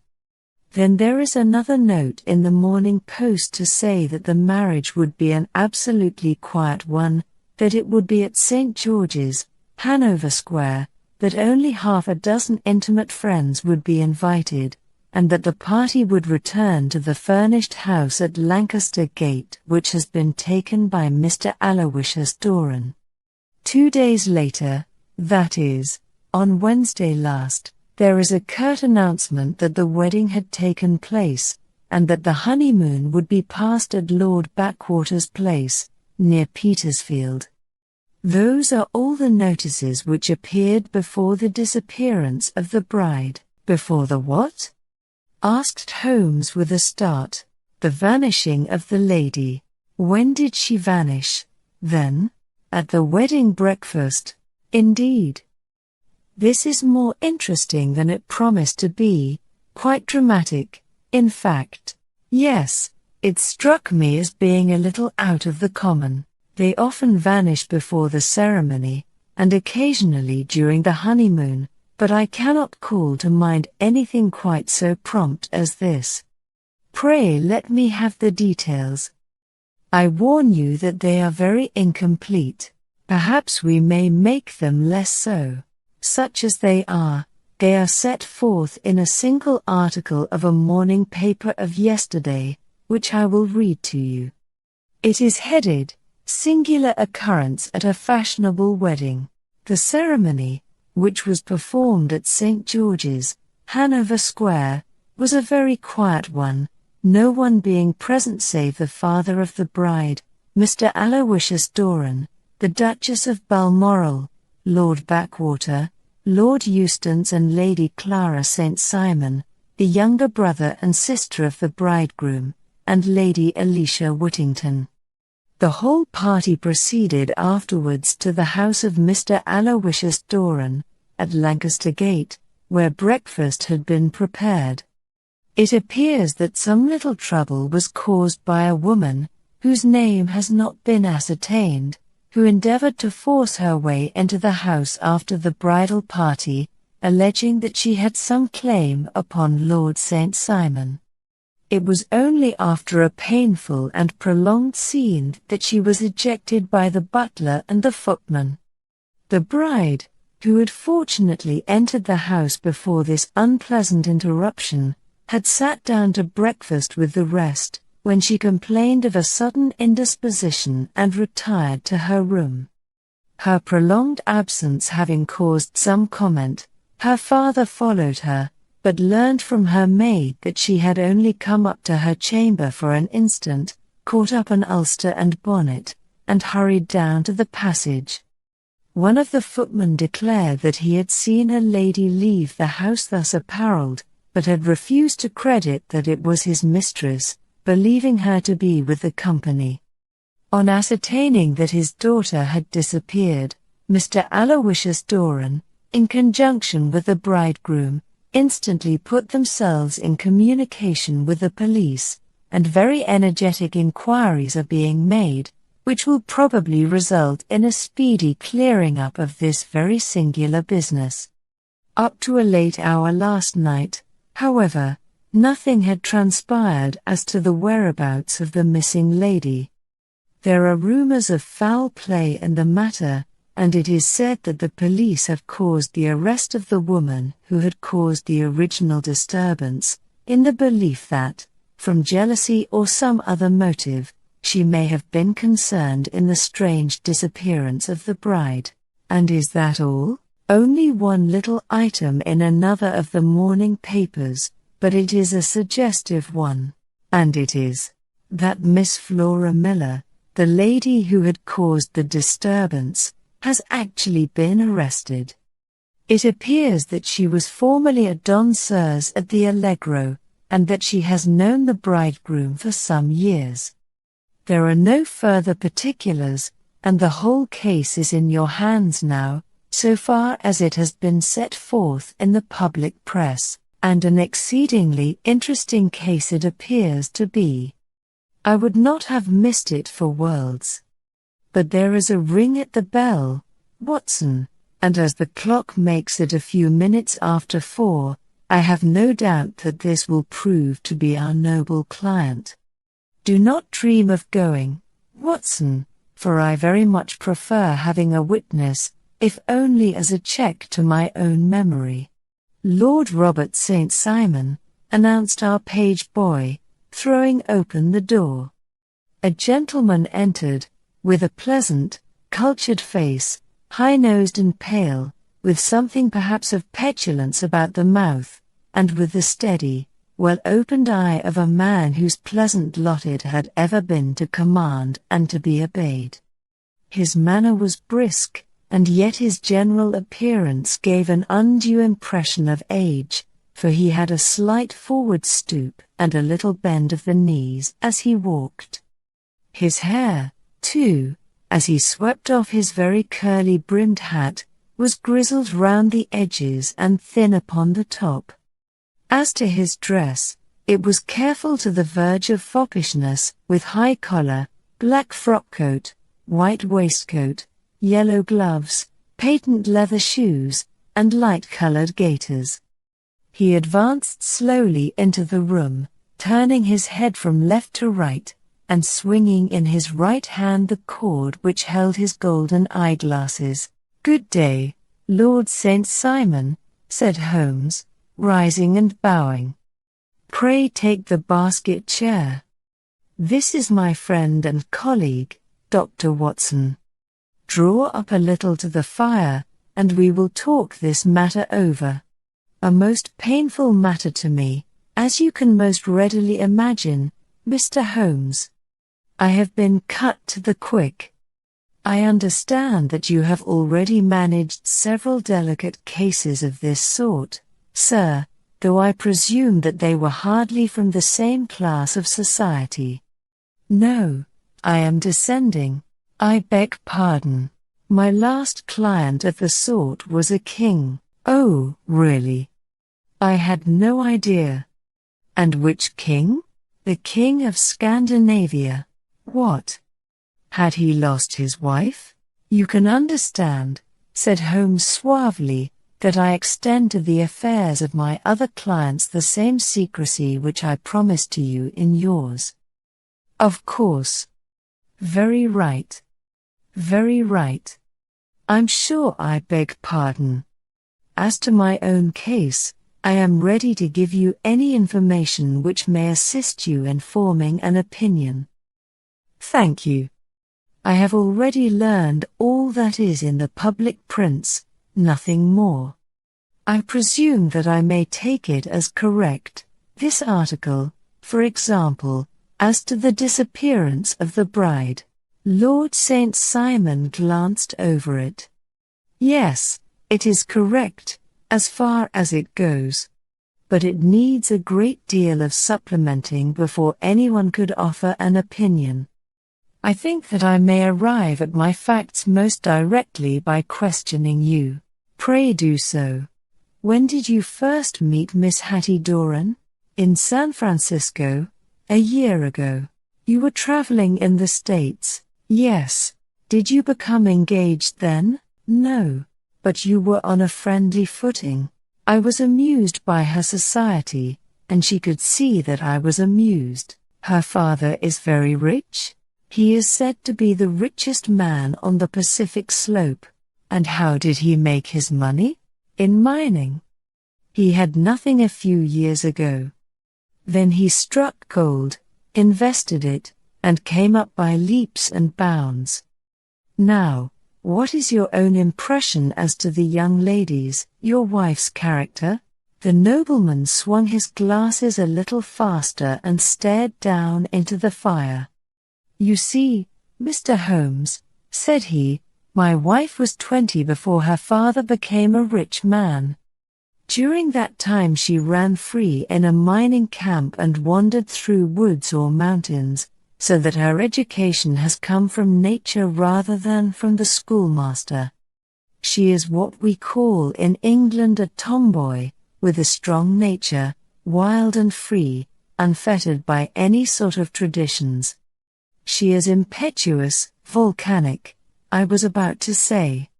She is swift in making up her mind and fearless in carrying out her resolutions.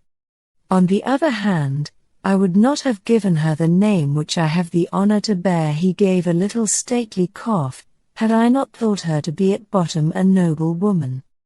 I believe that she is capable of heroic self-sacrifice and that anything dishonorable would be repugnant to her. Have you her photograph? I brought this with me." He opened a locket and showed us the full face of a very lovely woman. It was not a photograph but an ivory miniature, and the artist had brought out the full effect of the lustrous black hair, the large dark eyes, and the exquisite mouth. Holmes gazed long and earnestly at it. Then he closed the locket and handed it back to Lord St. Simon. "The young lady came to London, then, and you renewed your acquaintance? She brought, I understand, a considerable dowry, a fair dowry. Not more than is usual in my family. And this, of course, remains to you, since the marriage is a fait accompli? I really have made no inquiries on the subject. Very naturally not. Did you see Miss Doran on the day before the wedding? Yes. Was she in good spirits? Never better. She kept talking of what we should do in our future lives. Indeed. That is very interesting. And on the morning of the wedding, she was as bright as possible, at least until after the ceremony. And did you observe any change in her then? Well, to tell the truth, I saw then the first signs that I had ever seen that her temper was just a little sharp. The incident, however, was too trivial to relate and can have no possible bearing upon the case. Pray let us have it, for all that. Oh, it is childish. She dropped her bouquet as we went towards the vestry. She was passing the front pew at the time, and it fell over into the pew. There was a moment's delay, but the gentleman in the pew handed it up to her again, and it did not appear to be the worse for the fall. Yet when I spoke to her of the matter, she answered me abruptly, and in the carriage, on our way home, she seemed absurdly agitated over this trifling cause. Indeed. You say that there was a gentleman in the pew. Some of the general public were present, then? Oh, yes. It is impossible to exclude them when the church is open. This gentleman was not one of your wife's friends? No, no, I call him a gentleman by courtesy, but he was quite a common-looking person. I hardly noticed his appearance. But really I think that we are wandering rather far from the point. Lady St. Simon, then, returned from the wedding in a less cheerful frame of mind than she had gone to it. What did she do on re-entering her father's house? I saw her in conversation with her maid. And who is her maid? Alice is her name. She is an American and came from California with her. A confidential servant, a little too much so. It seemed to me that her mistress allowed her to take great liberties. Still, of course, in America they look upon these things in a different way. How long did she speak to this Alice? Oh, a few minutes. I had something else to think of. You did not overhear what they said? Lady St. Simon said something about jumping a claim. She was accustomed to use slang of the kind. I have no idea what she meant. She walked into the breakfast room. On your arm? No, alone. She was very independent in little matters like that. Then, after we had sat down for 10 minutes or so, she rose hurriedly, muttered some words of apology, and left the room. She never came back, but this maid, Alice, as I understand, deposes that she went to her room, covered her bride's dress with a long ulster, put on a bonnet, and went out. Quite so. And she was afterwards seen walking into Hyde Park in company with Flora Miller, a woman who is now in custody, and who had already made a disturbance at Mr. Doran's house that morning. Ah, yes. I should like a few particulars as to this young lady, and your relations to her. Lord St. Simon shrugged his shoulders and raised his eyebrows. We have been on a friendly footing for some years, I may say on a very friendly footing. She used to be at the Allegro. I have not treated her ungenerously, and she had no just cause of complaint against me, but you know what women are, Mr. Holmes. Flora was a dear little thing, but exceedingly hot-headed and devotedly attached to me. She wrote me dreadful letters when she heard that I was about to be married, and, to tell the truth, the reason why I had the marriage celebrated so quietly was that I feared lest there might be a scandal in the church.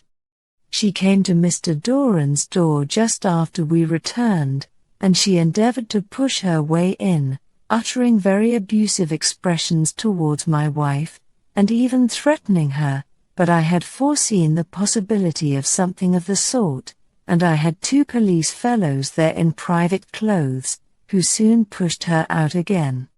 She was quiet when she saw that there was no good in making a row.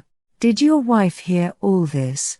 No, thank goodness, she did not. And she was seen walking with this very woman afterwards? Yes. That is what Mr. Lestrade, of Scotland Yard, looks upon as so serious. It is thought that Flora decoyed my wife out and laid some terrible trap for her. Well, it is a possible supposition. I did not say a probable one. But you do not yourself look upon this as likely? I do not think Flora would hurt a fly. Still, jealousy is a strange transformer of characters. Pray, what is your own theory as to what took place? In short, that she had become suddenly deranged? Well, really, when I consider that she has turned her back, I will not say upon me, but upon so much that many have aspired to without success, I can hardly explain it in any other fashion. Well, certainly that is also a conceivable hypothesis, said Holmes, smiling. And now, Lord St. Simon, I think that I have nearly all my data. May I ask whether you were seated at the breakfast table so that you could see out of the window? We could see the other side of the road and the park. Quite so. Then I do not think that I need to detain you longer. I shall communicate with you. Should you be fortunate enough to solve this problem, said our client, rising, I have solved it. Eh? What was that? Where, then, is my wife? That is a detail which I shall speedily supply. Lord St. Simon shook his head. I am afraid that it will take wiser heads than yours or mine, he remarked, and bowing in a stately, old-fashioned manner he departed. It is very good of Lord St. Simon to honor my head by putting it on a level with his own, said Sherlock Holmes, laughing. I think that I shall have a whiskey and soda and a cigar after all this cross-questioning. I had formed my conclusions as to the case before our client came into the room. My dear Holmes, I have notes of several similar cases, though none, as I remarked before, which were quite as prompt. My whole examination served to turn my conjecture into a certainty. Circumstantial evidence is occasionally very convincing, as when you find a trout in the milk, to quote Thoreau's example. But I have heard all that you have heard, without, however, the knowledge of pre-existing cases which serves me so well. There was a parallel instance in Aberdeen some years back, and something on very much the same lines at Munich the year after the Franco-Prussian War. It is one of these cases, but, hello, here is Lestrade. Good afternoon, Lestrade. You will find an extra tumbler upon the sideboard, and there are cigars in the box. The official detective was attired in a pea jacket and cravat, which gave him a decidedly nautical appearance, and he carried a black canvas bag in his hand. With a short greeting he seated himself and lit the cigar which had been offered to him. "What's up, then?" asked Holmes with a twinkle in his eye. "You look dissatisfied." "And I feel dissatisfied. It is this infernal St. Simon marriage case. I can make neither head nor tail of the business. Really. You surprise me. Who ever heard of such a mixed affair? Every clue seems to slip through my fingers. I have been at work upon it all day, and very wet it seems to have made you," said Holmes, laying his hand upon the arm of the pea jacket. "Yes, I have been dragging the Serpentine. In heaven's name, what for?" "In search of the body of Lady St. Simon." Sherlock Holmes leaned back in his chair and laughed heartily. "Have you dragged the basin of Trafalgar Square fountain?" he asked. "Why? What do you mean?" Lestrade shot an angry glance at my companion. "I suppose you know all about it," he snarled. "Well, I have only just heard the facts, but my mind is made up." "Oh, indeed. Then you think that the Serpentine plays no part in the matter?" "I think it very unlikely." "Then perhaps you will kindly explain how it is that we found this in it?" He opened his bag as he spoke, and tumbled onto the floor a wedding dress of watered silk, a pair of white satin shoes and a bride's wreath and veil, all discolored and soaked in water. "There," said he, putting a new wedding ring upon the top of the pile. "There is a little nut for you to crack, Master Holmes." "Oh, indeed," said my friend, blowing blue rings into the air. "You dragged them from the Serpentine?" "No. They were found floating near the margin by a park keeper. They have been identified as her clothes, and it seemed to me that if the clothes were there the body would not be far off. By the same brilliant reasoning, every man's body is to be found in the neighborhood of his wardrobe." "And pray what did you hope to arrive at through this?" "At some evidence implicating Flora Miller in the disappearance." "I am afraid that you will find it difficult." "Are you, indeed, now?" cried Lestrade with some bitterness. "I am afraid, Holmes, that you are not very practical with your deductions and your inferences. You have made 2 blunders in as many minutes. This dress does implicate Miss Flora Miller." "And how?" "In the dress is a pocket. In the pocket is a card case. In the card case is a note. And here is the very note." He slapped it down upon the table in front of him. "Listen to this. You will see me when all is ready. Come at once. F.H.M. Now my theory all along has been that Lady St. Simon was decoyed away by Flora Miller, and that she, with confederates, no doubt, was responsible for her disappearance." Here, signed with her initials, is the very note which was no doubt quietly slipped into her hand at the door and which lured her within their reach. Very good, Lestrade, said Holmes, laughing. You really are very fine indeed. Let me see it. He took up the paper in a listless way, but his attention instantly became riveted, and he gave a little cry of satisfaction. This is indeed important, said he. Ha! You find it so? Extremely so. I congratulate you warmly. Lestrade rose in his triumph and bent his head to look. Why, he shrieked, you're looking at the wrong side. On the contrary, this is the right side. The right side? You're mad. Here is the note written in pencil over here, and over here is what appears to be the fragment of a hotel bill, which interests me deeply. There's nothing in it. I looked at it before, said Lestrade. October 4th, rooms 8s, breakfast 2s. 6D, cocktail 1s, lunch 2s. 6D, glass sherry, 8D. I see nothing in that, very likely not. It is most important, all the same.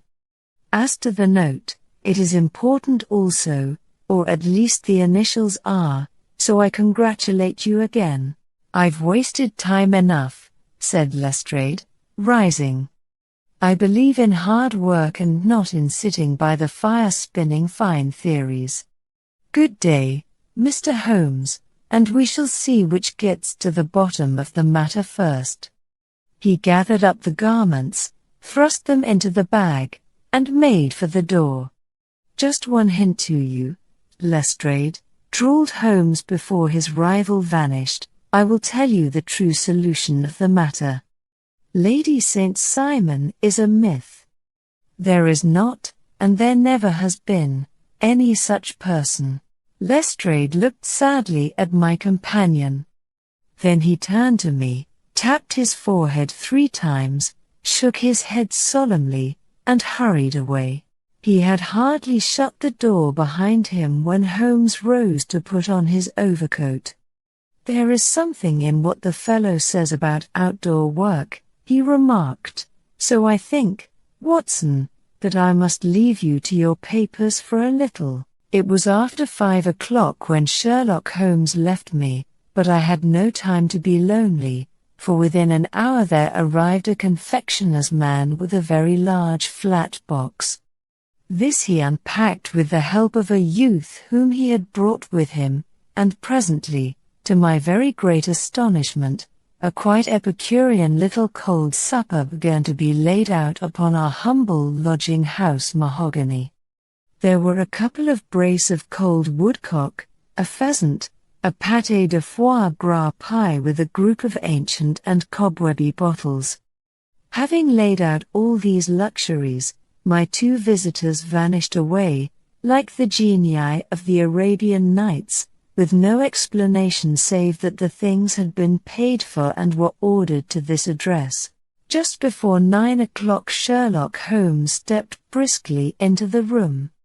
His features were gravely set, but there was a light in his eye which made me think that he had not been disappointed in his conclusions. They have laid the supper, then, he said, rubbing his hands.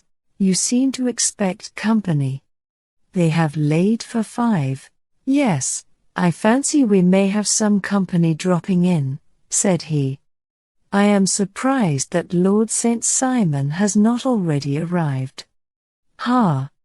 I fancy that I hear his step now upon the stairs. It was indeed our visitor of the afternoon who came bustling in, dangling his glasses more vigorously than ever, and with a very perturbed expression upon his aristocratic features. My messenger reached you, then? Asked Holmes. Yes, and I confess that the contents startled me beyond measure. Have you good authority for what you say? The best possible. Lord St. Simon sank into a chair and passed his hand over his forehead. "What will the Duke say," he murmured, "when he hears that one of the family has been subjected to such humiliation? It is the purest accident. I cannot allow that there is any humiliation. Ah, you look on these things from another standpoint. I fail to see that anyone is to blame. I can hardly see how the lady could have acted otherwise, though her abrupt method of doing it was undoubtedly to be regretted. Having no mother, she had no one to advise her at such a crisis." "It was a slight, sir, a public slight," said Lord St. Simon, tapping his fingers upon the table. "You must make allowance for this poor girl, placed in so unprecedented a position." "I will make no allowance. I am very angry indeed, and I have been shamefully used." "I think that I heard a ring," said Holmes. "Yes, there are steps on the landing. If I cannot persuade you to take a lenient view of the matter, Lord St. Simon, I have brought an advocate here who may be more successful." He opened the door and ushered in a lady and gentleman. "Lord St. Simon," said he, "allow me to introduce you to Mr. and Mrs. Francis Hay Moulton. The lady, I think, you have already met." At the sight of these newcomers our client had sprung from his seat and stood very erect, with his eyes cast down and his hand thrust into the breast of his frock-coat, a picture of offended dignity. The lady had taken a quick step forward and had held out her hand to him, but he still refused to raise his eyes. It was as well for his resolution, perhaps, for her pleading face was one which it was hard to resist. "You're angry, Robert," said she. "Well, I guess you have every cause to be. Pray make no apology to me," said Lord St. Simon bitterly. "Oh, yes, I know that I have treated you real bad and that I should have spoken to you before I went, but I was kind of rattled, and from the time when I saw Frank here again I just didn't know what I was doing or saying. I only wonder I didn't fall down and do a faint right there before the altar. Perhaps, Mrs. Moulton, you would like my friend and me to leave the room while you explain this matter? If I may give an opinion," remarked the strange gentleman, "we've had just a little too much secrecy over this business already. For my part, I should like all Europe and America to hear the rights of it." He was a small, wiry, sunburnt man, clean-shaven, with a sharp face and alert manner. "Then I'll tell our story right away," said the lady. "Frank here and I met in '84, in Macquarie's camp, near the Rockies, where Pa was working a claim. We were engaged to each other, Frank and I, but then one day Father struck a rich pocket and made a pile, while poor Frank here had a claim that petered out and came to nothing. The richer Pa grew, the poorer was Frank, so at last Pa wouldn't hear of our engagement lasting any longer, and he took me away to Frisco. Frank wouldn't throw up his hand, though, so he followed me there, and he saw me without Pa knowing anything about it. It would only have made him mad to know, so we just fixed it all up for ourselves. Frank said that he would go and make his pile, too, and never come back to claim me until he had as much as Pa. So then I promised to wait for him to the end of time and pledged myself not to marry anyone else while he lived. "Why shouldn't we be married right away, then?" said he, "and then I will feel sure of you, and I won't claim to be your husband until I come back?" Well, we talked it over, and he had fixed it all up so nicely, with a clergyman already in waiting, that we just did it right there, and then Frank went off to seek his fortune, and I went back to Pa. The next I heard of Frank was that he was in Montana, and then he went prospecting in Arizona, and then I heard of him from New Mexico.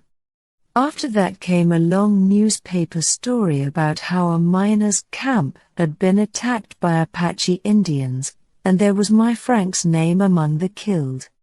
I fainted dead away, and I was very sick for months after. Pa thought I had a decline and took me to half the doctors in Frisco. Not a word of news came for a year and more, so that I never doubted that Frank was really dead.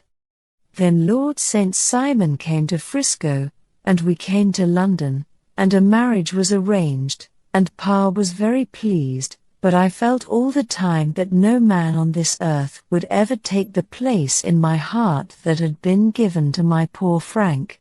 Still, if I had married Lord St. Simon, of course I'd have done my duty by him. We can't command our love, but we can our actions. I went to the altar with him with the intention to make him just as good a wife as it was in me to be.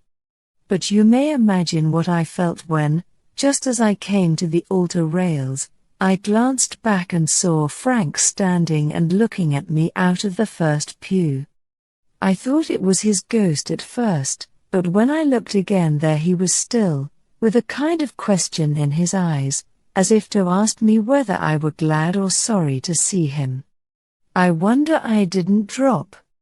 I know that everything was turning round, and the words of the clergyman were just like the buzz of a bee in my ear. I didn't know what to do. Should I stop the service and make a scene in the church? I glanced at him again, and he seemed to know what I was thinking, for he raised his finger to his lips to tell me to be still. Then I saw him scribble on a piece of paper, and I knew that he was writing me a note. As I passed his pew on the way out I dropped my bouquet over to him, and he slipped the note into my hand when he returned me the flowers. It was only a line asking me to join him when he made the sign to me to do so. Of course I never doubted for a moment that my first duty was now to him, and I determined to do just whatever he might direct. When I got back I told my maid, who had known him in California, and had always been his friend. I ordered her to say nothing, but to get a few things packed and my ulster ready. I know I ought to have spoken to Lord St. Simon, but it was dreadful hard before his mother and all those great people. I just made up my mind to run away and explain afterwards. I hadn't been at the table 10 minutes before I saw Frank out of the window at the other side of the road. He beckoned to me and then began walking into the park. I slipped out, put on my things, and followed him.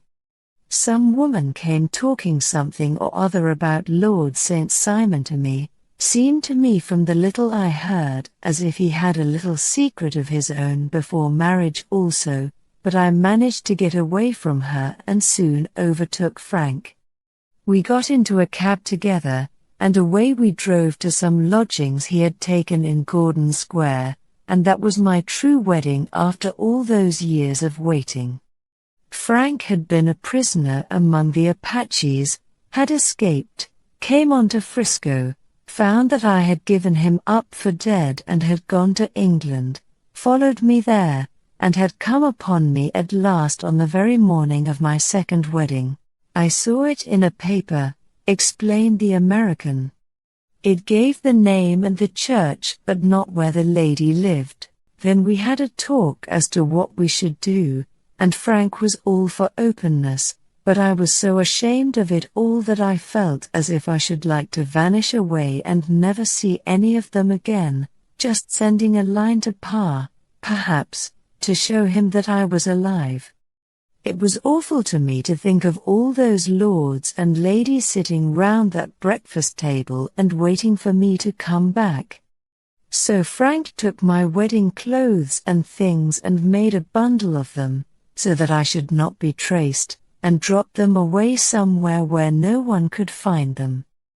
It is likely that we should have gone on to Paris tomorrow, only that this good gentleman, Mr. Holmes, came round to us this evening, though how he found us is more than I can think, and he showed us very clearly and kindly that I was wrong and that Frank was right, and that we should be putting ourselves in the wrong if we were so secret.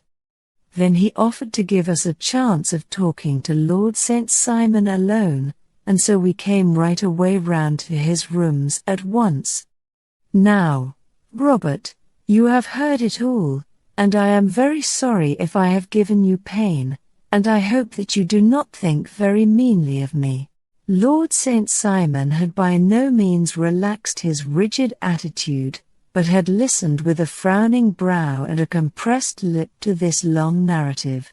"Excuse me," he said, "but it is not my custom to discuss my most intimate personal affairs in this public manner." "Then you won't forgive me? You won't shake hands before I go?" "Oh, certainly, if it would give you any pleasure." He put out his hand and coldly grasped that which she extended to him. "I had hoped," suggested Holmes, "that you would have joined us in a friendly supper." "I think that there you ask a little too much," responded his lordship. "I may be forced to acquiesce in these recent developments, but I can hardly be expected to make merry over them. I think that with your permission I will now wish you all a very good night." He included us all in a sweeping bow and stalked out of the room. "Then I trust that you at least will honor me with your company," said Sherlock Holmes. "It is always a joy to meet an American, Mr. Moulton, for I am one of those who believe that the folly of a monarch and the blundering of a minister in far-gone years will not prevent our children from being someday citizens of the same worldwide country under a flag, which shall be a quartering of the Union Jack with the stars and stripes." "The case has been an interesting one," remarked Holmes when our visitors had left us, "because it serves to show very clearly how simple the explanation may be of an affair which at first sight seems to be almost inexplicable. Nothing could be more natural than the sequence of events as narrated by this lady, and nothing stranger than the result when viewed, for instance, by Mr. Lestrade of Scotland Yard. You were not yourself at fault at all, then? From the first, two facts were very obvious to me, the one that the lady had been quite willing to undergo the wedding ceremony, the other that she had repented of it within a few minutes of returning home. Obviously something had occurred during the morning, then, to cause her to change her mind. What could that something be? She could not have spoken to anyone when she was out, for she had been in the company of the bridegroom. Had she seen someone, then? If she had, it must be someone from America, because she had spent so short a time in this country that she could hardly have allowed anyone to acquire so deep an influence over her that the mere sight of him would induce her to change her plans so completely. You see, we have already arrived, by a process of exclusion, at the idea that she might have seen an American. Then who could this American be? And why should he possess so much influence over her? It might be a lover, it might be a husband. Her young womanhood had, I knew, been spent in rough scenes and under strange conditions. So far I had got before I ever heard Lord St. Simon's narrative. When he told us of a man in a pew, of the change in the bride's manner, of so transparent a device for obtaining a note as the dropping of a bouquet, of her resort to her confidential maid, and of her very significant allusion to claim jumping, which in miners' parlance means taking possession of that which another person has a prior claim to, the whole situation became absolutely clear. She had gone off with a man, and the man was either a lover or was a previous husband, the chances being in favor of the latter. And how in the world do you find them? It might have been difficult, but friend Lestrade held information in his hands the value of which he did not himself know.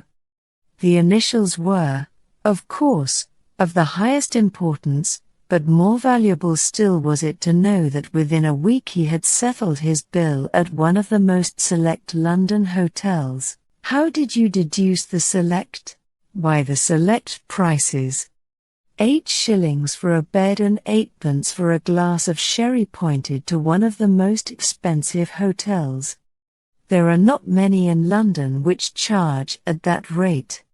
In the second one which I visited in Northumberland Avenue, I learned by an inspection of the book that Francis H. Moulton, an American gentleman, had left only the day before, and on looking over the entries against him, I came upon the very items which I had seen in the duplicate bill. His letters were to be forwarded to 226 Gordon Square, so thither I travelled, and being fortunate enough to find the loving couple at home, I ventured to give them some paternal advice, and to point out to them that it would be better in every way that they should make their position a little clearer both to the general public and to Lord St. Simon in particular. I invited them to meet him here, and, as you see, I made him keep the appointment, but with no very good result, I remarked. His conduct was certainly not very gracious. "Ah, Watson," said Holmes, smiling, "perhaps you would not be very gracious either, if, after all the trouble of wooing and wedding, you found yourself deprived in an instant of wife and of fortune. I think that we may judge Lord St. Simon very mercifully and thank our stars that we are never likely to find ourselves in the same position. Draw your chair up and hand me my violin, for the only problem we have still to solve is how to while away these bleak autumnal evenings." "Holmes," said I as I stood one morning in our bow window looking down the street, "here is a madman coming along. It seems rather sad that his relatives should allow him to come out alone." My friend rose lazily from his armchair and stood with his hands in the pockets of his dressing gown, looking over my shoulder. It was a bright, crisp February morning, and the snow of the day before still lay deep upon the ground, shimmering brightly in the wintry sun. Down the centre of Baker Street it had been ploughed into a brown crumbly band by the traffic, but at either side, and on the heaped-up edges of the footpaths it still lay as white as when it fell. The grey pavement had been cleaned and scraped, but was still dangerously slippery, so that there were fewer passengers than usual. Indeed, from the direction of the Metropolitan Station no one was coming save the single gentleman whose eccentric conduct had drawn my attention. He was a man of about 50, tall, portly, and imposing, with a massive, strongly marked face and a commanding figure. He was dressed in a somber yet rich style, in black frock coat, shining hat, neat brown gaiters, and well-cut pearl grey trousers. Yet his actions were in absurd contrast to the dignity of his dress and features, for he was running hard, with occasional little springs, such as a weary man gives who is little accustomed to set any tax upon his legs. As he ran he jerked his hands up and down, waggled his head, and writhed his face into the most extraordinary contortions. "I believe that he is coming here," said Holmes, rubbing his hands. "Here? Yes, I rather think he is coming to consult me professionally.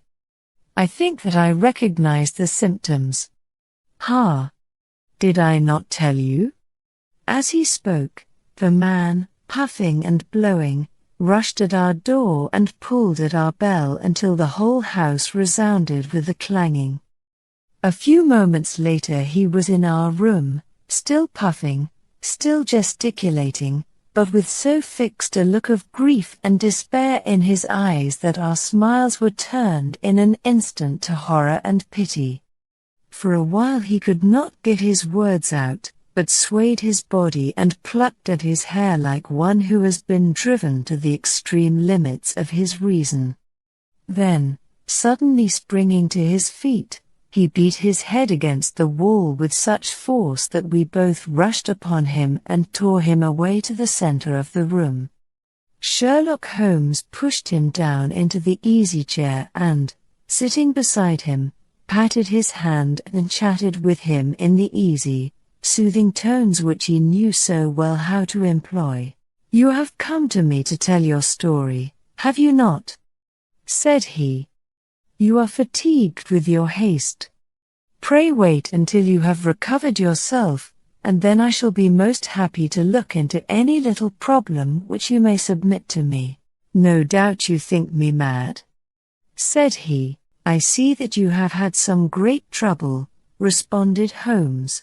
"Pray compose yourself, sir," said Holmes, "and let me have a clear account of who you are and what it is that has befallen you." "My name," answered our visitor, "is probably familiar to your ears. I am Alexander Holder, of the banking firm of Holder and Stevenson, of Threadneedle Street." The name was indeed well known to us as belonging to the senior partner in the second largest private banking concern in the City of London. What could have happened, then, to bring one of the foremost citizens of London to this most pitiable pass?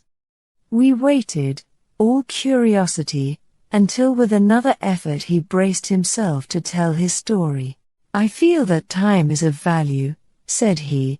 "That is why I hastened here when the police inspector suggested that I should secure your cooperation. I came to Baker Street by the Underground and hurried from there on foot, for the cabs go slowly through this snow. That is why I was so out of breath, for I am a man who takes very little exercise. I feel better now, and I will put the facts before you as shortly and yet as clearly as I can.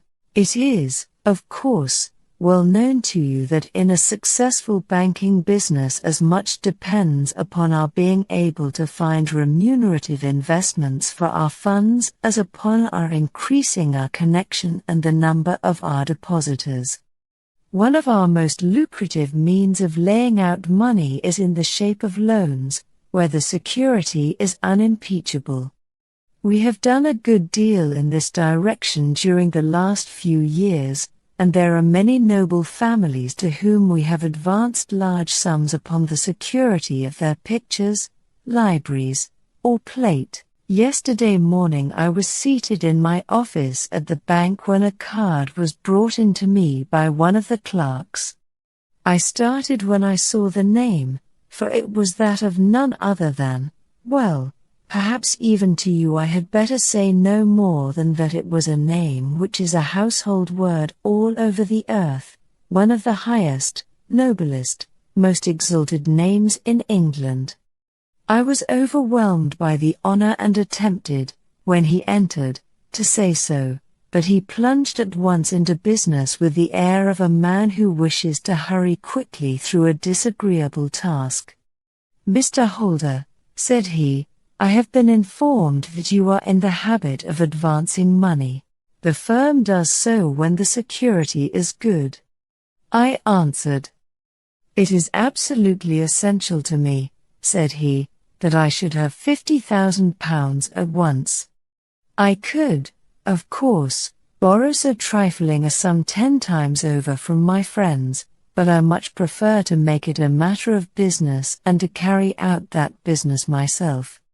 In my position you can readily understand that it is unwise to place oneself under obligations. For how long, may I ask, do you want this sum?" I asked. "Next Monday I have a large sum due to me, and I shall then most certainly repay what you advance, with whatever interest you think it right to charge. But it is very essential to me that the money should be paid at once. I should be happy to advance it without further parley from my own private purse, said I, were it not that the strain would be rather more than it could bear. If, on the other hand, I am to do it in the name of the firm, then in justice to my partner I must insist that, even in your case, every businesslike precaution should be taken. I should much prefer to have it so, said he, raising up a square, black morocco case which he had laid beside his chair. You have doubtless heard of the beryl coronet, one of the most precious public possessions of the empire, said I. Precisely. He opened the case, and there, embedded in soft, flesh-colored velvet, lay the magnificent piece of jewelry which he had named. There are 39 enormous beryls, said he, and the price of the gold chasing is incalculable.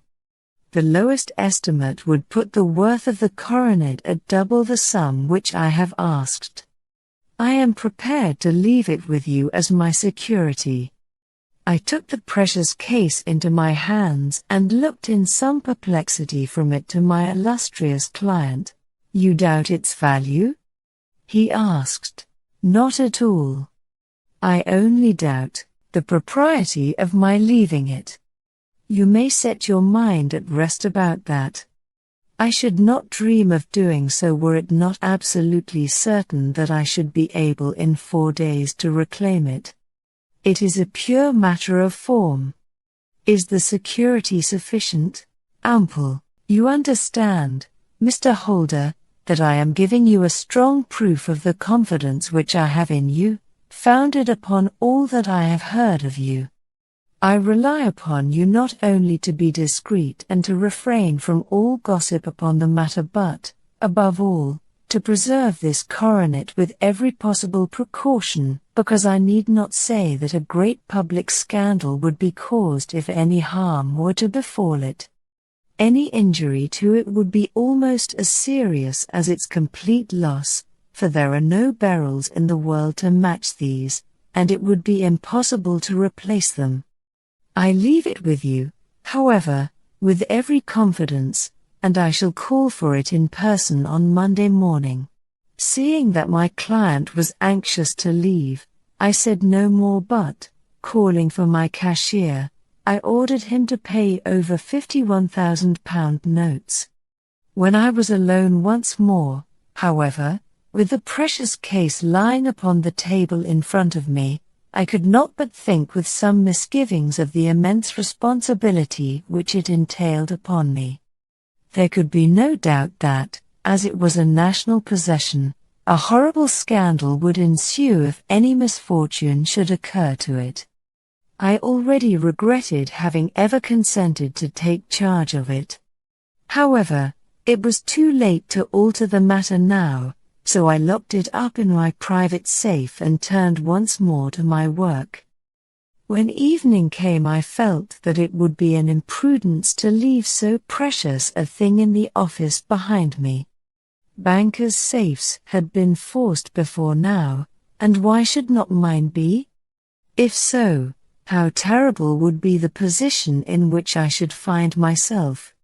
I determined, therefore, that for the next few days I would always carry the case backward and forward with me, so that it might never be really out of my reach. With this intention, I called a cab and drove out to my house at Streatham, carrying the jewel with me.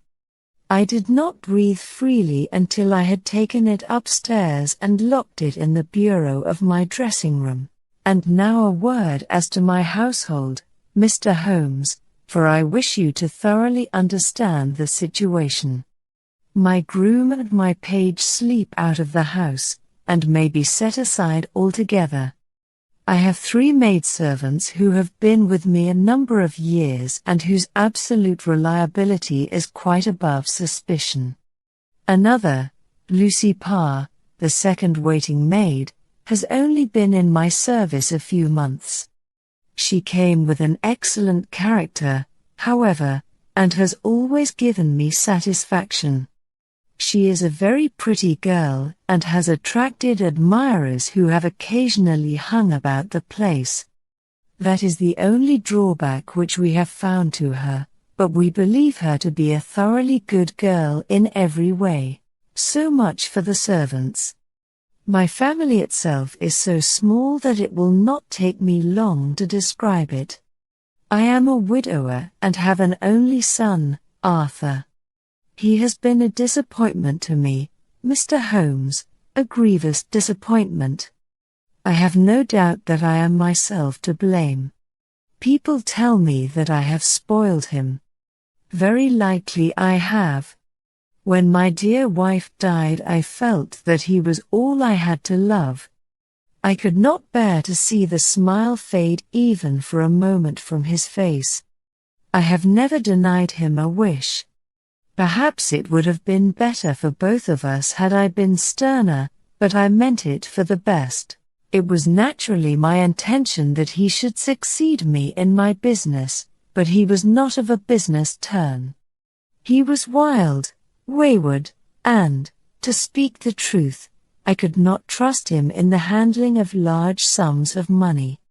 When he was young he became a member of an aristocratic club, and there, having charming manners, he was soon the intimate of a number of men with long purses and expensive habits. He learned to play heavily at cards and to squander money on the turf, until he had again and again to come to me and implore me to give him an advance upon his allowance, that he might settle his debts of honor. He tried more than once to break away from the dangerous company which he was keeping, but each time the influence of his friend, Sir George Burnwell, was enough to draw him back again, and, indeed, I could not wonder that such a man as Sir George Burnwell should gain an influence over him, for he has frequently brought him to my house, and I have found myself that I could hardly resist the fascination of his manner. He is older than Arthur, a man of the world to his fingertips, one who had been everywhere, seen everything, a brilliant talker, and a man of great personal beauty.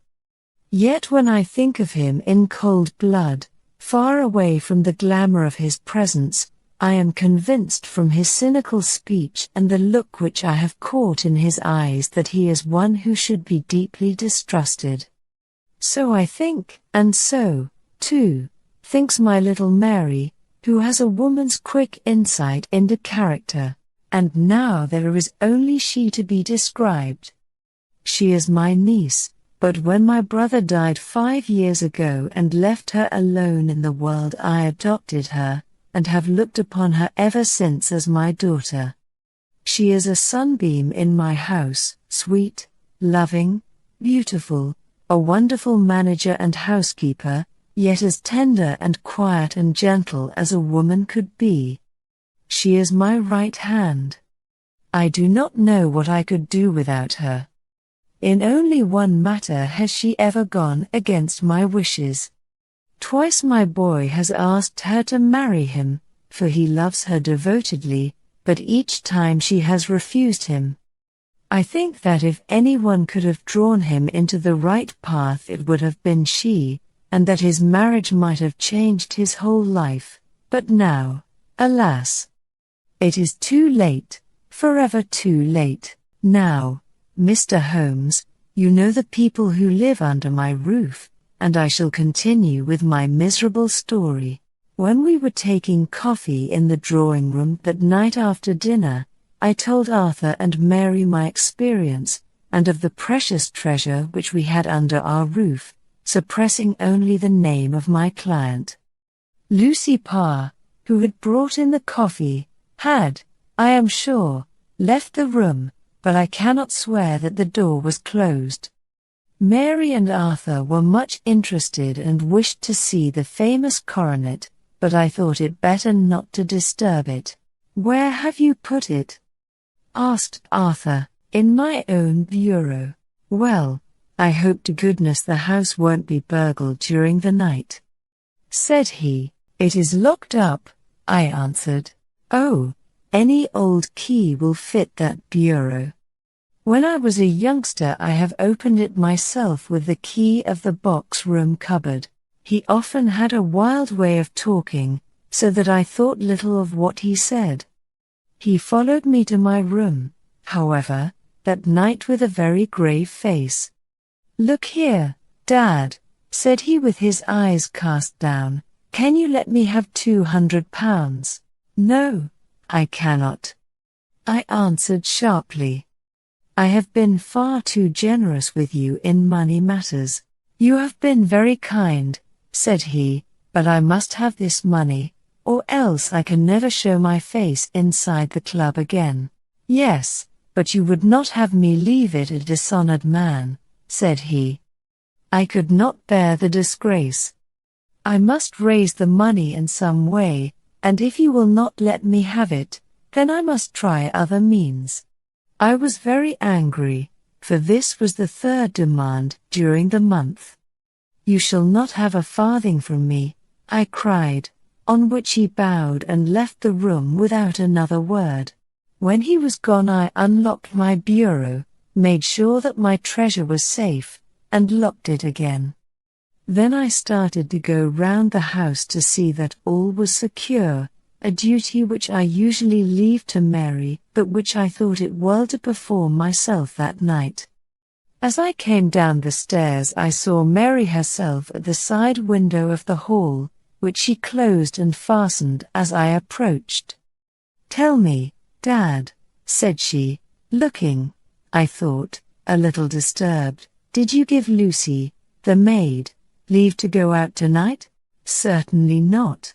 She came in just now by the back door. I have no doubt that she has only been to the side gate to see someone, but I think that it is hardly safe and should be stopped. You must speak to her in the morning, or I will if you prefer it." "Are you sure that everything is fastened?" "Quite sure, Dad." "Then, good night." I kissed her and went up to my bedroom again, where I was soon asleep. I am endeavoring to tell you everything, Mr. Holmes, which may have any bearing upon the case, but I beg that you will question me upon any point which I do not make clear. On the contrary, your statement is singularly lucid. I come to a part of my story now in which I should wish to be particularly so. I am not a very heavy sleeper, and the anxiety in my mind tended, no doubt, to make me even less so than usual. About 2 in the morning, then, I was awakened by some sound in the house. It had ceased ere I was wide awake, but it had left an impression behind it as though a window had gently closed somewhere. I lay listening with all my ears. Suddenly, to my horror, there was a distinct sound of footsteps moving softly in the next room. I slipped out of bed, all palpitating with fear, and peeped round the corner of my dressing-room door. "Arthur!" I screamed, "You villain! You thief! How dare you touch that coronet?" The gas was half up, as I had left it, and my unhappy boy, dressed only in his shirt and trousers, was standing beside the light, holding the coronet in his hands. He appeared to be wrenching at it, or bending it with all his strength. At my cry he dropped it from his grasp and turned as pale as death. I snatched it up and examined it. One of the gold corners, with 3 of the beryls in it, was missing. "You blackguard!" I shouted, beside myself with rage. "You have destroyed it. You have dishonored me forever. Where are the jewels which you have stolen?" "Stolen?" he cried. "Yes, thief!" I roared, shaking him by the shoulder. "There are none missing." "There cannot be any missing," said he. "There are 3 missing. And you know where they are. Must I call you a liar as well as a thief? Did I not see you trying to tear off another piece?" "You have called me names enough," said he. "I will not stand it any longer. I shall not say another word about this business, since you have chosen to insult me. I will leave your house in the morning and make my own way in the world. You shall leave it in the hands of the police." I cried, half mad with grief and rage. "I shall have this matter probed to the bottom." "You shall learn nothing from me," said he with a passion such as I should not have thought was in his nature. "If you choose to call the police, let the police find what they can." By this time the whole house was astir, for I had raised my voice in my anger. Mary was the first to rush into my room, and, at the sight of the coronet and of Arthur's face, she read the whole story and, with a scream, fell down senseless on the ground. I sent the housemaid for the police and put the investigation into their hands at once. When the inspector and a constable entered the house, Arthur, who had stood sullenly with his arms folded, asked me whether it was my intention to charge him with theft. I answered that it had ceased to be a private matter, but had become a public one, since the ruined coronet was national property. I was determined that the law should have its way in everything. "At least," said he, "you will not have me arrested at once. It would be to your advantage as well as mine if I might leave the house for 5 minutes. That you may get away, or perhaps that you may conceal what you have stolen," said I, and then, realizing the dreadful position in which I was placed, I implored him to remember that not only my honor, but that of one who was far greater than I was at stake, and that he threatened to raise a scandal which would convulse the nation. He might avert it all if he would but tell me what he had done with the 3 missing stones. "You may as well face the matter," said I. "You have been caught in the act, and no confession could make your guilt more heinous.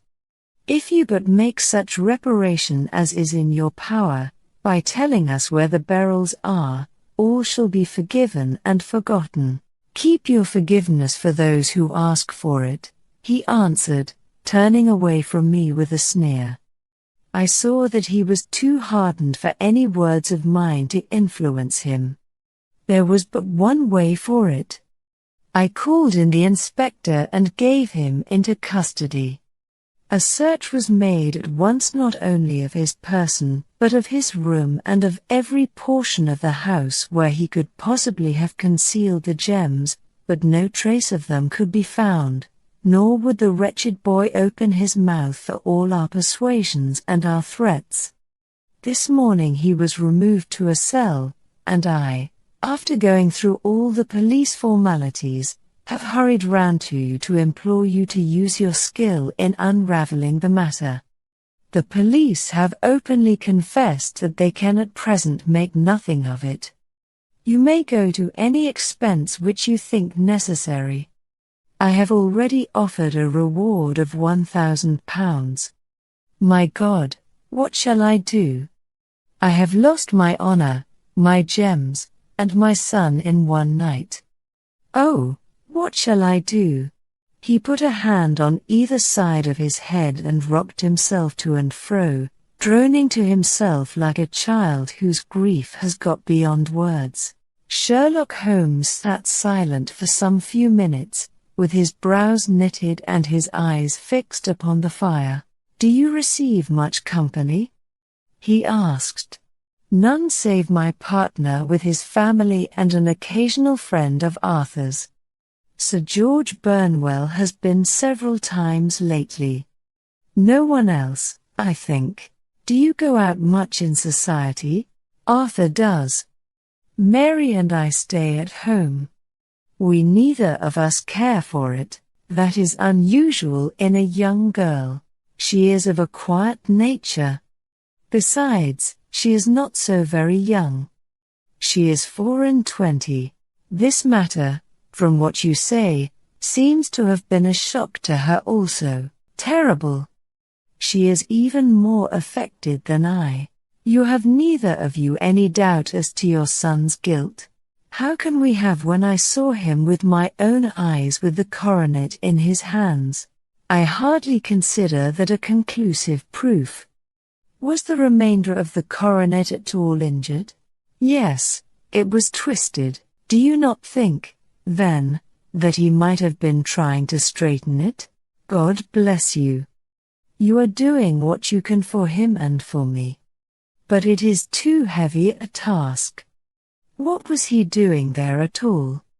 If his purpose were innocent, why did he not say so? Precisely. And if it were guilty, why did he not invent a lie? His silence appears to me to cut both ways.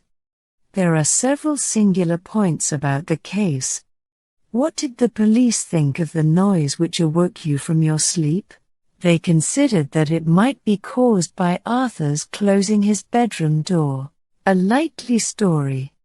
As if a man bent on felony would slam his door so as to wake a household.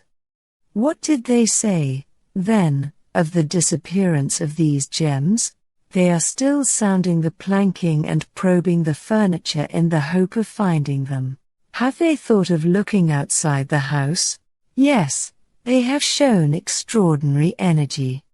The whole garden has already been minutely examined.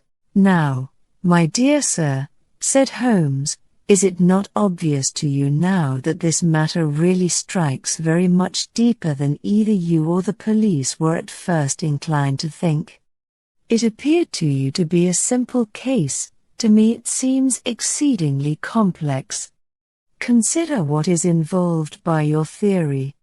You suppose that your son came down from his bed, went, at great risk, to your dressing room, opened your bureau, took out your coronet, broke off by main force a small portion of it, went off to some other place, concealed 3 gems out of the 39, with such skill that nobody can find them, and then returned with the other 36 into the room in which he exposed himself to the greatest danger of being discovered. I ask you now, is such a theory tenable?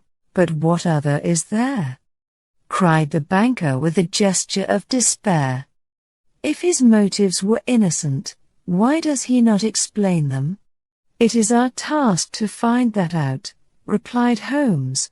So now, if you please, Mr. Holder, we will set off for Streatham together, and devote an hour to glancing a little more closely into details. My friend insisted upon my accompanying them in their expedition, which I was eager enough to do, for my curiosity and sympathy were deeply stirred by the story to which we had listened. I confess that the guilt of the banker's son appeared to me to be as obvious as it did to his unhappy father, but still I had such faith in Holmes' judgment that I felt that there must be some grounds for hope as long as he was dissatisfied with the accepted explanation. He hardly spoke a word the whole way out to the southern suburb, but sat with his chin upon his breast and his hat drawn over his eyes, sunk in the deepest thought. Our client appeared to have taken fresh heart at the little glimpse of hope which had been presented to him, and he even broke into a desultory chat with me over his business affairs. A short railway journey and a shorter walk brought us to Fairbank, the modest residence of the great financier. Fairbank was a good-sized square house of white stone, standing back a little from the road. A double-carriage sweep, with a snow-clad lawn, stretched down in front to 2 large iron gates which closed the entrance. On the right side was a small wooden thicket, which led into a narrow path between 2 neat hedges stretching from the road to the kitchen door, and forming the tradesman's entrance. On the left ran a lane which led to the stables, and was not itself within the grounds at all, being a public, though little used, thoroughfare. Holmes left us standing at the door and walked slowly all round the house, across the front, down the tradesman's path, and so round by the garden behind into the stable lane. So long was he that Mr. Holder and I went into the dining room and waited by the fire until he should return. We were sitting there in silence when the door opened and a young lady came in. She was rather above the middle height, slim, with dark hair and eyes, which seemed the darker against the absolute pallor of her skin. I do not think that I have ever seen such deadly paleness in a woman's face. Her lips, too, were bloodless, but her eyes were flushed with crying. As she swept silently into the room, she impressed me with a greater sense of grief than the banker had done in the morning, and it was the more striking in her as she was evidently a woman of strong character, with immense capacity for self-restraint. Disregarding my presence, she went straight to her uncle and passed her hand over his head with a sweet womanly caress. "You have given orders that Arthur should be liberated, have you not, Dad?" she asked. "No, no, my girl, the matter must be probed to the bottom, but I am so sure that he is innocent. You know what woman's instincts are. I know that he has done no harm and that you will be sorry for having acted so harshly.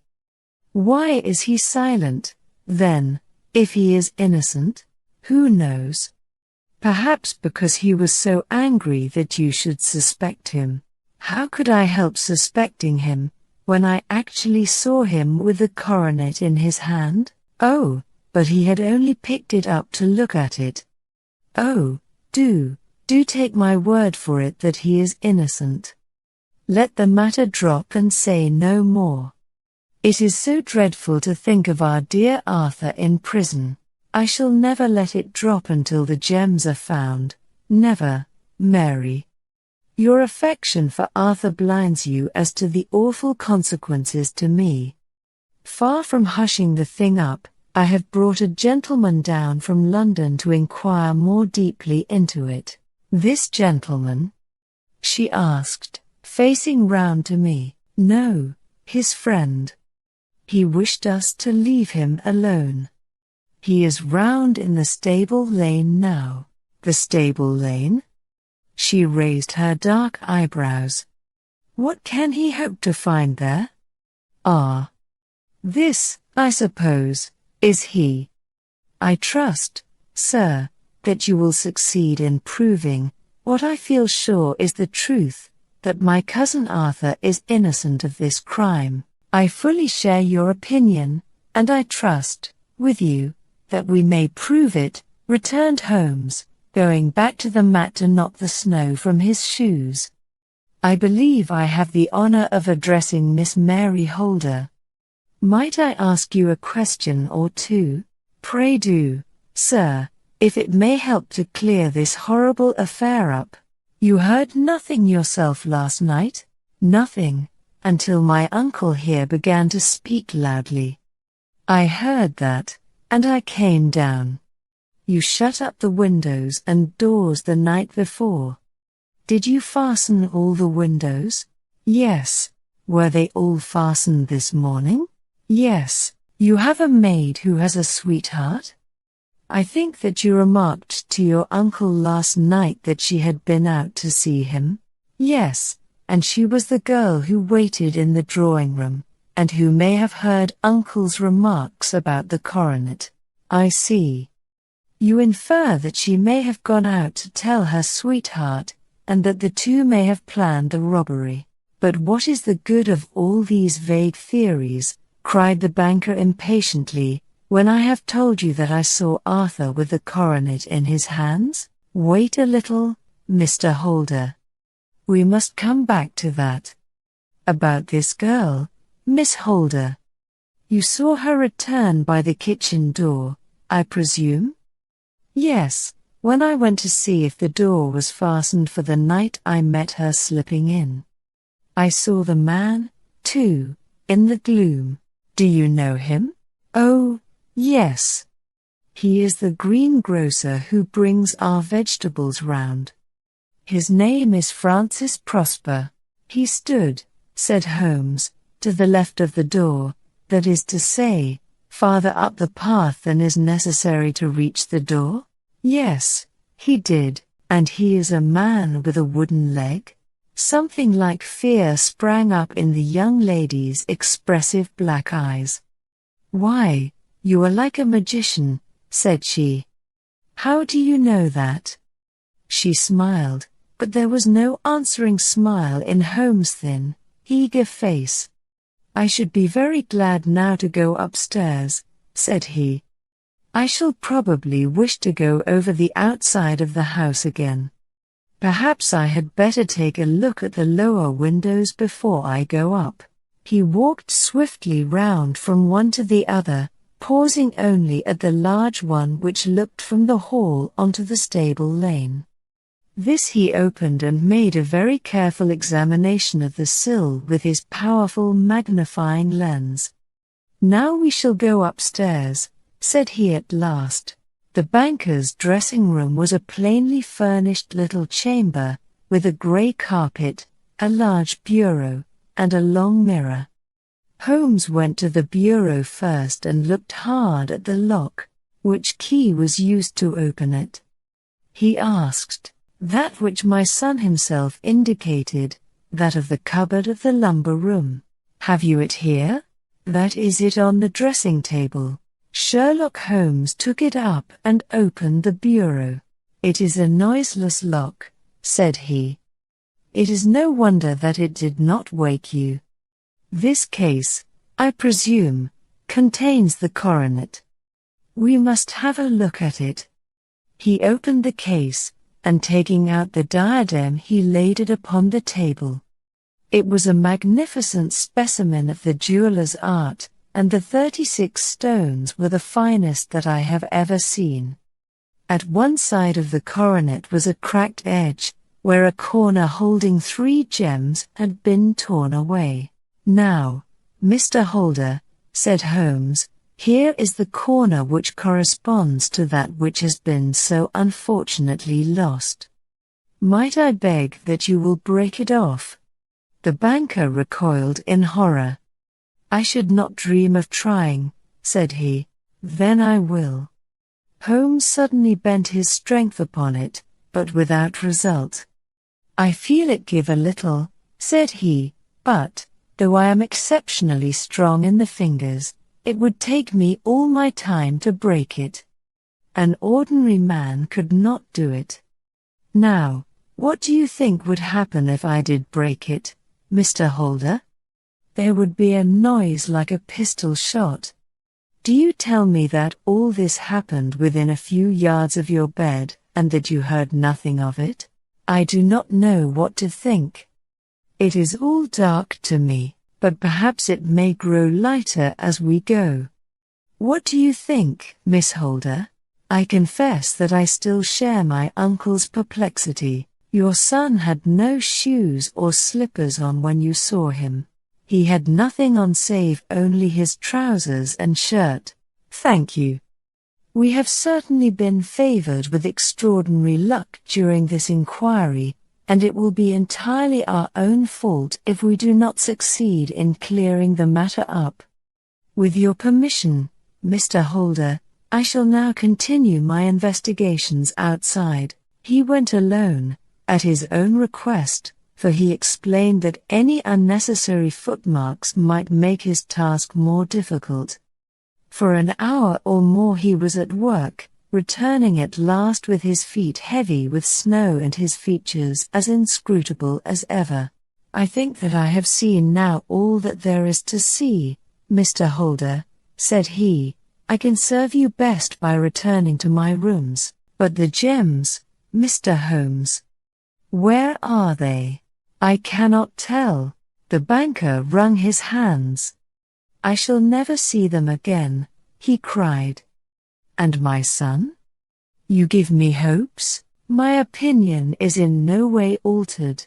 Then, for God's sake, what was this dark business which was acted in my house last night? If you can call upon me at my Baker Street rooms tomorrow morning between 9 and 10, I shall be happy to do what I can to make it clearer. I understand that you give me carte blanche to act for you, provided only that I get back the gems, and that you place no limit on the sum I may draw. I would give my fortune to have them back. Very good. I shall look into the matter between this and then. Goodbye. It is just possible that I may have to come over here again before evening. It was obvious to me that my companion's mind was now made up about the case, although what his conclusions were was more than I could even dimly imagine. Several times during our homeward journey I endeavored to sound him upon the point, but he always glided away to some other topic, until at last I gave it over in despair. It was not yet 3 when we found ourselves in our rooms once more. He hurried to his chamber and was down again in a few minutes dressed as a common loafer. With his collar turned up, his shiny, seedy coat, his red cravat, and his worn boots, he was a perfect sample of the class. I think that this should do, said he, glancing into the glass above the fireplace. I only wish that you could come with me, Watson, but I fear that it won't do. I may be on the trail in this matter, or I may be following a will-o'-the-wisp, but I shall soon know which it is. I hope that I may be back in a few hours. He cut a slice of beef from the joint upon the sideboard, sandwiched it between 2 rounds of bread, and thrusting this rude meal into his pocket he started off upon his expedition. I had just finished my tea when he returned, evidently in excellent spirits, swinging an old elastic-sided boot in his hand. He chucked it down into a corner and helped himself to a cup of tea. I only looked in as I passed, said he. I am going right on. Where to? Oh, to the other side of the West End. It may be some time before I get back. Don't wait up for me in case I should be late. How are you getting on? Oh, so. Nothing to complain of. I have been out to Streatham since I saw you last, but I did not call at the house. It is a very sweet little problem, and I would not have missed it for a good deal. However, I must not sit gossiping here, but must get these disreputable clothes off and return to my highly respectable self. I could see by his manner that he had stronger reasons for satisfaction than his words alone would imply. His eyes twinkled, and there was even a touch of color upon his sallow cheeks. He hastened upstairs, and a few minutes later I heard the slam of the hall door, which told me that he was off once more upon his congenial hunt. I waited until midnight, but there was no sign of his return, so I retired to my room. It was no uncommon thing for him to be away for days and nights on end when he was hot upon a scent, so that his lateness caused me no surprise. I do not know at what hour he came in, but when I came down to breakfast in the morning there he was with a cup of coffee in one hand and the paper in the other, as fresh and trim as possible. You will excuse my beginning without you, Watson, said he, but you remember that our client has rather an early appointment this morning. Why, it is after 9 now, I answered. I should not be surprised if that were he. I thought I heard a ring. It was, indeed, our friend the financier. I was shocked by the change which had come over him, for his face, which was naturally of a broad and massive mold, was now pinched and fallen in, while his hair seemed to me at least a shade whiter. He entered with a weariness and lethargy which was even more painful than his violence of the morning before, and he dropped heavily into the armchair which I pushed forward for him. I do not know what I have done to be so severely tried, said he. Only 2 days ago I was a happy and prosperous man, without a care in the world. Now I am left to a lonely and dishonored age. One sorrow comes close upon the heels of another.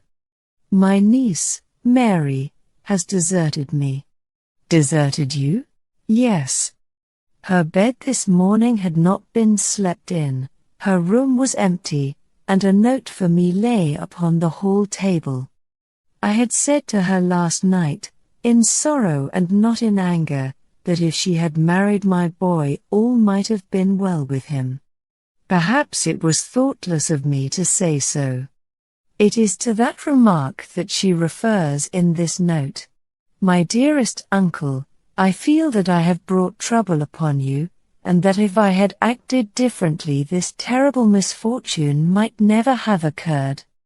I cannot, with this thought in my mind, ever again be happy under your roof, and I feel that I must leave you forever. Do not worry about my future, for that is provided for, and, above all, do not search for me, for it will be fruitless labor and an ill service to me. In life or in death, I am ever your loving, Mary. What could she mean by that note, Mr. Holmes? Do you think it points to suicide?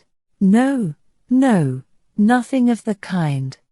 It is perhaps the best possible solution. I trust, Mr. Holder, that you are nearing the end of your troubles. Ha!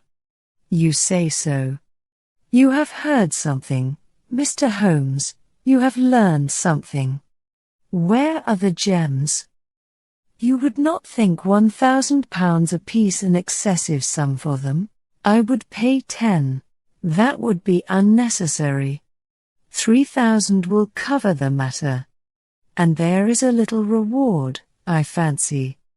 Have you your cheque-book? Here is a pen. Better make it out for £4,000. With a dazed face the banker made out the required cheque. Holmes walked over to his desk, took out a little triangular piece of gold with 3 gems in it, and threw it down upon the table. With a shriek of joy our client clutched it up. You have it, he gasped. I am saved. I am saved. The reaction of joy was as passionate as his grief had been, and he hugged his recovered gems to his bosom. There is one other thing you owe, Mr. Holder, said Sherlock Holmes rather sternly. Oh! He caught up a pen.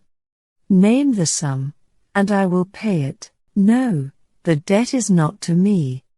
You owe a very humble apology to that noble lad, your son, who has carried himself in this matter as I should be proud to see my own son do, should I ever chance to have one.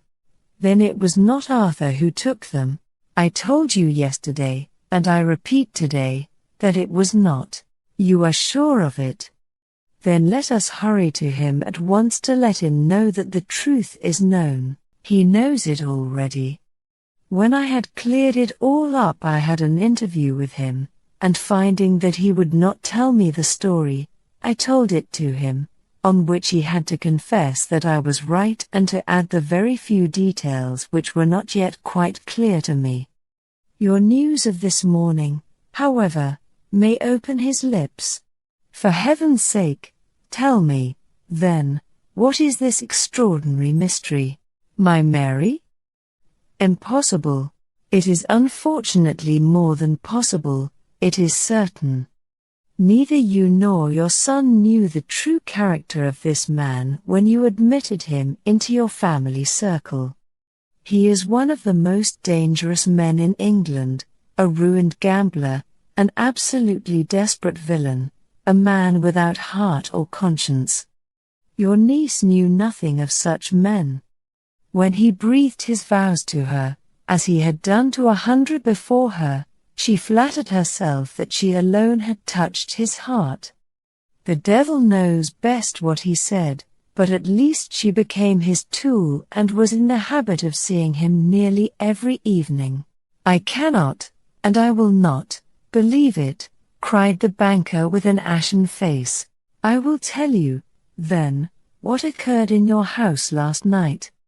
Your niece, when you had, as she thought, gone to your room, slipped down and talked to her lover through the window which leads into the stable lane. His footmarks had pressed right through the snow, so long had he stood there. She told him of the coronet. His wicked lust for gold kindled at the news, and he bent her to his will. I have no doubt that she loved you, but there are women in whom the love of a lover extinguishes all other loves, and I think that she must have been one. She had hardly listened to his instructions when she saw you coming downstairs, on which she closed the window rapidly and told you about one of the servants' escapade with her wooden-legged lover, which was all perfectly true. Your boy, Arthur, went to bed after his interview with you, but he slept badly on account of his uneasiness about his club debts. In the middle of the night he heard a soft tread pass his door, so he rose and, looking out, was surprised to see his cousin walking very stealthily along the passage until she disappeared into your dressing-room. Petrified with astonishment, the lad slipped on some clothes and waited there in the dark to see what would come of this strange affair. Presently she emerged from the room again, and in the light of the passage lamp your son saw that she carried the precious coronet in her hands. She passed down the stairs, and he, thrilling with horror, ran along and slipped behind the curtain near your door, whence he could see what passed in the hall beneath. He saw her stealthily open the window, hand out the coronet to someone in the gloom, and then closing it once more hurry back to her room, passing quite close to where he stood hid behind the curtain. As long as she was on the scene he could not take any action without a horrible exposure of the woman whom he loved. But the instant that she was gone he realized how crushing a misfortune this would be for you, and how all-important it was to set it right. He rushed down, just as he was, in his bare feet, opened the window, sprang out into the snow, and ran down the lane, where he could see a dark figure in the moonlight. Sir George Burnwell tried to get away, but Arthur caught him, and there was a struggle between them, your lad tugging at one side of the coronet, and his opponent at the other.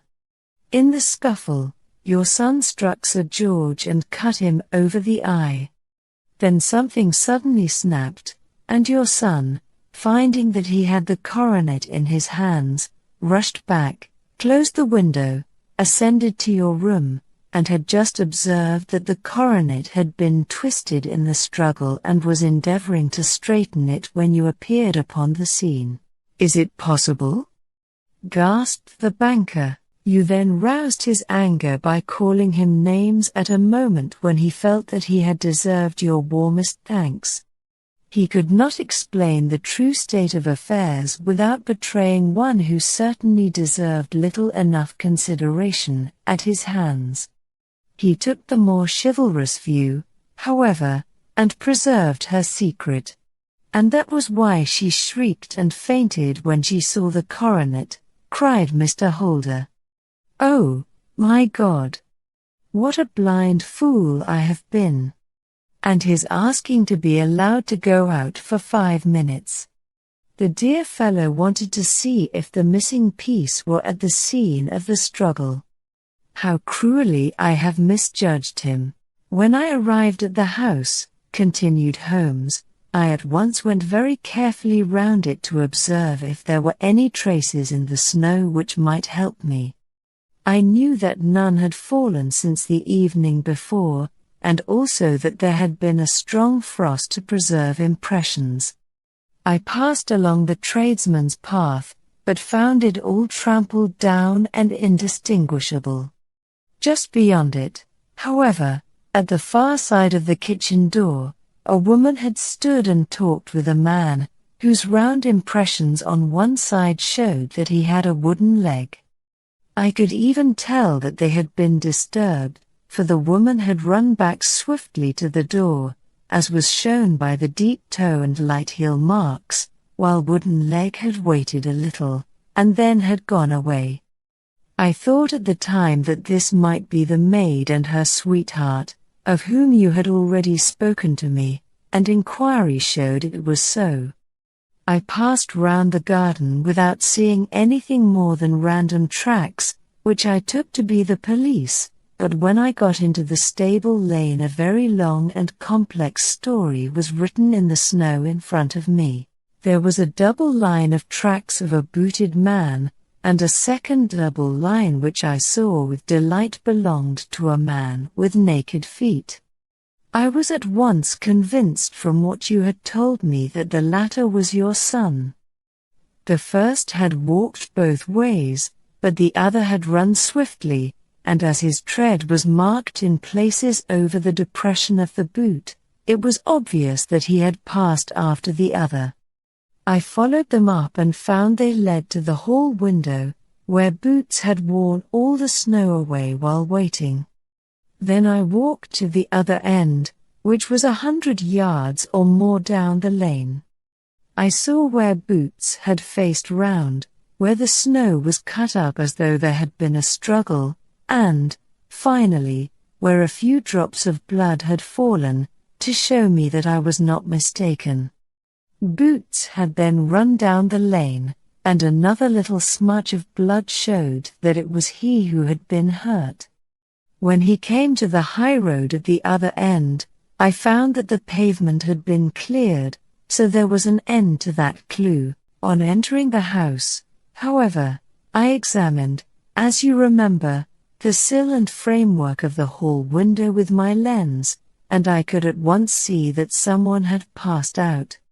I could distinguish the outline of an instep where the wet foot had been placed in coming in. I was then beginning to be able to form an opinion as to what had occurred. A man had waited outside the window, someone had brought the gems, the deed had been overseen by your son, he had pursued the thief, had struggled with him, they had each tugged at the coronet, their united strength causing injuries which neither alone could have effected. He had returned with the prize, but had left a fragment in the grasp of his opponent. So far I was clear. The question now was, who was the man and who was it brought him the coronet? It is an old maxim of mine that when you have excluded the impossible, whatever remains, however improbable, must be the truth. Now, I knew that it was not you who had brought it down, so there only remained your niece and the maids. But if it were the maids, why should your son allow himself to be accused in their place? There could be no possible reason.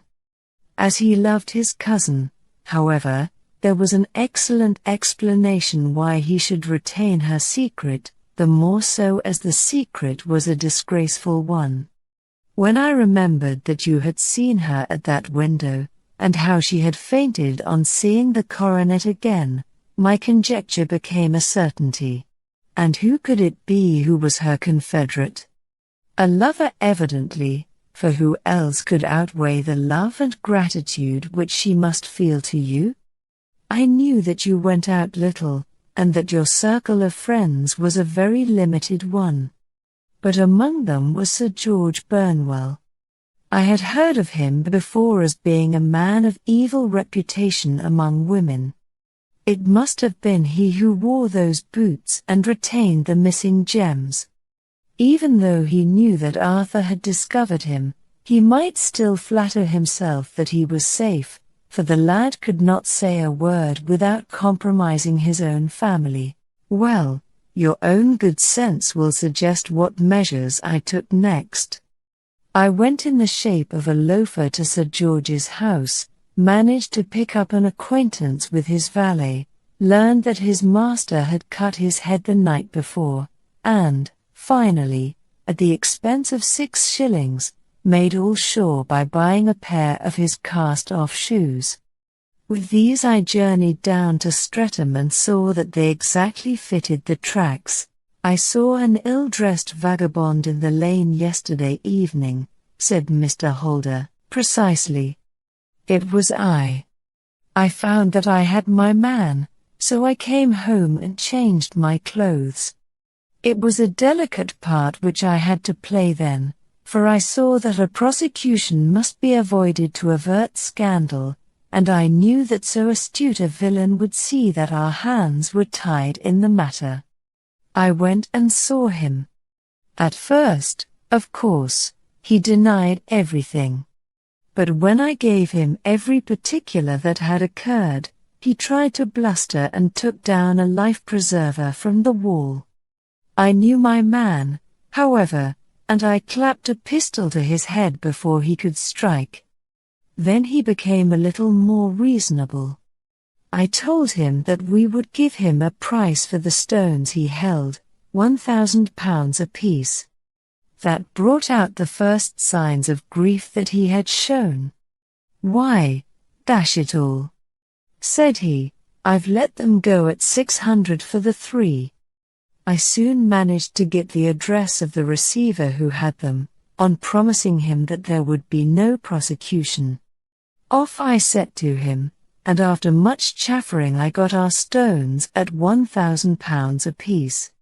Then I looked in upon your son, told him that all was right, and eventually got to my bed about 2 o'clock, after what I may call a really hard day's work, a day which has saved England from a great public scandal," said the banker, rising. "Sir, I cannot find words to thank you, but you shall not find me ungrateful for what you have done. Your skill has indeed exceeded all that I have heard of it. And now I must fly to my dear boy to apologize to him for the wrong which I have done him. As to what you tell me of poor Mary, it goes to my very heart. Not even your skill can inform me where she is now. I think that we may safely say," returned Holmes, "that she is wherever Sir George Burnwell is. It is equally certain, too, that whatever her sins are, they will soon receive a more than sufficient punishment." "And yet," said I, smiling, "I cannot quite hold myself absolved from the charge of sensationalism which has been urged against my records. It seems to me that I have done you full justice in the matter," I remarked with some coldness, for I was repelled by the egotism which I had more than once observed to be a strong factor in my friend's singular character. "No, it is not selfishness or conceit," said he, answering, as was his wont, my thoughts rather than my words. "If I claim full justice for my art, it is because it is an impersonal thing, a thing beyond myself. Crime is common. Logic is rare. Therefore it is upon the logic rather than upon the crime that you should dwell. You have degraded what should have been a course of lectures into a series of tales. It was a cold morning of the early spring, and we sat after breakfast on either side of a cheery fire in the old room at Baker Street. A thick fog rolled down between the lines of dun-colored houses, and the opposing windows loomed like dark, shapeless blurs through the heavy yellow wreaths. Our gas was lit and shone on the white cloth and glimmer of china and metal, for the table had not been cleared yet. Sherlock Holmes had been silent all the morning, dipping continuously into the advertisement columns of a succession of papers until at last, having apparently given up his search, he had emerged in no very sweet temper to lecture me upon my literary shortcomings. At the same time, he remarked after a pause, during which he had sat puffing at his long pipe and gazing down into the fire, "You can hardly be open to a charge of sensationalism, for out of these cases which you have been so kind as to interest yourself in, a fair proportion do not treat of crime, in its legal sense, at all. The small matter in which I endeavored to help the King of Bohemia, the singular experience of Miss Mary Sutherland, the problem connected with the man with the twisted lip, and the incident of the noble bachelor, were all matters which are outside the pale of the law. But in avoiding the sensational, I fear that you may have bordered on the trivial. The end may have been so, I answered, but the methods I hold to have been novel and of interest. Sure, my dear fellow, what do the public, the great unobservant public, who could hardly tell a weaver by his tooth or a compositor by his left thumb, care about the finer shades of analysis and deduction? But, indeed, if you are trivial, I cannot blame you, for the days of the great cases are past. Man, or at least criminal man, has lost all enterprise and originality. As to my own little practice, it seems to be degenerating into an agency for recovering lost lead pencils and giving advice to young ladies from boarding schools. I think that I have touched bottom at last, however. This note I had this morning marks my 0 point, I fancy. Read it. He tossed a crumpled letter across to me. It was dated from Montague Place upon the preceding evening, and ran thus: Dear Mr. Holmes, I am very anxious to consult you as to whether I should or should not accept a situation which has been offered to me as governess. I shall call at 10:30 tomorrow if I do not inconvenience you. Yours faithfully, Violet Hunter. Not I. It is 10:30 now. Yes, and I have no doubt that is her ring. It may turn out to be of more interest than you think. You remember that the affair of the blue carbuncle, which appeared to be a mere whim at first, developed into a serious investigation. It may be so in this case, also. Well, let us hope so. But our doubts will very soon be solved, for here, unless I am much mistaken, is the person in question. As he spoke, the door opened and a young lady entered the room. She was plainly but neatly dressed, with a bright, quick face, freckled like a plover's egg, and with the brisk manner of a woman who has had her own way to make in the world. You will excuse my troubling you, I am sure, said she, as my companion rose to greet her, but I have had a very strange experience, and as I have no parents or relations of any sort from whom I could ask advice, I thought that perhaps you would be kind enough to tell me what I should do. Pray take a seat, Miss Hunter. I shall be happy to do anything that I can to serve you. I could see that Holmes was favorably impressed by the manner and speech of his new client. He looked her over in his searching fashion, and then composed himself, with his lids drooping and his fingertips together, to listen to her story. I have been a governess for 5 years, said she, in the family of Colonel Spence Monroe, but 2 months ago the Colonel received an appointment at Halifax, in Nova Scotia, and took his children over to America with him, so that I found myself without a situation. I advertised, and I answered advertisements, but without success. At last the little money which I had saved began to run short, and I was at my wits' end as to what I should do. There is a well-known agency for governesses in the West End called Westaway's, and there I used to call about once a week in order to see whether anything had turned up which might suit me. Westaway was the name of the founder of the business, but it is really managed by Miss Stopare.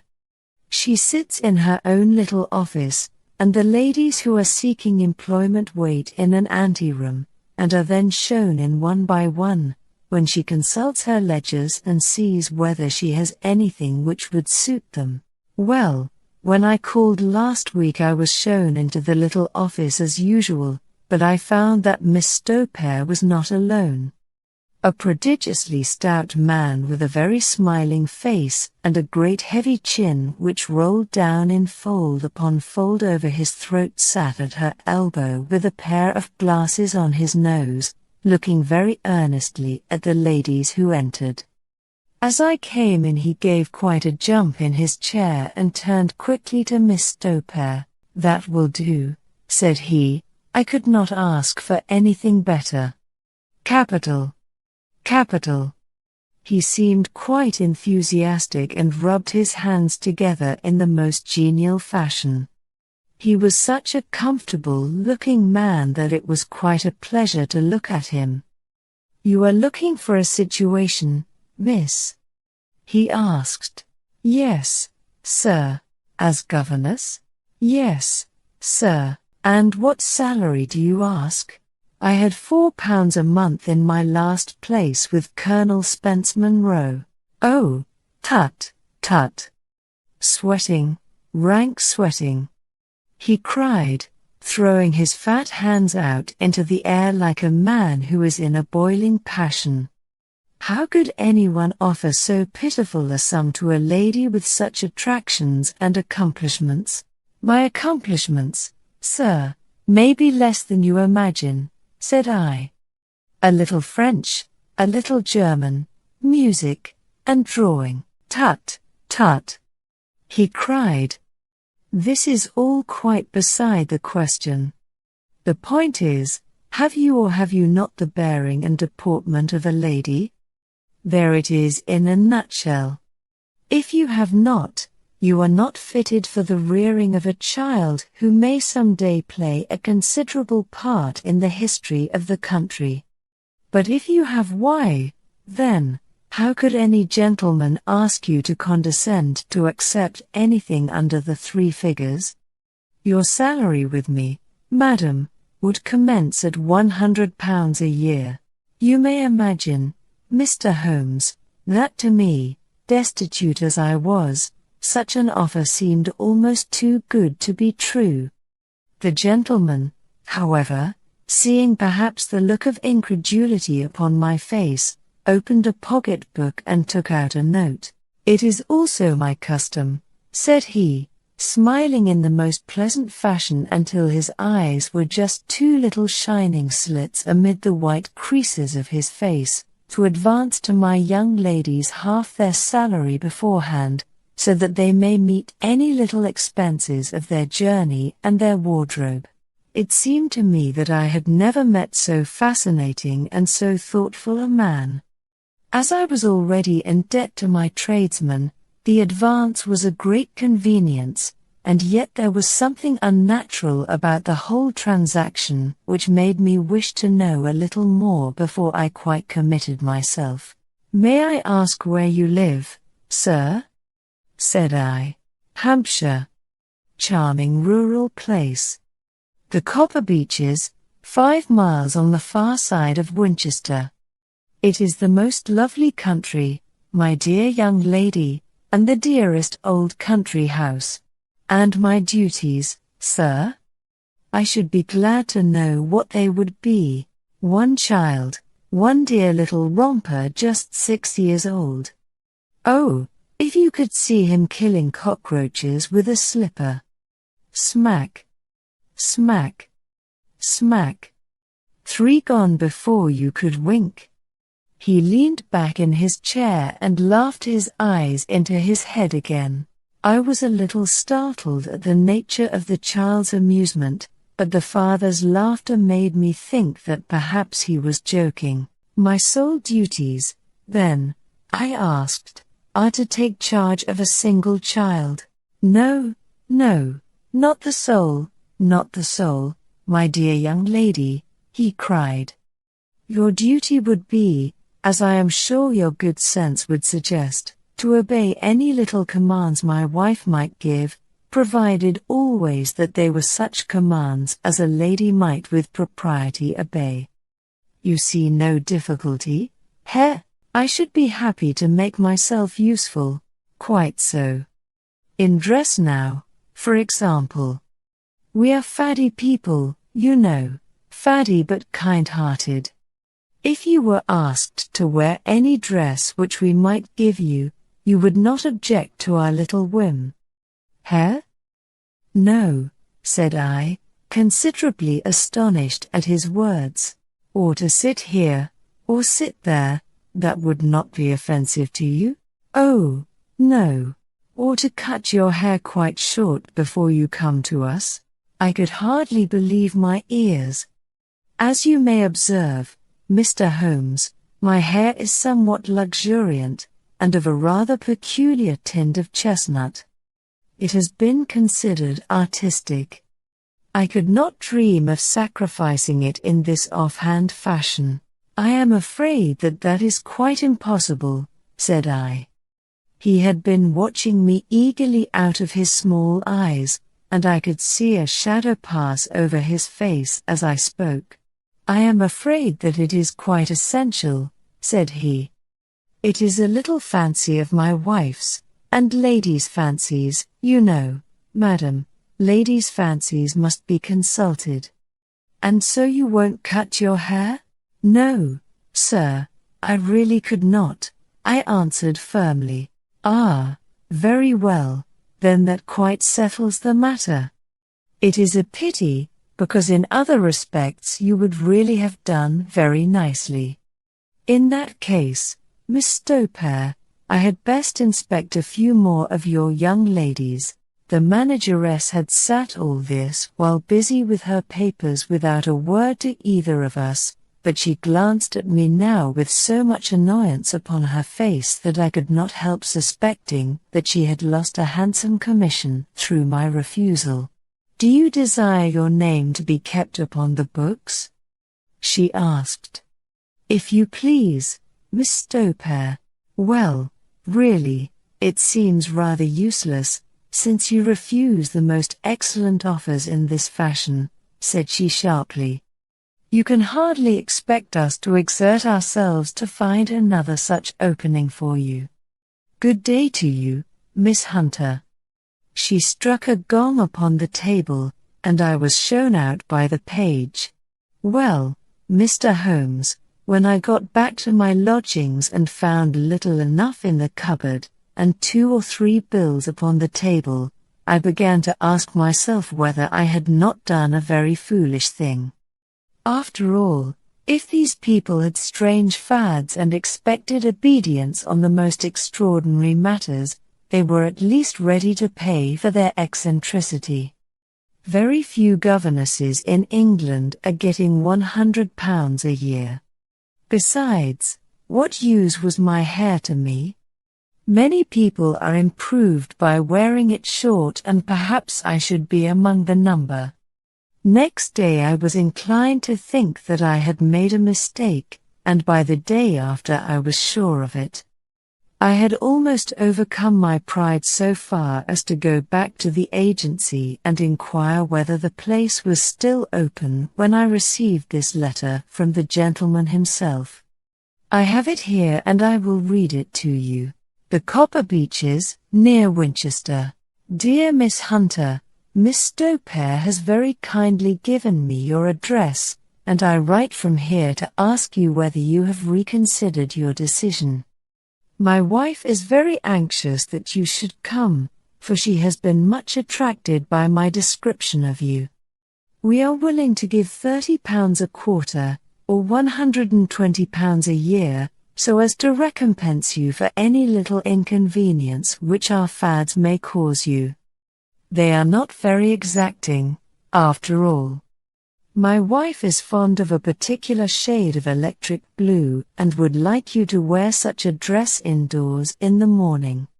You need not, however, go to the expense of purchasing one, as we have one belonging to my dear daughter Alice, now in Philadelphia, which would, I should think, fit you very well.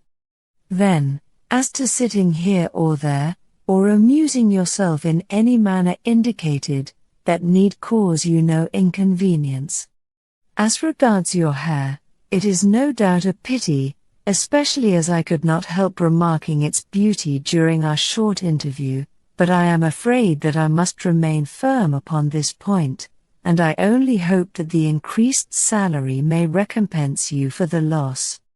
Your duties, as far as the child is concerned, are very light. Now do try to come, and I shall meet you with a dog-cart at Winchester. Let me know your train. Yours faithfully, Jeffro Rucastle. That is the letter which I have just received, Mr. Holmes, and my mind is made up that I will accept it. I thought, however, that before taking the final step I should like to submit the whole matter to your consideration. Well, Miss Hunter, if your mind is made up, that settles the question, said Holmes, smiling. But you would not advise me to refuse?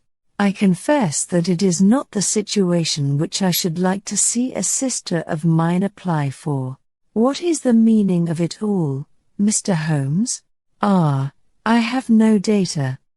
I cannot tell. Perhaps you have yourself formed some opinion? Well, there seems to me to be only one possible solution.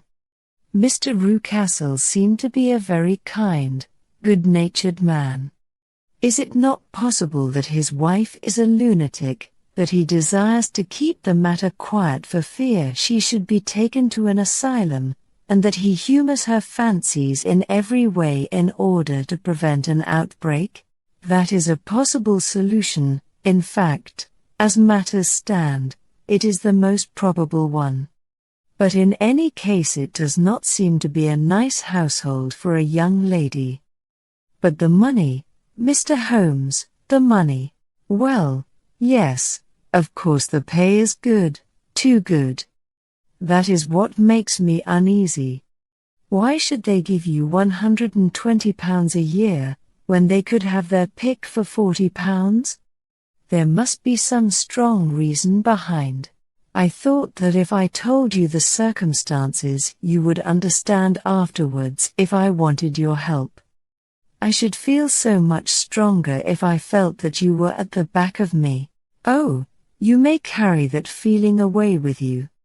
I assure you that your little problem promises to be the most interesting which has come my way for some months. There is something distinctly novel about some of the features. If you should find yourself in doubt or in danger. What danger do you foresee? Holmes shook his head gravely. It would cease to be a danger if we could define it, said he. But at any time, day or night, a telegram would bring me down to your help. That is enough. She rose briskly from her chair with the anxiety all swept from her face. I shall go down to Hampshire quite easy in my mind now. I shall write to Mr. Rucastle at once, sacrifice my poor hair tonight, and start for Winchester tomorrow. With a few grateful words to Holmes she bade us both good night and bustled off upon her way. At least, said I as we heard her quick, firm steps descending the stairs, she seems to be a young lady who is very well able to take care of herself. And she would need to be, said Holmes gravely. I am much mistaken if we do not hear from her before many days are past. It was not very long before my friend's prediction was fulfilled. A fortnight went by, during which I frequently found my thoughts turning in her direction and wondering what strange side alley of human experience this lonely woman had strayed into. The unusual salary, the curious conditions, the light duties, all pointed to something abnormal, though whether a fad or a plot, or whether the man were a philanthropist or a villain, it was quite beyond my powers to determine. As to Holmes, I observed that he sat frequently for half an hour on end, with knitted brows and an abstracted air, but he swept the matter away with a wave of his hand when I mentioned it.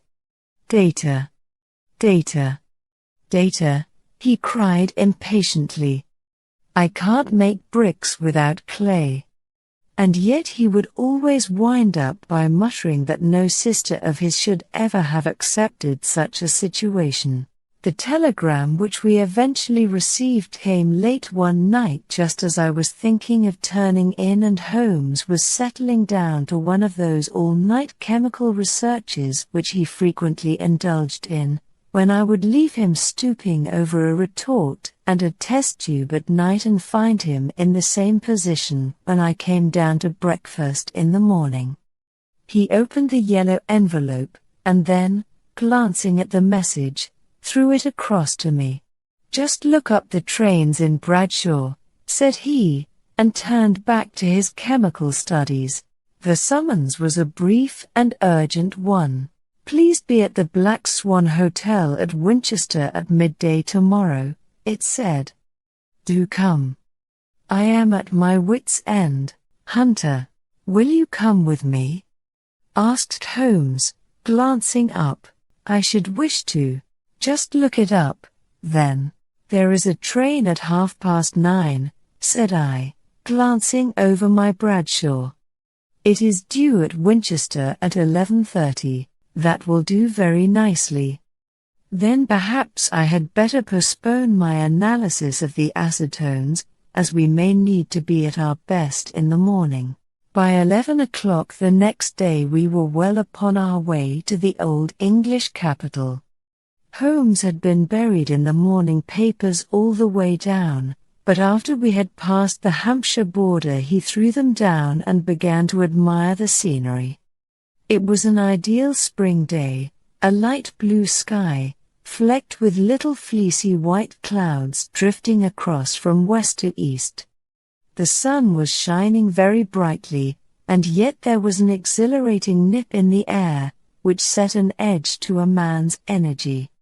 All over the countryside, away to the rolling hills around Aldershot, the little red and grey roofs of the farmsteadings peeped out from amid the light green of the new foliage. "Are they not fresh and beautiful?" I cried with all the enthusiasm of a man fresh from the fogs of Baker Street. But Holmes shook his head gravely. "Do you know, Watson," said he, "that it is one of the curses of a mind with a turn like mine that I must look at everything with reference to my own special subject. You look at these scattered houses, and you are impressed by their beauty. I look at them, and the only thought which comes to me is a feeling of their isolation and of the impunity with which crime may be committed there." "Good heavens!" I cried. "Who would associate crime with these dear old homesteads? They always fill me with a certain horror. It is my belief, Watson, founded upon my experience, that the lowest and vilest alleys in London do not present a more dreadful record of sin than does the smiling and beautiful countryside. You horrify me, but the reason is very obvious. The pressure of public opinion can do in the town what the law cannot accomplish. There is no lane so vile that the scream of a tortured child, or the thud of a drunkard's blow, does not beget sympathy and indignation among the neighbors, and then the whole machinery of justice is ever so close that a word of complaint can set it going, and there is but a step between the crime and the dock. But look at these lonely houses, each in its own fields, filled for the most part with poor ignorant folk who know little of the law. Think of the deeds of hellish cruelty, the hidden wickedness which may go on, year in, year out, in such places, and none the wiser. Had this lady who appeals to us for help gone to live in Winchester, I should never have had a fear for her. It is the 5 miles of country which makes the danger. Still, it is clear that she is not personally threatened. No. If she can come to Winchester to meet us, she can get away. Quite so. She has her freedom. What can be the matter, then? Can you suggest no explanation? I have devised 7 separate explanations, each of which would cover the facts as far as we know them. But which of these is correct can only be determined by the fresh information which we shall no doubt find waiting for us.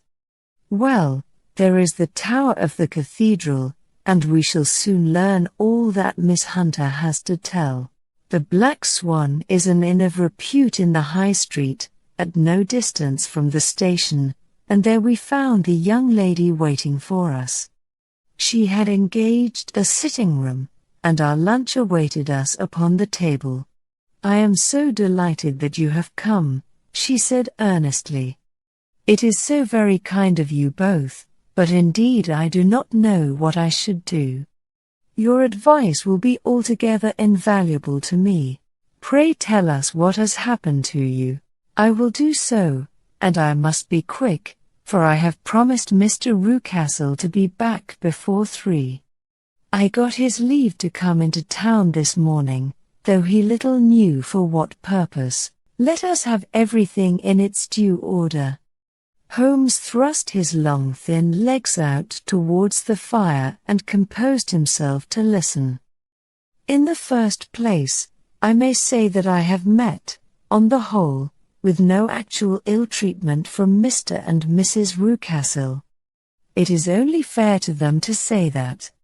But I cannot understand them, and I am not easy in my mind about them." "What can you not understand?" "Their reasons for their conduct. But you shall have it all just as it occurred. When I came down, Mr. Rucastle met me here and drove me in his dog-cart to the Copper Beeches. It is, as he said, beautifully situated, but it is not beautiful in itself, for it is a large square block of a house, whitewashed, but all stained and streaked with damp and bad weather.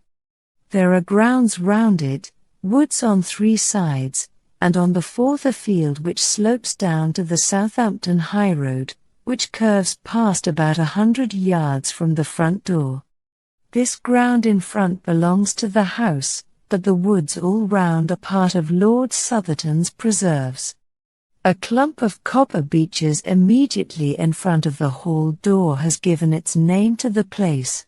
I was driven over by my employer, who was as amiable as ever, and was introduced by him that evening to his wife and the child. There was no truth, Mr. Holmes, in the conjecture which seemed to us to be probable in your rooms at Baker Street. Mrs. Rucastle is not mad. I found her to be a silent, pale-faced woman, much younger than her husband, not more than 30, I should think, while he can hardly be less than 45. From their conversation I have gathered that they have been married about 7 years, that he was a widower, and that his only child by the first wife was the daughter who has gone to Philadelphia. Mr. Rucastle told me in private that the reason why she had left them was that she had an unreasoning aversion to her stepmother. As the daughter could not have been less than 20, I can quite imagine that her position must have been uncomfortable with her father's young wife. Mrs. Rucastle seemed to me to be colorless in mind as well as in feature. She impressed me neither favorably nor the reverse. She was a nonentity. It was easy to see that she was passionately devoted both to her husband and to her little son. Her light grey eyes wandered continually from one to the other, noting every little want and forestalling it if possible. He was kind to her also in his bluff, boisterous fashion, and on the whole they seemed to be a happy couple. And yet she had some secret sorrow, this woman. She would often be lost in deep thought, with the saddest look upon her face. More than once I have surprised her in tears. I have thought sometimes that it was the disposition of her child which weighed upon her mind, for I have never met so utterly spoiled and so ill-natured a little creature. He is small for his age, with a head which is quite disproportionately large. His whole life appears to be spent in an alternation between savage fits of passion and gloomy intervals of sulking. Giving pain to any creature weaker than himself seems to be his one idea of amusement, and he shows quite remarkable talent in planning the capture of mice, little birds, and insects. But I would rather not talk about the creature, Mr. Holmes, and, indeed, he has little to do with my story. I am glad of all details, remarked my friend, whether they seem to you to be relevant or not. I shall try not to miss anything of importance.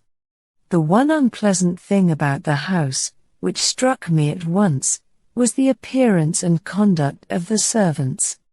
There are only two, a man and his wife. Tola, for that is his name, is a rough, uncouth man, with grizzled hair and whiskers, and a perpetual smell of drink. Twice since I have been with them he has been quite drunk, and yet Mr. Rucastle seemed to take no notice of it. His wife is a very tall and strong woman with a sour face, as silent as Mrs. Rucastle and much less amiable. They are a most unpleasant couple, but fortunately I spend most of my time in the nursery and my own room, which are next to each other in one corner of the building. For 2 days after my arrival at the Copper Beeches my life was very quiet. On the third, Mrs. Rucastle came down just after breakfast, and whispered something to her husband. "Oh, yes," said he, turning to me, "we are very much obliged to you, Miss Hunter, for falling in with our whims so far as to cut your hair. I assure you that it has not detracted in the tiniest iota from your appearance. We shall now see how the electric blue dress will become you. You will find it laid out upon the bed in your room, and if you would be so good as to put it on we should both be extremely obliged." The dress which I found waiting for me was of a peculiar shade of blue. It was of excellent material, a sort of beige, but it bore unmistakable signs of having been worn before. It could not have been a better fit if I had been measured for it. Both Mr. and Mrs. Rucastle expressed a delight at the look of it, which seemed quite exaggerated in its vehemence. They were waiting for me in the drawing-room, which is a very large room, stretching along the entire front of the house, with 3 long windows reaching down to the floor. A chair had been placed close to the central window, with its back turned towards it. In this I was asked to sit, and then Mr. Rucastle, walking up and down on the other side of the room, began to tell me a series of the funniest stories that I have ever listened to. You cannot imagine how comical he was, and I laughed until I was quite weary. Mrs. Rucastle, however, who has evidently no sense of humor, never so much as smiled, but sat with her hands in her lap, and a sad, anxious look upon her face. After an hour or so, Mr. Rucastle suddenly remarked that it was time to commence the duties of the day, and that I might change my dress and go to little Edward in the nursery. 2 days later this same performance was gone through under exactly similar circumstances. Again I changed my dress, again I sat in the window, and again I laughed very heartily at the funny stories of which my employer had an immense repertoire, and which he told inimitably. Then he handed me a yellow-backed novel, and moving my chair a little sideways, that my own shadow might not fall upon the page, he begged me to read aloud to him. I read for about 10 minutes, beginning in the heart of a chapter, and then suddenly, in the middle of a sentence, he ordered me to cease and to change my dress. You can easily imagine, Mr. Holmes, how curious I became as to what the meaning of this extraordinary performance could possibly be. They were always very careful, I observed, to turn my face away from the window, so that I became consumed with the desire to see what was going on behind my back. At first it seemed to be impossible, but I soon devised a means. My hand mirror had been broken, so a happy thought seized me, and I concealed a piece of the glass in my handkerchief. On the next occasion, in the midst of my laughter, I put my handkerchief up to my eyes, and was able with a little management to see all that there was behind me.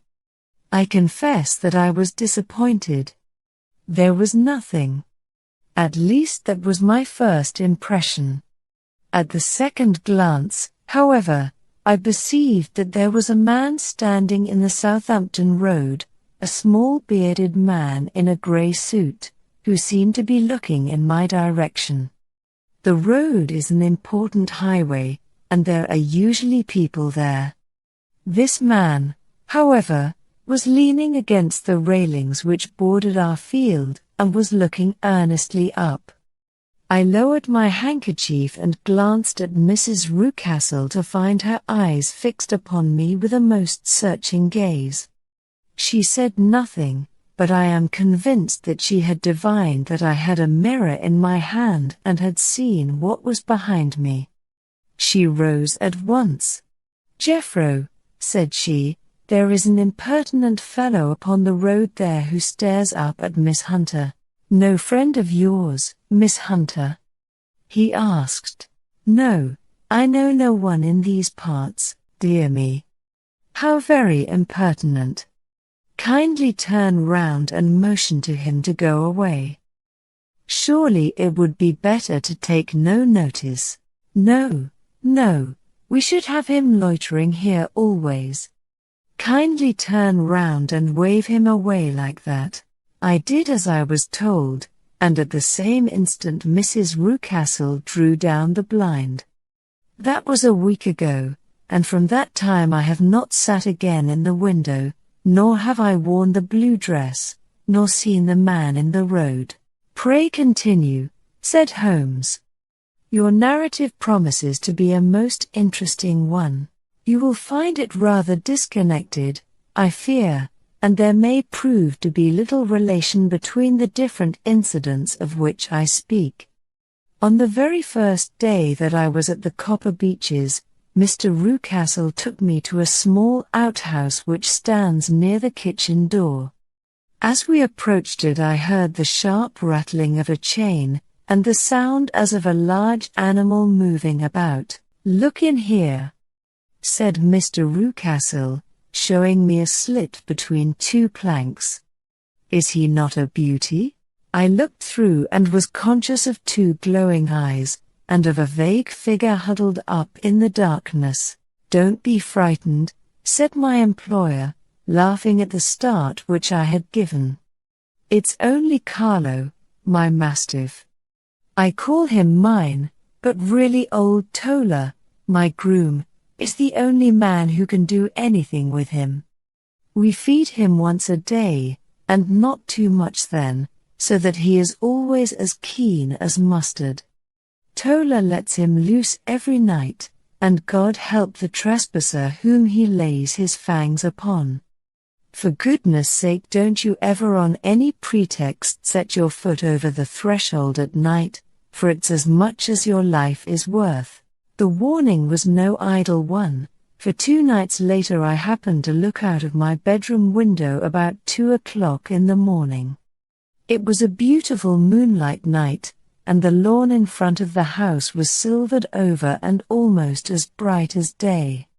I was standing, wrapped in the peaceful beauty of the scene, when I was aware that something was moving under the shadow of the Copper Beeches. As it emerged into the moonshine I saw what it was. It was a giant dog, as large as a calf, tawny tinted, with hanging jowl, black muzzle, and huge projecting bones. It walked slowly across the lawn and vanished into the shadow upon the other side. That dreadful sentinel sent a chill to my heart which I do not think that any burglar could have done. And now I have a very strange experience to tell you. I had, as you know, cut off my hair in London, and I had placed it in a great coil at the bottom of my trunk. One evening, after the child was in bed, I began to amuse myself by examining the furniture of my room and by rearranging my own little things.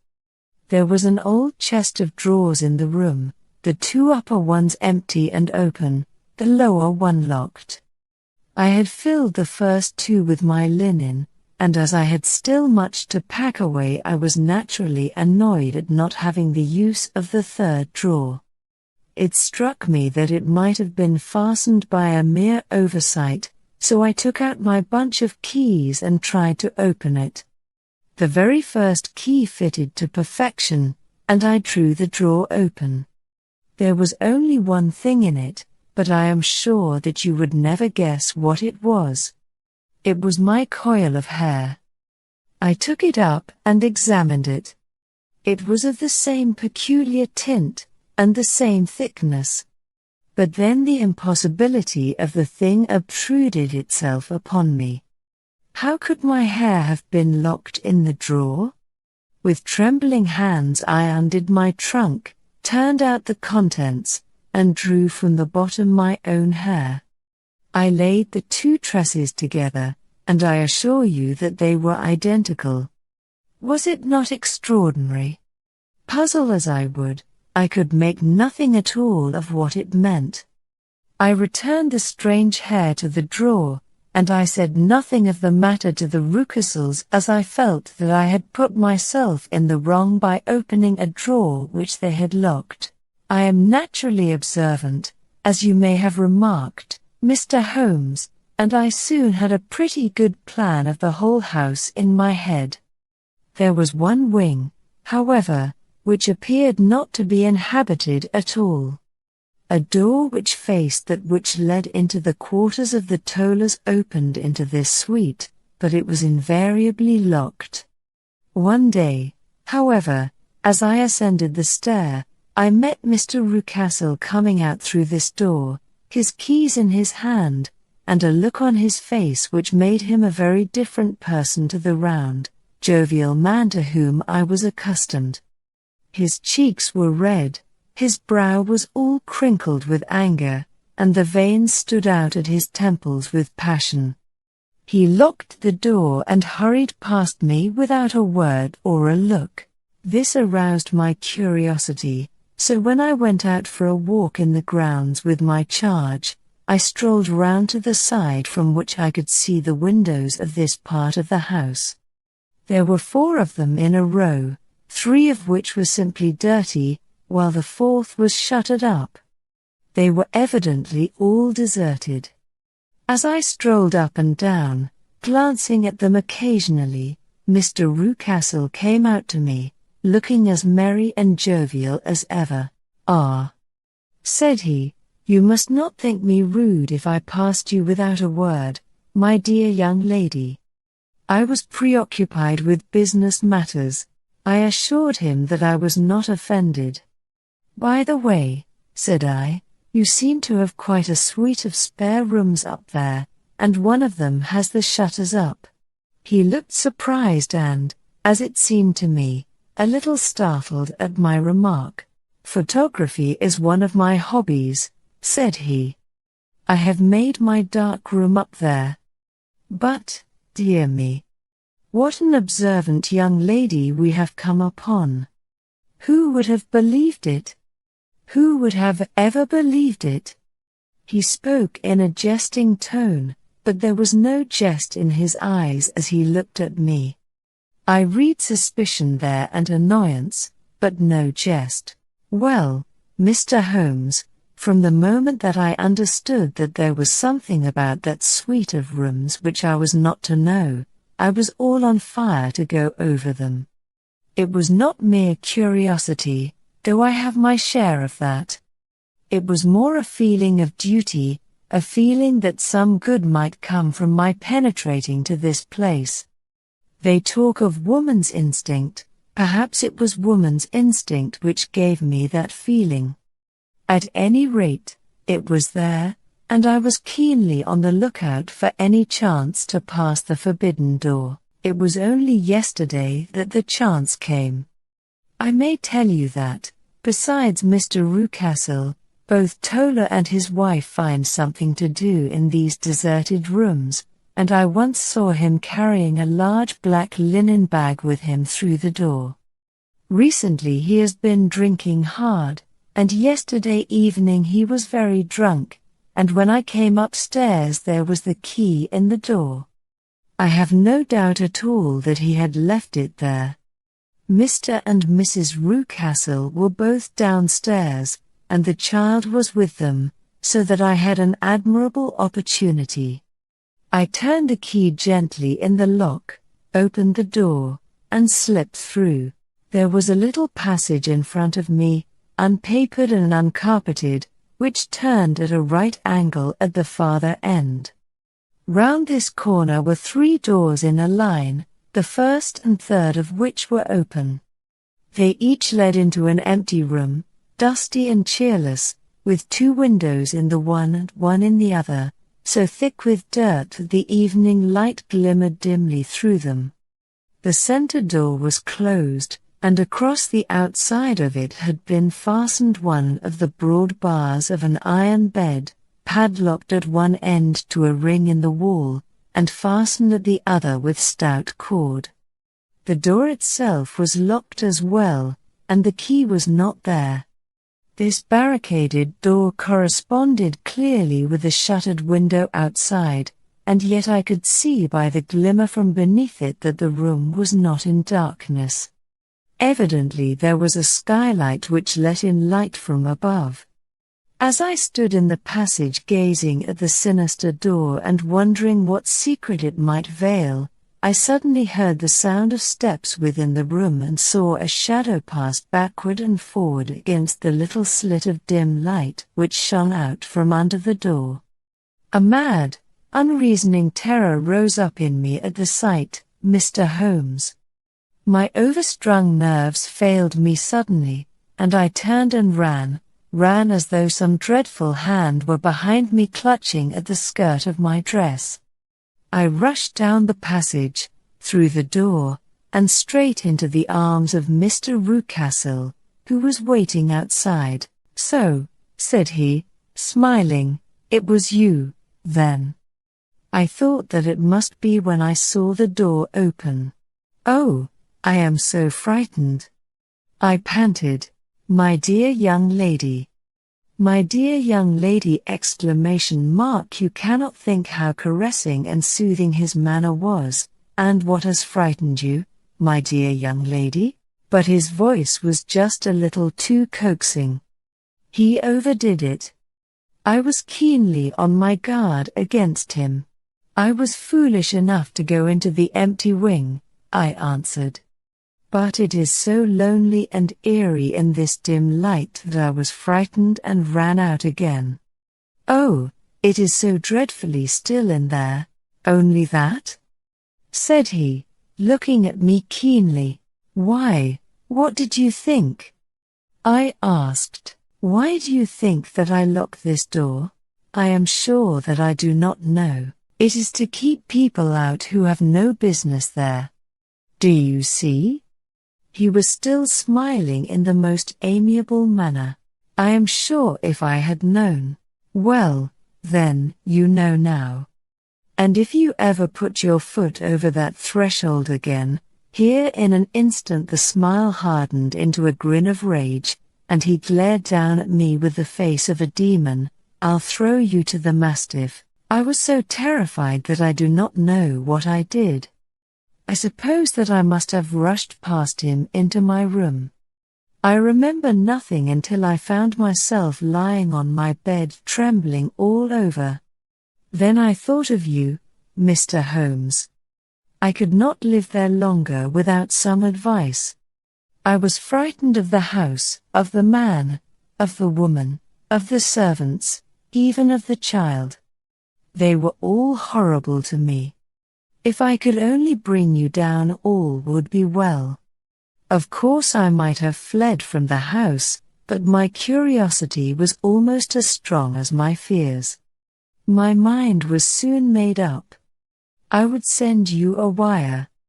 I put on my hat and cloak, went down to the office, which is about half a mile from the house, and then returned, feeling very much easier.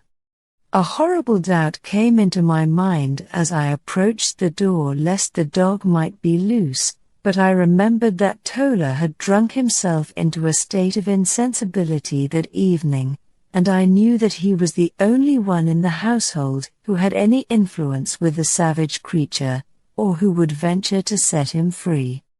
I slipped in safety and lay awake half the night in my joy at the thought of seeing you. I had no difficulty in getting leave to come into Winchester this morning, but I must be back before 3 o'clock, for Mr. and Mrs. Rucastle are going on a visit, and will be away all the evening, so that I must look after the child. Now I have told you all my adventures, Mr. Holmes, and I should be very glad if you could tell me what it all means, and, above all, what I should do. Holmes and I had listened spellbound to this extraordinary story. My friend rose now and paced up and down the room, his hands in his pockets, and an expression of the most profound gravity upon his face. "Is Tola still drunk?" he asked. "Yes. I heard his wife tell Mrs. Rucastle that she could do nothing with him." "That is well. And the Rucastles go out tonight?" "Yes." "Is there a cellar with a good strong lock?" "Yes, the wine cellar." "You seem to me to have acted all through this matter like a very brave and sensible girl, Miss Hunter. Do you think that you could perform one more feat?" "I should not ask it of you if I did not think you a quite exceptional woman." "I will try." "What is it?" "We shall be at the Copper Beeches by 7 o'clock, my friend and I. The Rucastles will be gone by that time, and Tola will, we hope, be incapable.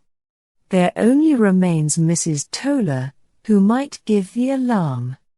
If you could send her into the cellar on some errand, and then turn the key upon her, you would facilitate matters immensely." "I will do it." "Excellent. We shall then look thoroughly into the affair. Of course there is only one feasible explanation. You have been brought there to personate someone, and the real person is imprisoned in this chamber." "That is obvious. As to who this prisoner is, I have no doubt that it is the daughter, Miss Alice Rucastle, if I remember right, who was said to have gone to America. You were chosen, doubtless, as resembling her in height, figure, and the color of your hair. Hers had been cut off, very possibly in some illness through which she has passed, and so, of course, yours had to be sacrificed also. By a curious chance you came upon her tresses. The man in the road was undoubtedly some friend of hers, possibly her fiancé, and no doubt, as you wore the girl's dress and were so like her, he was convinced from your laughter, whenever he saw you, and afterwards from your gesture, that Miss Rucastle was perfectly happy, and that she no longer desired his attentions.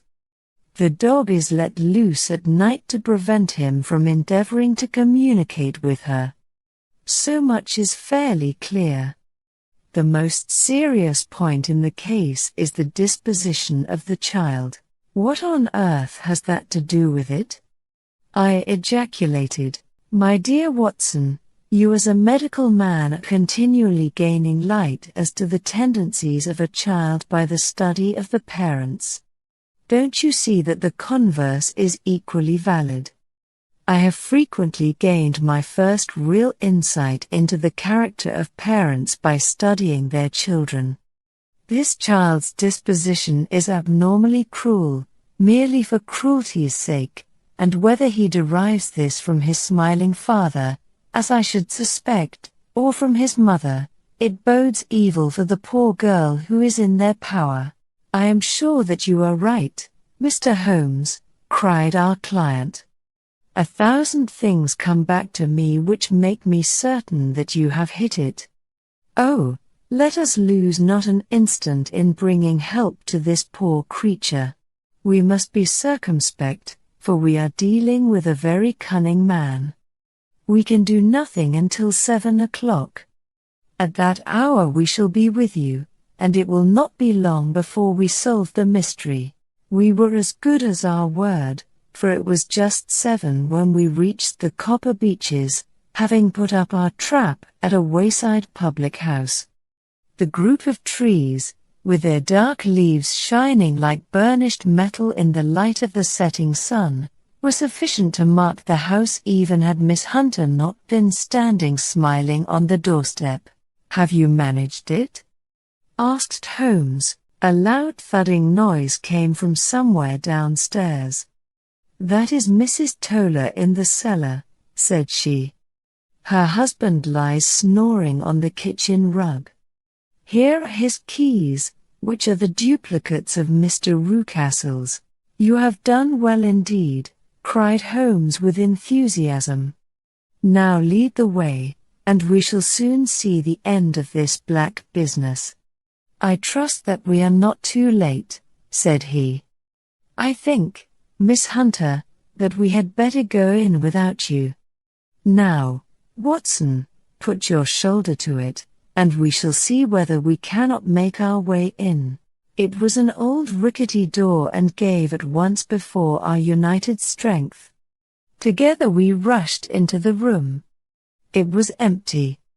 There was no furniture save a little pallet bed, a small table, and a basketful of linen. The skylight above was open, and the prisoner gone. "There has been some villainy here," said Holmes. "This beauty has guessed Miss Hunter's intentions and has carried his victim off." "But how?" "Through the skylight.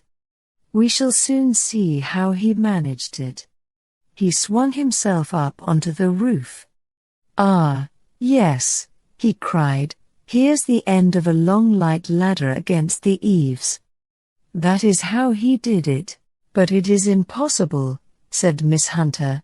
"The ladder was not there when the Rucastles went away. He has come back and done it. I tell you that he is a clever and dangerous man. I should not be very much surprised if this were he whose step I hear now upon the stair. I think, Watson, that it would be as well for you to have your pistol ready." The words were hardly out of his mouth before a man appeared at the door of the room, a very fat and burly man, with a heavy stick in his hand. Miss Hunter screamed and shrunk against the wall at the sight of him, but Sherlock Holmes sprang forward and confronted him. "You villain," said he, "where's your daughter?" The fat man cast his eyes round, and then up at the open skylight. "It is for me to ask you that," he shrieked, "you thieves. Spies and thieves. I have caught you, have I? You are in my power. I'll serve you." He turned and clattered down the stairs as hard as he could go. "He's gone for the dog," cried Miss Hunter. "I have my revolver," said I. "Better close the front door," cried Holmes, and we all rushed down the stairs together. We had hardly reached the hall when we heard the baying of a hound, and then a scream of agony, with a horrible worrying sound which it was dreadful to listen to. An elderly man with a red face and shaking limbs came staggering out at a side door. "My God!" he cried. "Someone has loosed the dog. It's not been fed for 2 days. Quick, quick, or it'll be too late." Holmes and I rushed out and round the angle of the house, with Toller hurrying behind us. There was the huge famished brute, its black muzzle buried in Rucastle's throat, while he writhed and screamed upon the ground. Running up, I blew its brains out, and it fell over with its keen white teeth still meeting in the great creases of his neck. With much labor we separated them and carried him, living but horribly mangled, into the house. We laid him upon the drawing-room sofa, and having dispatched the sobered Toller to bear the news to his wife, I did what I could to relieve his pain. We were all assembled round him when the door opened, and a tall, gaunt woman entered the room. "Mrs. Toller," cried Miss Hunter. "Yes, miss." Mr. Rucastle let me out when he came back before he went up to you. Ah, miss, it is a pity you didn't let me know what you were planning, for I would have told you that your pains were wasted. Ha, said Holmes, looking keenly at her. It is clear that Mrs. Toller knows more about this matter than anyone else. Yes, sir, I do, and I am ready enough to tell what I know. Then, pray, sit down, and let us hear it, for there are several points on which I must confess that I am still in the dark. I will soon make it clear to you, said she, and I'd have done so before now if I could ha' got out from the cellar. If there's police court business over this, you'll remember that I was the one that stood your friend, and that I was Miss Alice's friend too. She was never happy at home, Miss Alice wasn't, from the time that her father married again. She was slighted like and had no say in anything, but it never really became bad for her until after she met Mr. Fowler at a friend's house. As well as I could learn, Miss Alice had rights of her own by will, but she was so quiet and patient, that she never said a word about them but just left everything in Mr. Rucastle's hands. He knew he was safe with her, but when there was a chance of a husband coming forward, who would ask for all that the law would give him, then her father thought it time to put a stop on it. He wanted her to sign a paper, so that whether she married or not, he could use her money. When she wouldn't do it, he kept on worrying her until she got brain fever, and for 6 weeks was at death's door. Then she got better at last, all worn to a shadow, and with her beautiful hair cut off, but that didn't make no change in her young man, and he stuck to her as true as man could be. Ah, said Holmes, I think that what you have been good enough to tell us makes the matter fairly clear, and that I can deduce all that remains. Mr. Rucastle then, I presume, took to this system of imprisonment. Yes, sir, and brought Miss Hunter down from London in order to get rid of the disagreeable persistence of Mr. Fowler. That was it, sir. But Mr. Fowler, being a persevering man, as a good seaman should be, blockaded the house, and having met you succeeded by certain arguments, metallic or otherwise, in convincing you that your interests were the same as his. Mr. Fowler was a very kind-spoken, free-handed gentleman, said Mrs. Toller serenely, and in this way he managed that your good man should have no want of drink, and that a ladder should be ready at the moment when your master had gone out. You have it, sir, just as it happened. I am sure we owe you an apology, Mrs. Toller, said Holmes, for you have certainly cleared up everything which puzzled us.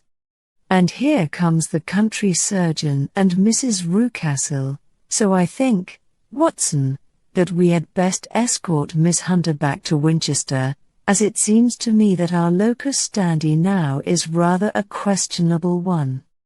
And thus was solved the mystery of the sinister house with the copper beeches in front of the door. Mr. Rucastle survived, but was always a broken man, kept alive solely through the care of his devoted wife. They still live with their old servants, who probably know so much of Rucastle's past life that he finds it difficult to part from them. Mr. Fowler and Miss Rucastle were married, by special license, in Southampton the day after their flight, and he is now the holder of a government appointment in the island of Mauritius. As to Miss Violet Hunter, my friend Holmes, rather to my disappointment, manifested no further interest in her when once she had ceased to be the center of one of his problems, and she is now the head of a private school at Walsall, where I believe that she has met with considerable success. Watch this video next to keep practicing English listening.